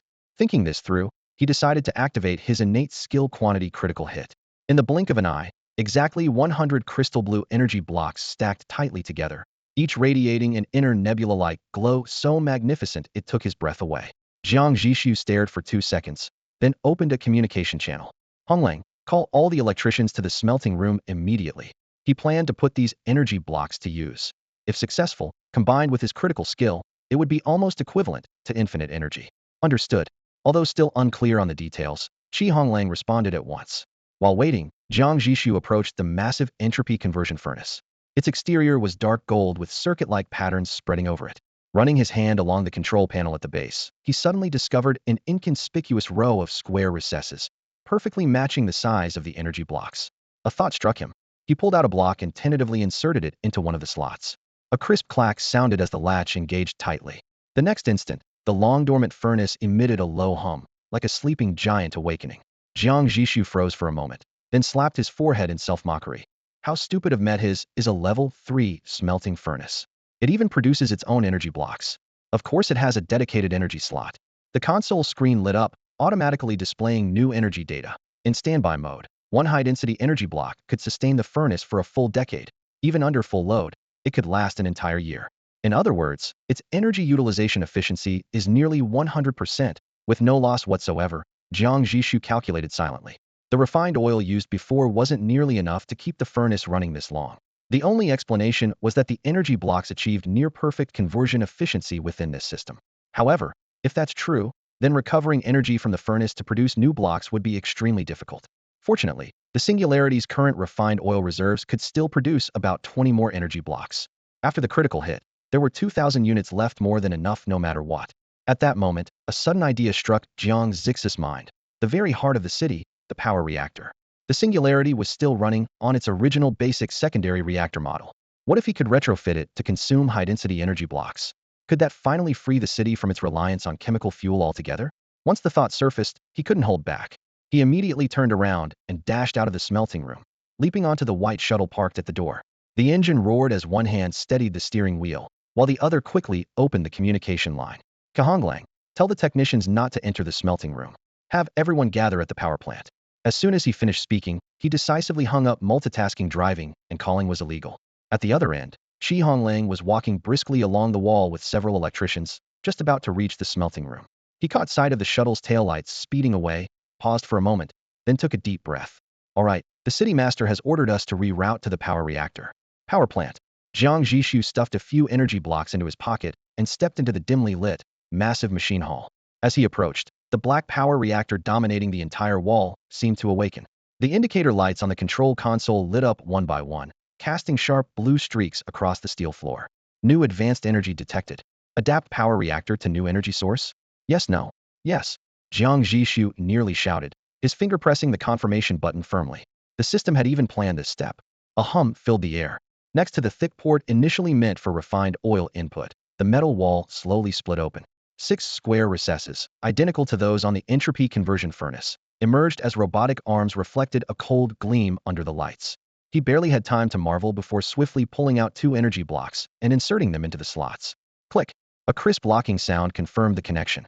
Energy input confirmed. Current estimated city energy reserves, 39 years, 7 months, and 21 days. Staring at the figure, Jiang Zhixu froze in disbelief. No need to come over to the reactor room anymore. Shi Honglong had just arrived halfway, gasping for breath alongside several veteran electricians, when Jiang Zhixu's gray and white ferry car streaked past them with flames trailing behind. The hot gust nearly knocked them off their feet. Then the communicator crackled with a casual order from the city lord, telling them to immediately turn back and rest. Shi Honglong glanced up and noticed beads of sweat on the older technicians' foreheads glittering in the light. These seasoned veterans were rare technical experts who had survived since the old world. Was it really right for the city lord to wave them off like this? He wanted to protest, but the stern expressions on those experienced faces silenced him. The city lord cares about everyone's hard work. Shi hastily corrected himself, raising his voice. He specifically asked me to take all of you to the restaurant for a proper meal. Order whatever you want, it's all on him. The technicians' previously blank expressions softened instantly. They exchanged looks and nodded in agreement. Many thanks to the city lord and to Mr. Qi. By now, dining aboard the Singularity had transformed completely. The first-class menu featured dishes that could heal the body, soothe old injuries, and boost health, all laid out over a full page. Not only were they highly effective, but their flavors were unforgettable. Yet the prices were also sky-high. Gold coins circulated as currency throughout the city, and ordinary residents scarcely indulged more than once or twice a month. Having a meal on someone else's tab was a rare luxury, and the frustration they'd felt earlier vanished like smoke. Meanwhile, Jiang Zhixu had returned to the smelting chamber where the entropy conversion furnace stood. The heavy alloy door slid shut, and without hesitation, he cued an additional 100,000 units of steel production on the control panel. The energy source had switched to high-density energy blocks, so the consumption of refined oil was no longer an issue. What he really wanted to verify was another question: could the furnace keep producing new energy blocks using only high-density energy blocks as fuel? The answer came quickly: yes, but the consumption ratio changed. Without the baseline heat provided by burning refined oil, the furnace's demand for raw ore skyrocketed. Jiang Zhixu fed in 300,000 units of iron ore in one go, producing 150,000 units of steel and eventually condensing a new high-density energy block. Compared to when refined oil was used, the ore consumption had increased by 100,000 units for no gain. This meant the creation of energy blocks depended more on the inherent potential of the ore itself rather than external fuel. The prompt flashing on the furnace panel had already hinted at this. Smelting is a high-energy, entropy-increasing process. If a mineral with even higher energy density could be found, efficiency would surely climb further. But besides refined oil and iron ore, what could have a greater energy density? Suddenly, a thought exploded in his mind. What had greater energy density than high-density energy blocks themselves?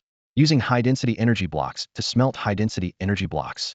The idea sounded almost recursive, spending 1 yuan to get back 99 cents, seemingly pointless. The loss, though slight, usually deterred people. But Jiang Zhixu was different, possessed the critical hit talent. As long as the furnace produced enough critical hits, it could make up for every bit of loss, even turning a considerable profit. This wasn't waste, it was a form of money laundering. The new energy blocks could themselves be subject to critical hits again. Don't even mention the minimal loss. Turning 10 energy blocks into just one still means an almost endless energy supply for him. But what if it really explodes? A crystal no bigger than a Rubik's Cube, yet sealed inside it is nearly 1 billion kilowatt-hours of terrifying energy. If it goes out of control, the blast would be equivalent to 40 Hiroshima atomic bombs, turning everything within a 30-kilometer radius into scorched ruins in an instant. Jiang Zhixu knew well the saying, a gentleman never stands beneath a dangerous wall, but the experiment was imperative. In the end, he entrusted this high-risk mission to the mobile test vessel the Storm. In his eyes, the Storm's most valuable asset was singular, Tsang Rui's uniquely crafted top-tier talent. As long as Tsang Rui lived, even if the entire city ship was destroyed, a new city could be rebuilt later and the talent would remain intact. With that thought, Jiang Zhixu had already made up his mind. At 2 p.m. that afternoon, alarms suddenly flooded every city channel. Warning: in 2 hours, Singularity will conduct a high-risk energy smelting experiment at coordinates XXXX. Expected impact radius, 30 kilometers. All mobile cities must evacuate immediately. This is the only notification. Shrill sirens and red alert lights flashed over the cities.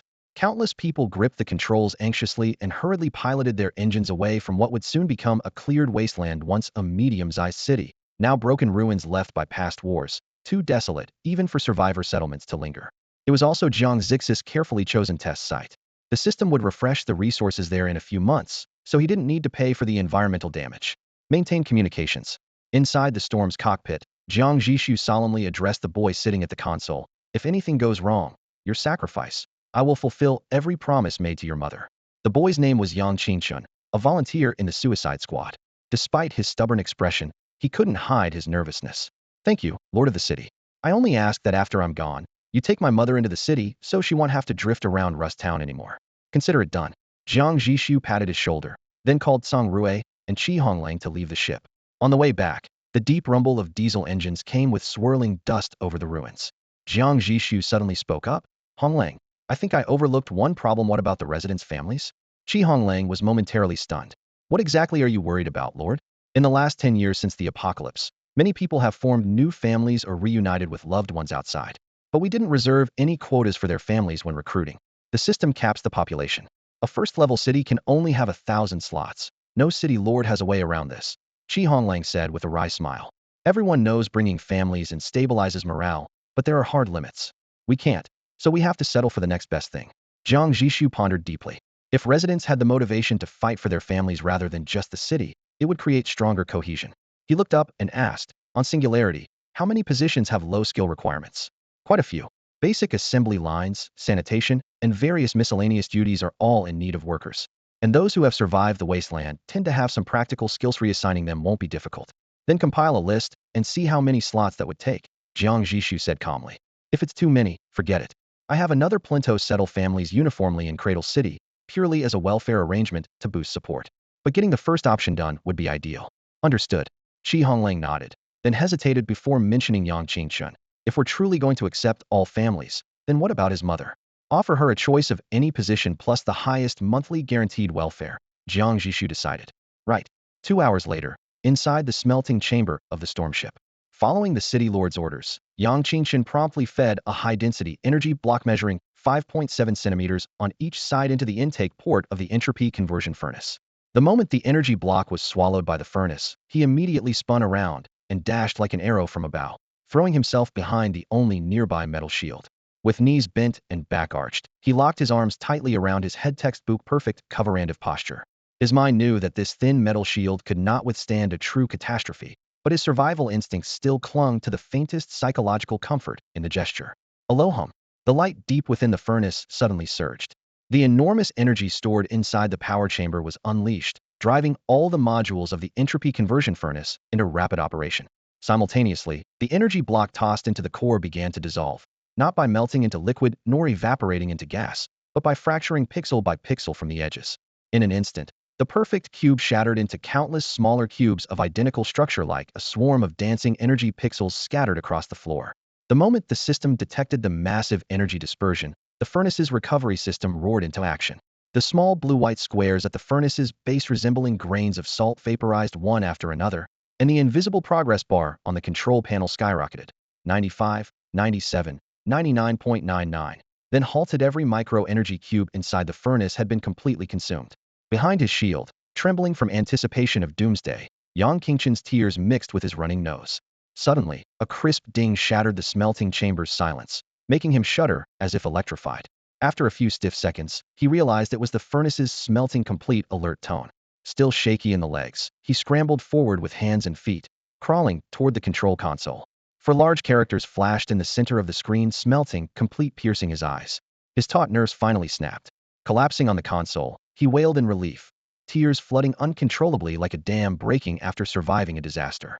Hours must have passed before he recalled the city lord's instruction. If no product appeared at the output port, he had to feed another energy block. The experiment was far from over.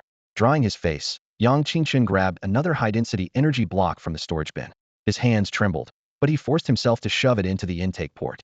This time, he didn't even manage to crawl back behind the shield before the mechanical hum of the output track came alive. Accompanied by a gentle buzz, a brand new energy block was smoothly pushed out, its surface shimmering with a crystal blue halo, nearly flawless. Success! Far away in the main control room, Jiang Zhixu clenched his fists and pumped them excitedly. His usually calm face was breaking into uncontrollable joy. This time, the critical strike wasn't on an ordinary artifact, it was directly linked to the very lifeblood of civilization itself, energy.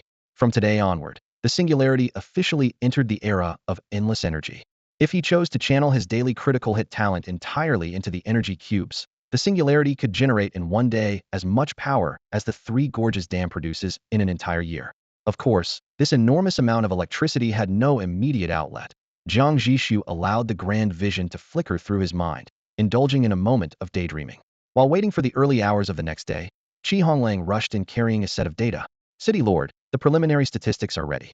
If we plan to bring all the direct relatives of the residents into the city, we'll need about 970 slots. That's surprisingly few. Jiang Zhixu raised an eyebrow, having estimated at least 2,000. There are already over 4,000 people aboard the Singularity.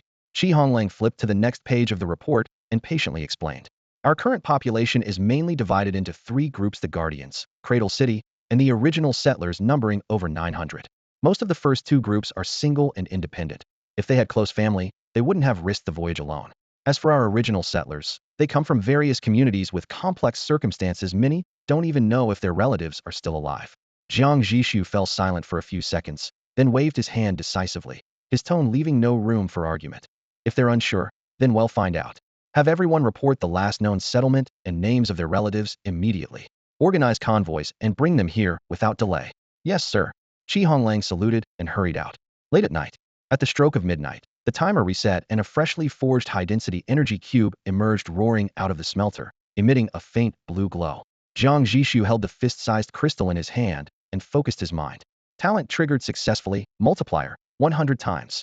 In an instant, 100 shimmering blue cubes neatly lined up before him. Jiang Zhixu stared at the wall of dazzling blue light, a smile creeping to his lips. It worked. Money laundering plan a total success. He muttered to himself as he quickly ran through the logic, smelting new high-density cubes from the existing ones, then triggering critical hits to instantly replicate a hundredfold.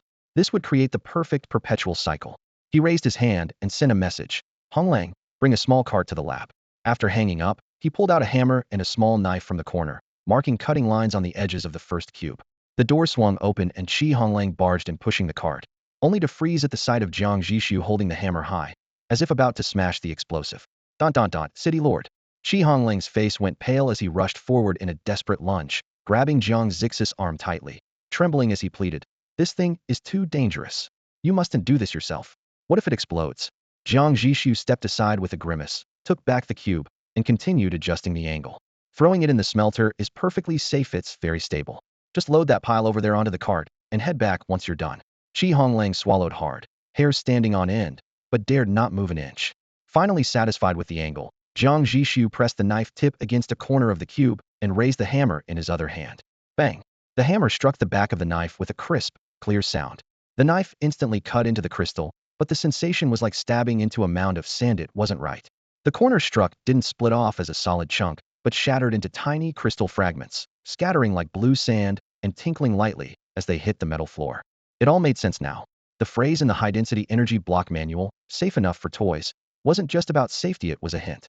From the moment it was created, the energy block was designed to be broken down and used in smaller parts. Think about it. Who would put a fist-sized magic cube battery into a toy? And what toy would need that kind of ridiculous power? The answer was obvious. The block could definitely be split into much smaller units. They just hadn't looked at it that way before. City Lord? Seeing Jiang Zhixu fall silent for a while, Qi Honglang instinctively stepped forward. Jiang Zhixu raised a hand to stop him. Don't move. These particles are so tiny. If one gets stuck in your shoe, it costs more than half your salary to replace. Qi Honglang was speechless. The city lord had switched back to thrifty mode. But with the warning given, he obediently froze where he stood. Who knew if these crystals would remain stable in this form? If they got crushed by a shoe sole, no one could afford the consequences. Compared to that, Jiang Zhixu was much bolder. He half-crouched, scooping up a small handful of crystals on his fingertips, cradling them in his palm, then brought them close to the light above to examine. Each crystal had sharp, geometric edges, still perfect cubes about the size of granulated sugar. Go get the microscope, he ordered without looking away. Among the people relocated from Cradle City, there were skilled technicians who made experimental equipment by hand. A simple microscope was among their creations. Before long, someone came running with the instrument. Jiang Zhixu picked out a few sugar grains, placed them on a slide, adjusted the focus, and leaned in. The moment the view cleared, he felt as if he was peering into a universe made up of countless tiny cubes. Each pristine crystal contained a slowly swirling dark blue nebula inside, glowing faintly and beautifully enough to take one's breath away. So beautiful. It's like a miniature version of the high-density energy block, he whispered in awe. Precise measurements showed the tiny energy blocks were 0.63 millimeters on each side, while the standard large block measured 5.67 centimeters. Doing the math, one large block equaled 90 superscript 3, that is, 729,000 small energy blocks. Such rigorous specifications clearly pointed to practical use and perfectly matched the system's evaluation as a Tier 3 civilization peak energy technology artifact. Jiang Zhixu pondered. If adapted properly for appliances, these micro-energy blocks could even become an energy-backed currency. After a moment, he nodded to Qi and gave new orders. Immediately organize a team to study practical applications. Focus on the energy chambers of smelting and power furnaces first. Design a portable battery pack that can actively use these. He had already tested the large block, but only a few modified components triggered the system's adaptive transformation. Most devices did nothing. Finding a true usage method was the urgent priority. Qi nodded firmly. Jiang Zhixu added, also, check if any of our residents have expertise in design. They needed a new energy-backed currency to replace the system gold coins, at least for circulation within our city first. While system gold coins were indeed stable and nearly universal, that stability only related to their value, not their source. Their drops were purely based on luck. Worse yet, the city lord Jiang Zhixu had absolutely no say over the issuing rights. For a city, a currency without a solid foundation, no matter how shiny, couldn't support a complete economic cycle. Previous city lords had tried printing their own notes, but no matter how fancy the paper was, once the city fell, those bills would turn to worthless scraps in the wind. In this volatile world, no one was willing to gamble their wealth on uncertain credit, so system gold coins and raw bartering remained the only hard currencies. Now, Jiang Zhixu finally found a breakthrough. The new currency would be directly pegged to the most irreplaceable energy. As long as the energy existed, the currency held value.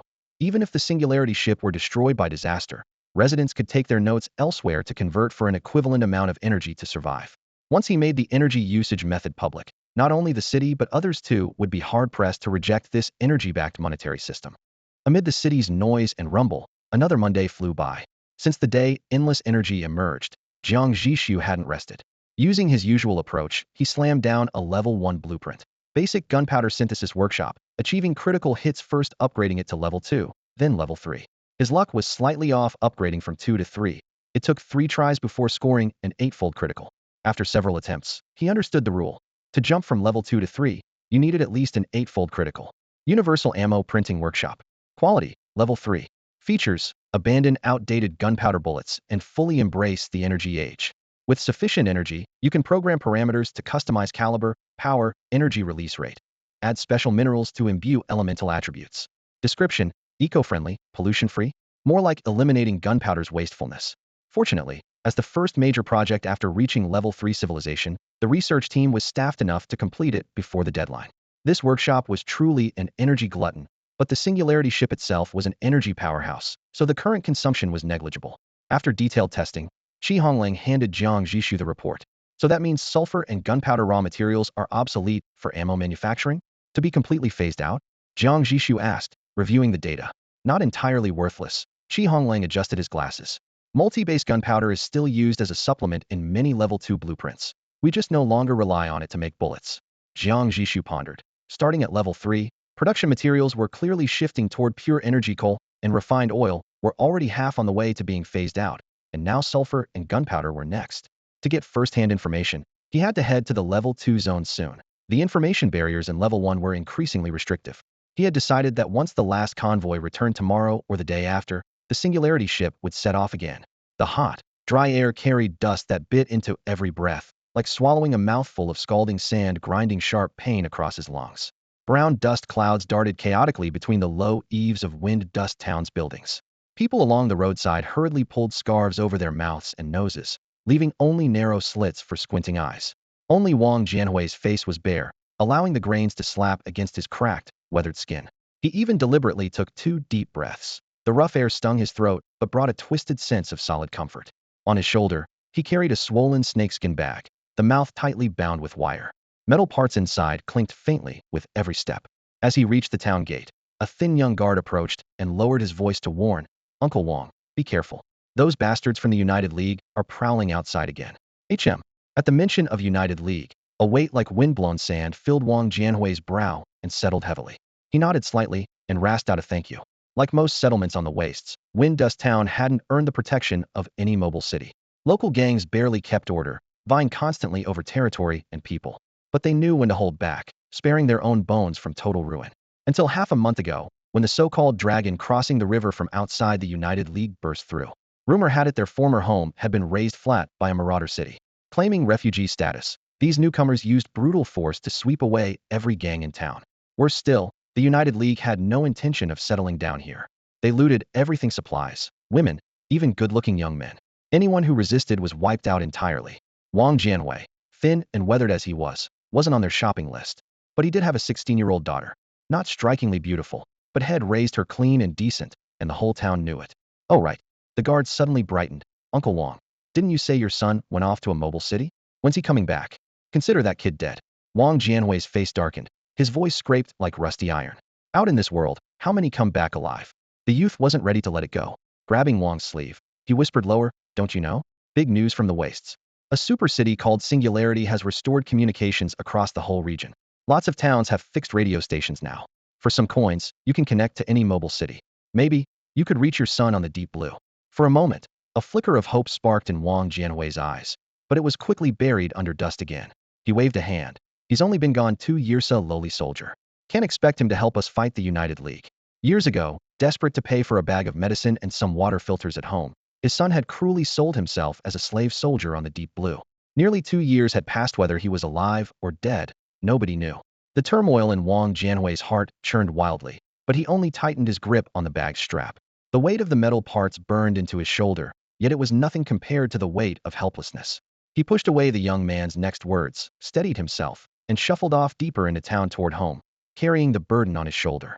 Suddenly, a commotion and shouting came from a street corner not far ahead, followed by a terrified scream that made his blood run cold. It was his daughter's voice. Wang Jianwei's face went ghostly pale in an instant. He yanked off the heavy snakeskin bag from his shoulder, not caring that it contained a day's hard-earned haul. His hand shot to his waist and pulled out the well-maintained old pistol, its barrel gleaming. Like a man possessed, he charged toward the source of the cries. Stop! He shouted. He pushed through the crowd, but the scene before him shattered his heart. 3 shabby men in worn leather jackets blocked his daughter Wang Xiling's path. The leader, a yellow-haired thug, gripped the girl's slender neck and was dragging her toward an SUV. His glaring yellow hair framed a cruel, triumphant smile. Wang Xiaoling struggled desperately, tears and dust streaking down her face, her hoarse voice broken by fear. The neighbors around looked on helplessly, too afraid to intervene. Let go of my daughter. Wang Jianwei yelled, eyes bloodshot. He raised his pistol, aiming the dark barrel straight at the yellow-haired man's forehead. The thug hesitated for a moment, but didn't back down. Instead, he hauled Wang Xiaoling forward, using her as a human shield, and grinned wickedly. Well, old man, you dare to draw your gun. Shoot if you want. If you fire, he'll die with her. And if I'm dead, my brothers will chop your daughter to pieces and feed her to the dogs. His words froze Wang Jianwei's finger on the trigger, his chest heaving violently. The yellow-haired man subtly signaled his companions. From Wang's side, a bald, burly man silently drew back and lunged with a powerful kick. Watch out! A voice shouted from the crowd. Wang Jianwei barely turned his head before a brutal blow struck his abdomen, sending his thin body flying several meters like a broken kite. He crashed heavily to the ground, the pistol slipping from his grasp. Doubling over in pain, he could only watch helplessly as the yellow-haired thug picked up the gun and tapped the cold barrel mockingly against his face. Not brave enough to shoot? What are you pretending for? The thug sneered. Waving the gun, he barked orders. Tie him and the girl up. This old man raised such a fine daughter. Me brothers will have plenty of fun with her first. Then he can have a taste himself. Blood filled Wang Jianwei's mouth as his eyes reddened with fury and despair, nearly bursting his chest with pain. His heart throbbed fiercely. Darkness closed in rapidly, and he collapsed unconscious. Dad! Dad! Wang Xiling's desperate cries were muffled as she was stuffed into the SUV. At that exact moment, a deep, powerful engine roar erupted from afar, growing louder and drowning out all the noise like a steel beast roaring to life. Compared to this, the town's old motorcycles and tractors sounded like dull drums beaten weakly. The crowd's attention snapped toward the town entrance. 3 military green armored vehicles appeared in a tight formation, crashing into view without hesitation. Their thick armor gleamed coldly in the sunlight, smooth lines accentuating their massive form. On the roof, terrifying heavy weapons that looked more like cannons than machine guns glinted ominously. Unease rippled through the people gathered by the Union Hall. On the outskirts, a quick-witted member slipped away quietly to raise the alarm. Though the crowd had already instinctively parted to let a path for the armored convoy, the vehicles still slowed respectfully, stopping along the perimeter of the gathering. Even with the way cleared, the convoy remained courteous, halting at the edge of the crowd. The car doors snapped open in unison, and a sharp metallic chill hit the air. Over a dozen warriors clad in sleek black exoskeleton armor filed out in formation, their gun barrels pitch black and joints gleaming coldly. Seeing such a highly trained and otherworldly elite force so clearly out of place in the wasteland, Huang Mao immediately realized they had to be from one of those powerful mobile cities. He hurriedly shoved Wang Xiaoling into the arms of one of his underlings, plastered a wide smile on his face, and bowed eagerly. "Greetings, gentlemen." Before he could finish, the row of raised gun muzzles blocked his path. At the front, Captain Shizuke swept past Huang Mao and landed on the semicircle of townsfolk. From his tactical pack, he pulled out a sketch simple lines outlining two faces. "Excuse me, are there any people named Wang Jianwei or Wang Xiaoling in this town?" At those words, Huang Mao's flattering smile evaporated, drained of color. He spun and dashed toward the crowd, but the bullets were faster. Bang! A dull crack echoed. The back of his head exploded into a spray of blood as he fell forward, motionless. Why was he running? Zhixu frowned. The soldier who'd fired shrugged. No idea, but he looked suspicious. Best to be safe. Wang Xiaoling, suddenly free, grabbed the gang member covering her mouth by the hand and bit down hard with a scream. "Sir!" Wang Xiaoling.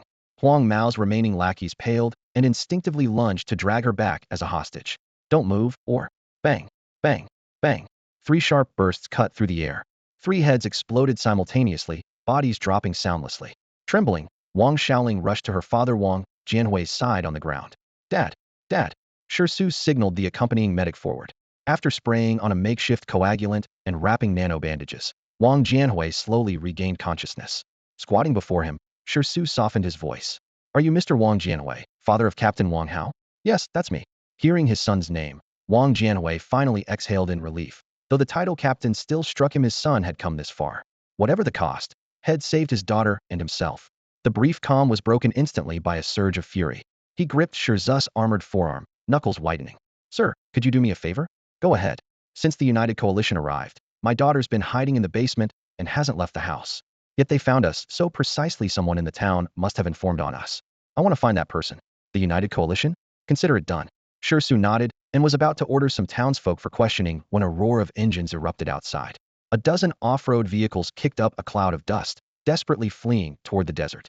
No more words were needed. 5 exoskeleton soldiers crouched in unison, cracking the earth beneath their feet, then in a blur tore forward as 5 black shadows. Boom! One launched like a missile onto the roof of a half-open jeep, denting the steel plate. With one hand, he shoved his rifle in sitter-tat-tat. When he jumped up, the jeep's interior had turned into a blood-soaked battlefield. The out-of-control vehicle flipped, slammed into a wall, and shattered into scrap iron. The remaining vehicles were stopped, riddled, and destroyed one by one. The entire operation was over in under a minute.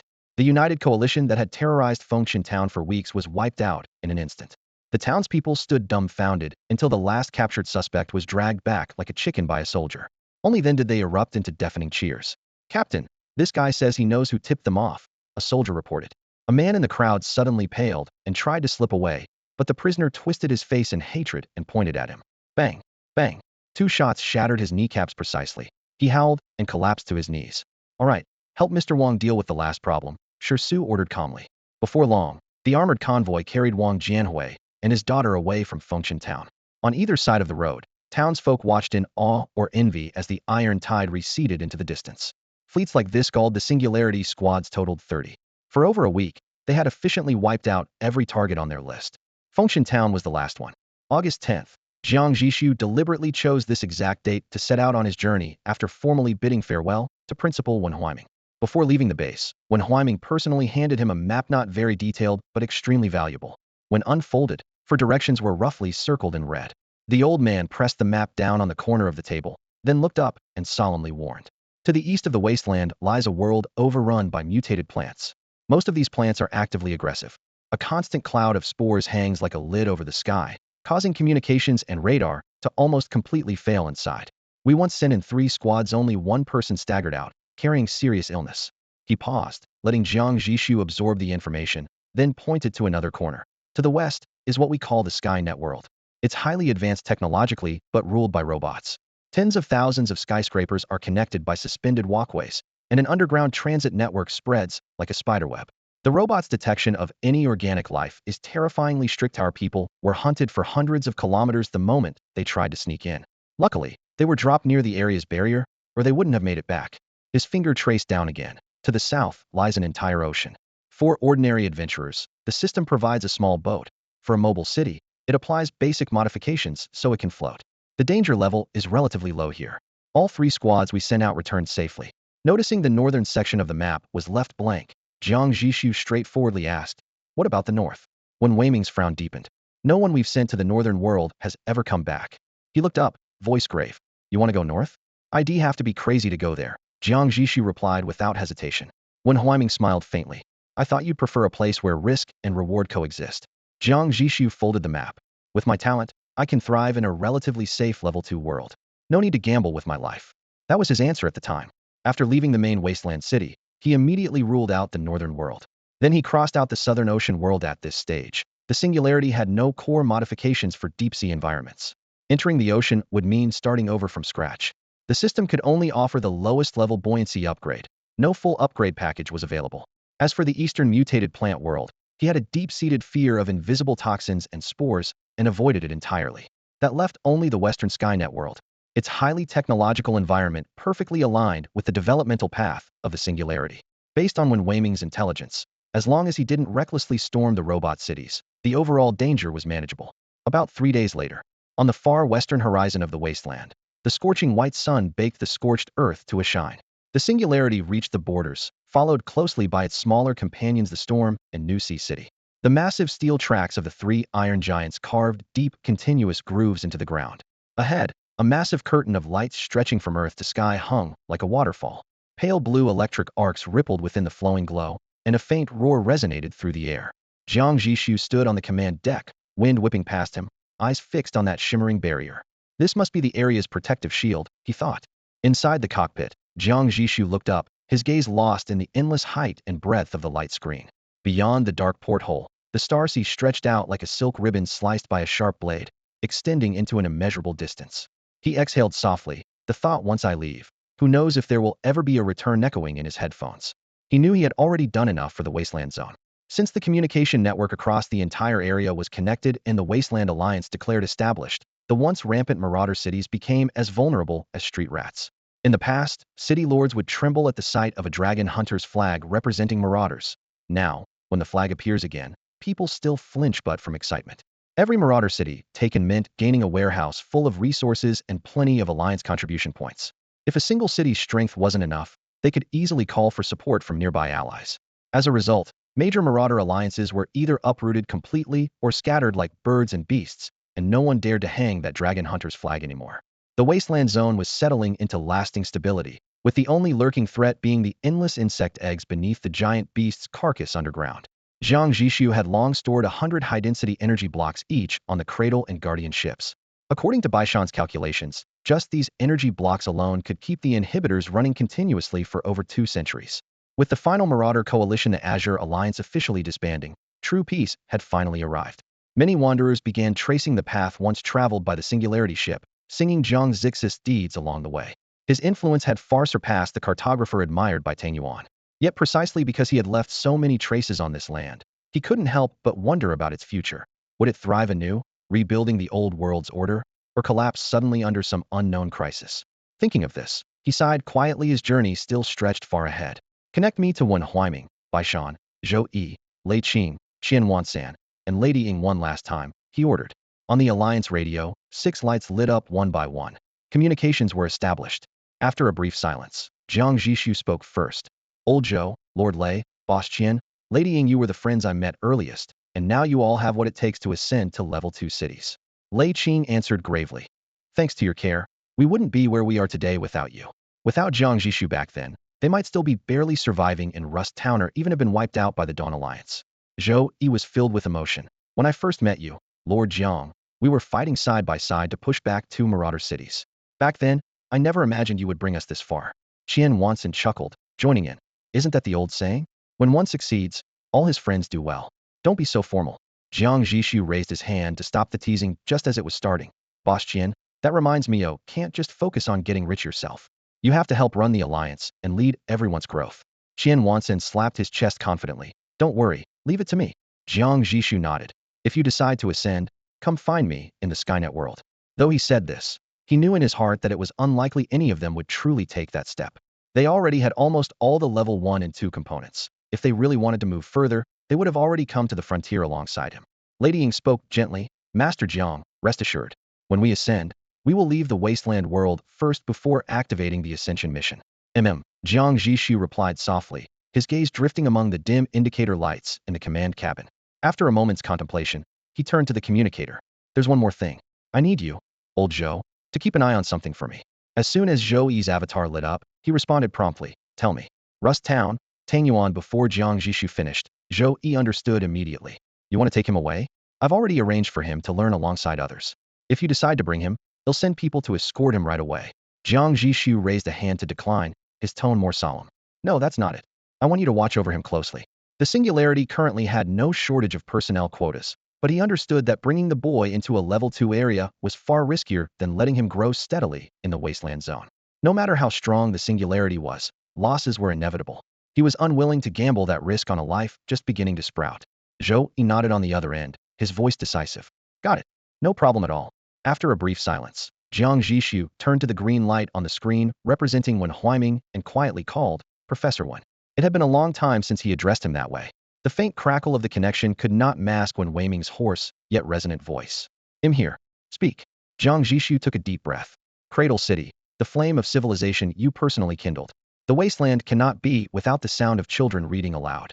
But on the road ahead, the students can no longer walk with you the legacy of civilization. I leave it in your hands. Laughter came from the other side, gentle and resolute. When Huaiming spoke slowly, you have done better than anyone else. Go, look up at higher skies. Then, turn the scenes you see into new history to tell to those who come after. When the words ended, Jiang Zhixu nodded solemnly, carrying this charge deep in his heart. Turning to the giant carcass sprawled across the plains in the distance, he whispered, Comrade Baishan, take care. Everyone, take care. Voices rose one after another in the comm channel, weaving into a rough, yet warm chorus. May the Singularity always move forward. Damn these hunting squads, they're closing in tighter and tighter.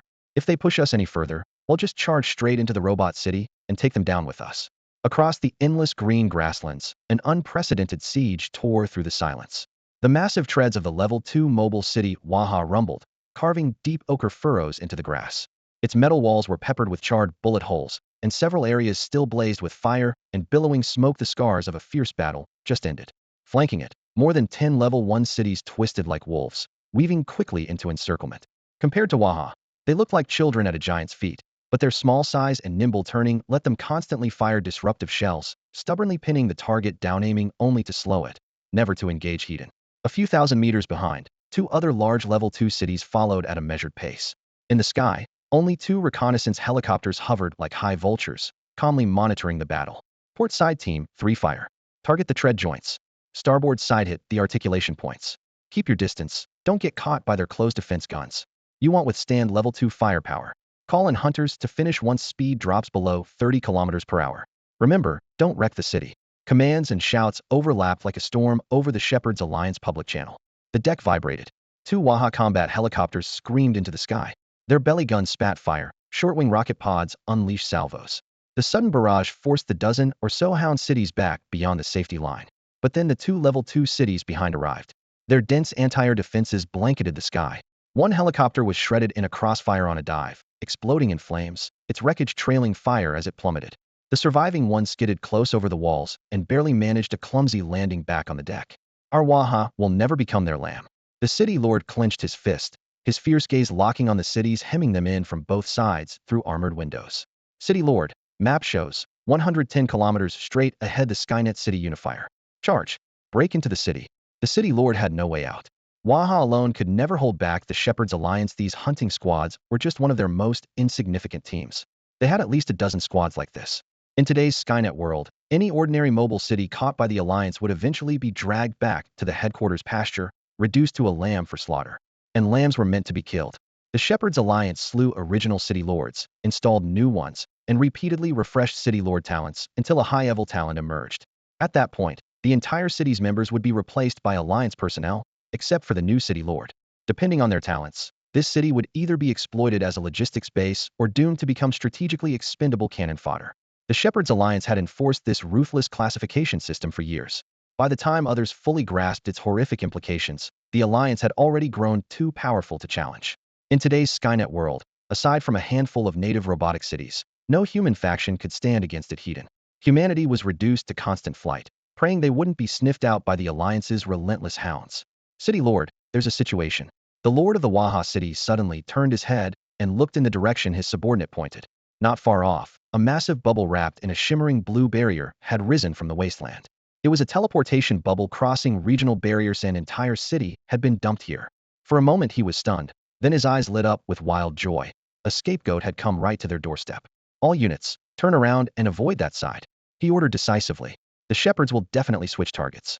Sure enough, the dozen or so level 1 cities hot on their heels immediately slowed down and hesitated briefly before pivoting away, decisively abandoning the Waha city. That's great. They really gave up on us. Cheers exploded inside the cockpit.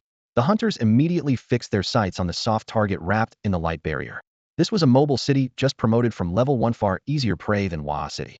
Within seconds, over a dozen level 1 cities formed a semicircle, completely surrounding the target.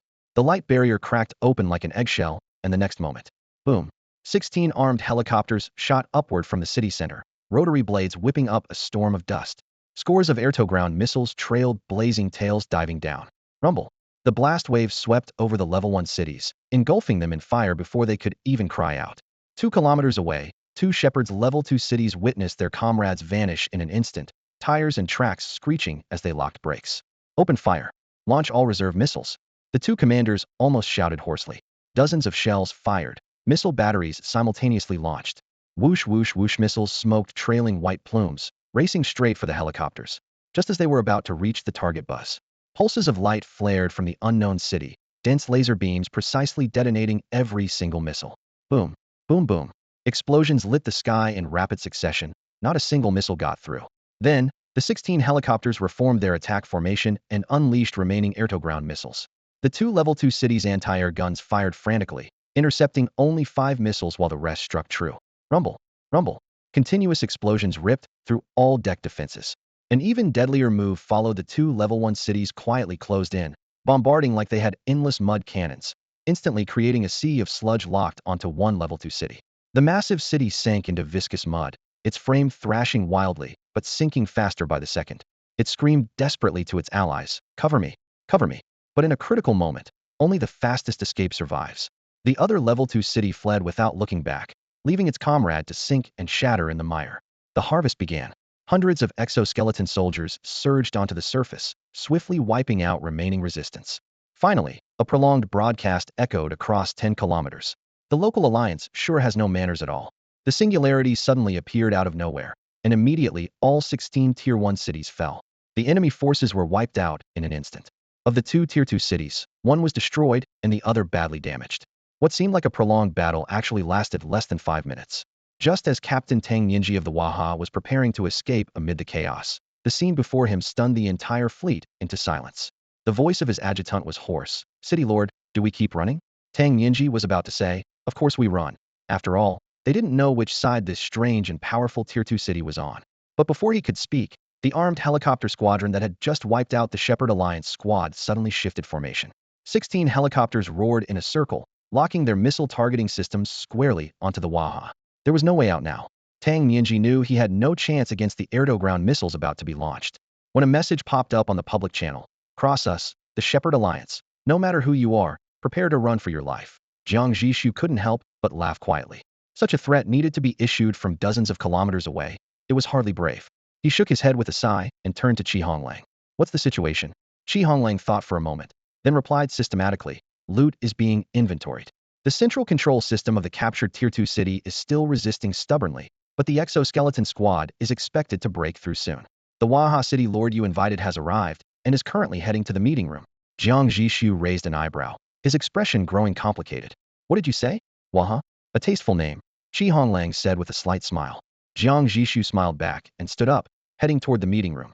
The main reason for inviting the city lord on board was to get a clearer picture of the Tier 2 city's condition and to understand exactly who this Shepherd Alliance was. For any city lord, stepping onto an unfamiliar moving city was like walking onto a knife's edge, extremely unsafe.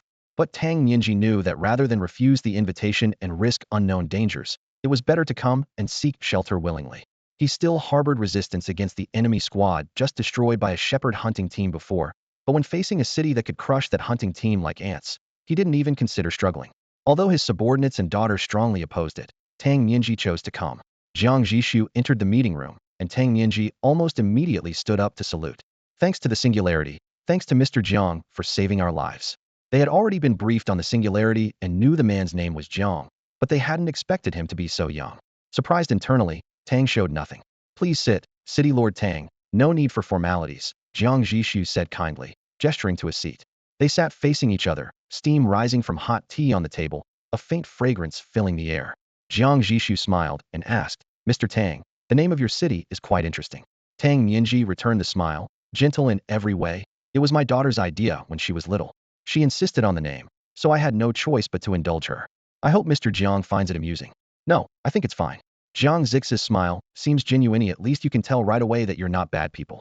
A casually spoken reassurance eased some of the tension across from him, so he took the opportunity to get to the point. Hey, race the situation.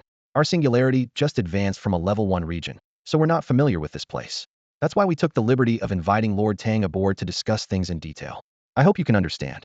Tang Nianji kept saying no problem and of course, but inwardly he was thinking how city communicators in level 2 regions could already be used like cell phones, extending the range from 1 kilometer to 10. There was really no need to board the ship just for a close conversation. But he kept those thoughts to himself. However, Lord Jiang, he couldn't help asking, are you really just promoted from a level 1 region? What do you mean by that? Jiang Zhixu raised an eyebrow. If we hadn't advanced from level 1, where else would we have transferred in from some other level 2 region?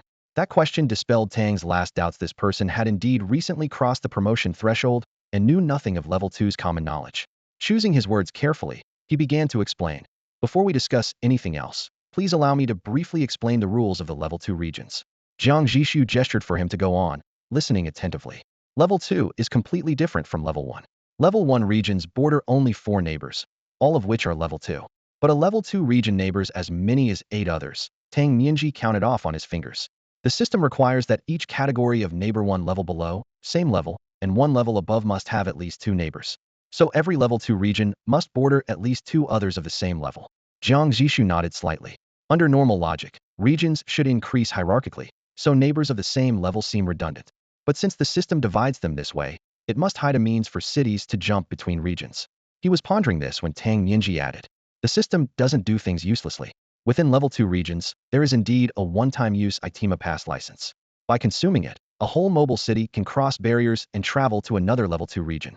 At this point, he looked sharply at the singularity. It's precisely because your city's strength is so great, especially that laser interceptor missile device I've never heard of before, that I suspected you might come from some other, more advanced level 2 region. I see, Jiang Zhixu said with sudden realization. And what about you, Lord Tang? Did you also rise up from a wasteland or some other level 1 region?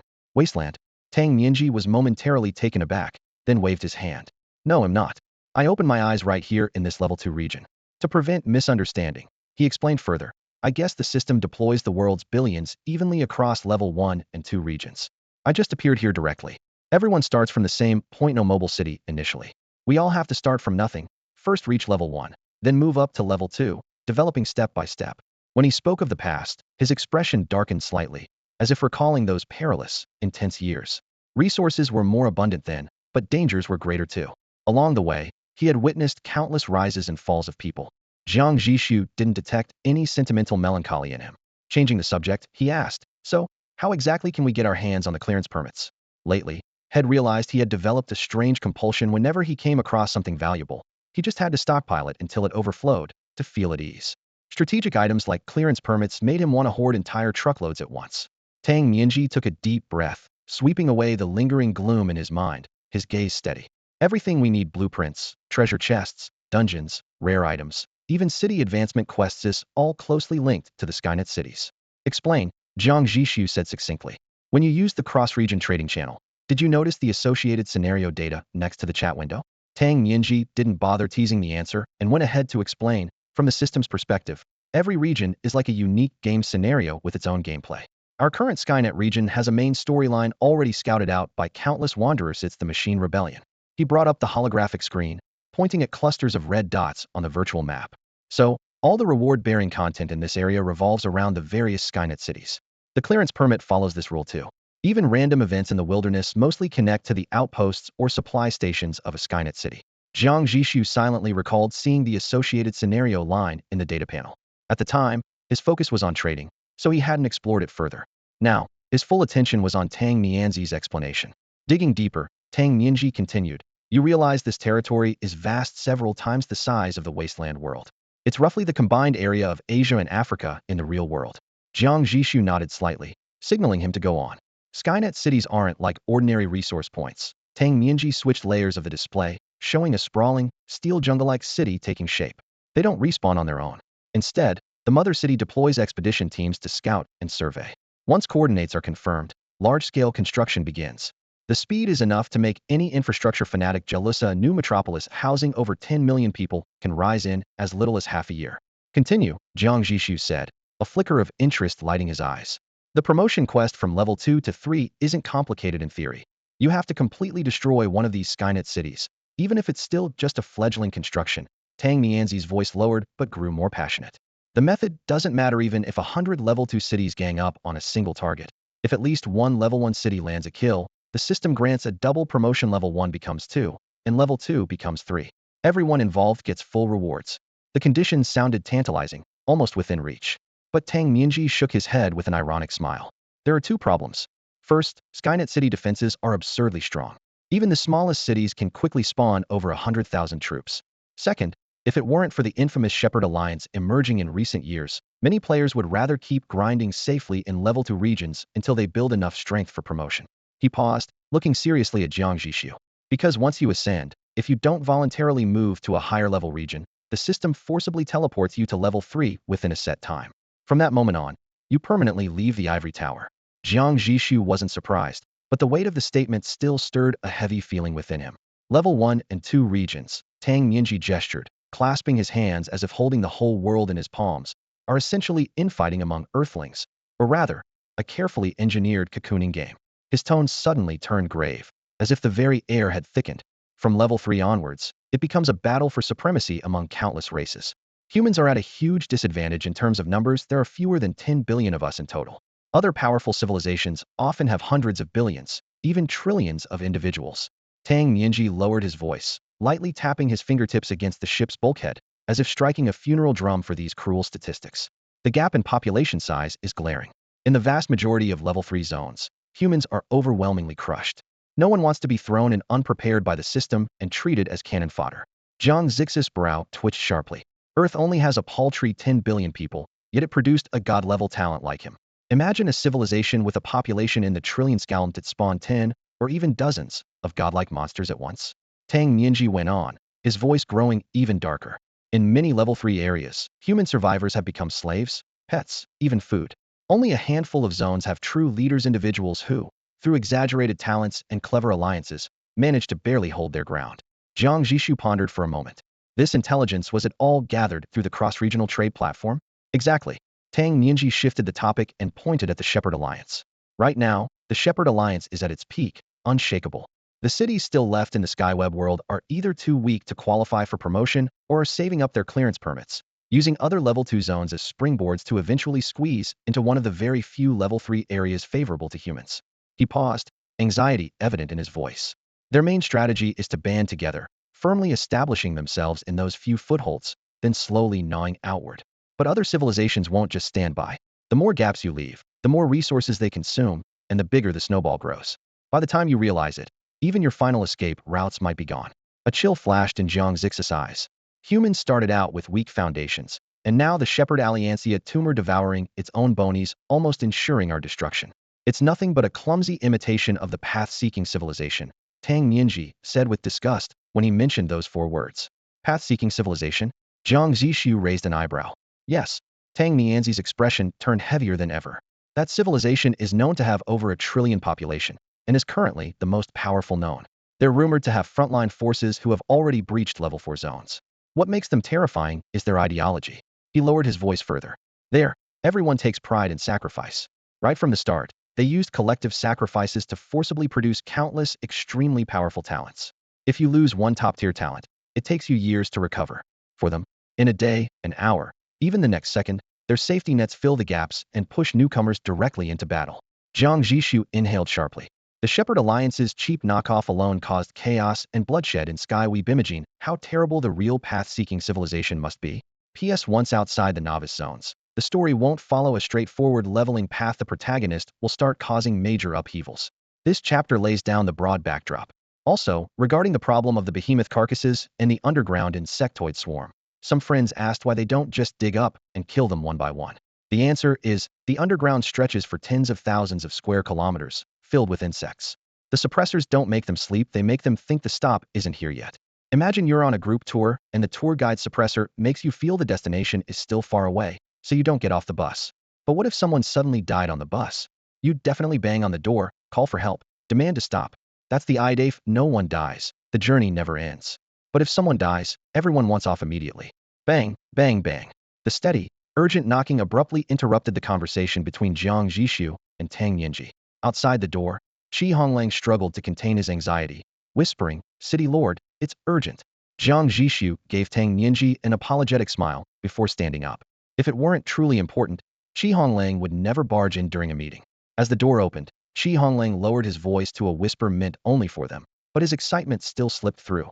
"City Lord, the biological activation melting nest is reacting, it's ejecting something." Jiang Zhixu paused for half a second, then recalled that the object was the secondary grade failed product he had obtained when attempting to critical hit the level 3 smelting furnace. Hundreds of tons of flesh and blood had formed its foundation, and over a couple of weeks, more than 1,000 tons had been fed into it. Yet this thing had always been like a mythical Paishio, only consuming and never releasing. He had even suspected its biomass energy level was insufficient. Unexpectedly, today it finally made a move, reigniting his curiosity about activated metal. "Got it.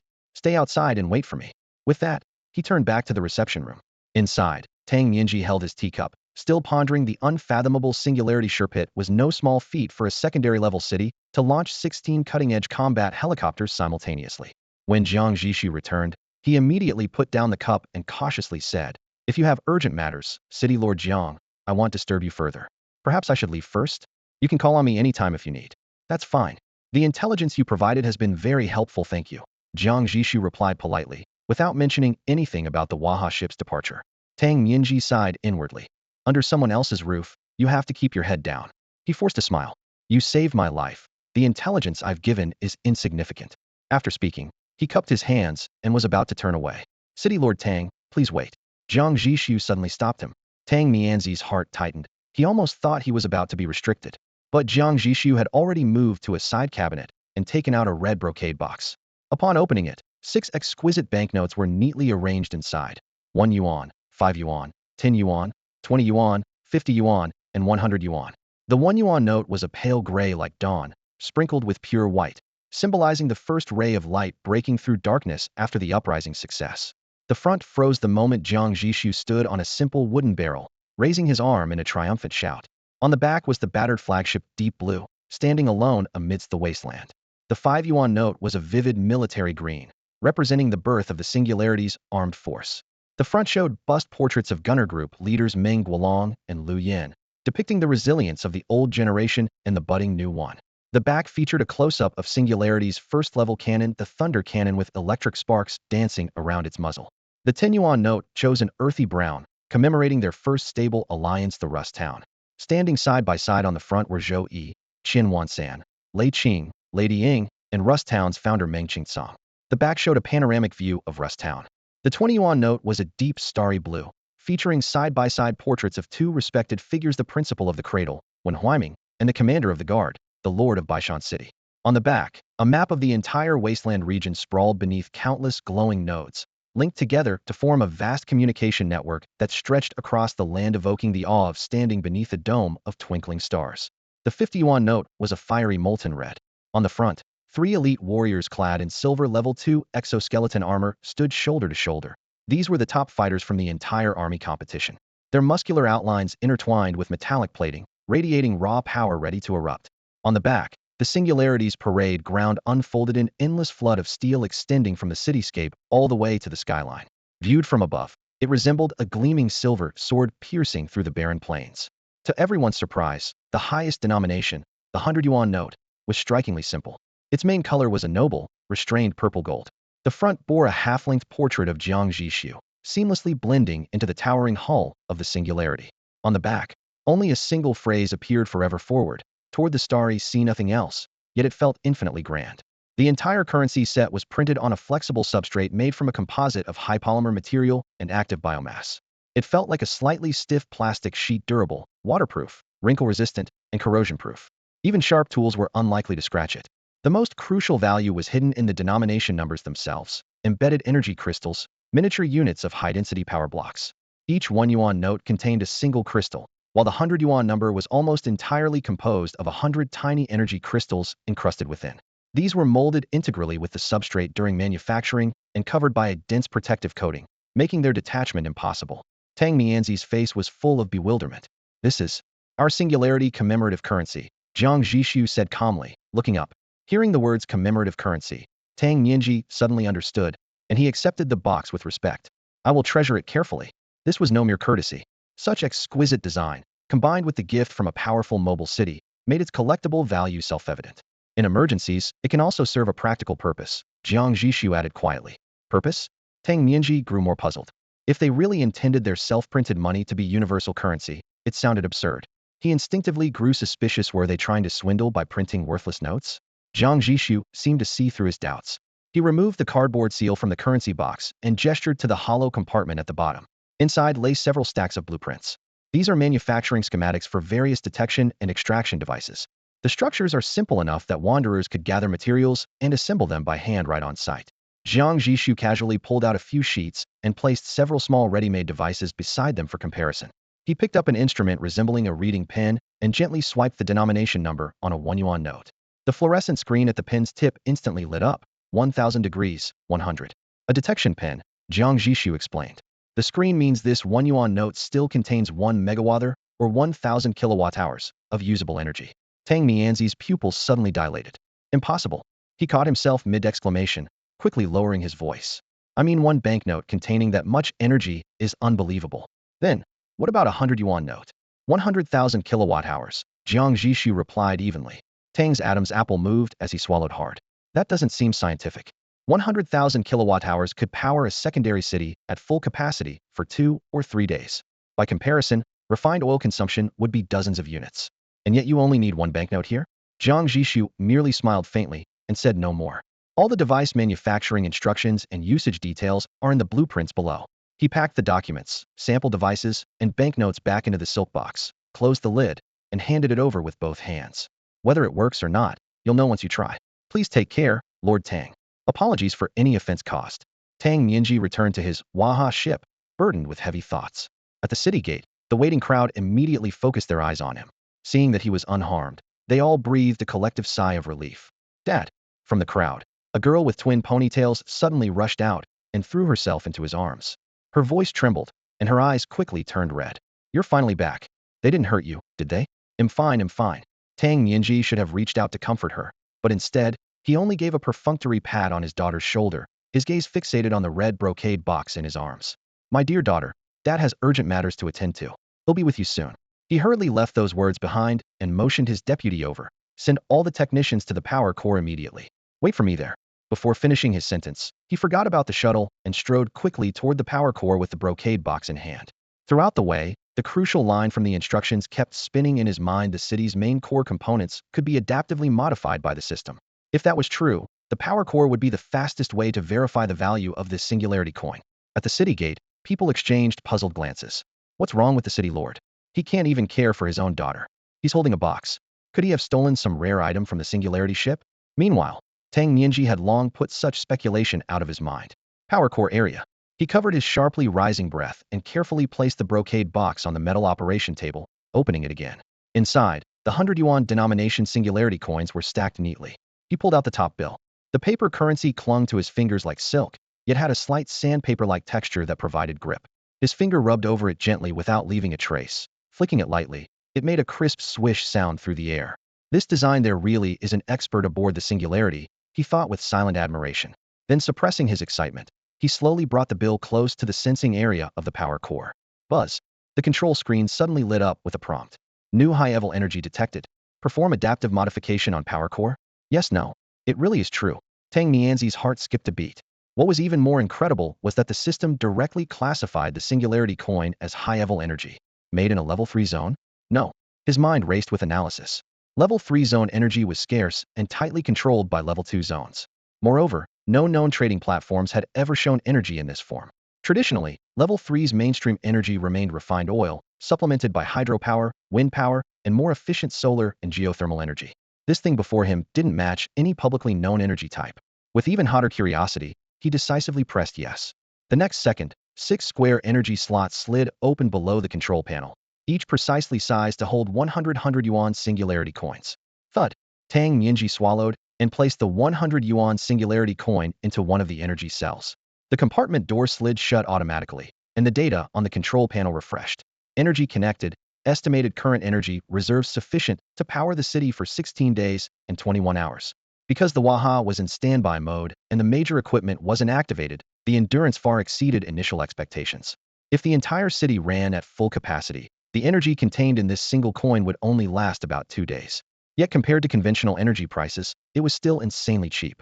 Tang Mianji stared at the refreshed numbers in disbelief. This device in front of him felt like a gift dropped by an alien civilization. Footsteps echoed from the end of the corridor. By the time his daughter and the technicians arrived, the energy cell's indicator light had switched from red to green. Everyone froze in place. Immediately calculate the exchange rate between singularity coins and gold coins. A technician snapped back to reality and issued urgent orders. The back-end algorithm ran rapidly. In the cross-regional trade market, 1 unit of refined oil was priced at 90 gold coins. The city would need 40 units of refined oil to run at full power for 2 days.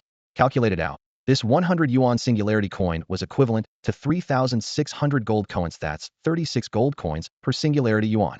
As soon as the results were announced, sharp intakes of breath echoed inside the experimental chamber.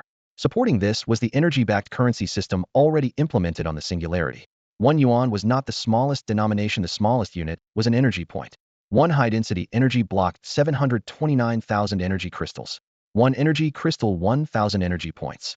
1 energy point was pegged to 1 kilowatt of electricity.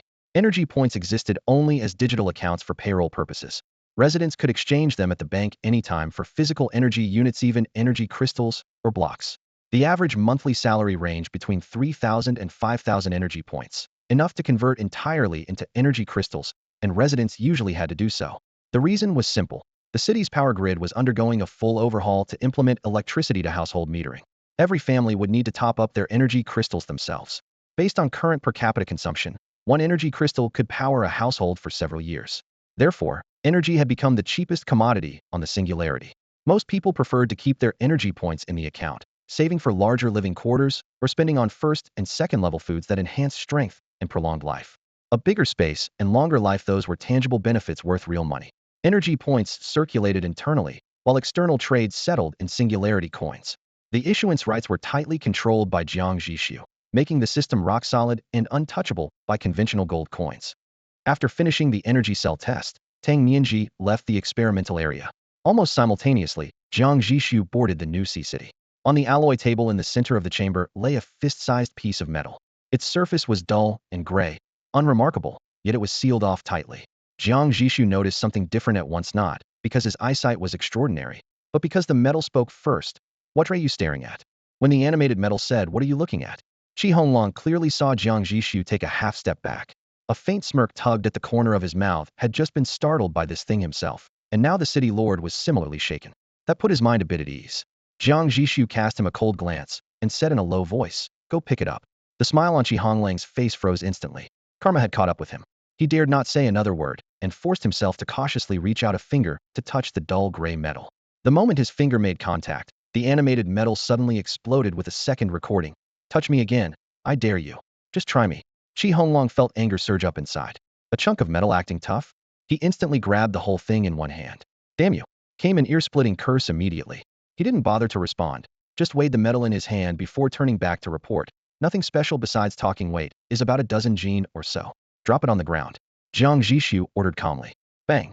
Qi Honglong let go eagerly, letting the metal slam down hard, making the floor vibrate with a hum. "AUV! Ouch, ouch, ouch!" The animated metal howled miserably. Then Jiang Zhixu had Qi Honglong run several more tests. The results confirmed that the thing only repeated a few harsh phrases. "What are you looking at? Touch me again, I dare you. Damn you." When physically struck, it immediately switched to AUV. Ouch, ouch, ouch. Aside from trash talk, it behaved exactly like ordinary metal, basically a keyboard warrior. After confirming this, Jiang Zhixu stepped forward and placed his palm on the cold metal surface. "Animated metal. Quality, level 2 trait. Source, originally smelted from special ore in the curse mine. Improved process allows direct assimilation of living creatures to create it. The smarter the living being before conversion, the better the effect. This metal can seamlessly integrate into nearly any manufacturing process, granting the final product an animated prefix. Take it for experiments. Find out as soon as possible what the animated prefix can actually do. Jiang Zhixu handed the metal to Qi Honglong. Understood. Qi Honglong responded repeatedly and immediately delivered the animated metal to the experiment department, then quickly returned to the city lord. Just as he arrived, Jiang Zhixu issued a second command. Go ask what the Waha faction can offer in trade. Blueprints, materials, contract manufacturing, intelligence, anything. If they have nothing to offer, send them away. Qi Honglong didn't even stop to drink water. He turned and left again promptly. Inside the city lord's chamber, Jiang Zhixu's lips twitched into a faint smile as he placed his hand on the control console. You have successfully copied all the blueprints for Mu-Zhe number 37. Mu-Zhe number 37 was the level 2 mobile city he had forcibly seized. But when the blueprint list unfolded, his brow immediately knitted in frustration. What is this? Not a single level 2 blueprint at all. Even the level 1 blueprints were only civilian facilities, with no military content whatsoever. An idea seemed to strike him, and he immediately asked his subordinates about the blueprints for those dozen or so level 1 cities that had been destroyed. As expected, there were no valuable blueprints at all. Jiang Zhixu closed the panel, his expression calm, but inwardly he grudgingly added another point of resentment against the Shepherd Alliance. The hunter-designated management had seemed like the enemy's backbone, but in reality, they were just disposable cannon fodder obviously. The other side had already prepared the end note for complete annihilation of the hunter team, refusing even to leave behind a single blueprint that could be used after capture. Suddenly, he understood the frustration of the city lords in the Skynet world. Go to war, and even if you win there's no real benefit. Lose, and you risk losing everything. Don't fight, and the Shepherd Alliance clings like a stubborn rash. Just thinking about it was enough to make him feel sick. Since all the key blueprints were concentrated in one city, or perhaps a handful of cities, it was impossible to maintain supplies and fulfill large manufacturing orders for so many hunter squads by relying on roaming workshops. The enemy must be hiding a fixed industrial base. Mobile cities only had one workshop and a smelting furnace. To break the production cap, the city had to be fully deployed into a settled city. But once that thing was opened up, recalling it was harder than climbing to the heavens. Jiang Zhixu noted this theory and planned to mark search for Shepherd Alliance headquarters industrial base in future mission lists. But even if he found it, he wouldn't attack immediately. Though he could crush a whole hunter squad like slicing fruit, those missile strikes had already depleted the ammunition of all 16 Vulture-armed helicopters. If several secondary cities bombarded him at once with howitzers, his laser defense system would inevitably have gaps after all. It was only made from secondary components produced by sixfold critical strikes from Patriot cruise missiles, not upgraded to tertiary parts yet. He could keep producing Patriots to farm critical hits, but getting tertiary components required at least eightfold or higher critical hits. On average, it took 4 to 7 days to produce one tertiary component, which was costly in time and low in output, hardly mass production. As his thoughts churned, the door was knocked. Qi Honglong entered and saluted. City Lord Tang, sent over the subcontracting list. I skimmed it. And well, it's fairly ordinary. He handed over a long list. Jiang Zhixu quickly scanned only 5 secondary blueprints, and the Singularity series mostly had higher-tier replacements. What about resources? Are they selling resources? Well, take all the secondary materials. Jiang Zhixu casually tossed the list back on the table. Money is no issue. We print our own Singularity currency, over 70 million a day. We can print as much as we want without worrying about inflation. I was just about to report that, Qi Honglong said, brightening. They asked if you want refined oil. They want to exchange all their refined oil for Singularity currency. Jiang Zhixu chuckled lightly, entirely unsurprised. The advantage of Singularity currency as an energy source was too obvious. To keep a secondary city running long-term, at least 10,000 units of refined oil had to be stockpiled, which equaled 100,000 units of coal and 50,000 units of crude oil in raw materials. And don't forget, other blueprints and secondary materials also consumed these 2 primary materials, so real inventory needs were even more excessive. Most city lords were cash-strapped, and warehouse capacity was only a meager 500,000 units, all shared by every material. But if energy was replaced with Singularity currency, equal energy density fit into a single suitcase. Tons of weight vanished instantly. Warehouse pressure was greatly relieved, the power core's load lightened, and movement speed multiplied. Whether fleeing or hunting, it was a tangible advantage. Tang Mianzi's decisiveness clearly meant someone behind him had run the numbers carefully. How much does he want to sell? Jiang Zhixu asked. 10,000 units of refined oil. Qi Honglong continued his report. Then he added, also, if the price is right, they have rare earth minerals and rare components, 5,000 units each. They want to hear your offer first. I'll talk to him myself. Jiang Zhixu raised his hand, signaling Qi Honglang to dial the other party's number. They had exchanged communicators in advance, and as long as they were within 10 kilometers, they could talk directly. The screen lit up, the connection established, and Jiang got straight to the point. Lord Tang, Honglang told me you're preparing to trade some resources? Yes, Lord Jiang. We want to sell 10,000 units of refined oil. On the other side, Tang Nianji sat up straighter as he heard Jiang's voice, his tone cautious and probing. May I ask what price you intend to offer? Jiang tapped the table thoughtfully for a moment. The interregional trading platform wasn't open yet, so face-to-face deals couldn't follow the platform's benchmark prices. The usual practice in the circle was that a fair price was 3 times the platform price. Some accepted twice, or even 1.5 times, especially considering the Waha had just recently been rescued by the singularity. Tang Nianji was mentally prepared. Even if Jiang offered only the platform price, he wouldn't argue. We'll follow normal market rates. Jiang lifted his gaze and spoke decisively. He'll pay 3 times the platform price for all materials. Before Qi Honglang could speak, Jiang's glance stopped him. On the other end, Tang Nianji was stunned. This is really too generous. Your offer puts me at a huge advantage. 3 times was standard, but remember the singularity coins they settled with could be used directly as energy, making them far more valuable than ordinary currency. My mind's made up. Jiang didn't want to haggle over tens of thousands of singularity coins and calculated quickly. 10,000 units of refined oil. Platform price is 900,000 gold coins. Times 3 is 2,700,000.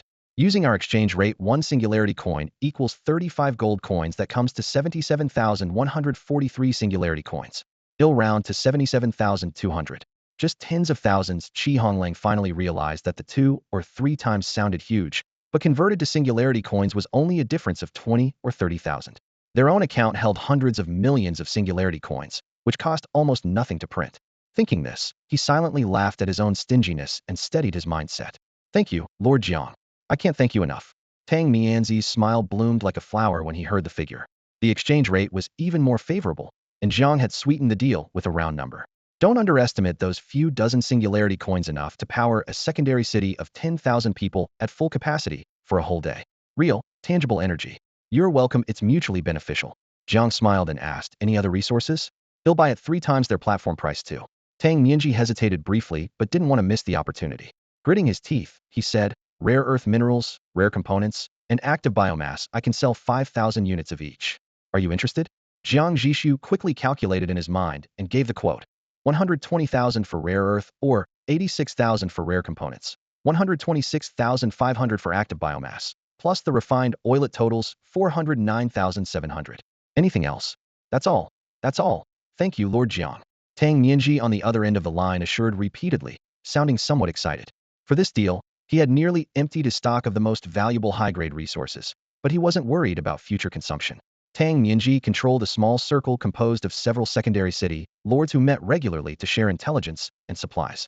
Once he exchanged the singularity coins in hand, he could easily double the price and make a tidy profit through repeated transactions.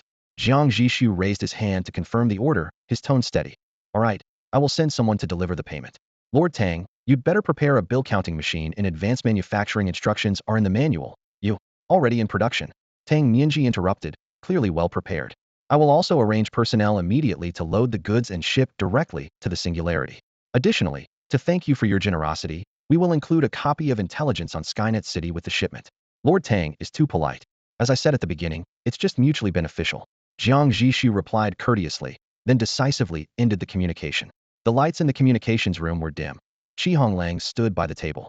Jiang Zhixu turned to ask, for materials worth tens of millions of gold coins, what was our actual cost? Including the cost of materials for the paper currency, only a few hundred gold coins. Qi Honglang answered bluntly, then added a compliment.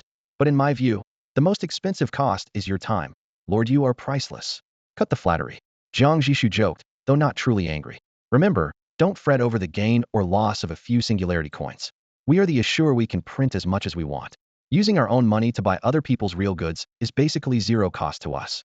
Your lesson is well taken, Lord. Qi Honglang immediately bowed, accepting the teaching.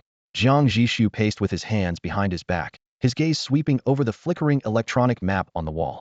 If they've survived the Shepherd Alliance's encirclement, they must have their own intelligence network. Put more money in the game. Let singularity coins start circulating first within that circle. Only truly circulating currency counts as money. He imagined the current situation. If they openly started buying high-tier materials in the regional channel right now, everyone would scoff. But once singularity coins became a common currency everyone held, the situation would be entirely different. At least in this entire region, singularity coins had a real chance to replace system gold coins and become the new hard currency. After instructing his subordinates, Jiang Zhixu suddenly stopped and looked up. Honglang, do you think we already have the conditions to mass-produce troops? Shi Honglang was momentarily stunned, then understood near-limitless energy and readily available resources. It would be a waste not to use these advantages to flood the field with soldiers. But then he thought of a critical missing piece. We still lack one thing. A level 1 city building order? That's right. Jiang Zhixu nodded softly, tapping his fingers on the table. He was unwilling to manage a fixed city in the traditional way, couldn't accept being trapped in one place.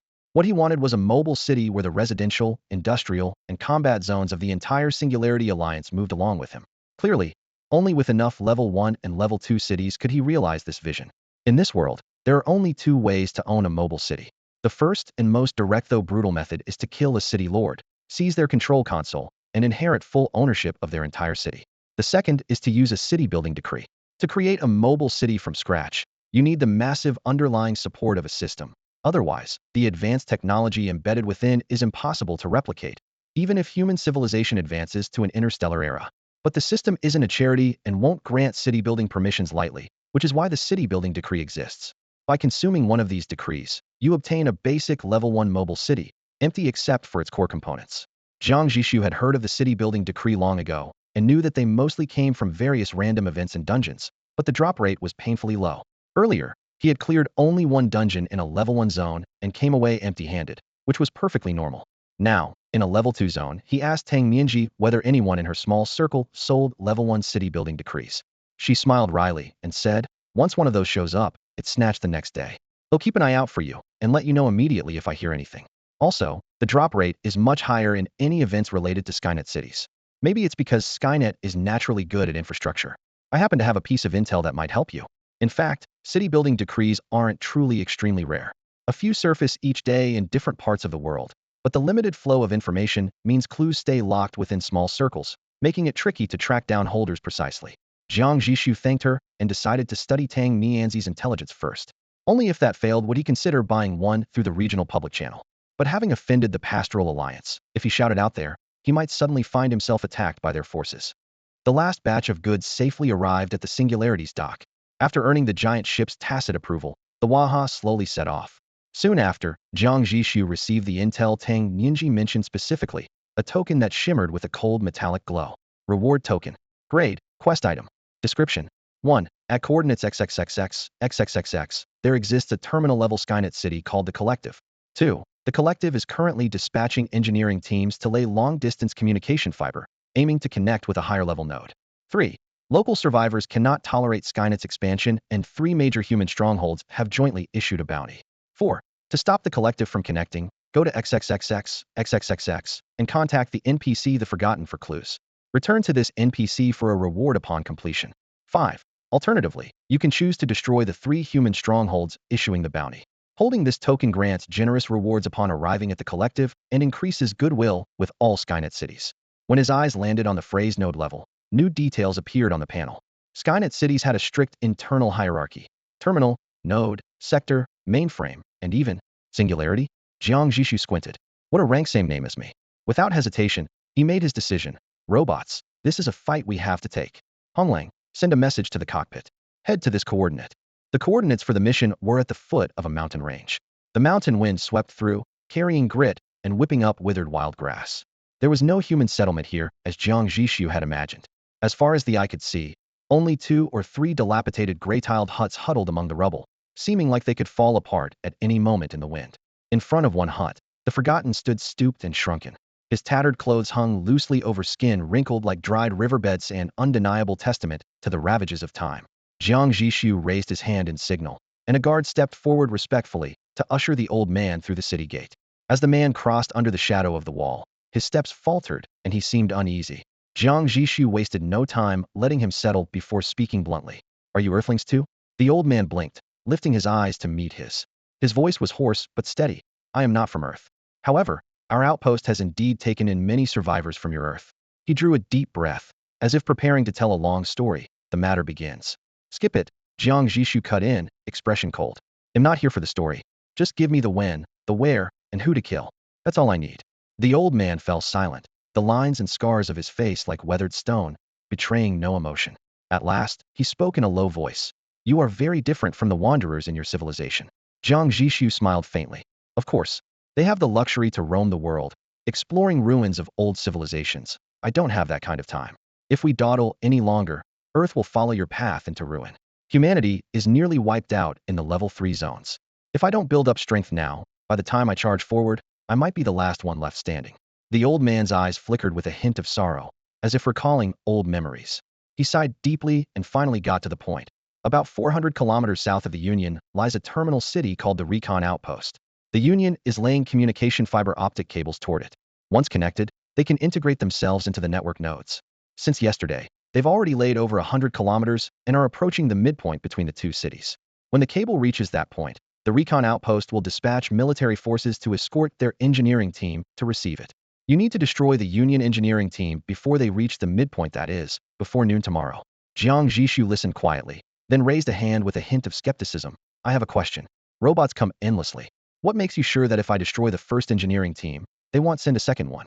The Forgotten shook his head. That's none of your concern. As long as you destroy this engineering team and their guards, you will get our bounty. Then I have another question. Jiang Zhixu narrowed his eyes. The old man paused. Go ahead. Since we're face to face now, no middlemen taking cuts, can the reward be negotiated? The Forgotten was silent, a rare and reluctant situation for him, but still within his authority. What do you want? Have you heard of a city building permit? Jiang Zhixu offered. You want to trade the reward for a city building permit? The old man frowned. Yes, Jiang Zhixu replied firmly. The old man considered briefly. It can be exchanged, but the city building permit is worth far more than the original bounty. If you insist, the mission details must be upgraded. Tell me, at noon tomorrow, when the cable reaches the midpoint, you must simultaneously destroy the engineering teams of the Union and the Recon Outpost, along with their armed escort. Total forces will number roughly 50 to 100,000. His gaze grew heavy, his voice dropping. The difficulty will naturally increase by more than one level. But after a moment's thought, Jiang Zhixu still agreed. A task that could be handled by a second-tier city was now entrusted to the Singularity. Even if the difficulty doubled, it was no problem. The city had been completely transformed after multiple battles. Jiang Zhixu quickly reviewed all of the Singularity's combat capabilities in his mind. The first thing that came to him was the dazzling Sky Curtain laser intercept system used in the previous battle. This system was made from components that resulted from a 7-fold critical hit on the Patriot cruise missile. Sky Curtain laser intercept system. Grade, second tier. Feature, can simultaneously intercept 99 missiles traveling below Mach 2. Can instantly vaporize incoming shells. This system is regarded as the pinnacle of second-tier civilization's light energy utilization. Description: the billions of people led the committee to underestimate the value of soldiers, yet the aircraft carriers, planes, and spaceships under their feet were incredibly expensive. To protect these assets, an unbreakable shield in the sky was necessary. Though also a second-tier component, the Patriot cruise missile represented only World War I-era firepower on Earth. The Sky Curtain laser intercept system was cutting-edge technology that even the 23rd century might struggle to mass-produce. The ability to instantly vaporize 99 high-speed targets was an almost godlike deterrent. As a precaution, 20 anti-aircraft machine guns were mounted on the Singularity's outer armor. They could provide supplemental air defense when needed, making it almost impossible for low-flying planes to slip through. Beyond air defense, the ground defenses were equally formidable.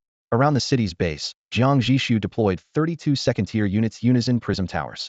These evolved from the first-tier Blueprint Sentinel automatic gun tower, enhanced through a 9-fold critical upgrade. Unison Prism Tower. Grade, second tier. Feature, single towers fire high-energy laser beams. Multiple towers can link into a Unison network to conduct and exponentially amplify energy, ultimately converging into a main cannon-level laser beam. Description: the Titan project attempted to mimic the Zerg by creating a single superweapon, but it failed due to high cost and the total loss of strategic value if destroyed. As a result, Unison weaponry was born, a whole composed of countless cheap units whose resilience earned high praise from the committee's leadership. This system had obvious drawbacks. Its range was only 200 meters, and it consumed enormous amounts of energy. If all 32 prism towers combined in unison mode to form a main cannon-level laser, they would instantly drain an entire week's worth of fully loaded energy from a typical second-tier city. In terms of cost, one main cannon shot was approximately 350 Singularity credits, or 12,250 gold coins. But compared to such earth-shattering power, these flaws were almost negligible. The main cannon laser could easily pierce the armor of any second-tier city with energy to spare. Some even boldly speculated that when all 32 laser beams combine, they reach an attack level equivalent to a Type 3 civilization. Therefore, when necessary, Jiang Zhixu could easily order the singularity to concentrate its light into a massive beam for close-quarters combat. Of course, most of the time, the firepower from a single united prism tower was more than enough. 32 towers arranged in a ring could effectively blockade any approaching personnel or vehicles. Beyond defense, the singularity's air control capabilities were equally impressive.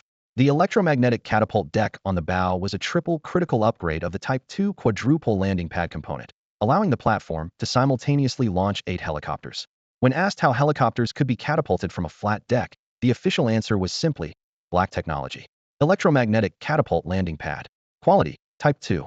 Feature, can accommodate 8 aircraft simultaneously, using electromagnetic rails to launch them off the deck within milliseconds, enabling a takeoff response far faster than conventional landing pads.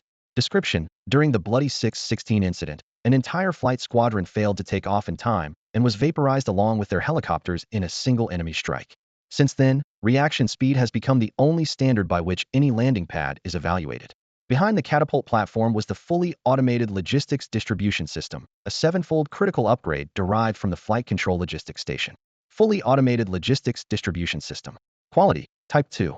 Feature, refuels and reloads flying vehicles stationed in warehouses or on landing decks in just 2 minutes per cycle. Description: the high-frequency, intense warfare pushed logistics personnel to the brink of collapse, leading to mass protests that drew the attention of the ethics committee.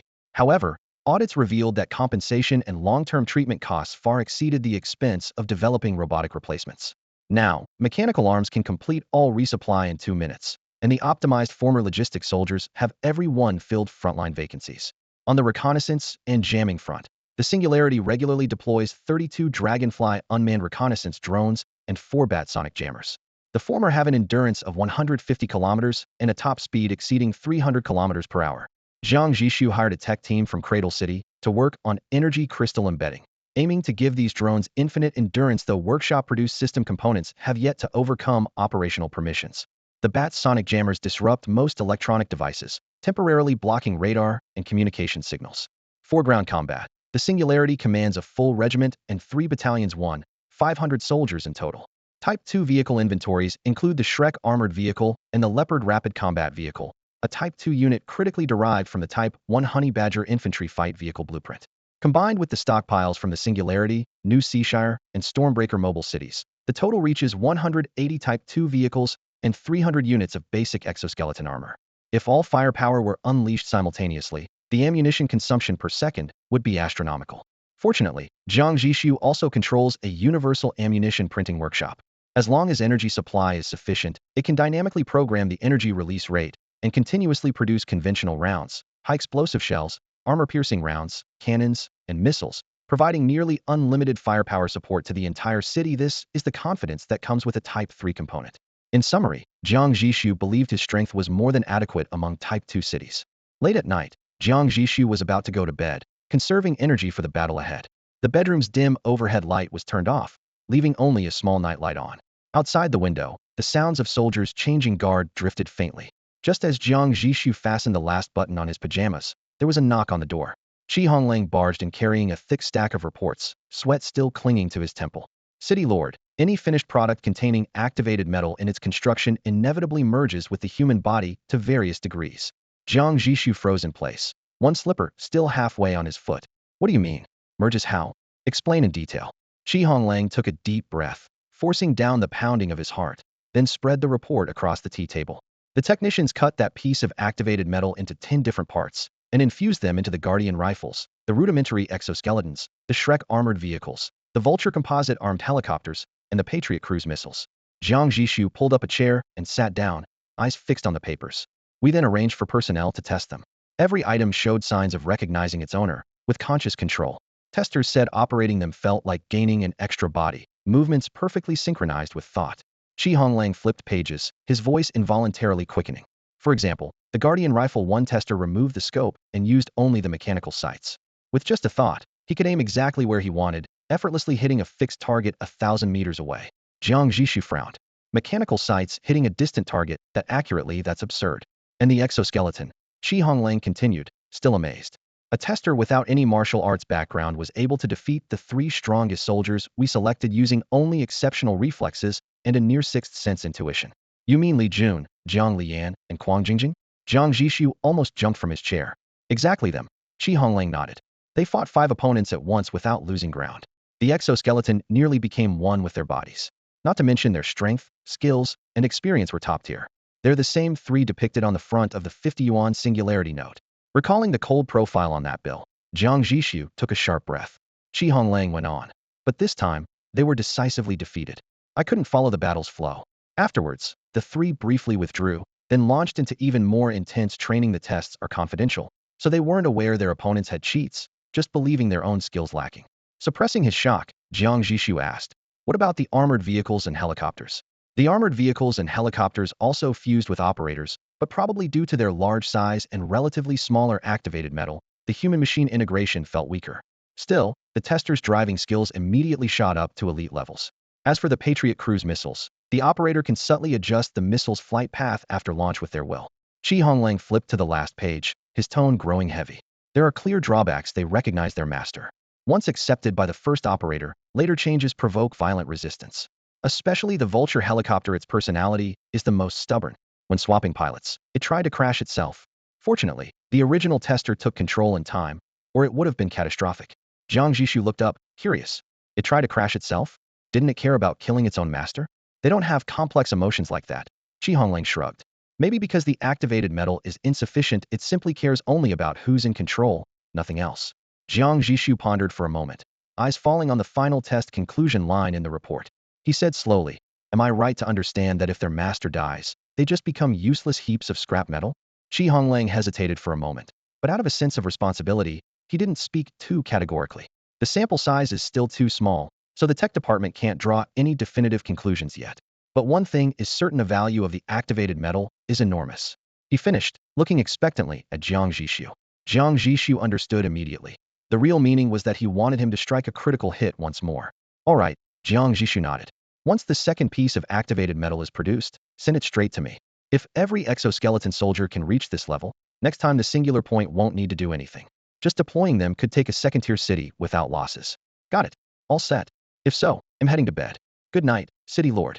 Sweet dreams. The unified collective did not lay the communication cables in a straight line. Instead, they deliberately skirted around a mountain, digging trenches, burying cables, and refilling Earth seamlessly from the mountain's base. Tens of thousands of mechanical soldiers formed rings around the outer perimeter, patrol drones buzzed between clouds, and 3 maternal humanoid robots led squads of smaller robots on never-ending patrols. Even more intimidating was a towering, 100-meter cube-like steel machine resting against the mountain city, an immense metallic chamber of unknown function, but exuding palpable pressure. High above, a Dragonfly reconnaissance drone captured it all on film. Exactly at noon, the unified collective's engineering team reached the midpoint of the cable route. There, a robot force of equal size but different paint schemes waited. Without a word, their data links synchronized instantly. The 2 teams merged seamlessly, as if longtime partners, and their efficiency surged. The robot city must be suffocatingly oppressive, Jiang Zhixu muttered, watching the live feed. Shi Honglang nodded in agreement. Imagine an entire city where no one speaks. Every unit silently working with no vitality. It's enough to make your skin crawl. Have the Bat Sonic Jammers prioritize those 2 arms factories, and shift the rest of our firepower that way, Jiang Zhixu added. Those 200 maternal mobile buildings were arms factories focused solely on troop production. According to the Overlooker's intelligence, one factory's internal resources could support 30,000 soldiers. 2 factories meant 60,000. Yes, sir. Move out. The singular point, cloaked in invisibility, suddenly appeared at the battlefield's edge. Instantly, the entire robot force erupted in a piercing red alarm. Every engineering robot dropped its tools and switched to combat mode. 60,000, the combined force of the 2 Skynet cities. The moment they moved, they became a tidal wave. All personnel took their combat positions, with the air units given priority for takeoff, staying alert for enemy air defenses. At the command, the electromagnetic catapult pad at the center of the Singularity's deck suddenly split open. Metal plates slid aside, revealing glowing white launch rails. Before the rotors even started spinning, one after another, the Vulture-armed attack helicopters were violently flung forward by electromagnetic force. After a brief humming, they shot skyward, breaking through the deck with speed. Woohoo! Cheers erupted simultaneously on the comm channel from the pilots. No matter how many times they experienced it, the momentary sensation of weightlessness, their hearts tightening then releasing sharply, still fired them up. All 16 helicopters lifted off within less than 5 seconds, swiftly forming a spearhead formation aimed at the robot army beyond the city. Almost at the same moment, air defense alarms howled across the enemy lines, artillery barrels rose in unison, and hundreds of surface-to-air rockets trailed intense fiery tails, flooding the sky. The skyscreen laser interception system kicked in immediately. The defense mainframe classified incoming threats into high, medium, and low levels based on their trajectories and speeds. The next second, hundreds of high-energy laser beams burst out from concealed ports between city buildings, forming an invisible net that detonated all high-threat targets midair. After confirming that the highest threat targets had been neutralized, the system methodically took out the medium threats. As for the low-threat rockets flying off course, it left them to burn out naturally in the atmosphere or crash due to trajectory error. When the first wave of interception ended, the helicopter formation remained unscathed. An offense is the best defense.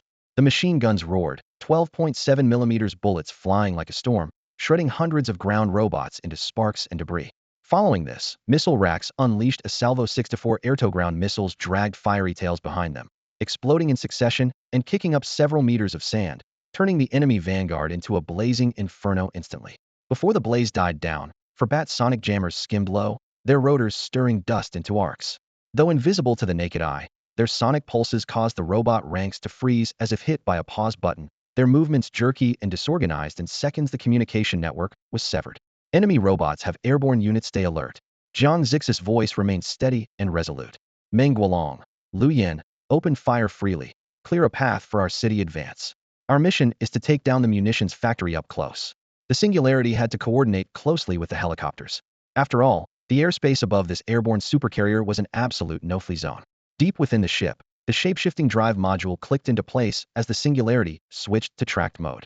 The steel behemoth growled low, its massive aircraft carrier-like hull pressing down edgewise as its treads crushed steel frame robots into powder. Any survivors were instantly vaporized by a follow-up laser cut. All 32 United Photonic Prism towers powered up together. The Singularity charged forward with overwhelming ferocity, yet not a single heavily armed enemy mech managed to get within 200 meters. Once the 3 United Prism towers locked their lasers in unison, they could instantly wipe any model of mech off the battlefield. Although the energy consumption spiked dramatically, it was negligible for this mobile steel colossus. With the command chains of the Unified Collective and the exploration outposts briefly suppressed, the 2 mobile factories on the field assumed supreme control. Their communications flickered as they ordered thousands of mechanized forces to swarm forward, unleashing tens of thousands of blazing shots that relentlessly licked the Singularity's outer armor. On the bridge, system alarms sounded in rapid succession. Port armor plating under heavy fire concentration, damage at 37. Repair arm engaged, estimated 7 seconds to fix. Starboard power conduit hit by armor-piercing rounds. Elfin keel self-healing, no impact on operation. Repair arm number 6 destroyed, number 7 currently repairing it. Outside, more than 10 thunder cannons roared, unleashing dozen soft-meter-wide balls of lightning that swept through the densest clusters of enemy mechs. Arcs of electricity tore through metal, turning everything to blackened wreckage. The corrosive cannons and quagmire cannons followed in rapid succession, spewing acid and mud that slowed the steel tide's advance. Boss, I've got locks on my sights. Lots of locks. If you've got them targeted, why aren't you firing? What are you waiting for? Blast them. Usually shy, Lu Yin now shouted furiously from his gun emplacement, jamming grenade after grenade into the firing line with deadly precision. Despite the enemy's focused fire causing local damage, the universal repair arms and the elfin self-healing keel patched up damages swiftly, keeping this city-sized skeleton rock solid. 800 meters, 500 meters, 300 meters. Prism tower array, 32 main battery lasers preheating. At the moment the distance closed to 200 meters, all 32 United Prism towers on the Singularity's belly erupted in blazing white light. The slender laser beams converged in midair, the energy erupting into a massive core. A dazzling beam over 5 meters wide blasted forth, cutting through everything in its path. The factory on the left was pierced clean through by the beam. Its steel walls melted like paper, leaving neat round holes. The internal structure collapsed instantly. Arcs of electricity sparked wildly, igniting stored ammunition in a thunderous explosion. Target the right factory. The other massive structure panicked and fell back, only to be locked onto by a squadron of helicopters shielded by the Sky Shield System 6-4 air-to-ground missiles rained down in a fan, flames and infernos engulfing the entire factory and the tens of thousands of assembling mechs, reducing them to molten scrap. The complete destruction of both factories declared the enemy's central command system utterly paralyzed. The remaining mechs could only rely on low-level algorithms embedded in their chips to fight. Deploy ground forces. Jiang Zhixu exhaled, pressing the order. The rapid descent system deployed, and rows of giant airbags emerged from the Singularity's bottom. With a thunderous roar, 140 second-tier armored vehicles and 300 exoskeleton warriors rained down like meteorites, ripping through the enemy's heartland. The battle turned into an avalanche. The Long Idle Storm and New Sea City units surged forward, combining forces to crush the fallen foe. Soon, the surviving enemy mechs began an orderly retreat. After a 30-kilometer pursuit, Jiang Zhixu decisively ordered the forces to withdraw. Outside the cockpit window, charred metal wreckage lay scattered in chaos, shell craters everywhere, flames flickering through thick smoke. Only a few destroyed second-tier vehicles and the downed skeletons of vulture helicopters stood silently, the battlefield a ruin, but no enemy remained. It was over. What are the casualty figures? Jiang Zhixu asked Qi Honglang, who had just returned after compiling the battle report. Qi Honglang removed his helmet, furrowing his brow slightly, but speaking steadily. 3 vulture-armed helicopters lost, 17 Level 2 armored vehicles destroyed, 67 personnel wounded, 9 killed.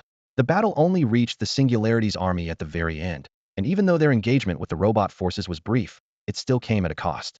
The lack of combat experience was one factor, but the more direct reason was the enemy's overwhelming firepower. Jiang Zhixu nodded calmly. Comfort those who need comfort. Congratulate those who deserve congratulations. Qi Honglang returned a salute. That's already been arranged. Then he lowered his voice. Should we blow up the communication cables they laid as well? Logically, to stop the cable from being laid, the already installed parts would have to be destroyed too. But Jiang Zhixu had no intention of intervening. If they tell us not to interfere with something, then don't. The mission was clear: defeat the 2 robot units and their engineering teams. We've achieved that. What about cleanup progress? Jiang Zhixu asked again. Almost finished. We found 4 Level 1 blueprints, 1 Level 2 blueprint. 2 weapons factories yielded a large amount of Level 1 and 2 resources. Everything's loaded onto vehicles, ready to head back and claim bounties on the missing targets. More than 2 hours later, the Singularity, a massive steel beast, slowly rose.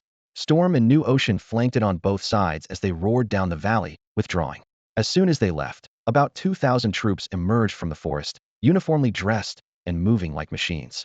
They split into teams to dismantle the communication cables and related equipment, carefully packing everything onto vehicles. Dozens of kilometers away, another team of similar size simultaneously buried explosives underground. Without exchanging a single word, the 2 teams operated like a perfectly coordinated assembly line. After several more hours, a massive robotic reinforcement force thundered into motion. But the 2 human squads appeared forewarned and withdrew in an orderly fashion. The detonation buttons were pressed, and the communication cables exploded in succession for dozens of kilometers, flames stretching like a dragon across the open land. The robot reinforcements halted a few seconds at the blast points, seemingly receiving new orders, then all turned around collectively and returned to the city. So it was a plan to take out the cables. Jiang Zhixu chuckled when the Dragonfly reconnaissance drone relayed the scene. For the survivor base, now completely stripped of industrial capabilities, these fiber optics and related equipment were treasures ready to be repurposed. Send the Dragonfly back. No need to keep watching, he ordered. By now, the Singularity was closing in on the missing target's stronghold. Back in the city, the missing targets had already learned about the battle's outcome. Upon meeting, they greeted Jiang Zhixu with a broad smile, shaking his hand warmly and praising him repeatedly. The strength of Singularity City far exceeded my expectations. If you mobilized your full force, you might have been able to directly destroy a node-level city. The system rewards for that would definitely be generous. His tone was laden with obvious implication. Compared to his roundabout way of speaking, Jiang Zhixu was much more straightforward. How much bounty are you willing to offer? The atmosphere in the hall tightened like a drawn bowstring at Jiang Zhixu's blunt question. Facing him was the omissive, a gray-haired old man, slightly stooped, but with a remarkably sharp expression. Hearing the direct inquiry, the old man gave a forced chuckle, a flicker of embarrassment passing beneath his brows before quickly shifting the topic. The bounty from Lord Jiang's city has already arrived. As he spoke, he carefully pulled a black alloy box roughly the size of a palm from his pocket. Opening the lid, a cold gleam reflected off an exquisitely crafted token inside. The metal edges caught the light sharply. The old man's rough fingers gently traced the token's surface. Admiration and envy flashed briefly in his eyes, then vanished beneath the wrinkles time had etched. Closing his eyes as if making a tough decision, he extended the token with both hands. We can't see your system panel, but by the rules, this should be what you want. As the token settled into Jiang Zhixu's palm, a faint blue system interface silently materialized. A trace of surprise crossed his eyes. This wasn't the primary level city building token he expected, but a rarer secondary level one. Secondary level city construction token. Description: use this token to activate the city building mission. Upon submitting enough materials, you can generate a secondary level blank mobile city. What's wrong? Is something amiss? Seeing his reaction, the omissive couldn't help but ask, furrowing his brow with some unease. This is a secondary level zone, and the Singularity completed a mission exactly meeting its difficulty. Didn't we agree on a secondary level city building token in the first place? No problem at all, Jiang Zhixu replied calmly, pocketing the token without a ripple of emotion. In truth, he had only wanted a primary level token, but since they'd never explicitly specified the grade, it wasn't fair to blame them for the misunderstanding. Then the bounty is settled here, the old man said, bowing slightly. We hope to cooperate with the Singularity again in the future. Jiang Zhixu smiled as he watched them leave. As the door shut, the room was quiet except for him and Shi Honglang. Suddenly, the system notification flickered on. Target: secondary level city construction token. Type: rare. Quantity: critical hit activated. Multiplier 100. Jiang Zhixu snorted softly, placing the single token back on the table. In an instant, one by one, 101 identical alloy tokens neatly lined up, their cold gleams interwoven like a silver tide. Surveying the scattered fortune, he stretched out the last word with mock regret. What a pity. Shi Honglang, who was counting the tokens intently, immediately prompted, My lord, what's the pity? Too bad it's not a primary level city token. Jiang Zhixu cracked a meaningful smile. Shi Honglang had expected some serious concern, but found instead a delightfully posh lament. He chuckled and listened respectfully. Jiang Zhixu, seeing this, decided to lay out his thoughts plainly. The Xian High City needs to upgrade to secondary level, let alone the Storm City. Plus, Song Rui's ingenious design talent is limited by city level and needs an upgrade soon. That leaves us without any primary level cities to cover our flanks. You know, while secondary mobile cities are stronger, they're significantly less agile than primary ones. Normally, you use several primary cities as wings to maximize flexibility during interference, pursuit, and reconnaissance the way the Shepherd Alliance's hunting teams operate. Shi Honglang pondered briefly, quickly sketching a tactical map in his mind. A secondary level main city pulling resources, energy, and population, with primary level cities darting around for strike and recon a common approach among factions. But then he recalled their current situation and his eyes brightened. Actually, we're not short on resources or secondary cities. So why not create specialized secondary cities? Separate the living and production areas. Make pure airborne carriers decked with dozens or even 100 Vultures helicopters. With that air force, why depend on primary cities for escort? Jiang Zhixu nodded, his tone calm. I knew that from when we were in the primary zone. I'd already been considering this tactic. His gaze rested on the shimmering tokens, but his eyes didn't relax. Instead, he sighed deeply. That's why the real problem I'm facing is a happy one-man power. He tapped his fingers on the table, the metallic sound crisp. A fully functioning secondary mobile city needs 2,000 to 3,000 hands. Even if we made an ultra-streamlined specialized model, it still takes at least 500, plus the station troops. He smiled ruefully, spreading his hands. Look at all this treasure before us, yet we can't fully unlock its potential. Regarding the population issue, Shi Honglang furrowed his brow slightly, hesitating to speak. Recruiting people wasn't particularly difficult for him after all. The post-apocalyptic world had no shortage of displaced survivors. As long as you put in the effort, you could easily gather tens of thousands of new settlers from any large community. However, finding talent comparable to those from the Cradle and Guardian mobile cities was a whole other challenge. Those two cities were outright miracles in the wasteland. The Cradle stood firm largely thanks to the national treasure-level academician Wen Huiming. The elder gathered surviving scholars and young adults, painstakingly rebuilding a comprehensive education system from elementary school through university. Today, the city's technological development had reached the level of the pre-World War II era of the Old World. But the semi-gamified world imposed severe limits. The extinction of many raw materials forced the research team to start experiments from scratch again and again, searching for substitutes. Progress was slow and difficult. The Guardian City had fully inherited the training system of the Old World's formal military. After the apocalypse, they formed the Azure Alliance and took control of the natural battleground known as the Giant Beast's Remains. Their warriors honed combat skills almost daily, with scars serving as their best credentials. Although the city had recently come under Jiang Zhixu's command, it had only been a short time. He selected only the top elites as instructors and had yet to integrate the entire force into the main army. Jiang Zhixu knew very well that outside the wasteland, gathering such high-level talent all at once was nearly impossible. Once you had glimpsed the vast sky, you could no longer tolerate a narrow pond. Recruitment standards could be loosened somewhat, but screening could not be compromised by even half a step. His eyes turned cold, and his tone sharpened. Once the position of City Lord was delegated, theoretically the holder remained under overall control, but if they harbored ill intentions, even the smallest chance could escalate into disaster. The more diverse the population, the greater the risk of internal strife. This world did not have friendly fire immunity. If anyone managed to rebel and launch indiscriminate attacks on allies, even a tiny probability could not bear that consequence. Qi Honglang silently nodded in agreement. After confirming their mutual stance, Jiang Zhixu steered the conversation back to the main point. The embryonic form of the Singularity Alliance would revolve around the flagship and command center Singularity, which was absolutely non-negotiable. Next, there needed to be one dedicated industrial logistics city responsible for standardized equipment production, resource refining, and fleet maintenance.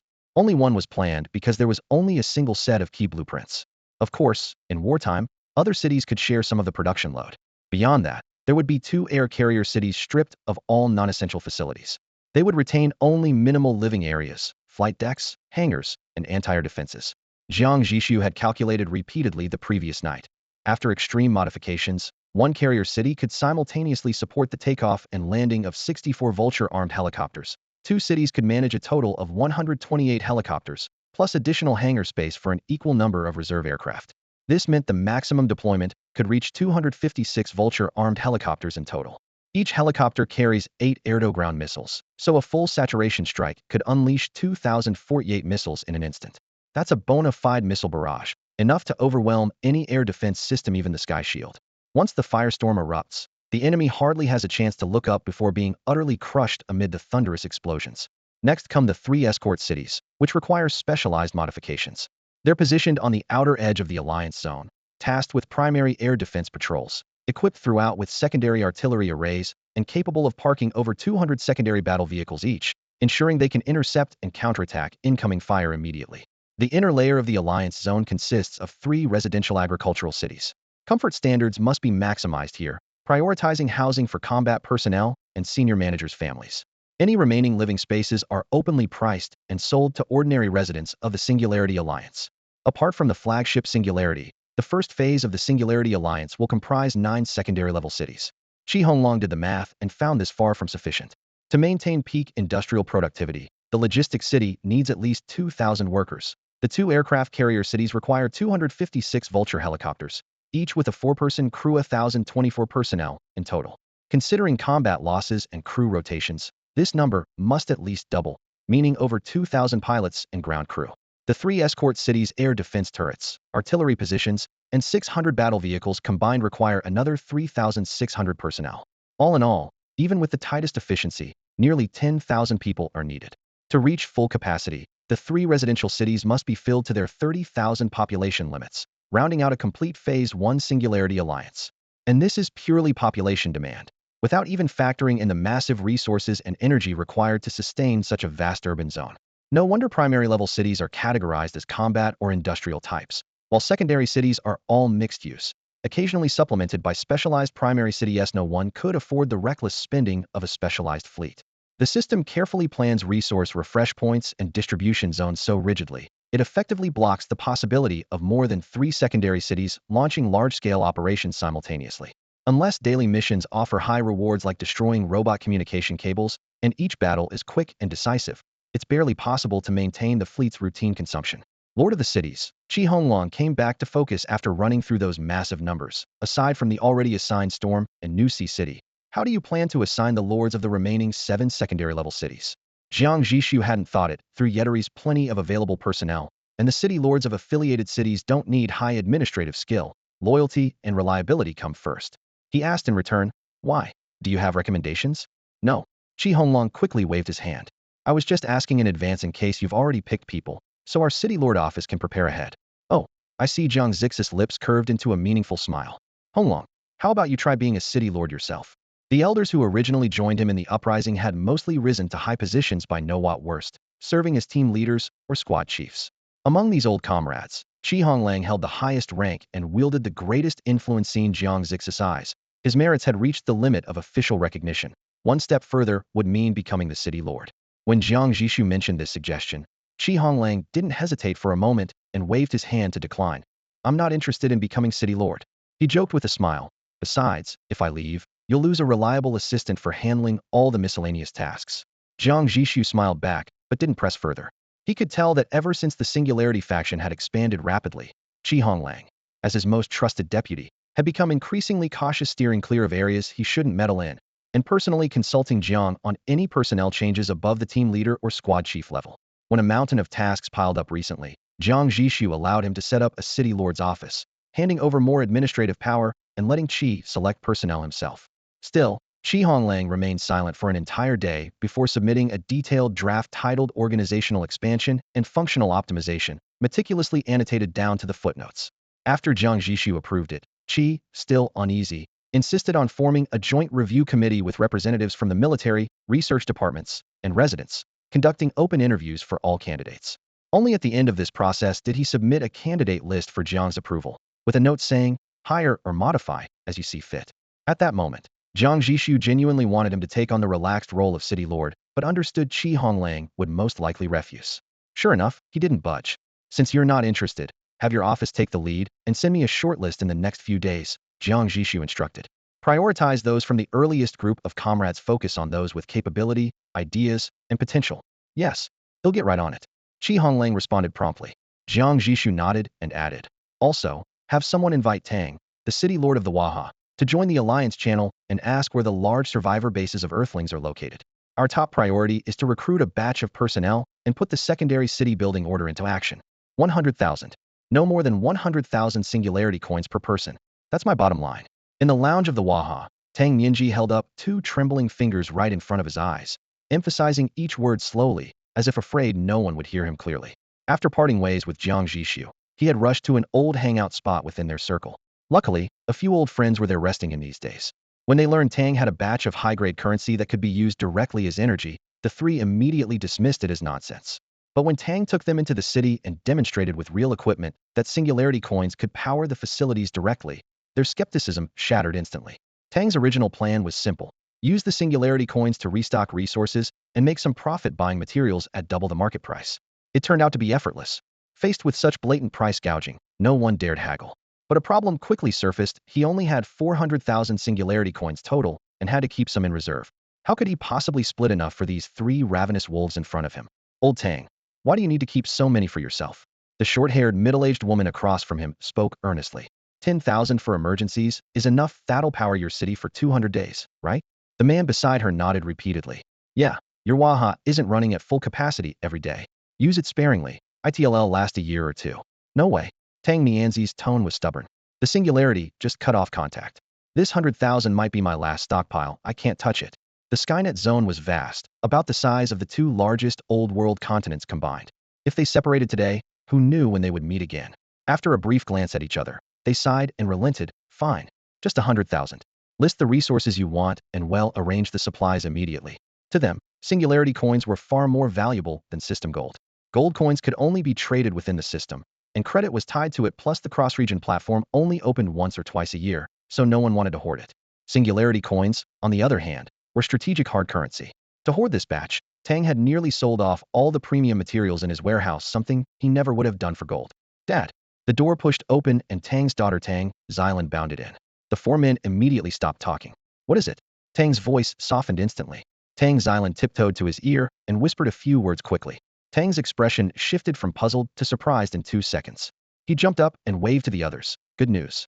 You can exchange as many singularity coins as you want." The three looked at each other in disbelief. "The singularity just contacted me, asking me to connect several survivor bases and meet at the old spot." "The old spot?" Someone froze for a moment, then realized the place where their hunting team was wiped out. Tang Mianji had naturally shared this matter with them. At first, they were skeptical, but when the outrageous singularity coin, a top-tier currency, was laid right in front of them, all doubts had to be swallowed.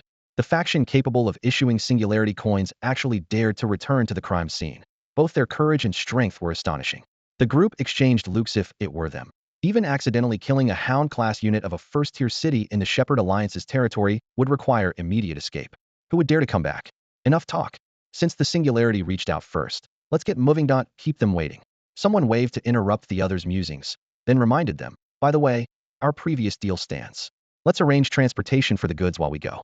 Everyone knew old fox Tang Mianji was probably pocketing a margin on their backs, but for now, they accepted it as an introduction fee without feeling cheated. It seemed no one had been here before. Jiang Zhixu stood in the cockpit, accurately called the command room after the upgrade to a second-tier city, looking down through the huge viewport. Below, the remains of the shepherding hunting team were identical to when he withdrew, Scattered parts and dust-covered debris gave the wasteland a grim, lifeless feel. The Shepherd Alliance's entire organized hunting team was almost completely wiped out and yet no one came to investigate? He said in surprise. Maybe in their eyes, a single hunting team isn't important, Qi Hongling speculated. Jiang Zhixu shook his head. With a dozen first-tier cities and 2 second-tier cities, how could it be insignificant? I suspect that second-tier city which escaped reported me as an incredibly terrifying threat. The Shepherd Alliance leaders probably don't want to waste resources on this hard nut to crack. Even if they did, it would be costly contrary to their fundamental interest in peaceful grazing. By the way, Lord, I have a report to make, Qi Hongling suddenly said seriously. Go ahead. It's about the latest experimental results on the activated metal finished product. Qi Hongling paused, choosing his words carefully. Yesterday's battle with the robot forces was intense. We lost 3 vulture helicopters, remember? Jiang Zhixu nodded. One of the down choppers was the test model integrated with the activated metal. Jiang Zhixu's mind replayed the fierce encounter from the day before. Through dense barrage of bullets, that helicopter plunged headlong into the fire line, taking out several vital fire points in succession. 2 heavy machine guns tearing through over 1,000 robots like paper. Light and explosions cascaded around the fuselage, a display of heroic audacity that sent chills down one's spine. But after that, he never saw that aircraft again and had pushed the matter aside. Now, hearing it had crashed, he raised an eyebrow. What about the crew? Helicopter crashes aren't trivial, none of them. Not even someone as physically strong as Luo Da would have escaped unscathed. According to the pilot's report, said Qi Hongling, just before unavoidable concentrated fire hit, the helicopter suddenly transmitted an overwhelming sense of danger to him, mixed with intense sorrow. He immediately ordered the other 2 crew members and himself to eject. Seconds later, the helicopter was blown to pieces midair. The robot forces considered it a major threat and brought in heavy anti-air defenses. The saturation attack was lethal to any vehicle. Glad the crew survived, Jiang Zhixu breathed, though his confusion lingered. Could it have predicted the danger? Not quite there yet. Qi Hongling shook his head. Research suggests the helicopter used its sensors to collect battlefield data far beyond normal human capability. It predicted death and directly passed that fear to the pilot. Jiang Zhixu grew more curious. I recall that helicopter had the least amount of activated metal fusion. Can it really have such a strong effect? That's exactly the point. Qi Hongling's expression grew grave. The latest tests show this human-machine fusion is two-way. If either side dies, the other suffers almost irreparable trauma. He gave an example. Though the pilot had only been linked to the helicopter for a few days, when the vehicle was destroyed, his overwhelming grief made him cry uncontrollably for a full day. Eyes bloodshot, voice hoarse, barely recognizable. That kind of sorrow defies explanation. Clearly, something was very wrong. After hearing the report, Jiang Zhixu was silent for a few seconds before firing off several questions one after another. Is there a distance limit to this interference? Also, how much activated metal does it take to cause irreversible damage to the human body? Have these numbers been verified experimentally? Swollen, teary eyes and hoarseness clearly aren't irreversible effects. Rest for a few days usually fixes that. If higher doses of activated metal cause more severe symptoms, maybe even irreversible ones, then that's worth paying attention to and has practical value. Qi Hongling's expression grew serious as he answered, there are no concrete figures yet. The research team has applied for the next phase of experiments. Given the extremely high risks involved, they want approval for human trials. Human trials? Jiang Zhixu's eyes narrowed as he fell silent. Obviously, the human trials wouldn't involve residents of the Singularity. Although the Singularity's forces had wiped out that hunting team, they didn't kill all the enemies on the spot. As usual, lower ranks were dispersed, while higher ranks were supposed to be eliminated. But this time, just as the military prepared to execute them, the research department intervened. They requested to temporarily detain those high-ranking members, hoping they might be useful later. After the report was submitted, Jiang Zhixu allocated only 10 slots, allowing the researchers to select test subjects themselves. Unexpectedly, these samples were about to be put to use so soon. Jiang Zhixu tapped his fingers on the table and pondered for a long moment, then suddenly threw out a seemingly unrelated question. Hongling, have you ever read any cultivation novels? Not much, but I've heard of some basic concepts, Qi Hongling replied. He was 18, and, before crossing over, cultivation anime was quite popular among peers, so he had some familiarity to at least talk about it. A glint appeared in Jiang Zhixu's eyes. Could activated metal possibly work like a life and death talisman? That's from martial arts fiction. Qi Hongling chuckled lightly to correct him at first, then caught Jiang's hint and grew serious. You mean implanting activated metal in key personnel's bodies to control them and prevent betrayal? Jiang Zhixu looked him in the eye. What do you think of this idea? Without hesitation, Qi Hongling agreed enthusiastically. It's excellent. This could greatly enhance the Singularity Alliance's security. Once the tech matures, the City Lord's office can lead the way in trying fusion. Jiang Zhixu nodded. Then the research department needs to urgently determine the thresholds of injury, disease, disability, or death caused by activated metal. I've approved their experiment application.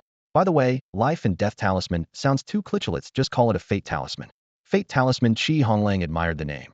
Definitely has more of a cultivation vibe.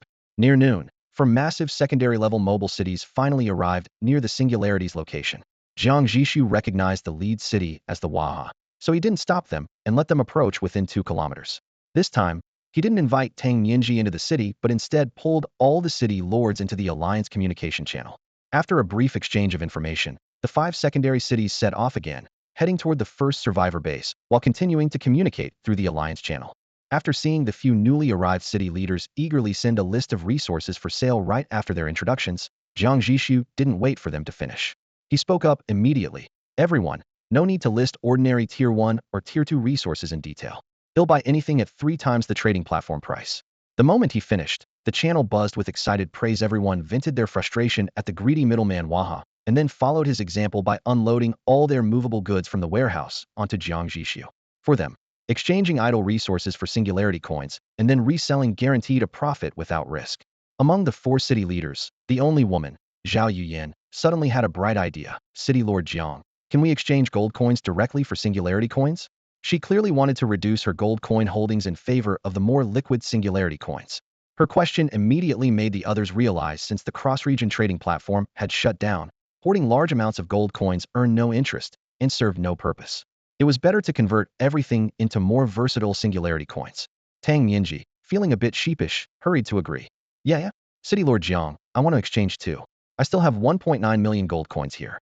Sure, the rate remains the same. 1 singularity coin for 35 gold coins, no upper limit, Jiang Zhixu said readily. Although 1.9 million gold coins sounded huge, exchanging them only amounted to just over 50,000 singularity coins. Everyone promptly transferred their gold coins into Jiang Zhixu's account. In the end, he gained an extra 9.1 million gold coins, precisely 9.1 million, not just 91, corresponding to a cost of 260,000 singularity coins. Including expenses from acquiring materials, he had spent a total of 970,000 singularity coins, which accounted for about 1.3 of his daily money printing volume. Ending the communication, Jiang Zhixu looked at the piles of gold coins in his account with a wry smile. The market's too small, there's money, but nowhere to spend it. He immediately thought of the Suntoba-formed Singularity Alliance with its insatiable resource demands. The 20 million gold coins worth of goods he had stockpiled in the Tier 1 zone seemed enormous, but in the Tier 2 zone, it barely counted. Mobile cities like Waha, which had operated in the Tier 2 area for years, could sell out tens of millions of gold coins worth in one go. If ordinary Tier 2 cities were willing to compete, they could likewise muster tens of millions in liquid capital. After a moment of thought, a bold idea took root. Since the official cross-region trading platform was closed, why not build his own? Whenever arriving in a new area, he could broadcast coordinates over the local channel to gather mobile cities interested in trading, using the Singularity Alliance as the core to create an unprecedentedly prosperous commercial network. No one had attempted this before, mainly because cities lacked trust in each other and there was no dominant power to guarantee security. If disputes arose, no one would intervene, and worst of all, the Predators League's hunting dogs might swoop in to exploit vulnerable traders. With the appearance of the Singularity Alliance, those concerns could be addressed. Cities joining the trading circle must abide by his rules. Violators would not only be kicked out, but also become a source of additional enforcement revenue. However, to form enough deterrence, a single Singularity city was not enough. The plan could only be implemented once the alliance took shape in earnest. Day turned to night in a flash. Far ahead of the Singularity City, a large human survivor base from Earth Base 7 came into clear view. For everyone at Base 7, today was destined to be extraordinary. The morning mist had yet to clear, but the winding mountain road outside the base was already choked with 5 massive mobile cities. Steel tracks crushed gravel beneath them with deep, thunderous roars. Towering defense turrets gleamed coldly in the sunlight. It was rare enough to see 2 mobile cities arrive at once, but now 5 lined up side by side, shaking the entire base with their grand presence. Top leaders at Base 7 had received intelligence hours ago. Commander-in-Chief Li Liang personally assembled the troops, standing guard with his key officers before the base's heavy alloy gates. The ranks were tight, rifles pointed down, the air thick with both tension and excitement. Only now did Jiang Zhixu fully understand the situation. The Waha and the other 4 cities were all guest lords of Base 7. The base provided them with monthly supplies in return for industrial assistance or urgent support, a mutually beneficial agreement maintained for years. The massive gates of the mobile cities slowly opened. Tang Nianji hurried forward and introduced Jiang Zhixu to Li Liang in an intentionally half-joking tone. Commander Li, this is Jiang Zhixu of Singularity City, the city lord himself. Don't lump him in with us amateur crews, here he's the real deal. If you take good care of him, there's plenty of perks for you. Li Liang was taken aback. Tang Nianji and the others were usually proud and aloof, but here they showed genuine respect toward this young man, confirming Li's suspicions. He quickly switched to a warm smile and clasped Jiang Zhixu's hands firmly. I've long heard of Lord Jiang's renown. It's a pleasure to finally meet you. I've prepared a modest banquet in your honor tonight. Please do grace us with your presence. Jiang Zhixu returned a polite smile, neither humble nor arrogant. Commander Li, you are kind. Tang Lord was only teasing. As for the banquet, it won't be necessary. I have urgent matters to attend to and may need to move on to the next base soon. Time is tight. Li Liang took the refusal in stride, laughing openly as he shifted the topic. Very well. It's clear Lord Jiang is a man of action. I admire heroes like you myself. He patted his chest proudly. If there's anything you need, just say the word. He'll do everything I can to make sure it's handled properly. Jiang Zhixu seized the moment. In that case, I do have one request. I'd like to hold a recruitment drive at your base, open to all Earthborn over 16 years old. He'll select only the best candidates to join our Singularity City. Li Liang nodded for him to go on. Base 7 had a population of around 200,000, with roughly 170,000 to 180,000 Earth natives. Jiang Zhixu estimated that if luck was on their side, they could recruit 10,000 in a single drive. Given the harsh environment and survival challenges, a more realistic figure would be about 5,000. The reason for recruiting only Earthlings wasn't prejudice against alien lineage. It was simply that only Earth natives possessed the system interface panel, giving them potential for awakening their talents. Of course, that's no problem. Li Liang agreed without hesitation. Jiang Zhixu smiled and added, I won't let you work for nothing on this. Since it's your turf we're recruiting from, it would be improper if you weren't compensated. For every person who passes the interview and ultimately joins Singularity City, I will pay you 100 Singularity credits as a talent subsidy. There's no limit to the number. Li Liang was momentarily stunned at these terms. Chief Jiang laughed it off. You choosing to recruit people through me is a favor, as well as helping me ease my population burden. How could I possibly accept any extra benefits from you? Li Liang first took a firm stance, then waved his hand carefreely, as if he didn't care about additional profits at all. Then, lowering his voice cautiously, he asked, but, forgive my ignorance, what exactly is this Singularity coin? Tang Nianji immediately took over with a calm tone. The Singularity coin is the exclusive currency issued by Chief Jiang's ship, the Singularity. Essentially, it's an internal currency. Naturally, outsiders would be skeptical. Can internal currency really be trusted for external trade? Li Liang shared those doubts, but before he could press further, Tang Nianji dropped more weighty information. I know Base 7 has been running low on supplies lately. If you're willing, our Waha ship can accept Singularity coins for future shelter fees. The exchange rate is 1 Singularity coin for 35 gold coins or equivalent resources. Tang Nianzi's own funds were tight. Several cities had just been plundered by Jiang Zhixu, leaving resources and gold coins depleted. Still, they planned to earn a profit on information elsewhere, requiring a large capital injection. For now, converting the Singularity coins in Li Liang's possession into usable resources was the best move. Li Liang was shaken, a vein bulging at his temple as his mind raced through possibilities. If this wasn't a setup by Tang Nianji and outsiders, then the Singularity coin's value was no small matter. Taking a deep breath to steady himself, he forced out a hearty laugh and waved away Tang's offer. Chief Tang, you flatter me. Even if our Base 7 is struggling, nobody's share will ever come at the expense of yours. Turning back, he gripped Jiang Zhixu's hand even more firmly than before, his tone full of warmth and determination. Chief Jiang, rest assured, I will personally oversee the recruitment. I guarantee it will be handled smoothly and properly. Jiang Zhixu nodded slightly, smiling with satisfaction. He then beckoned someone behind him. A sharply defined warrior clad in silver-gray exoskeleton armor stepped forward, presenting a finely crafted crimson brocade box with both hands. The silk's texture shimmered a deep red under the lights, while the metal clasp reflected the onlookers' expressions. Tang Nianji immediately recognized it as a commemorative set of Singularity coins. He sighed internally. Now Li Liang knew the true value of these coins. Any hope he had to lock in subsidies for hundreds of thousands of people at the official exchange rate was likely dashed. Officially, it was 1 to 35, but that hardly captured the Singularity coin's real worth. Population size was also a strategic advantage.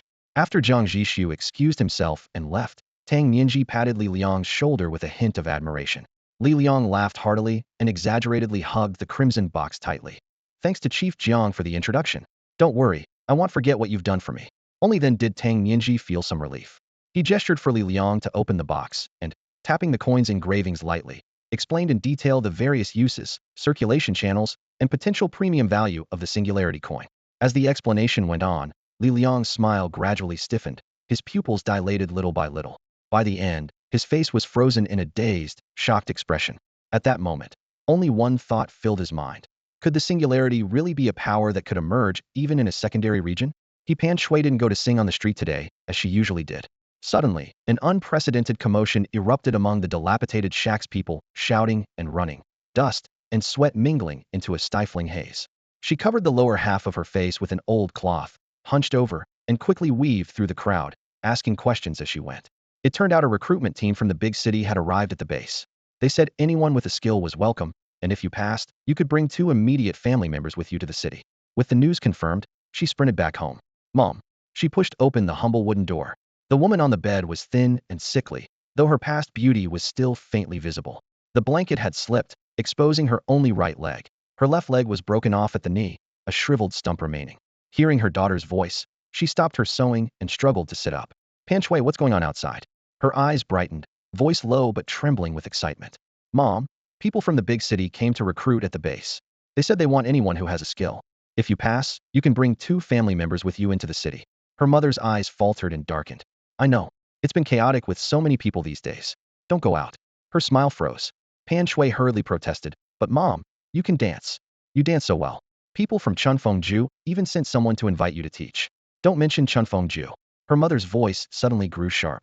Pan Shui hadn't been reprimanded like that in a long time. She stood stunned, tears welling up. Seeing her reaction, her mother sighed deeply and pulled her close. I'm sorry, it's my fault. I've allowed you to be judged and gossiped about since you were little. Not long after arriving in this world, she was kidnapped by thugs, and after a few days her leg was broken and she was abandoned on the roadside. She was rescued by people from Chunfengju. Since then, the house would occasionally send people to ask her to train dancers, paying her with supplies to keep the 2 of them alive. By then she had realized she was pregnant and half reluctantly agreed out of gratitude and need. But rumors soon spread that Pan Shui was a little songbird, a girl groomed by Chunfengju to be a top courtesan. For a girl, that stain was worse than any beating. Pan Shui at 10 might not fully understand those words, but every time her mother heard them, it was as if a piece of her heart was torn away. Pan Shui buried her face in her mother's neck and whispered through tears, Mom, I want you to try the interview. You studied at Beiyi, you're much better than others. You can definitely become a dance teacher. She didn't really know what Beiyi wasonly that the ladies at Chunfengju often praised her mother with it, so it must be important. Her mother's face darkened with an unspoken sorrow but didn't speak harshly again. She just gently patted Pan Shui's thin back. After a long while, Pan Shui rested against her mother's chest, quietly letting out a small sigh. Her mother always thought she understood nothing, but in a world like this, a 10-year-old already understands everything. She had heard all the vulgar insults, of course, but never let them get under her skin. In her original plan, singing at Chunfengju after growing up seemed like the natural path. But now, her gaze was fixed on a farther goal, the massive city known as the Singularity. It was the one place that openly recruited songstresses and dancers, though opportunities were scarce and fiercely competed for. She knew she was only 10 years old and lacked experience, but her voice was a natural weapon. Talent wasn't bound by age. With that thought, Pan Shui clenched her sleeve tightly and made a quiet resolve. First, she gently comforted her anxious mother until her expression softened and vigilance faded. Then, under cover of night, she slipped quietly out the door. Meanwhile, inside Base 7, Commander Li and Jiang Zhixu met and swiftly settled all the details with lightning speed. Within the first hour, the recruitment order was broadcast and posted throughout the entire base. By the second hour, a winding line stretching kilometers appeared before the registration desk, a dense crowd with no end in sight. During the third hour, a specially assembled professional assessment team took their positions to begin the first round of screening. In just 3 hours, the entire operation was running like a well-oiled machine. However, shortly after the assessments began, some people tried to cheat the system. A few interviewers, abusing their power to assign scores, secretly offered expensive bribes to jump the queue or gain guaranteed advancement. When Jiang Zhixu learned of this, he couldn't help but marvel at how quickly these corrupt figures had exploited the black market network. Just as he was about to inform Commander Li, and before the fourth hour's bell could ring, those greedy interviewers and their protectors were uprooted entirely. Outside every assessment station, several bodies dangled gruesomely in the scorching sun, blood and rot faintly emanating from them, so that anyone tempted to cheat was too terrified even to breathe. Throughout the entire day, Commander Li patrolled tirelessly between assessment points, wearing tactical sunglasses and showing Jiang Zhixu firsthand that personal oversight was no empty promise. Jiang Zhixu saw this and respected the commander's dedication. If subsidies could buy such efficient and reliable enforcement, it was well worth it. As for fraud or cutting corners, if Commander Li dared to do such things, had ruined his own future, something no fool would do. As the sun dipped low and dust swirled through the base, Jiang Zhixu found himself with nothing pressing to do and decided to take a leisurely stroll. In the distance, a large crowd gathered, noisy with shouts and a mix of scolding and pleading. Wondering what was happening, he guessed an artist might be performing impromptu. Xiao Li, young aide sent by Commander Libode, and quickly explained, "Sir, that's one of the assessment stations. Let's go see," Jiang Zhixu said with sudden interest. Watching candidates try to pass always gave him a thrill, the feeling that all the world's talent was falling into his net. Back when he was stationed at Cradle City and the Sentinel, he never tired of watching transport convoys full of recruits come and go. Hearing his order, Xiao Li's heart pounded nervously. The noise from deep inside the crowd sounded anything but good. But since Jiang Zhixu was eager, he steeled himself and stepped ahead of the exoskeleton soldiers to clear a path. Silently, he prayed the assessors had enough sense to recognize Jiang Zhixu's face and realize who had come, so they could quickly end this chaotic scene. "Stay right by my side, and don't wander off." Jiang Zhixu raised his hand to stop Xiao Li, who was about to rush ahead and scout. He caught the tight strain on Xiao Li's face and instantly knew something was wrong up ahead. Xiao Li froze where he stood, the corner of his mouth drooping as he cursed his bad luck. These city lords, who among them was easy to please?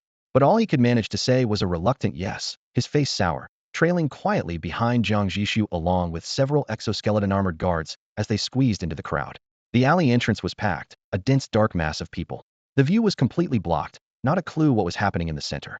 The guards were fully armored, their exoskeleton joints softly squeaking metal, but even their imposing presence was stamped down by the crowd's pressure. Suddenly, a bulky exoskeleton soldier read the situation and stepped forward, his voice booming like a bell. "City Lord, shall I lift you up to see?" "Thanks, no need." Jiang Zhixu waved him off. Xiao Li reacted fast, spotting a broken corner of wall nearby. He grabbed a half-brick and crouched down, placing it at Jiang Zhixu's feet. "City Lord, watch your step." Jiang Zhixu nodded slightly and stepped onto the brick, his view instantly clearing. In the very center of the human whirlpool knelt a little girl, no more than 7 or 8 years old. Her delicate features were like a fledgling swallow. She wore a faded old cloth shirt, sleeves neatly kept, obviously cared for, not some street urchin rolling in filth. The constant buzzing of whispers around her was like flies humming, faint snippets piercing the ears. "Isn't that the little nightingale from Chunfengju? What's she lining up for? You have to be at least 16 to take the test. Don't call her nightingale, that sounds ugly. I'd say lark fits better, her singing's as good as any star from the old days. Heard her mom used to be a university student at Baiwu. Uffed, so what if she was a student? Look where they ended up. Kid's 10 now, and no one knows who her real father is. The daughter's so pretty, imagine her mom herself. I advise you not to get any funny ideas from Chunfengju. You know, Chunfengju, Prostakov, that place. Well, isn't that just a fancy word for selling yourself? This daughter, who knows what she's been through? Who knows? But don't mess with them. The boss lady at Chunfengju answers to Commander Li's third wife. If you want to live long, stay clear." The speaker glanced nervously toward the testing site entrance. Fresh corpses still dripped blood onto the ground. He shrank back, biting his tongue. The chatter continued, but Jiang Zhixu and his party arriving was like a bucket of ice water thrown over the noise. The cold light glinting off the exosuits made the idle bystanders immediately scatter. The front row stepped back. The people behind turned curiously, then froze in fear, swarming sideways to clear a path. Within moments, the crowd was pushed back layer by layer until the central kneeling girl was alone. Around Jiang Zhixu stood only silent guards and a grim-faced Xiao Li. Within no time, a clear vacuum had opened up around him, empty of anyone but his escorts. In the recruitment hall, the interviewer frowned impatiently, his eyes filled with helplessness. The girl had the favor of the commander's beloved wife backing her, yet this recruitment was personally ordered by the commander himself. He was caught in a dilemma, about to make an excuse to end the interview when his peripheral vision caught sight of Jiang Zhixu and his group entering the hall. Although he didn't recognize Jiang Zhixu, he immediately identified the commander's son standing beside him, someone so important that even young Master Li could only stand as an escort. A young man willing to play second fiddle to the commander's son was identity enough. Startled, the interviewer sprang up from his chair, about to approach them. But young Master Li caught sight of Jiang Zhixu's calm expression and quickly raised his hand to signal pretend we're invisible. The interviewer's foot froze mid-step, stunned for half a second before grudgingly retreating and sitting back down. Looking again at He Pan Shui kneeling on the floor, he felt like he was sitting on a bed of steel needles, utterly uneasy. Unsure of the big shot's temper, he dared not delay any longer and grit his teeth as he barked at the girl. "What are you waiting for? Get up and sing." Wiping away her tears, He Pan Shui hurried to her feet. first bowing deeply toward Jiang Zhixu, then apologizing to the interviewer with another bow. Clearing her throat amid complex, intersecting gazes, she began to sing. When difficulties come, please raise your left hand. The left hand represents direction. It will never bow to hardship. When you face setbacks, please raise your right hand. The right hand stands for hope. It won't be troubled by obstacles. Her clear, childlike voice resonated with the desperate backdrop, the lyrics seeming tailor-made for this moment. Her singing skills were already impressive, but now her emotions enriched every note, elevating left hand, right hand to more than 120 of its usual power. Jiang Zhixu nodded quietly to himself, not inferior to the original singer. He casually asked, "Those folks just said, what school is her mother from?" Young Masterly replied quickly, "Beijing Dance University, top of her class. Unfortunately, she broke a leg and can't dance anymore. But she's a great teacher. My mom has praised her many times." Jiang Zhixu nodded again, not pressing further, and turned to leave with his group. From the corner of her eye, He Pan Shui saw their departing backs. Her bright eyes dimmed for a moment, but her singing grew even stronger and more resolute. That song was like a delicate shell before now. The shell held a sturdy framework, every note infused with unyielding determination, as if burning bridges and fighting to the end. Better than the original. Jiang Zhixu paused in his step, silently passing his final judgment. He instructed young Masterly, for jobs that don't require heavy physical labor, don't be too strict on age. Rules are rigid, but people are flexible. Li bent smartly, got it. Recognizing the hint, he immediately summoned his trusted aide to adjust the criteria. Afterwards, Jiang Zhixu toured other assessment points within the city, making sure the process was smooth before returning to the Qidian. The grand recruitment fair lasted a full 3 days and nights. The base was brightly lit, reflecting faces full of hope or disappointment. Thanks to Jiang Zhixu lowering the age limit, after multiple rounds of screening, the final list of 8,700 hired was laid out before him. "Since we have enough people, proceed as planned," he ordered.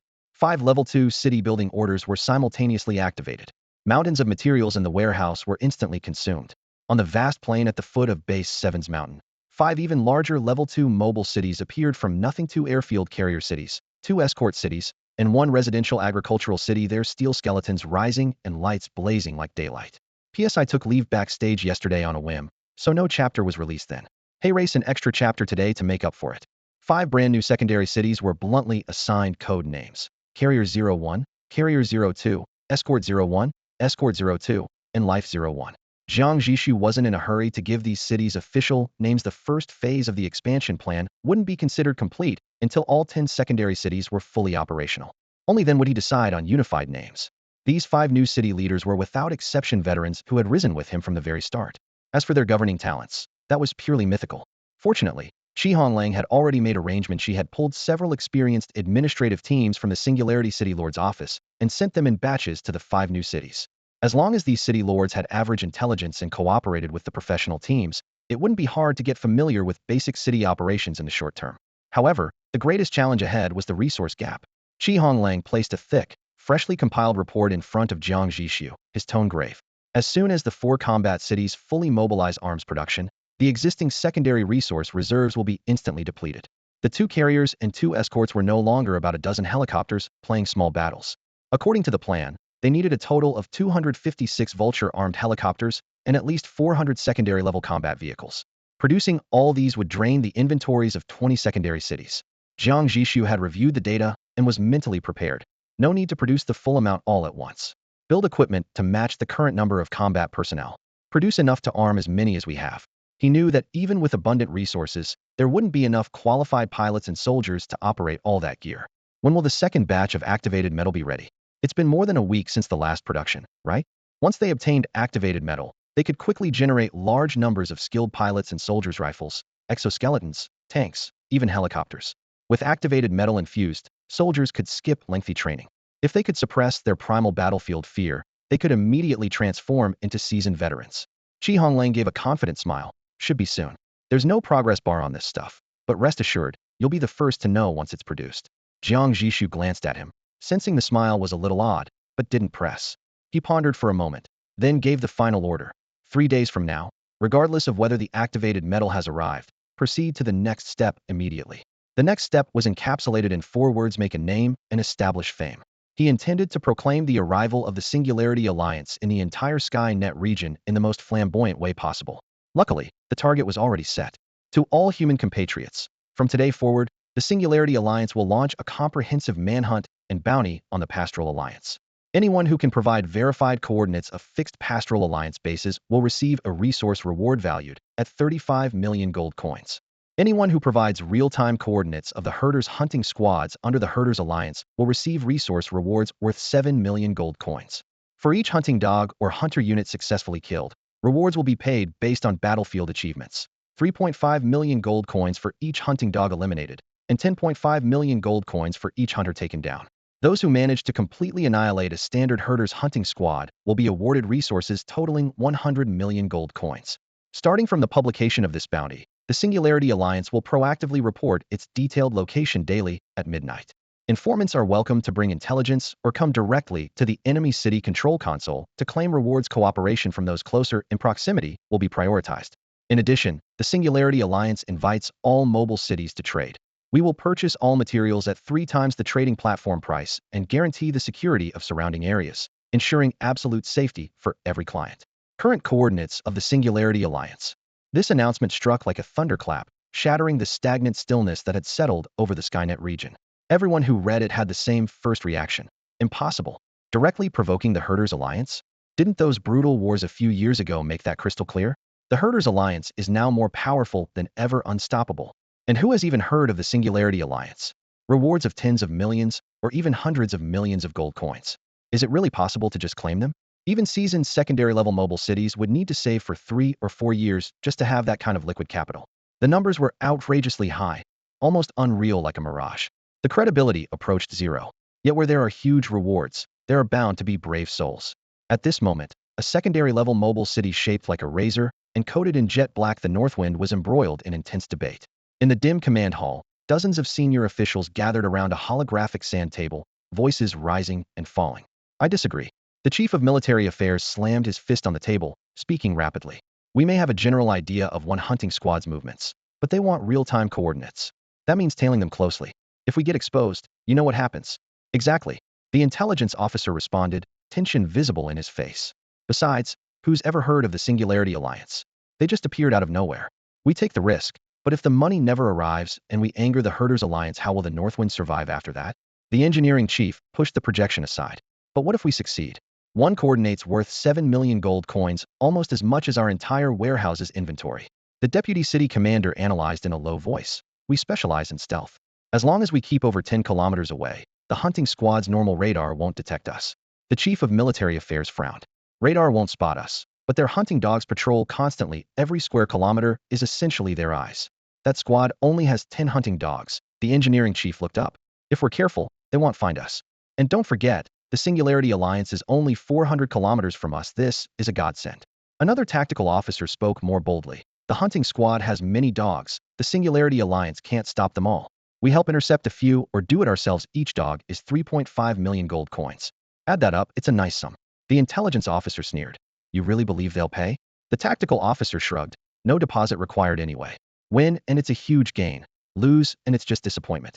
If it's a trap, they have to deal with the Herders Alliance. We can still get out. The argument went on for nearly half an hour. In the end, more than half the senior officials voted in favor. After a long silence, the city lord slowly raised his hand and decisively commanded, move out. Under the cover of night, the Northwind's surface optical coating blended into the darkness. With a low rumble, its main power core ignited silently. The massive city slipped out of hiding and steadily advanced toward the cluster of bright red blips on the radar, the hunting squads. Their signals blinked sharply on the screen, a silent provocation. These hunting squads had long grown accustomed to prowling openly, with no intention or capacity to conceal their movements. So, any city's radar could easily lock onto their signals. Arrogant. Not far from the Northwind, a hunting and herding team erupted in a sudden shout from the command cabin of a secondary mobile city. City Lord Wang Xiang stared intently at the few dazzling broadcasts on the regional channel, his chest heaving violently. Despite the scorching sun, cold sweat soaked his clothes, and his hands and feet felt ice cold.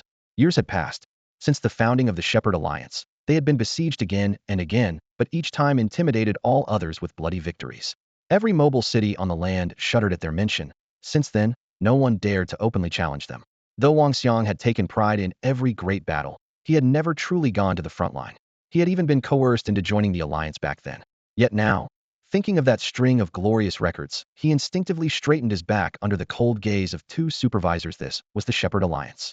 Stay calm. City Lord Wang, said the supervisor to his right, dressed in black, his voice low and cold. Contact headquarters immediately, report the situation, and await orders.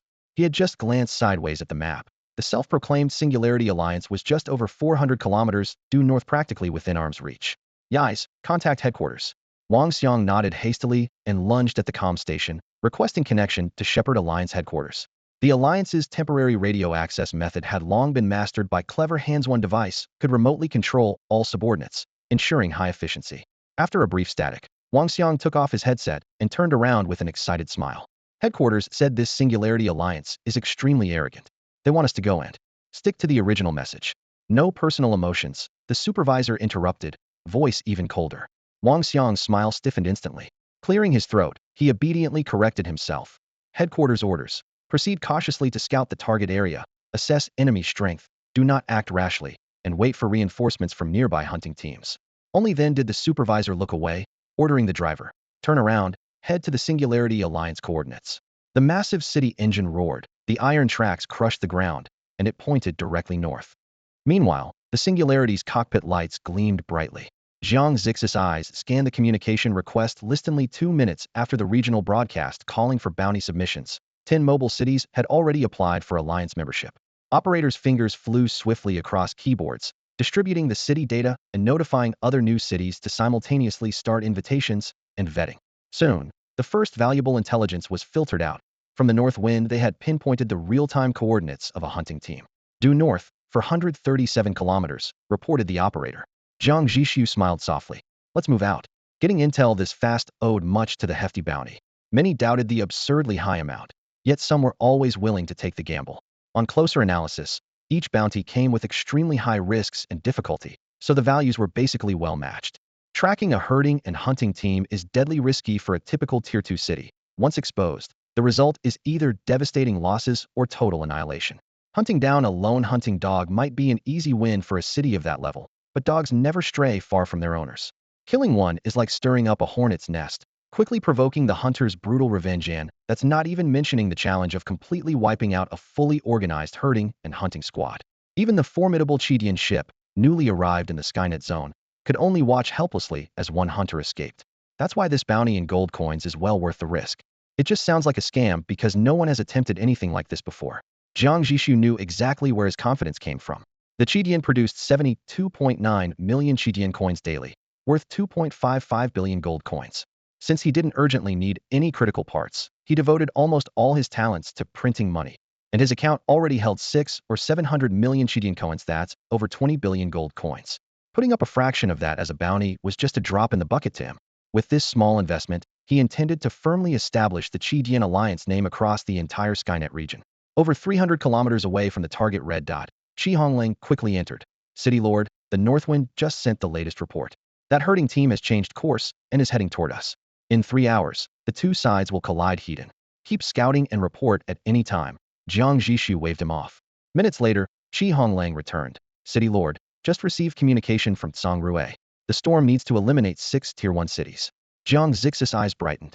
Oh, his promotion task? Yes. Understood. Inform the helicopter squadron. Save a few kills for him in the upcoming battle. The storm ship had decided to specialize as a residential city.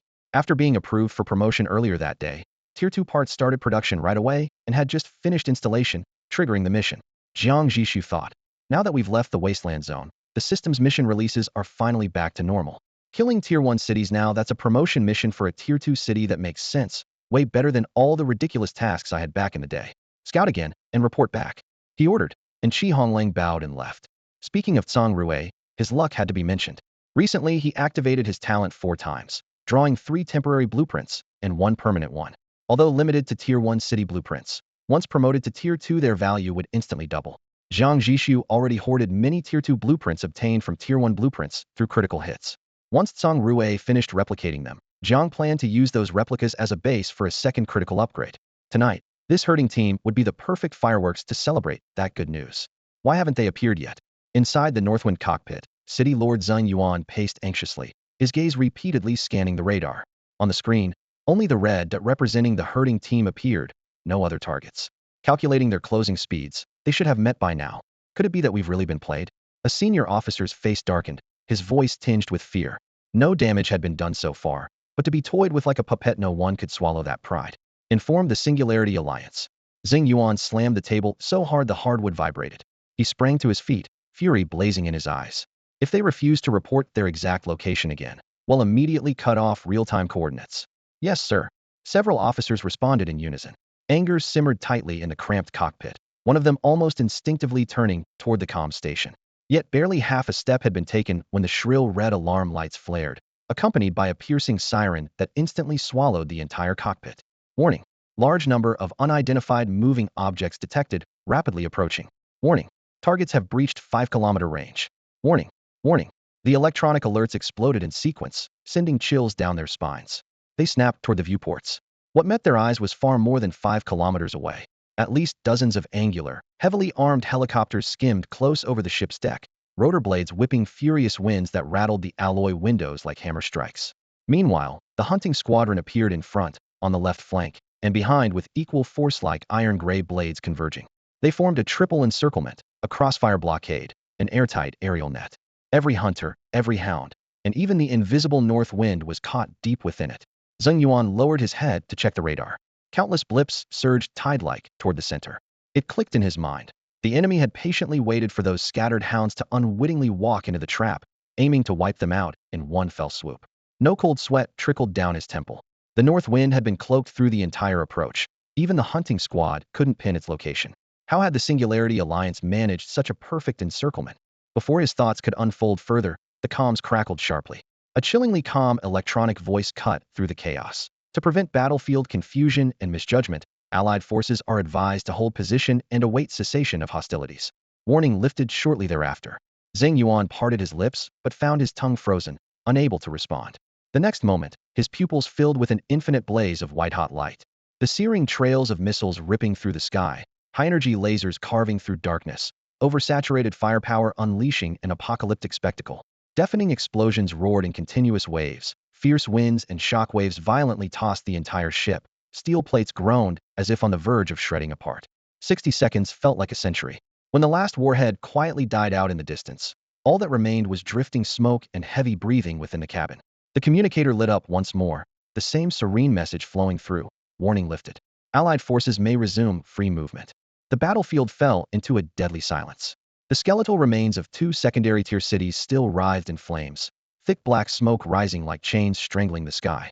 Just a minute ago, these cities had stood firm and prosperous, but now only shattered steel beams and raging fire remained. Around the ruins, the Hound Legion soldiers seemed drained of all courage, frozen in place. Taking advantage, the exoskeleton warriors of the Singularity Alliance tore through the rubble with ease, stormed into the city, and captured the city lord. Immediately afterward, the storm descended with precision fire, cleaning up all resistance and completing the mission perfectly. Jiang Zhixu promptly ordered the storm to upgrade on the spot. The 2 airborne carrier cities and the assault city then dispersed, forming a ring of firepower around the storm and singularity ships like an iron great wall. In the distance, the north wind remained still. Though it had already received the alert lifted, free to act message, it was rooted to the ground, unmoving as if nailed there. After a long pause, the north wind finally sent out a small convoy of 3 vehicles, only 2 of which were light armored cars that barely counted as escort. Their low-profile, timid posture betrayed how utterly shocked they were by the near-apocalyptic assault moments ago. If the same firepower had fallen on the north wind, it would have been blown to pieces, leaving no decent wreckage behind. This fear of overwhelming force led City Lord Xing Yuan to decide to lead personally, bringing only his 2 most trusted secretaries. On the way to the Singularity Alliance's core zone, he kept replaying every word from their earlier conversations with deep regret. At first, their tone had been polite and civil. But as the Singularity Alliance persistently refused to provide exact coordinates, their urgings grew harsher and more impatient. Thinking of this, Xing Yuan's spine chilled. It was bad, really bad. Inside the vehicle, his palms were clammy with cold sweat as he cursed himself for getting involved in this mess. If it weren't for the tempting 7 million gold coin bounty, they could still be safe and sound in hiding. Now, not only was the reward uncertain, but whether they'd even return alive depended entirely on the other side's mood. 7 million gold coins for just one coordinate. Who in the entire Skynet region could resist? Yet it was too late for regrets. The journey was limited. As the convoy passed beneath 2 massive mobile cities bristling with weapon arrays, they officially entered the Singularity Alliance's core zone. The first thing Xing Yuan saw when he looked up was the storm surrounded by an aura of energy mist as it upgraded. The second thing that captured his attention was another city almost entirely covered in lush greenery, with terraced walls layered like farmland growing various crops. Above halfway up, steel structures intertwined with large glass and translucent panels. Inside, soft lights glowed warmly, casting an incredible, vibrant vitality over the city in the night. This setup looks almost completely defenseless and without any offensive capability. They actually went so far as to transform a valuable secondary-level city into a purely ornamental living space. Deputy Secretary Song pressed his face almost against the armored vehicle's window, gazing up at the dazzling airborne city, his voice filled with disbelief. No offensive capabilities? I wouldn't be so sure. Secretary Zhao took over, eyes fixed on the city's underside. The steel framework there wasn't smooth beyond several massive elevator platforms. Dozens of silver, prism-shaped towers hung inverted. The pointed tips faced downward, deeply embedded into the main structure, their faintly glowing tops pulsating as if always on standby. Instantly, childhood memories of the game Red Alert sprang to mind. These were light prism towers just upside down. These are the light prism towers, Zhao confirmed. Rather than saying they lack defenses, the Singularity Alliance is absolutely sure that no attack can ever reach the city body. Zheng Yuan and Secretary Song exchanged a glance, then quickly scanned the other cities around. Sure enough, beneath every secondary-level city, the same model of inverted tower formations hung in varying numbers. I've only ever heard of laser interception defense modules among secondary-level tech, but offensive light prism towers, Zheng Yuan frowned. This isn't typical secondary-level technology. City Lord, Zhao shook his head in analysis. The gap between the upper and lower limits of secondary technology is huge. Refining oil is secondary level, so is extracting geothermal energy. Maybe this is the peak product of secondary tech. Secondary peak, a flicker of envy crossed Zheng Yuan's eyes. Officially, only secondary level is recognized as a category, but among cities there's further distinction: early stage, mid-stage, late stage, and peak. Early stage, just a shell of a secondary city, core components not installed. Mid-stage, strong enough to destroy a newly built terminal-level Skynet city and earn promotion to tertiary level. Late stage, can easily sweep any mature terminal-level Skynet city. Peak, rivaling Nota-level Skynet cities which currently only the Shepherd Alliance as a whole can consider assaulting. By these standards, the Beifeng city is only mid-stage secondary. That means the Singularity Alliance, which emerged seemingly overnight, should be considered peak or even beyond peak. Zheng Yuan had no answer and dared not dwell on it, instead continuing to scrutinize through the window. In the low sky layer, dozens of armed helicopters crisscrossed in patrol. On the ground, dense formations of various secondary-level combat vehicles shuttled between cities. Even more striking were the patrol teams in advanced exoskeleton suits marching in perfect formation, squad after squad. When convoys entered the security zone, they immediately lined up at attention, eyes beneath their visors locked on the inconspicuous armored vehicles. When the convoy left, the next squad seamlessly took over. Zheng Yuan silently concluded, based on this show of force alone, it would be nearly impossible for the Shepherd Alliance to keep pace. Otherwise, they would never have sent a single hunting unit here to die in vain. Soon, their 3 vehicles came to a stop beneath the Singularity, the Alliance's central flagship city.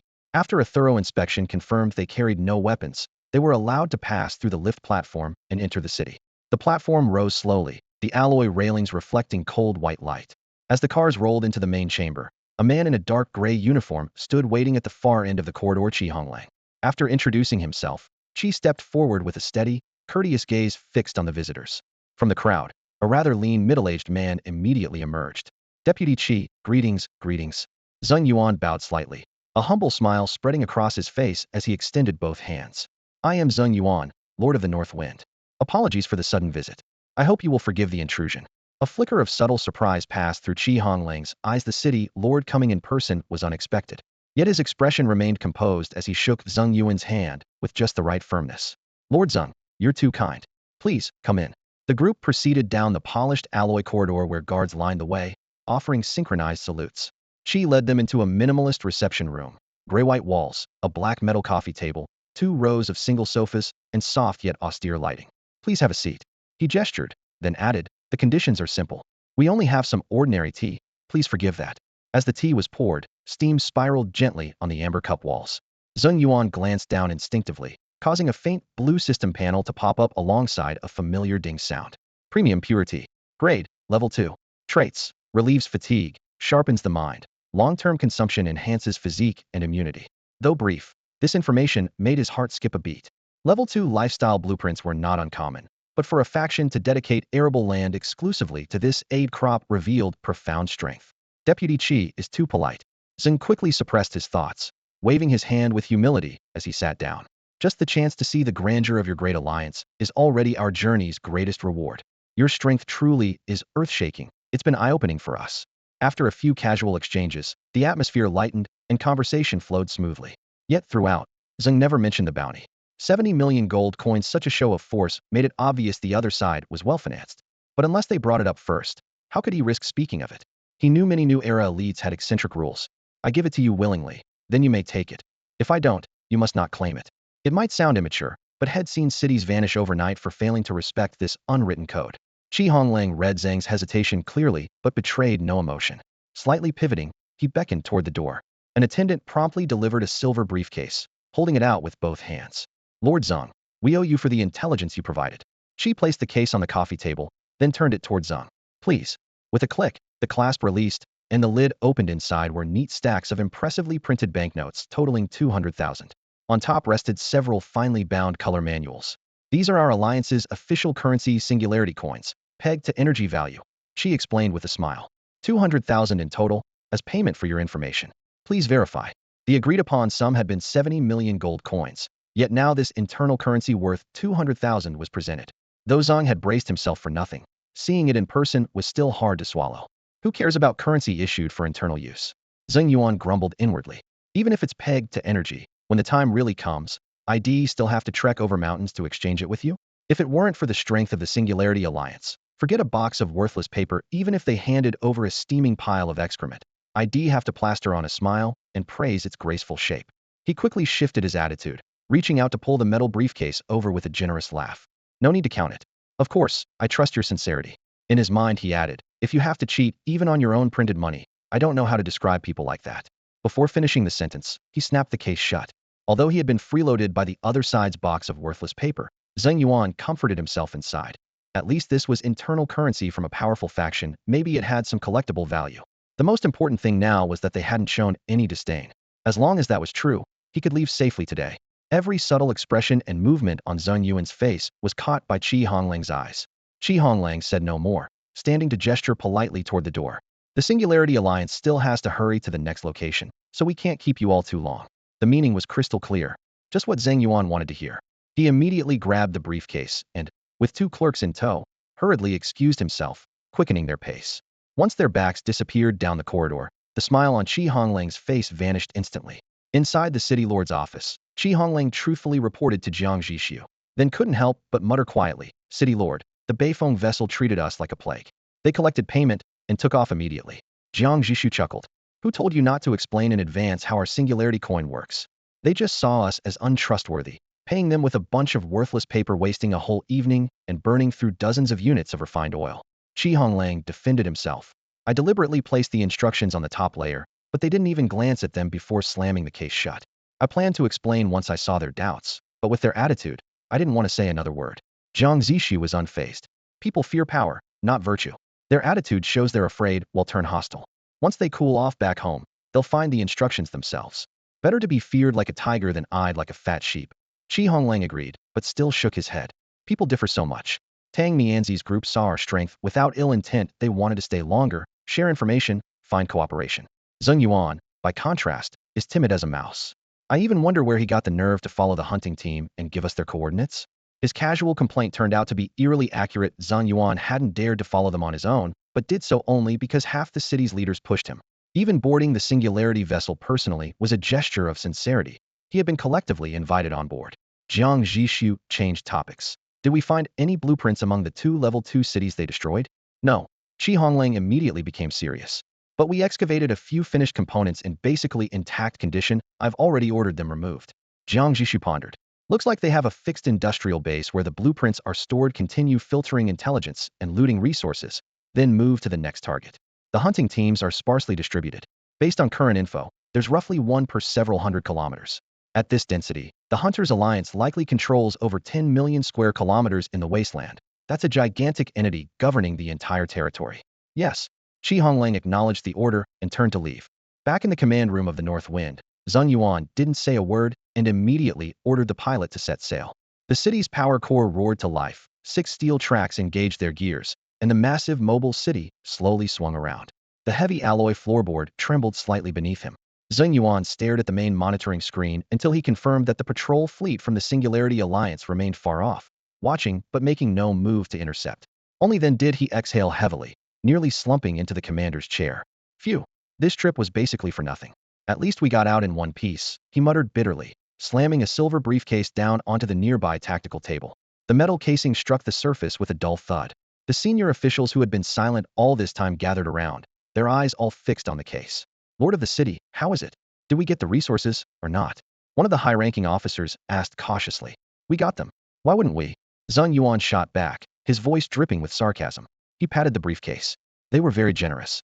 Gave us 200,000 of their own printed currency, claiming it's worth 7 million gold coins. His gaze swept over those who had originally voted in favor, and a cold sneer curled his lips. This is the brilliant decision most of you made. We ended up with a pile of worthless paper.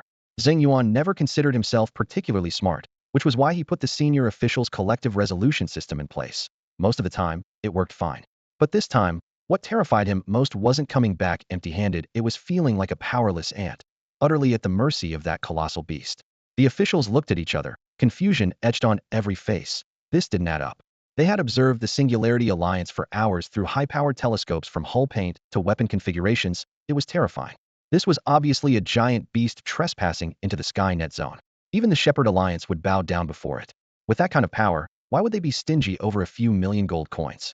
Their daily fuel alone probably cost more than 100,000 gold coins. At that moment, Secretary Zhao, who had earlier analyzed the light prism tower, adjusted his glasses and spoke softly. Lord, please don't be so quick to judge. I recall that besides the money, there was also some kind of manual in the case. Maybe we should open it and take a look? He had wanted to mention this back in the reception room, but the Lord had sealed the case too quickly, and he didn't want to correct him in front of everyone. Zheng Yuan paused, then waved his hand impatiently. Fine, take a look. What could be so surprising? Probably just like what we saw with the return home, a bragging history about how that city got rich. The return home was the previous peak, Class 2 mobile city that had attempted to issue its own currency. Its return home coin wasn't backed by any physical resource or gold, but purely dependent on the city's credit. The exchange rate was outrageously inflated. One return home coin equaled 2 gold coins. At the time, it was the only Class 2 peak city in the Skynet zone, untouchable and feared. Many forces were forced to stockpile millions or even tens of millions of return home coins as foreign reserves. At first, those notes could indeed buy lots of goods on return home, and occasionally even rare resources. But the city eventually flooded the market with tens of billions of their currency, far more than the city's actual output. It was nothing more than a drop in the ocean. To maintain currency stability, the Guoxiang vessel had no choice but to keep invading Skynet cities. From terminal level to node level, wherever it passed, it left those cities barely breathing and plundered every movable resource. Over time, people came to call it the mobile calamity. This scorched earth tactic did allow the Guoxiang coin to cling to its purchasing power for quite a long stretch until a sector-level Skynet city named Tai Lu suddenly declared war on it. That night, fire and thunder tore through the sky, turning darkness bright as day. Energy torrents roared endlessly, as if even the void itself was being crushed. No one witnessed the battle firsthand. Fearful onlookers kept their distance, only able to see beams of explosive light streak across the horizon. At dawn, trembling spectators confirmed the truth. The massive Guoxiang vessel was now a wreck, and hundreds of billions of Guoxiang coins had instantly become worthless paper. Tai Lu's earliest and last independent second-tier peak city among the Skynet zone stood tall after that brutal confrontation, with no equal left in its rank. Afterward, only the Shepherd's Alliance remained, and even collectively they barely met the second-tier peak rating. Having witnessed the downfall of the Guoxiang coin firsthand, City Lord Zheng Yuan had no interest in the Singularity coins sent by the Singularity Alliance. In his view, even if that faction became a second Guoxiang, once it was destroyed by a Skynet city or ascended and left, their issued currency would inevitably vanish to nothing. Irritated, Zheng Yuan waved his hand dismissively, tossing the box of gleaming notes and a thick history book to his officials for handling, then turned back to his chambers. After a tense day, all he wanted was to close his eyes and rest. But barely half an hour into his sleep, the door was violently kicked open. City Lord, wake up. Something terrible has happened. The urgent shouts and pushing dragged him out of bed. Blinking groggily, he saw the cramped room packed with senior officers, each clutching several shining bills, their faces barely able to hide overwhelming joy. Before he could finish, multiple hands lifted him into a sitting position, even dressing his outerwear. How dare you? Zheng Yuan bristled, wondering if he had given his subordinates too much authority, making them utterly fearless toward him. But before he could snap at them, Secretary Lu burst in, nearly shouting hoarsely. City Lord. The Singularity Alliance didn't lie. They really gave us resources worth 7 million or no, far more than 7 million gold coins. What? Didn't they just hand us a bunch of self-printed paper? Zheng Yuan's drowsiness was wiped away. Not money. Lu was so excited he was gasping for breath. No, it's more than money. These are system-certified high-grade energy credits. Just one Singularity coin with a 100-unit face value lets our Beifeng vessel run at full speed for a whole day with stealth armor and radar off. Energy? Zheng Yuan suddenly jolted awake, still unable to believe his ears. What the hell are you talking about? He knew the survival of the Beifeng vessel depended entirely on its second-tier peak stealth armor. It didn't just provide perfect optical invisibility. It rendered the ship completely undetectable by enemy radar when fully engaged. At that moment, Lu, the party secretary, practically threw himself onto the bed, holding up a brand new 100 yuan Qidian coin, shaking it under the light. The anti-counterfeit patterns on the note were crystal clear, and right in the center was a bust of a young face, one he had never seen before, but that radiated an imposing authority. Zheng Yuan instantly realized this must be the true leader of the Qidian Alliance. This is energy. Liu's voice cracked with excitement, nearly spraying saliva onto Zheng Yuan's face. We just did the conversion. 1 yuan of Qidian coins equals the standard energy unit that 36 gold coins could buy. He didn't let Zheng Yuan get a word in, continuing at a breakneck pace. More importantly, it can perfectly replace our refined oil and serve as the city's primary energy source. Do you know what that means? Lu grabbed Zheng Yuan's shoulder tightly, shaking him hard. It takes up almost no space and weighs nothing. If we replace refined oil entirely with this, we can save nearly 20,000 units in storage weight. Several senior officials present held their breath, waiting for his next words. The north wind's maximum speed will immediately increase by 8 to 10 kilometers per hour. The energy consumption per kilometer will plummet, slashing operating costs. Liu's eyes blazed with passion. Taking all added value into account, 1 yuan of Qidian coins is worth at least 45 to 50 gold coins. The 200,000 Qidian coins you brought back are worth 10 million gold coins. He abruptly pulled back his hand, holding the coin aloft like a banner. Qidian coins themselves are high-grade energy. They don't need to be backed by credit or other energy sources, and are even more stable than gold coins. They are absolute hard currency. Zheng Yuan froze stiff on the bed, his mind like it had been hit by a heavy hammer. After stunned silence that lasted half a minute, he suddenly seemed injected with high-octane fuel, scrambling off the bed with a hoarse roar. Turn back. Turn back immediately. Go home. Now. The senior officials, who had long been prepared, immediately pulled out communicators and transmitted the order at lightning speed. In fact, Zheng Yuan had been awakened just for this command. An hour later, the north wind turned back to the original battlefield. Outside the portholes, there was only scattered debris and the fading embers of battle. The wasteland was empty, and the wind howled desolately. The Qidian Alliance had already left. Immediately dispatch ground troops to search along their trail. Zheng Yuan lowered his voice but could barely hide his anxiety. They definitely haven't gone far.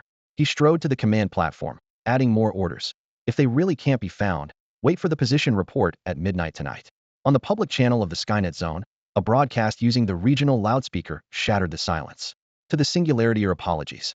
Due to various stereotypes, our vessel Northwind severely misunderstood you before. The Singularity coin you issue is nothing like the former Homecoming coin. It is a genuine, revolutionary energy currency with a value far exceeding the 7 million gold coin bounty originally agreed upon. We are currently fully pursuing the trail of the Singularity Alliance and hope to have an opportunity to apologize in person. Every word of the broadcast echoed, metallic and resonant, extending through the public channel. Inside the Singularity's command room, soft white lights glowed. The communications officer immediately projected the message onto the main screen. An apology on the public channel? Jiang Zhixu raised an eyebrow, motioning for Qi Honglang to take a look. Qi Honglang leaned in, scanned the entire message, then let out a low chuckle. Using a loudspeaker means they're openly declaring war on the Shepherd Alliance. At least there's some sincerity in their tone. His fingers tapped lightly on the virtual panel, pulling up the Shepherd Alliance's bounty info. Once this goes out, the Shepherds will instantly know who destroyed one of their hunting squads. It's a grudge they want dropped. Jiang Zhixu recalled how Zheng Yuan had slammed the box shut without any explanation, and he had felt displeased deep down. Now that the misunderstanding was cleared up, his fingers drummed softly on the armrest, but his gaze grew sharper. This broadcast is more than just a declaration of war, it's basically publicity for us. Sure enough, minutes later, the intelligence team reported back continuously. 1. Multiple new intelligence contacts had reached out voluntarily. 2. Coordinates for a suspected Shepherd hunting squad production base. 3. An established secondary mobile city openly expressed support for the Singularity Alliance, lending far more credibility than the previously obscure name Singularity Alliance itself. Although no confirmed news had surfaced yet about the total destruction of that hunting squad, trust in the Singularity Alliance visibly jumped several levels. City Lord, what are your orders now? The communications officer asked. How far is the suspected production base? Jiang Zhixu cut straight to the point. 970 kilometers as the crow flies. Considering terrain, the actual route is about 1,200 kilometers. At the current average speed of the Alliance, a nonstop trip would take 18 hours. Quickly calculating in his mind now 3 a.m., they would arrive around 9 p.m., just slipping between the intervals of position reports, avoiding detection. Change target. Full speed ahead to those coordinates. He commanded crisply. The hunting squads are just the fringe. Once we find their core production base, his eyes swept over the strategic map, will reap a magnificent harvest. After issuing the command, a sudden thought struck him. Have the two secondary city leaders we captured revealed anything in their interrogations? Qi Honglang shook his head. They claim they aren't high-level officials and have never been to the production base. Supplies and transports always come from designated transport cities, and goods handovers are handled the same way. Oof, Jiang Zhixu scoffed. They're so cautious, they must have known a day like this would come. No one survives this long without such precautions when stirring up everyone's wrath. Qi Honglang nodded in agreement. Exactly. Their survival to this point is all thanks to that caution. Jiang Zhixu pondered briefly, then suddenly looked up. Since they're so careful that not even their own people know the base's location, why has this coordinate now been leaked to outsiders? At this question, Qi Honglang's pupils constricted sharply, and his breath caught in his throat. Meanwhile, deep within the remote Baishur mountain range, there stood a sprawling secondary-tier settlement city. There were no ordinary residential districts or civilians in sight. Instead, rows of massive steel factories and barracks stretched out like a black matrix. Towering smokestacks belched coal-dark smoke day and night, and the acrid stench of machine oil mixed with metal dust scorched the throat with every breath. At the center of the industrial complex, a low, square command center blazed with lights. Inside, two figures leaned over a tactical battle map, speaking in hushed tones. Have they agreed to come? A deep male voice simmered with restrained anger. They have, Commander. The adjutant straightened up. Intelligence shows they have changed course and are speeding toward us. Good. Peng Fei struck the alloy table sharply, eyes like knives, lips curling into a cruel smirk. As the highest commander of this industrial base, he once oversaw 8 herding squads. But just last week, one squad suddenly lost contact. After a fruitless investigation, another followed. Coupled with recent public broadcasts from the Singularity Alliance and the North Wind, he had no doubt. These 2 lost squads had been wiped out by the suddenly emerged Singularity Alliance. Burning with fury, he decided to strike first. If the enemy had leaked their coordinates, he would lay out the real ones plainly to bait them without suspicion. At this moment, the remaining 6 herding squads had been urgently recalled. For Peng Fei, this war was not only about the pride of the herding alliance, but a high-stakes gamble to vault himself to the top 5 commanders. Outside on the tarmac, 12 secondary mobile cities and 64 primary mobile cities stood ready.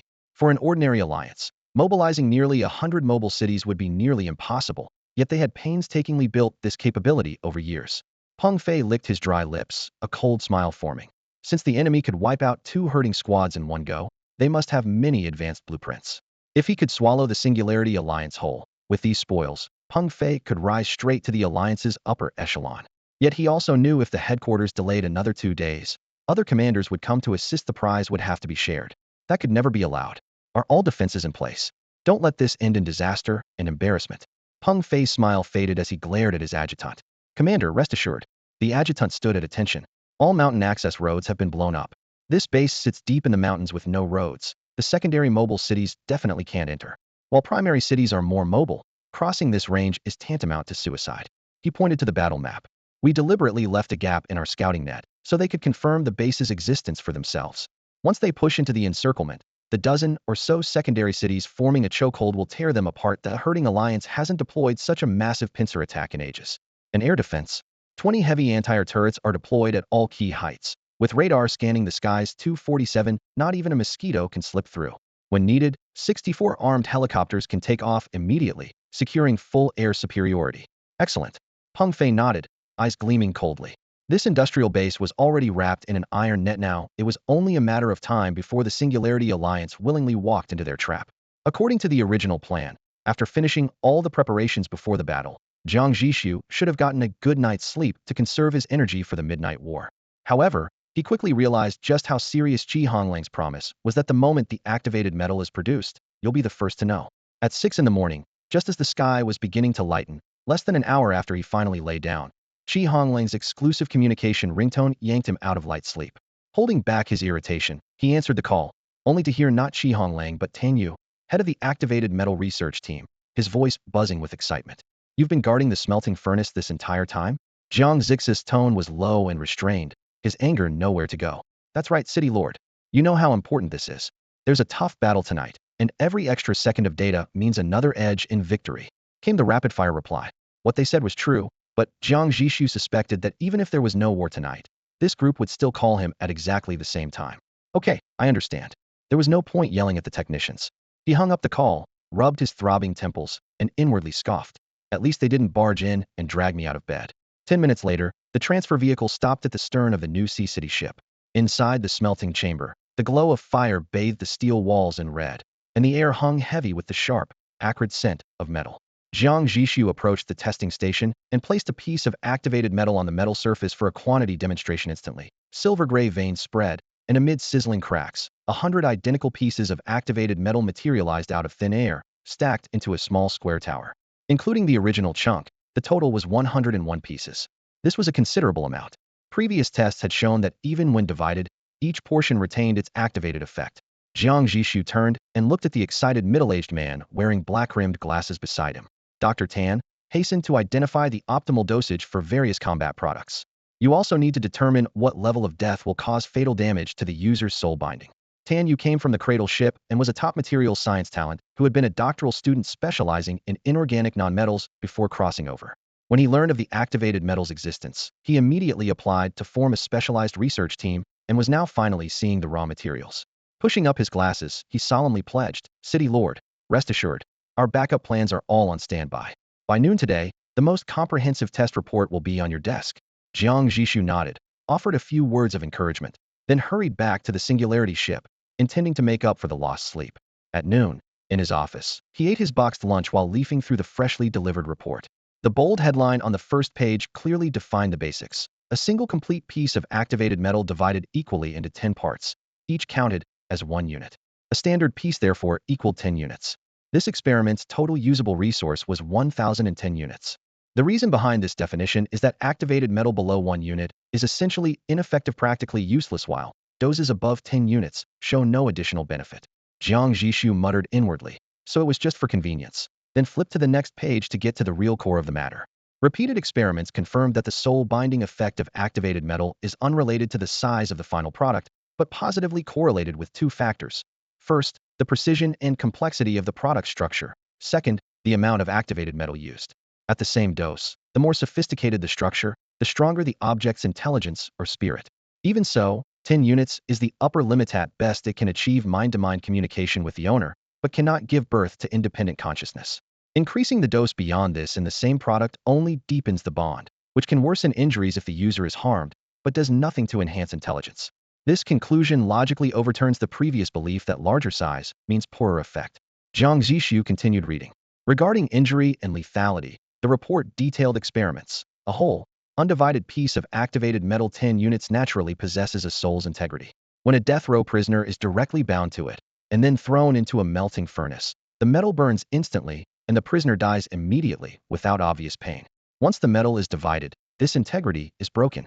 Even if a subject is simultaneously bound to 0.99 pieces 9.9 units, melting it causes severe but treatable internal injuries, not death. The appended pages were filled with data curves and comparative charts, laid out methodically. Tan Yu's team had used a total of 17.6 pieces, or 176 units, of activated metal for this research. The warehouse still had 834 units remaining. Jiang Zhixu closed the report and raised his hand to activate his communicator. Use all remaining activated metal on the new exoskeleton suits and the next batch of vulture-armed helicopters. Also, distribute the relevant blueprints and materials to several other cities so they can produce collaboratively and improve efficiency. Before tonight's major battle, get me a surprise weapon. Yes, sir, came the prompt response from the other end. A full rearmament of the troops was obviously impossible unless the assault was delayed. But since the enemy was eager to lure him into a trap, they were clearly worried about dragging things out. And Jiang Zhixu was just as anxious once the Shepherd's Alliance freed up its forces to recall all the scattered hunter teams. That heavily guarded industrial base would become a tough nut to crack. Interrogation intelligence also indicated that several other major commanders, upon hearing the news, would likely rush to join the spoils. He had to use this time gap to strike decisively and swiftly. At 8 p.m., thanks to extremely precise route information, the Singularity Alliance was moving faster than expected and arrived ahead of schedule at the outskirts of the target mountain range. At this moment, on the Singularity's radar, dense clusters of red dots flickered like sparks from welding, rapidly forming an enormous encirclement net. Quite a bold move. Jiang Zhixu narrowed his eyes, scanning the screen as his fingers brushed the console, roughly counting. 12 red dots with overwhelming signal strength, plus countless scattered smaller dots, a veritable trap, tightening all around. What made it more troublesome was that the conventional radar screens on the new Haicheng and Storm remained empty obviously. The enemy had deployed extremely effective stealth measures in advance. Only the Singularity could see through it all, and the reason was bluntly simple. Biological signal radar. Grade, level 2. Features, detection radius 50 kilometers. Cannot lock onto inanimate objects but can analyze species, physical condition, and emotional fluctuations by detecting reflected pheromones. Description, the Council has long despised the blue skins they hide, manipulate forest beasts to attack us, severely disrupting superconducting mining operations. Finally, we now have a perfect solution. The Singularity's detection fully abandons traditional electromagnetic waves and instead captures what sounds like pheromones straight out of a sci-fi movie. Using this near-cheating method, every manned post of the Shepherd Alliance weather outposts, ships, or roaming mechs was exposed without exception. Jiang Zhixu casually zoomed in on any one point, and the screen instantly popped up annotations like human group, subhealthy emotion, uneasy. War first and foremost is a battle of information. In contrast, on their own side, everyone was clad in level 2 optical stealth armor, level 2 6th generation stealth coatings, and engine silencers, making the chances of the enemy detecting the Singularity Alliance almost zero. The fact that those red dots on the radar remained completely still was proof enough. A faint smile tugged at Jiang Zhixu's lips as he packaged all the radar data, encrypted it, and pushed it to the command section, where General Yu and his staff awaited. General Yu, named Yu Qian, personally selected by Baishan to command the Singularity, was an expert in group operations. The task at hand demanded specialists. 70 kilometers from the Baishan mountain range, all the cities of the Singularity Alliance had shut down their external lights and main engines, lying quietly in wait. Only the flagship Singularity's command room remained brightly lit, screens and instruments casting a cold white glow across the dim bridge. Each combat unit was delivering their final routine report, short, precise voice transmissions echoing through encrypted channels into every headset. Aviation units ready.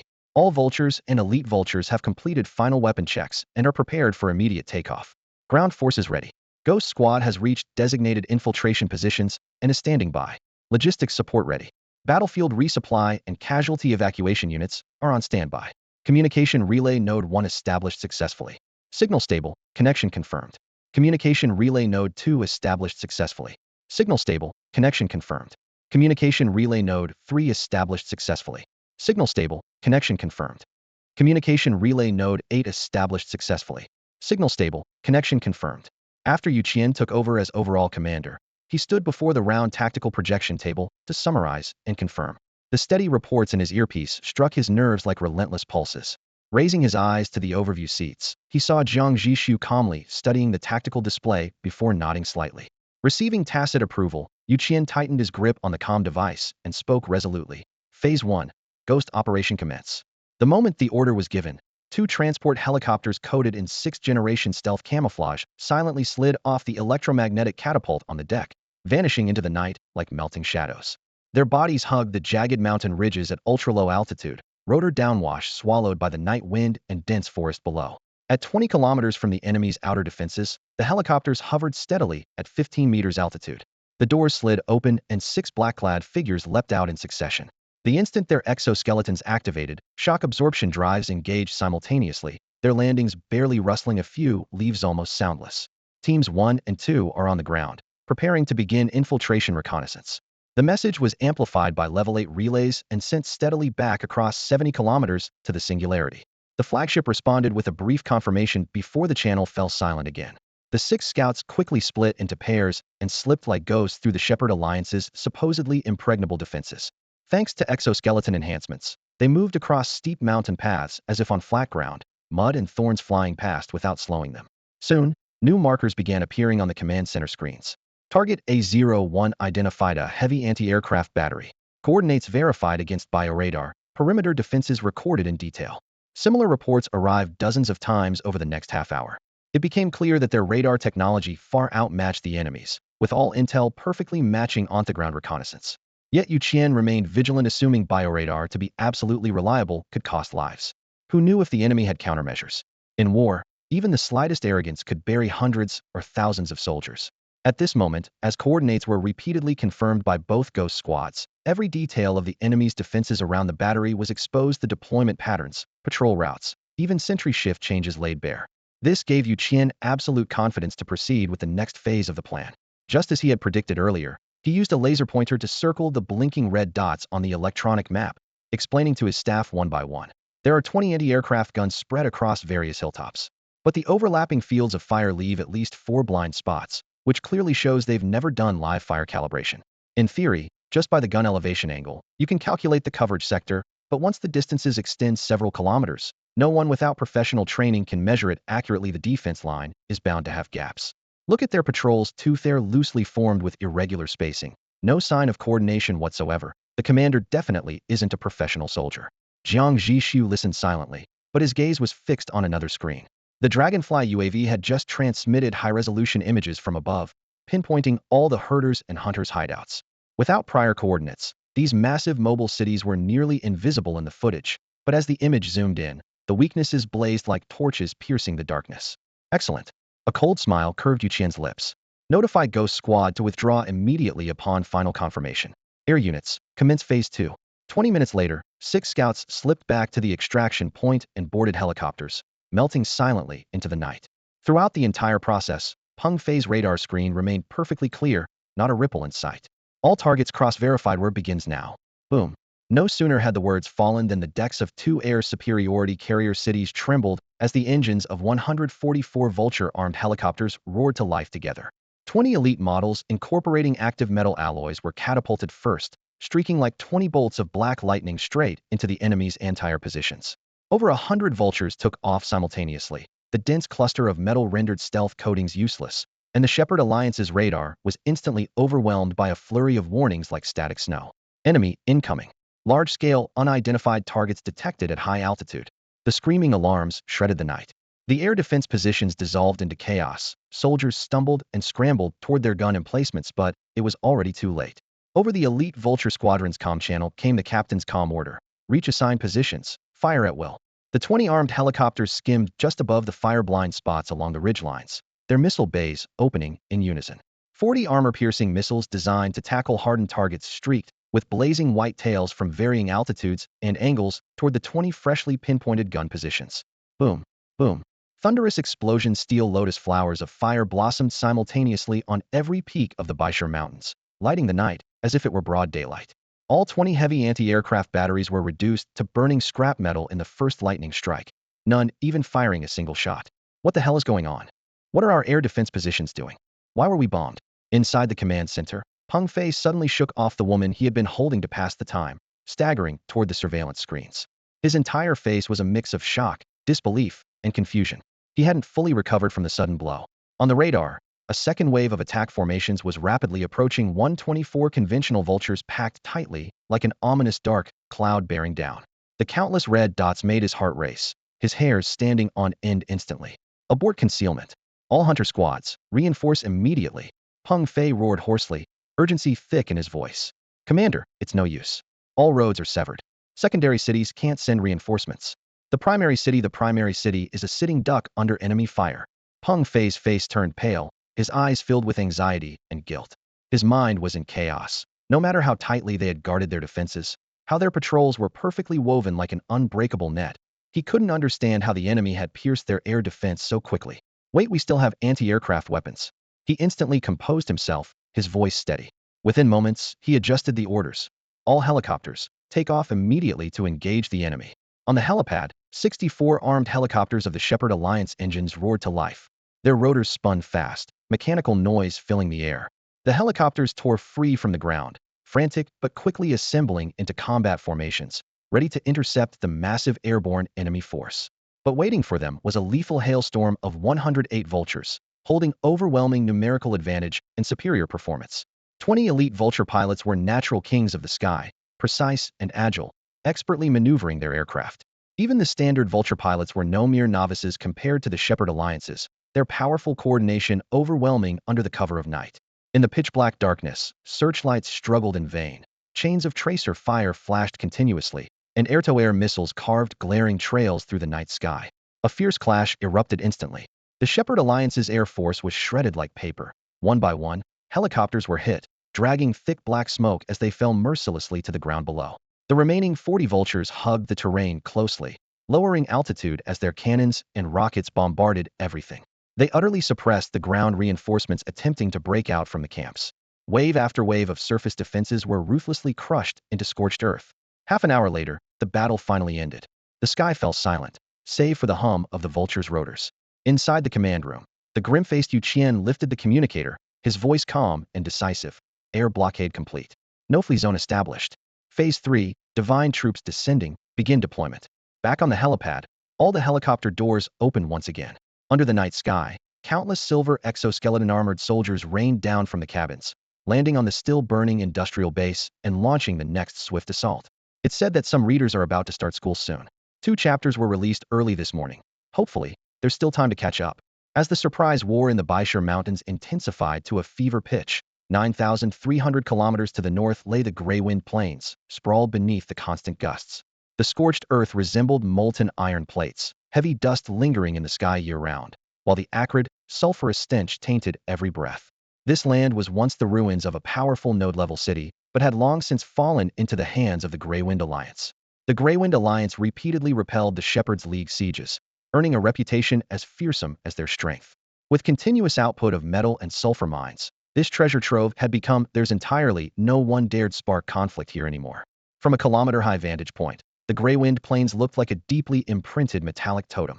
10 massive secondary-tier mobile cities stretched their arms wide. Production modules, living quarters, and heavy defensive walls folded outward layer by layer, interlocking to form a sealed ring-shaped fortress. Inside the fortress were magnetic rails and cable roads, crisscrossed by giant vehicle depots and military airfields. On the landing pads hovered not ordinary helicopters, but sleek supersonic jet fighters with noses gleaming cold silver.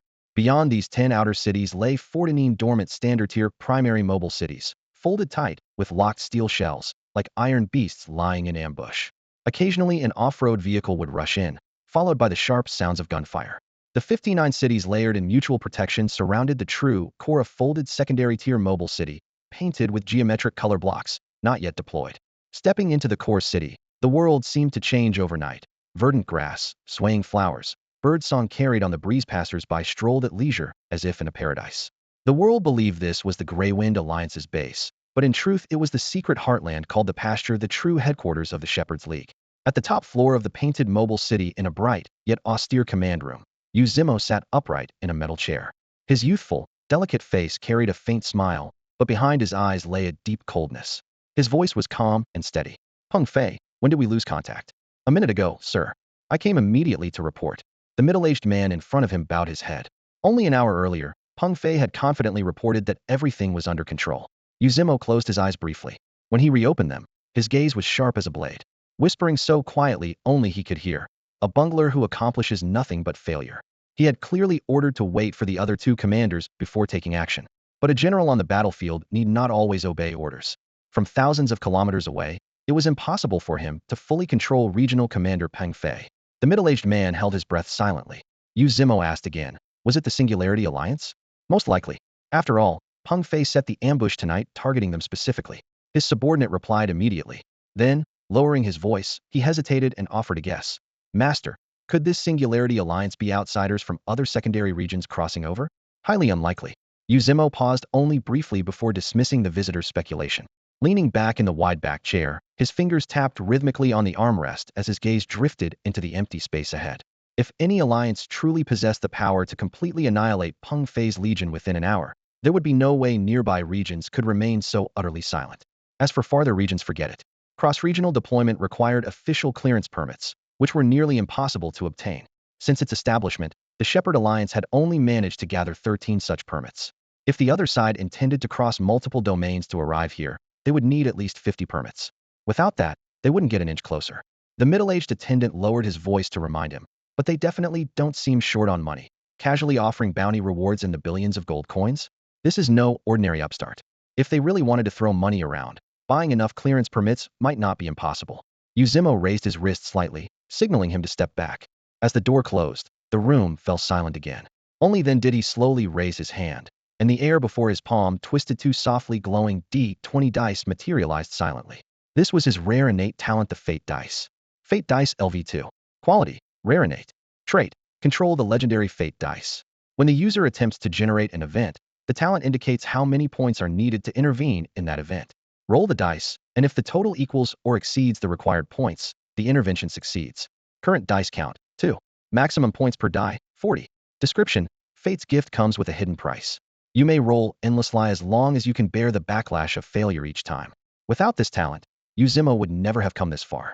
Back when he was still in a level 1 zone, while others rushed frantically chasing after some mining vein, all he had to do was calmly say, "Generate event, let the fate craft find a large iron deposit today." Then head roll the dice and take any random course. Fate itself would guide him to the target. Such simple events usually required just 3 or 4 points. Occasional failures only triggered monster rampages or minor resource losses, manageable setbacks. But when he aimed for more ambitious goals, like obtaining blueprints, the difficulty exploded. A level 1 blueprint demanded 5 to 8 points. A level 2 blueprint soared to 12 to 18 points. Fail, and the backlash was so harsh it nearly destroyed the fate craft dozens of times. Still, armed with this almost cheating ability, his ship surged ahead, maintaining the advantage. It wasn't until he reached the level 2 zone that Uzimo began to hold back. The talent had upgraded, granting him 2 dice and a maximum of 40 points each, but each failure now exacted a terrible cost that even unsettled him. What unsettled him more was the deeper rule he glimpsed on the level 3 trading platform. Killing high-level talent bearers allows one to steal their personal luck and siphon it into oneself. This rule primarily served the level 3 civil war. Killing enemy civilizations' elite talent wielders would simultaneously boost the luck of both the individual and their civilization. But putting oneself in others' shoes, everyone, even within the same civilization, might risk damning the overall luck for personal gain. After all, for the individual, luck was the true hard currency. And luck was a real, tangible buff for the fate dice. Greater luck meant higher success rates. Most high-level talents carried inherent uncertainty, making luck indispensable. The moment Uzimo realized this, he immediately pulled back from the spotlight and sank into the undercurrents, determined to quietly accumulate strength in the cyberweb zone. Shortly after, he founded the Shepherd Alliance, modeled after the path-seeking civilization.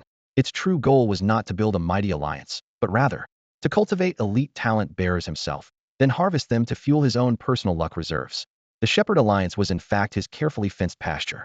Outsiders only saw an expanding alliance, but they did not know that this man who controlled fate's power sought only one thing: a stable, endlessly replenishing ranch to feed his growing luck reserves. The event unfolded: the downfall of the Singularity Union. Uzimo parted his thin lips, and the moment he spoke, the 2 golden dice floating in his palm suddenly lost their radiance, quickly fading into a lifeless gray. Spinning rapidly, the gray shadows traced lingering afterimages between his fingers. When they finally came to rest, their smooth, mirror-like 6 faces all displayed the same number 20, making his pupils shrink in shock. Gray? Impossible. Uzimo furrowed his brow. Gray meant a null event, indicating insufficient fate-disturbing force within the current Skynet region. In other words, there was no opportunity here for the Singularity Union's destruction. Ridiculous. Even counting just the Skynet Cydia sector level was not enough. Then the brain level stacked on top of that wasn't either, and beyond the brain level was even the Singularity level. Wait, Singularity level? Singularity Union? The thought flashed through his mind like lightning, and Uzimo's pupils contracted sharply as his normally delicate, youthful face revealed a rare simmering anger. Damn it, the powers backed by Skynet are really aiming at me? He cursed quietly. To avoid repeating the disaster of the returning home ship, he had always kept the Shepherd Alliance in check, strictly ordering his subordinates not to provoke any Skynet city. Thus, the 2 sides had maintained a peaceful détente.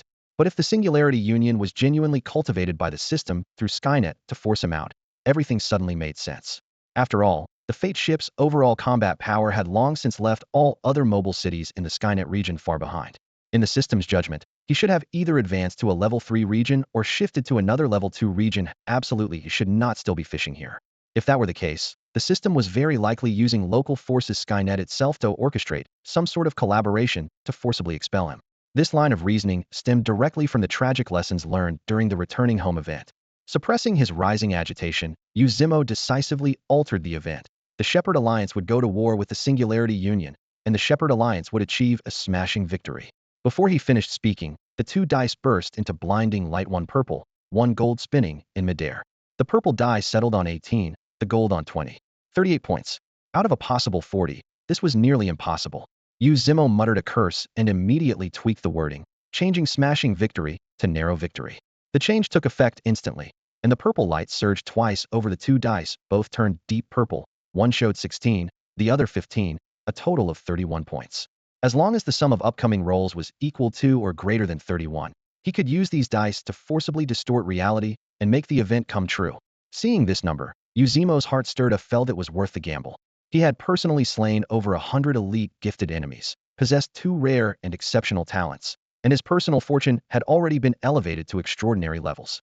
Thinking this, he instinctively glanced at his talent status bar to see how much boost his powerful personal luck could contribute to this roll. But the next moment, he froze stiff, disbelief written all over his face. In the center of the panel, a line of glaring crimson numbers blinked wildly. Fate disruption bonus, 15. What the hell is going on? Uzimo's voice was hoarse. Usually, whenever he triggered an event, the status bar would show personal luck bonus 3 or even 5, and at worst, never a negative number. But this time, it wasn't just a 1 or 2 point deduction, it wiped out a full 15 points. He quickly scanned the event he had just set. Pastoral Alliance narrow victory required points, 31. His 2 fate dice had a maximum total of 40, but before the dice were even rolled, 15 points were already swallowed up. I've harvested so much luck from others, and it still can't counter an alliance? He muttered, a storm of anger and panic churning inside his chest. Impossible. Absolutely impossible. Then, an even wilder and more tempting thought blasted into his mind. If I could completely wipe out the Singularity Alliance, how terrifyingly would my luck swell? He was a heaven-tier gifted individual, born with luck far beyond normal people, having accumulated it through years of shepherding.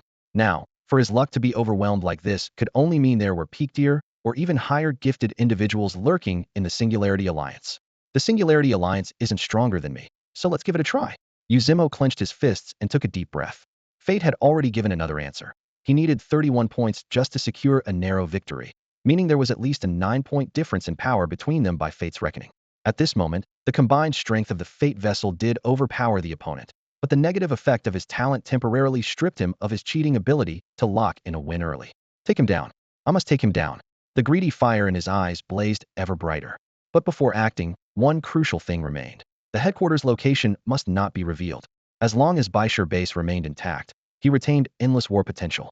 And only the 5 commanders knew its exact coordinates, one of whom was Peng Fei. Peng Fei must die. A cold gleam flashed in Uzimo's eyes. His talents surged again, fingertips slicing through empty space to dictate a command. Amidst the hail of bullets, Peng Fei is hit in the head by a stray shot and dies instantly. Required points, 10. Environment bonus, 3. Personal luck bonus, 5. Fate disruption bonus, 4. The dice stopped rolling. The final tally shocked him 7, 3, 5, 4, 11. Success. Event generated. Seeing the words environment bonus, he finally breathed a sigh of relief. Baishur base hadn't completely fallen yet, still counted as friendly territory, which could also influence fate. Confirming the event was successfully logged, he flung open the office door and hurriedly issued a rally order. Above the Baishur Mountains, 300 exoskeleton-equipped soldiers leapt from transports, descending through the cold air like falling arrows. The thick snow dust whipped up by the heavy rotors hadn't settled before gunfire ignited the valley. A terrifying chain of massacres erupted instantly, completely one-sided. Inside the command room, Peng Fei's face had turned ashen. The bombardment shook the walls. He dared not stay and wait for death. Grabbing his adjutant and the terrified woman whose face drained of color, he pushed open the iron door leading underground. The dark passage echoed with their hurried footsteps, his breath burning with fear. Go ahead and search all you want. He grit his teeth, shouting fiercely inside. As long as I don't show up, you'll never inherit this base. The succession rules for the mobile city were clear. Only after the previous city lord's death could a new leader take control. At the heart of this massive industrial complex lay a fully developed secondary city, ruled by Peng Fei. Amidst the chaos of gunfire and ruins, his mind raced, rapidly weighing his options. As long as he escaped alive, the city could not be inherited immediately, leaving the Singularity Alliance with only 2 choices. First, they could seize all the blueprints and raze the entire core secondary city to the ground. Second, they could grab the blueprints, destroy the factories, but leave the secondary city itself untouched and retreat. There was no third option. If the enemy chose the first, the core would be destroyed and Peng Fei's status as city lord revoked. He could then contact other secondary cities allied with the shepherds and claim another city, rising once again. If they chose the second, it would be even better. After their withdrawal, he could sneak back quietly. Although the blueprints were lost, The critical upgrade parts had already been hidden in secret warehouses elsewhere. Retrieving and reinstalling them would only be a matter of time. His triumphant return was just around the corner. Thinking this, Peng Fei silently praised his habit of thorough preparation. Secret tunnels, dispersed backups, never disclosed to anyone. In a dim tunnel, he moved cautiously with his deputy and the woman, their fingers brushing damp metal walls as heavy soil muffled their footsteps. About a kilometer ahead, an iron ladder appeared. He climbed the rusty rungs, pushed open the manhole cover, and peeked out. The distant battlefield was ablaze. Towering flames painted the night red. Explosions and screams rose, and fell a sign his garrison was being ground to ashes. Nearby, however, it was deathly silent. No footsteps. No pursuers. No one's here. Get up quickly, Peng Fei whispered, waving below. The deputy and woman climbed out one after another. Peng Fei gave a strong shove to fully remove the heavy manhole cover, straightened up, and inhaled the freedom-tainted air mixed with gunpowder and dust. He'll go first before he could finish. A faint gunshot suddenly rang out from the battlefield, a sharp crack cleaving the night. Whizzed like a bullet with a mind of its own, it traveled over 1,000 meters, piercing his forehead with deadly precision. With a thud, Peng Fei's eyes widened in disbelief as he fell backward, motionless, dead on the spot. 70 kilometers away, after giving his orders, Jiang Zhixu suddenly looked up as if sensing something, staring into the deep night sky. What's wrong, Lord Commander? Qi Honglang immediately noticed his unusual expression and quietly asked. Jiang Zhixu only shook his head slowly. The vague premonition flickered and vanished. He couldn't grasp it, nor explain it. He raised his hand to grab the communicator and switched to the frontline command channel. Has the enemy commander Peng Fei's location been confirmed? Reporting to Singularity. Our forces have stormed the enemy command center, but Peng Fei escaped through a secret tunnel. Ground troops are now searching all possible entrances and exits with full effort. A few minutes later, a hoarse, crackling voice came through again. Reporting to Singularity, Peng Fei's body was found in a mountain hollow about 1.6 kilometers from the center of the battlefield. He died instantly from a gunshot to the head. Preliminary inspection shows he was hit by a 7.62 mm full-power energy shell, suspected to be a stray bullet. Energy shell ammunition like that comes from the Level 3 Universal Ammo Fabrication Workshop. Apart from Singularity, no other city can mass-produce it. Do you conclude he was hit by a stray bullet? Jiang Zhixu's voice was flat, betraying no emotion. Yes. The voice on the other end sounded as puzzled by the conclusion as anyone else, but had no alternative explanation. The battlefield's ballistic chaos makes a missile traveling over 1,000 meters to hit a target so precisely highly unlikely, but theoretically possible. Everyone expected Jiang Zhixu to reject this, yet he calmly replied, understood, before cutting the communication. Qi Honglang stepped closer, whispering, something's fishy. Should we launch a large-scale mountain search immediately? It's possible a survivor grabbed our weapons to cover their tracks or silence witnesses. Yu Qian came up and pressed a finger on the giant radar map, frowning deeply. Searching the mountains will waste too much time. The enemy's encirclement has completely closed in, streaming in from all directions. They intend to use their numbers for a carpet search to locate our main force. Unless we prepare to fight head-on, we don't have much time. The enemy had gathered more than 100 cities. Like ants overpowering an elephant, their plan required only minimal cost to capture industrial bases. The rest could be discarded like trash. Jiang Zhixu shook his head slightly. Ignore it. Continue with the original plan. Following his orders, Yu Qian hurried to the broadcast station and, using the highest authority granted by Jiang Zhixu, sent out a public broadcast within a 100-kilometer radius. The Singularity Alliance has captured Baisher Base. Commander Peng Fei has been eliminated. All hunting squads, those who defect will be pardoned. Those who surrender the mobile city of the hunting squad will receive bounty rewards. The harsh crackle of static and stark announcement turned into a devilish whisper, flooding the loudspeakers of every city in the Shepherd Alliance. The Lord of Hunters 09, Wei Yuanzhong, stood frozen in place as if his blood had turned to ice. Peng Fei was dead? No wonder they had lost contact from the very start. They urgently dispatched combat convoys into the mountains, but without roads, they could only use the small paths reserved earlier, drastically slowing their advance. But how could this be? It had been less than half an hour since the first cannon blast, and the Baisher base had already fallen? The strength of the Singularity Alliance was simply inside the cockpit. The operators abruptly stopped their actions, exchanging uneasy glances. Nonsense. A cold rebuke shattered the silence. The overseer, clad in a tight black uniform, stepped out from the shadows, fingers firmly resting on the grip of his sidearm. This is just psychological warfare. Baisher base is as solid as a fortress. All mountain routes and airspace are under our control. There's no way it could fall so easily. As for the loss of contact, the enemy is simply jamming our communications. His gaze swept across the bridge like a venomous snake, piercing through each person. Return to your posts and continue the search. Anyone who falters shoot on sight. In the command room, only he and another overseer were armed. Under the intense pressure, everyone else shakily resumed operating their terminals. Only Wei Yuanzhong remained stiff and unmoving. Wei Yuanzhong stared at the overseer, then at the repeatedly scrolling broadcast message on the screen. Baisher lost. His heart churned violently. He wasn't Peng Fei's loyal overseer, but a puppet city lord randomly chosen from lower-class slaves after the previous lord's execution. The chains hanging over his head had never truly been broken, but now it felt as if a crack was tearing open before his eyes. Lord Wei, the overseer's voice came faintly. What are you thinking?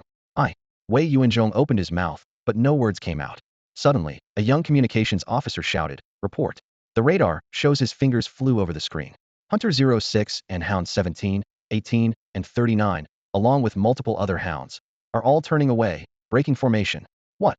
The overseer spun sharply, shoving the officer aside and fixating on the radar.